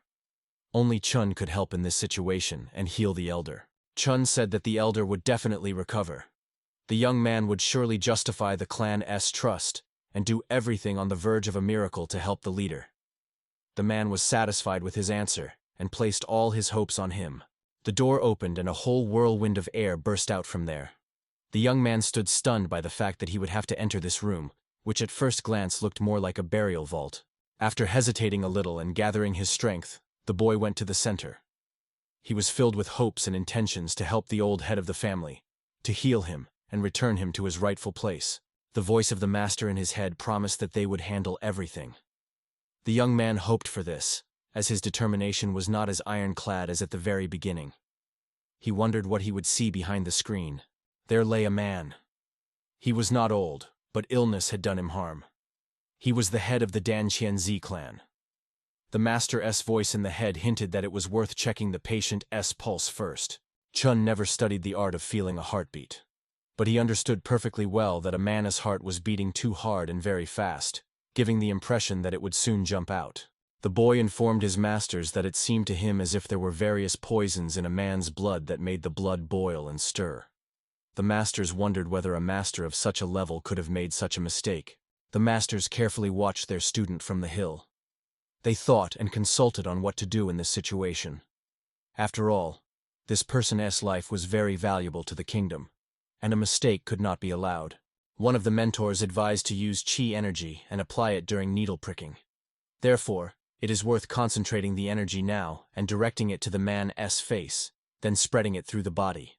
Energy swirled around Chun's hand and the sick man's face, but it produced no tangible result.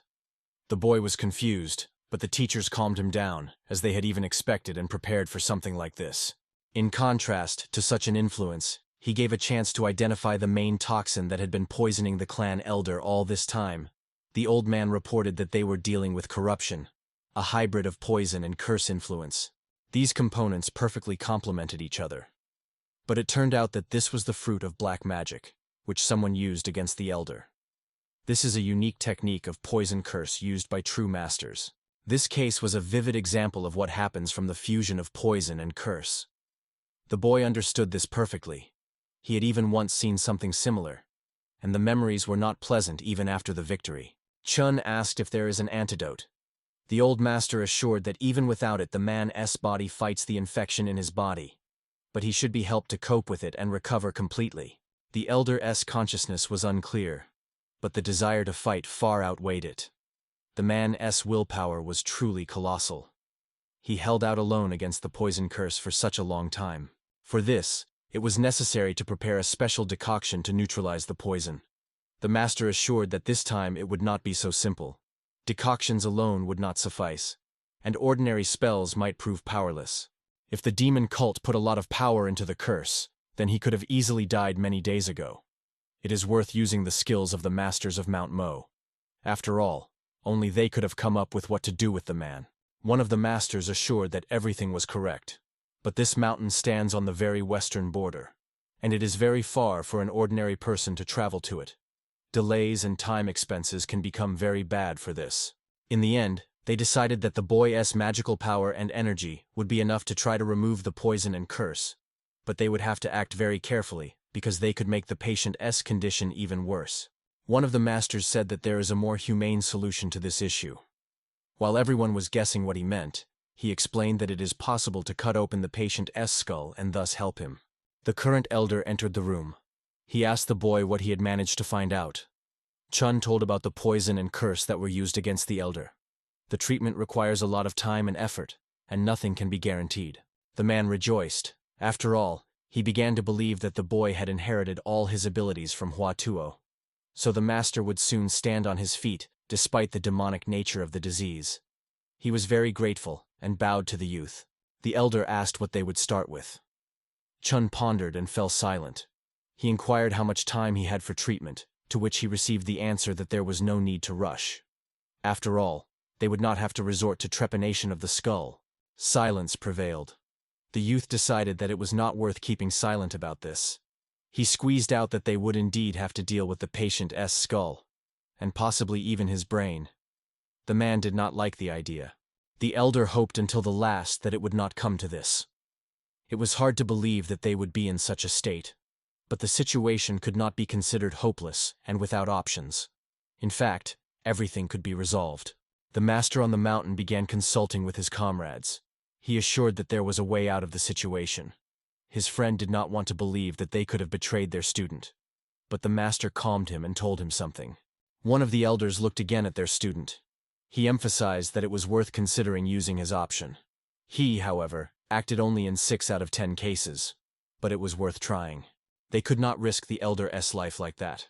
However, the situation demanded decisive actions on their part. And the number 3, when it came to a person's life, was not so small and insignificant in reality. The man emphasized that when Hua Tuo's method required extracting poison from the patient's body, it was worth trying to extract it from the brain of the injured patient. But for this, special preparations were needed. Chun informed the man, who was waiting for the youth to come up with something. The boy promised that there was an option to do without trepanation, but for this, a special elixir was necessary. And therein lay the problem. The man promised that he would find everything necessary, since the boy was on the territory of the Dan clan, and there were specialists in poison and antidotes. So the required elixir would definitely be prepared by the best masters. The boy said that he would need ingredients from the Black Forest, which was under the jurisdiction of the Emerald Pearl. Also, from there he needed to take mushrooms, moss, and bark of some trees, which he would indicate. The current deputy elder promised to do everything possible, but they definitely did not have supplies from the Black Forest at the moment. The road there would take a lot of time, but they would try to get there. But he still decided to choose a harder path than immediately opening the skull of the clan leader. The young man took advantage of the moment and asked for something else, knowing that in this situation he would definitely not be refused. The elder spoke with the clan leader. They decided to try to manage as much as possible without the help of guests regarding the matter of the Black Forest and the journey to it for the ingredients. It is worth using your own volunteers to identify a traitor among their ranks, as nothing can affect the enemy like the idea that their plan may soon fail. Thus, they will conduct a revision within their clan. When the enemy learns that the antidote will soon be found or synthesized, he will inevitably give himself away. The idea was partly the creation of the heavenly dragon. The men talked about this young man. He was very smart and clever for his age. After all, boys his age usually do not ask such questions. Both agreed that it was worth trying to recruit him into their clan. Both considered a wedding a good solution to this issue. It was worth finding a girl his age, a beauty, and a smart one. Both agreed that it was worth trying their mutual acquaintance in this role. Xian was perfect to suit a guy in the role of a bride. For a dragon, only a phoenix would be a match. One that would fly beside him in the skies they would rule exclusively. Meanwhile, the boys traveled. Comrade Chuna promised that next time before such a trip they would definitely rest first, and only then start doing something.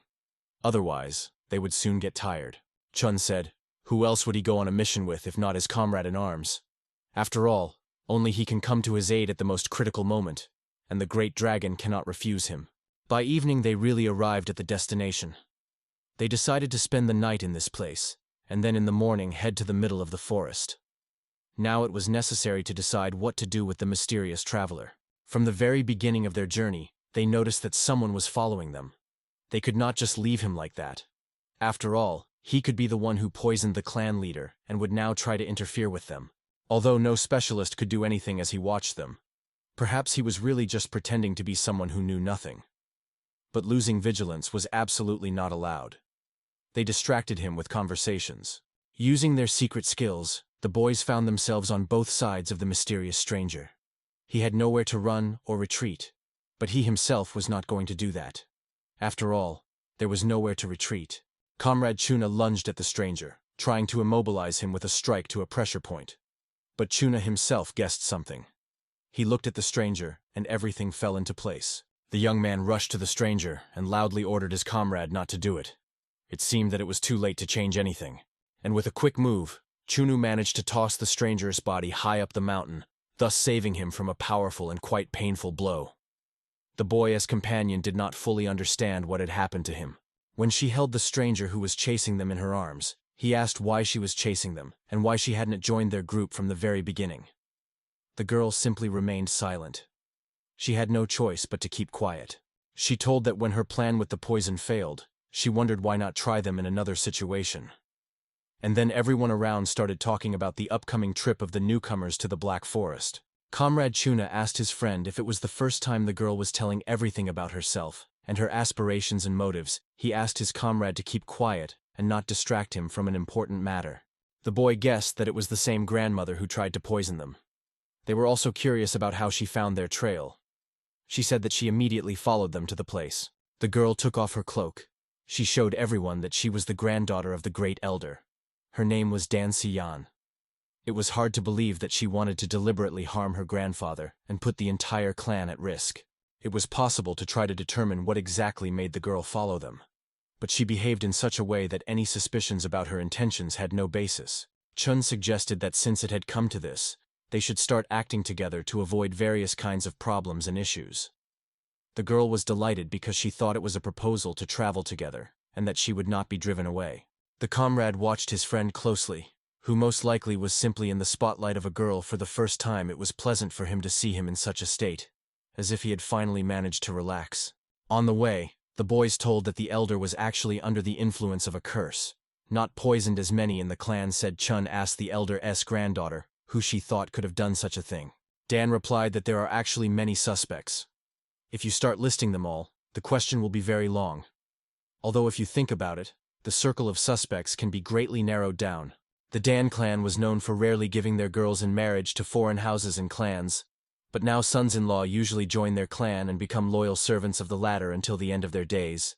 Usually they are divided into two categories: those who truly married their beloved person, and those who decided to use the clan's services in their ambitions and plans, and rely on it completely. The young man recalled that they once spoke of an entire era when the sons-in-law of the Dan family were part of the clan, and nothing good came of it. as they were all far from the ideal of clan worship and serving its interests. These boys and men fell into a trap because they abandoned their clans and tribes to become more powerful and influential, but in the end gained nothing in return, so Dana's granddaughter decided to resolve the matter herself.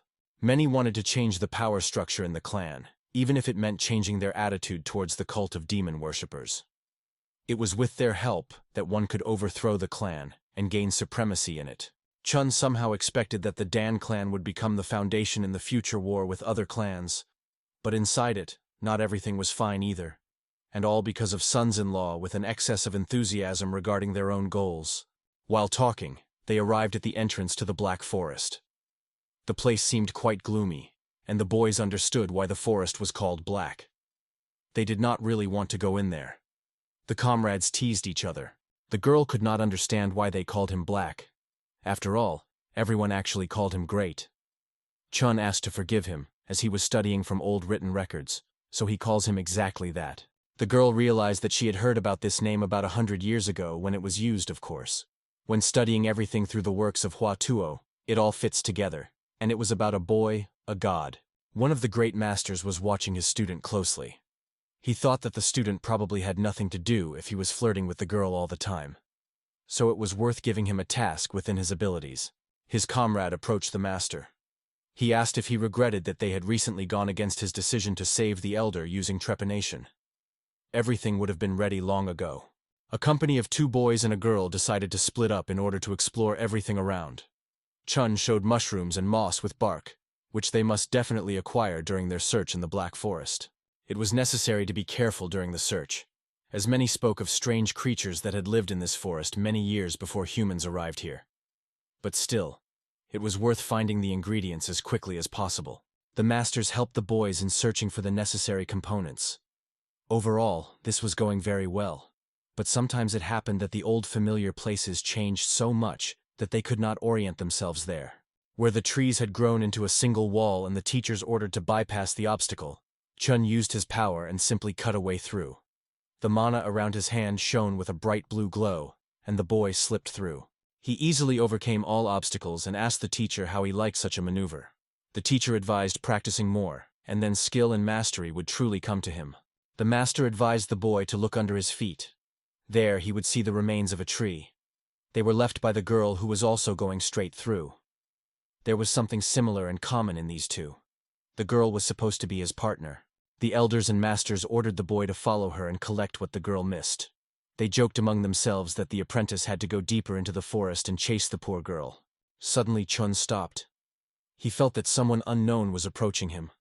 A strange premonition of danger overwhelmed him again. It was clearly not a beast, as no sound was heard. Soon, mercenaries appeared among the trees. They were dressed in black suits, which allowed them to stay camouflaged in the forest, as they were hard to distinguish against the background of black trees and the complete darkness in the forest. The hired killers suddenly began fighting among themselves. The one behind threw a shuriken at his companion, knocking him off course as he was aiming at the boy. The boy thought about what was happening. A person in a dark suit fell into his hands. He was confused, as he did not know what to do with him. He could not say for sure who among them was his enemy, and wanted to prevent him from completing the mission. When he managed to pull the hood off the victim's face, it revealed the face of a young, beautiful girl. He wondered who she could be and why she was chasing him, but there was no time. Another killer attacked Chuna. The boy no longer doubted who was really hunting him and trying to catch him. The confrontation was going to be difficult because the girl who was hindering him was in the boy's hands. Chun could only defend himself using his leg, and at the moment he was doing very well. The opponent did not dare to approach the boy and kept his distance. It was also wise not to dismiss the idea of his accomplices. While the hired killer kept his distance, Chun tried to bring the girl who had fallen into his arms to consciousness. He held her in front of him and shook her body, for their lives together depended on it, so it was no time to rest. The best solution in this situation, the boy considered retreat and escape from the enemy. He put the girl on his shoulders and was going to run away from the attacker, who understood the victim's plan and was getting closer and closer.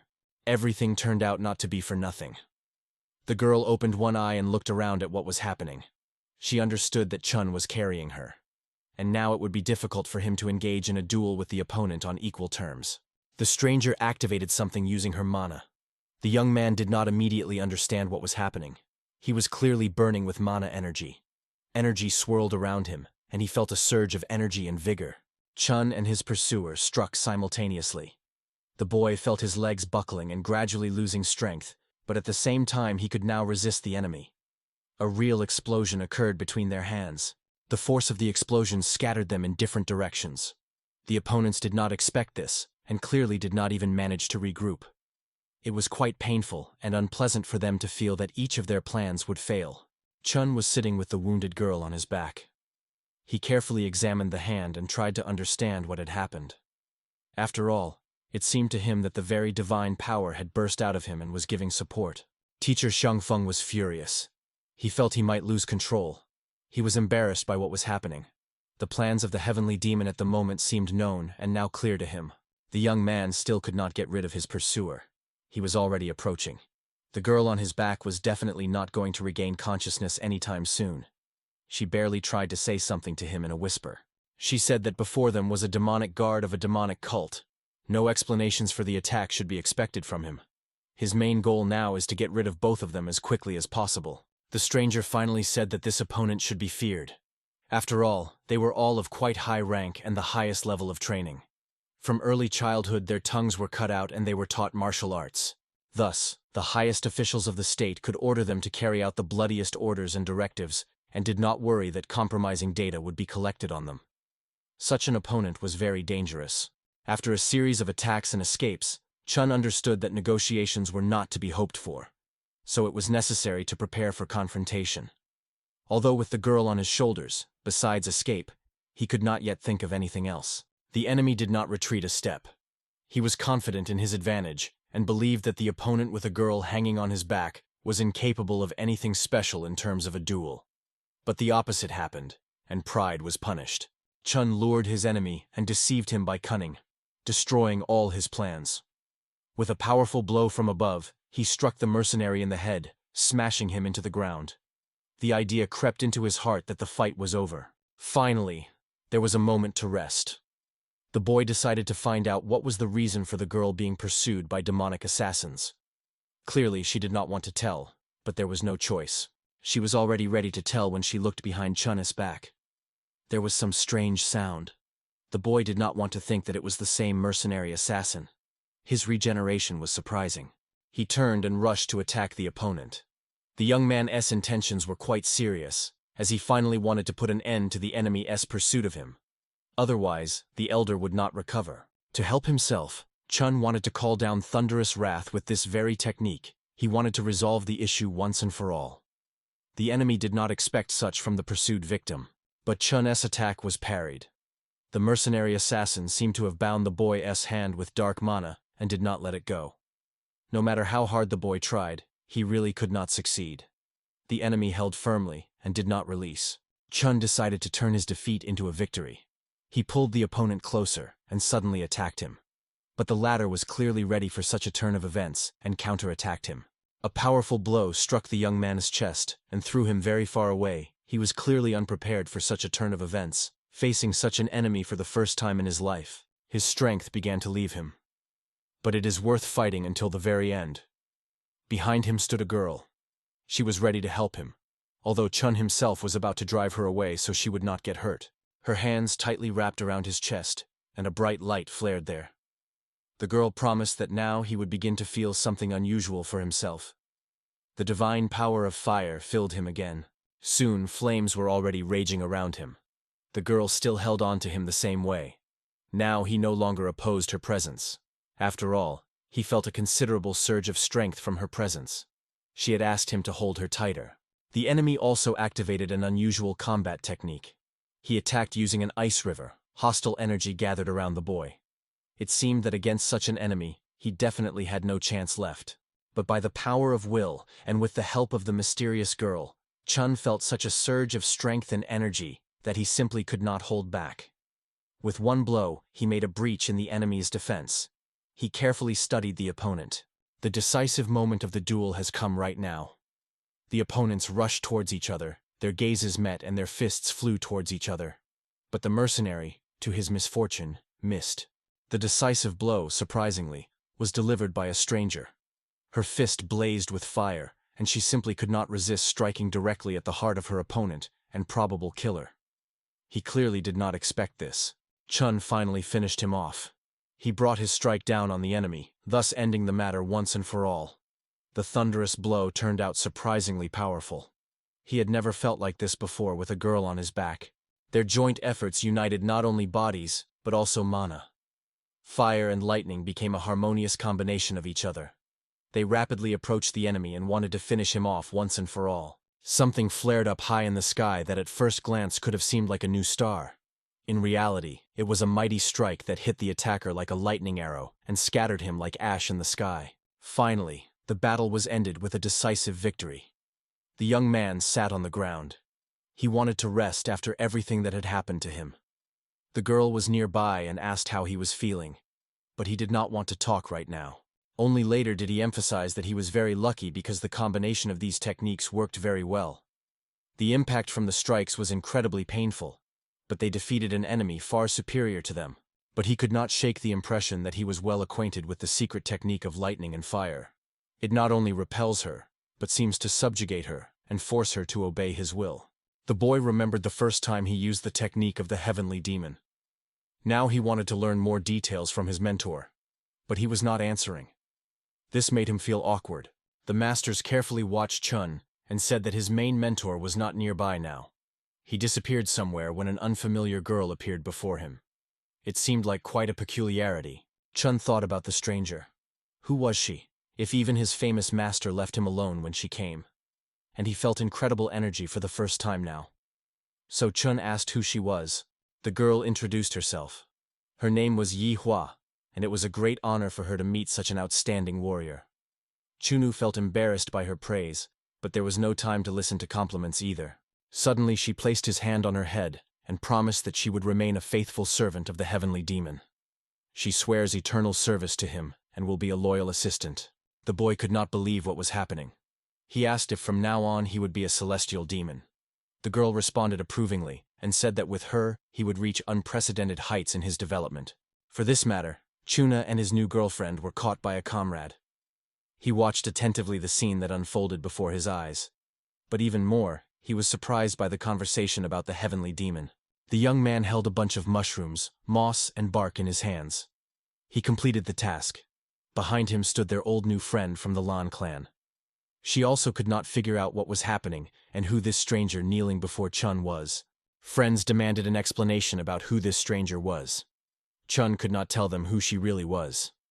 He hesitated and hoped the master would give him a proper instruction so that he would know how to explain. The old man ordered to take her with him. He did not want to explain more, as he already had a headache. The boy began to suspect that the mentor had once again planned something without his knowledge. Affairs in the celestial spheres are actually very complicated. The mentor spoke with a mysterious man. He said that he might have even deliberately arranged the meeting of Chun Yun with the elder. But it could have been otherwise, since the great forest is very vast, and meeting there is difficult.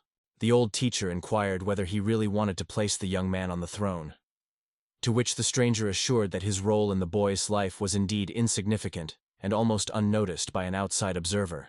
Although his greatest achievement was actually the work of the stranger himself. The mentor agreed with him. He fully shared this opinion.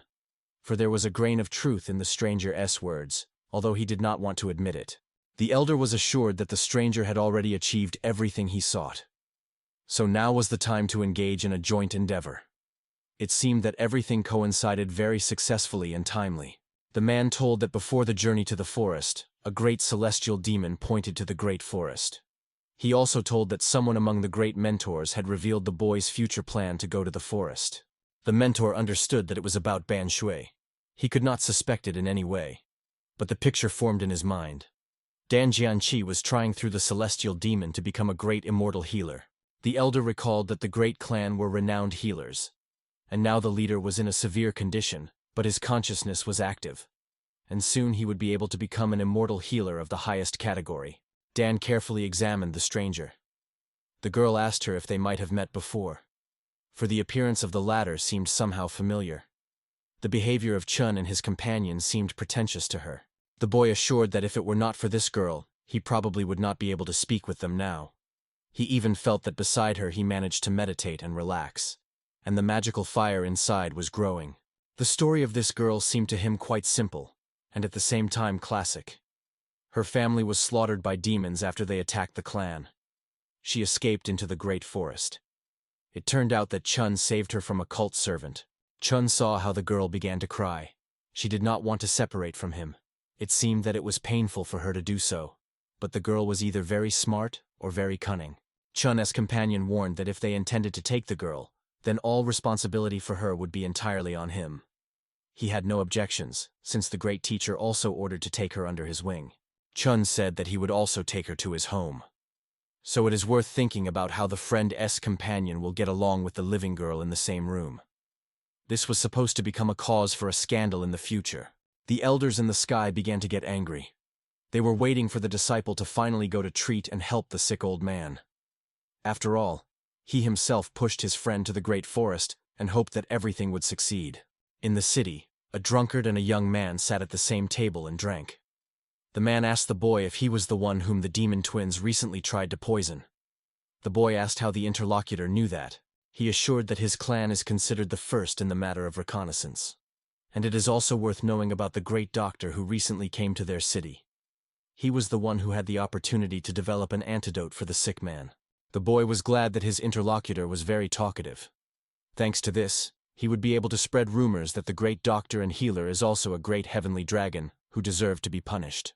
On the city streets, rumors spread very quickly about who the great doctor and healer was, whom the current clan leader gladly accepted. But the interlocutor asked, "Isn't it about the great heavenly dragon?" The young man could not believe that despite his efforts, Chun Yon remained so popular and so needed by everyone. Against his background, many were considered worthless and unworthy of attention and respect from others. An unfamiliar man approached the boy. He asked if the young man also felt annoyance and was unpleasant to himself. The boy asked who was speaking to him and why he should be frank with him. He assured that he wanted to meet with Chinchin. The young man was surprised because he did not even suspect that someone wanted to talk to him about business. Meanwhile, the man asked why they could not talk about something important, since the school of the righteous path is very ancient. The man played on the young man's feelings. He insisted that the heavenly dragon achieved everything only because luck followed him. He himself was worth nothing and was just an ordinary master. The young man had felt these same thoughts for a very long time. But he had no comrades in this. After all, everyone around simply idolized Chun. After all, he was pleasant to everyone and became famous for his skill as a healer and heavenly dragon. The boy asked his interlocutor if he could finally introduce himself. After all, it was pleasant to deal with him, and it would be even more pleasant to know with whom he had the honor to communicate and talk. The man introduced himself. His name was Dan Yonjin, and he was the righteous path of his entire clan. But no one valued this or considered it necessary to place his merits alongside those of others, thus offending him. The man placed his hand on the shoulder of his new companion and assured him that they would become friends. After all, their common interests were very deep and very respectable, and such two brilliant people could not live apart. Dan Yon suggested going somewhere else to talk about life. After all, their views on this were supposed to coincide in many ways. These two people were truly brilliant and had much in common. The manager learned late in the evening about the arrival of the heavenly dragon. This news upset him, and he ordered all the clan's subjects to be gathered. Soon, they all stood near the supreme palace and temple. Everyone around was only talking about the return of the great heavenly dragon. Some had not seen him for several days. Others were surprised by his company. Besides his companion, there was the elder's granddaughter and an unfamiliar girl. Meanwhile, Chun reported to the manager that he had found everything necessary for the elixir. Soon, the best masters of the clan were to take up the task. The man promised that he would soon give the appropriate order. His attention was drawn to the young, unfamiliar girl who arrived with the heavenly dragon. The boy promised to explain everything in detail later. For now, he had to start preparing for the treatment.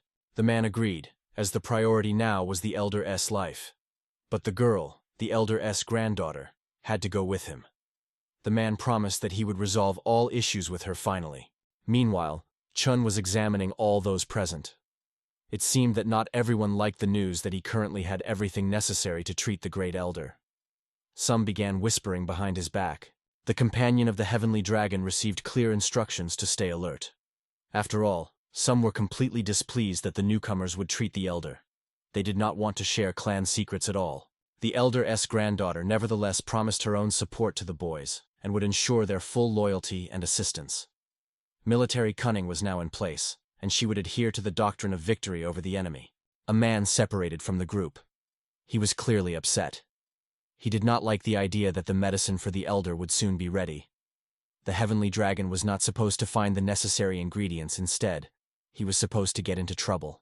This also indicated that the manager was prepared for the fact that there were traitors and rats among his ranks. It was impossible to allow the conspiracy to be revealed. After all, then the heads of many people would roll. Already in the evening he was sitting with his interlocutor and talking about the fact that hard times were coming. It was worth focusing entirely on this issue, because when the world plunges into chaos, then their time will come to act and take their place. The man with the beard said that their ambitions had not advanced much since the time when they specifically joined the clan after the wedding for this purpose. On the contrary, since then, they have been living under the pressure and control of the elder and the manager. The men turned out to be brothers. They conceived a plan to jointly overthrow the power of the current clan leader and become more influential. It is through their efforts that the current order will be changed. Now the idea of poisoning the old man did not seem so good.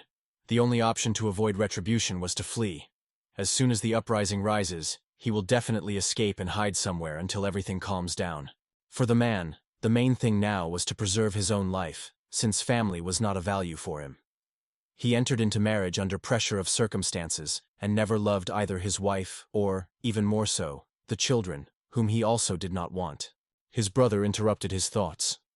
At first glance it seemed that he had been exposed, and now the time for retribution would come.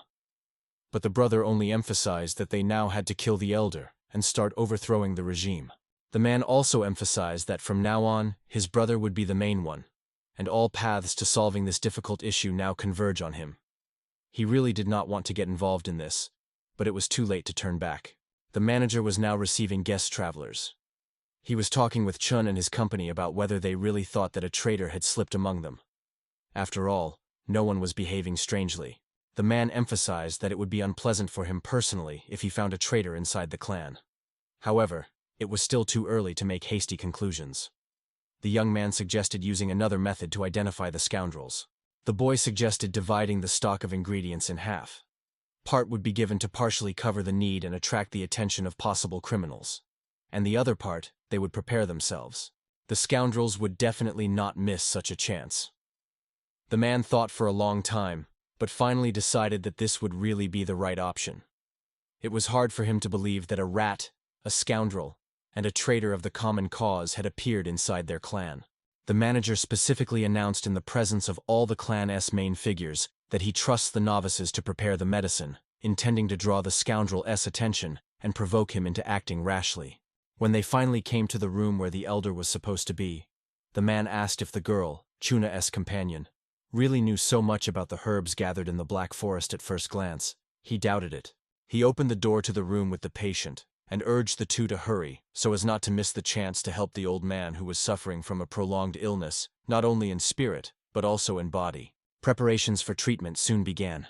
The manager also helped. He was famous for his skill in preparing medicines. Despite all the praise from Chun, the girl stood aside and took little part. When the medicine was ready, the boy decided to try it on the old man. He was still lying motionless and barely reacted to what was happening around him. From that moment, Chun needed constant concentration of will. The old master emphasized that the elder's body fights the poison by virtue of having independently developed the circulation of blood and energy, and now it is worth trying to direct it into a new flow that will expel it. The masters emphasized that he should carefully listen to their advice and cautiously insert the needles in the right places. He had to concentrate. He had enough strength for this, and he had to cope with it all. The young man stood over the old man's body and slowly performed the necessary manipulations. He was using the forbidden Hua to technique. Even the masters were surprised that he was performing this very difficult and poorly suited technique. Eventually, only 12 needles remained, and the fight was supposed to be impressive. Chun carefully executed every move. He concentrated as much as possible on what he was doing, fearing unnecessary movements and even sounds. An explosion of enormous force distracted him from the task. He did not expect something like this to happen. He could not afford to be distracted, as the Elder's life now depended entirely on him. He must not lose vigilance. He rightly believed that this should be handled by the manager, who most likely had not carefully inspected the crowd of servants before someone deceived him and forced him to be distracted from what was happening in the clan. The man himself understood what was happening. He completely relied on the young man. He had to cope with the fact that all the clan's hopes were placed on him, and the unfamiliar girl would help repel the enemy's attack. A stranger just came out of the smoke, who was hard to make out, who had become the traitor. His astonishment knew no bounds when he finally saw the scoundrel. The battle began. The manager attacked the traitors who tried to assault the elder by sneaking into the room where the sick man lay. He repelled the attack and counterattacked. The man was a skilled warrior. In the end, he was exhausted. His enemies were far more numerous, and it was quite difficult to face them all alone. But even more oppressive to him was the thought that there were so many traitors and deserters within the clan ranks. Some of the rebels still doubted whether it was worth joining the ranks of the dissatisfied. Most of them were sons-in-law who had come to the clan only for their wives. One of the leaders of the rebellion ordered to gather forces and attack the manager, after which the path to the elder would be open. But they saw contempt in the enemy's eyes. The man was not afraid to stand alone against the crowd. The only thing distracting him now was the girl. She stood motionless beside him, as if everything happening around her did not interest her at all. For some reason, this made him quite scared. On top of that, her eyes unsettled him. Suddenly she activated a technique unknown to him until then. It became very dark around. The hems of her kimono looked like the wings of a night demon, and her hands shone with fiery light. It was quite frightening to look at the girl. Most of the opponents immediately disappeared when a firestorm caused by the mana of the unfamiliar girl raged in the room. Even the manager himself did not expect such from her. The rebel could not move. The girl was completely and entirely focused on the enemy. The man suspected that fire magic played an important role in this matter. After all, the fire dispelled all bad intentions. The enemy also guessed that he was not facing an ordinary girl. Her level of mastery of fire magic was very high. The girl was definitely a priestess of her cult. She very quickly destroyed the Black Serpent's magic without leaving a trace. The man was about to surrender, but he still wanted to find out who she really was. He was about to ask if she was a priestess of the celestial fire or a servant of the demonic cult. The girl got ahead of him. She activated the fire seal, which she used to cover his mouth. It was not allowed for the manager to find out who was currently under his roof. Besides, Chun himself was also at risk. The rebel grabbed his mouth and screamed in pain. Whoever had their mouth on fire could not hold on and fell to the ground. He had no chance to resist such an opponent at all. But there remained one last chance for salvation. He used a secret potion to awaken the power inside himself. Green mana swirled around him, and he felt an unusual surge of strength. Rage overflowed and became his essence. He stood before the girl and asked how she had gotten here from her temple. After all, he was beginning to understand perfectly who she really was. The girl wondered if she could cope with such an opponent. The rebel was going to use the treacherous technique of poisonous fog, but magical fire dispersed him to the last. The man was confused. He did not expect such a turn of events and was completely bewildered. Fire raged around the girl. The only way out of the situation the man considered was to grab the girl by the hand and stop her magical movements and hold back the magic of fire. And only then to use poisonous magic.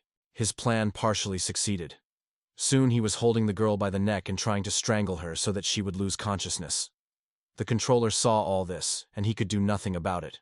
After all, he did not possess magic.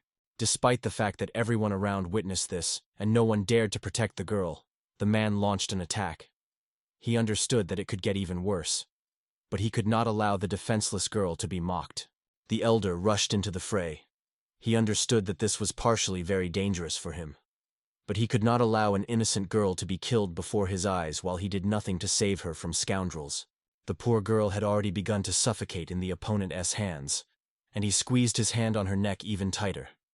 Suddenly he felt the air nearby stir as if someone light as the wind ran past. Suddenly Chun materialized in the air before him. He attacked the man who was holding his young friend by the neck with one hand. The boy could not allow the scoundrel to harm his acquaintance. With a strong kick, Chun struck the opponent in the head. causing him to fly headlong far into the room, spraying blood from his nose. Everyone watched him attentively, and Chun stood before the girl, demonstrating his readiness to protect her to the end. The opponent looked carefully at the new rival. The man partly became scared because he did not fully know how to counter such an enemy. The elder asked Chun if everything was all right with the head of the family. The boy assured that everything was fine, as he had managed to complete the procedure on time. So now it was worth switching to the defense of the clan leader. Meanwhile, the young man activated mana and promised that he would handle the attackers and rebels on his own. The man believed him, as the boy's appearance left no doubt. He had a determined look. Older brother O stood next to his people. Some of them asked if the man still intended to just stand there and do nothing. He assured them that he was ready to avenge his brother. He gave the order to his subordinates to attack the boy. They were to kill the sky dragon and deal with the girl who had caused trouble for his brother. Chun looked carefully at the opponents who were quickly approaching him. He activated mana and prepared to take the hit himself. However, fighting against the superior forces of the enemy was not part of his plan. With one move, he dodged the enemy's strike, and the opponent simply flew past him, failing to reach the young man. Another opponent threw several shurikens at him, which flew towards Chun. But this attack also failed. The boy skillfully dodged all the shurikens thrown at him. None reached their target. However, Chun himself landed a powerful strike with his knee directly into the attacker's stomach and chest, forcing him to drop his weapons. Older brother O watched his opponent carefully, who was slowly approaching him, promising nothing good for him personally. The brother tried to attack the young man, but he failed. Instead, he received a powerful punch and realized that this opponent was not simple either. His strength began to leave him. But the main thing was that even his hopes were fading. The boy's movements were very fast. The opponent clearly understood that he would not be able to withstand his onslaught and speed. All that remained was to wait for the next strike and gather strength. The man tried to understand what strange energy was swirling around the boy and why he was so calm. He even withstood his poisonous fog and managed to scatter it to the sides. The boy's strength reminded him somewhat of a demonic sect against which he had once had to fight. Such an enemy was dangerous to try to defeat. Meanwhile, Comrade Chuna fought other rebels with the help of a sword. He proved that he deserved the title of Swordmaster. After all, his opponents could not even keep up with his movements. Together with the manager and the elder's daughter, the three of them held the defense against the enemy, who pressed from all sides for a long time. Yet they managed to withstand and overcome the enemies. The boy asked when the clan guard would arrive, to which he received the answer that the guards had been ordered to evacuate the elderly and women first, and only then return to assist the clan warriors. The stocky rebel addressed his comrades and ordered them to attack the enemy all together to suppress his resistance, and finally put an end to it. The man was confident of his future success, but it happened quite differently. They themselves were attacked by a powerful whirlwind of throwing knives. None of them even expected mercy or anything like that, as everyone understood that retribution awaited them. On the worn-out parade ground, a man in a blue kimono landed. He was the one who saved the trio of defenders by coming to their aid just in time. He asked for forgiveness, as he was delayed on business, destroying the rebels. The man addressed the rebels who were still alive and not attacking, asking what exactly made them go against the clan and why they made such a poor choice. They explained that he did not know the whole truth. They talked about the fact that, being just sons-in-law, they suffered various oppressions and humiliations from other clan members who considered themselves more worthy.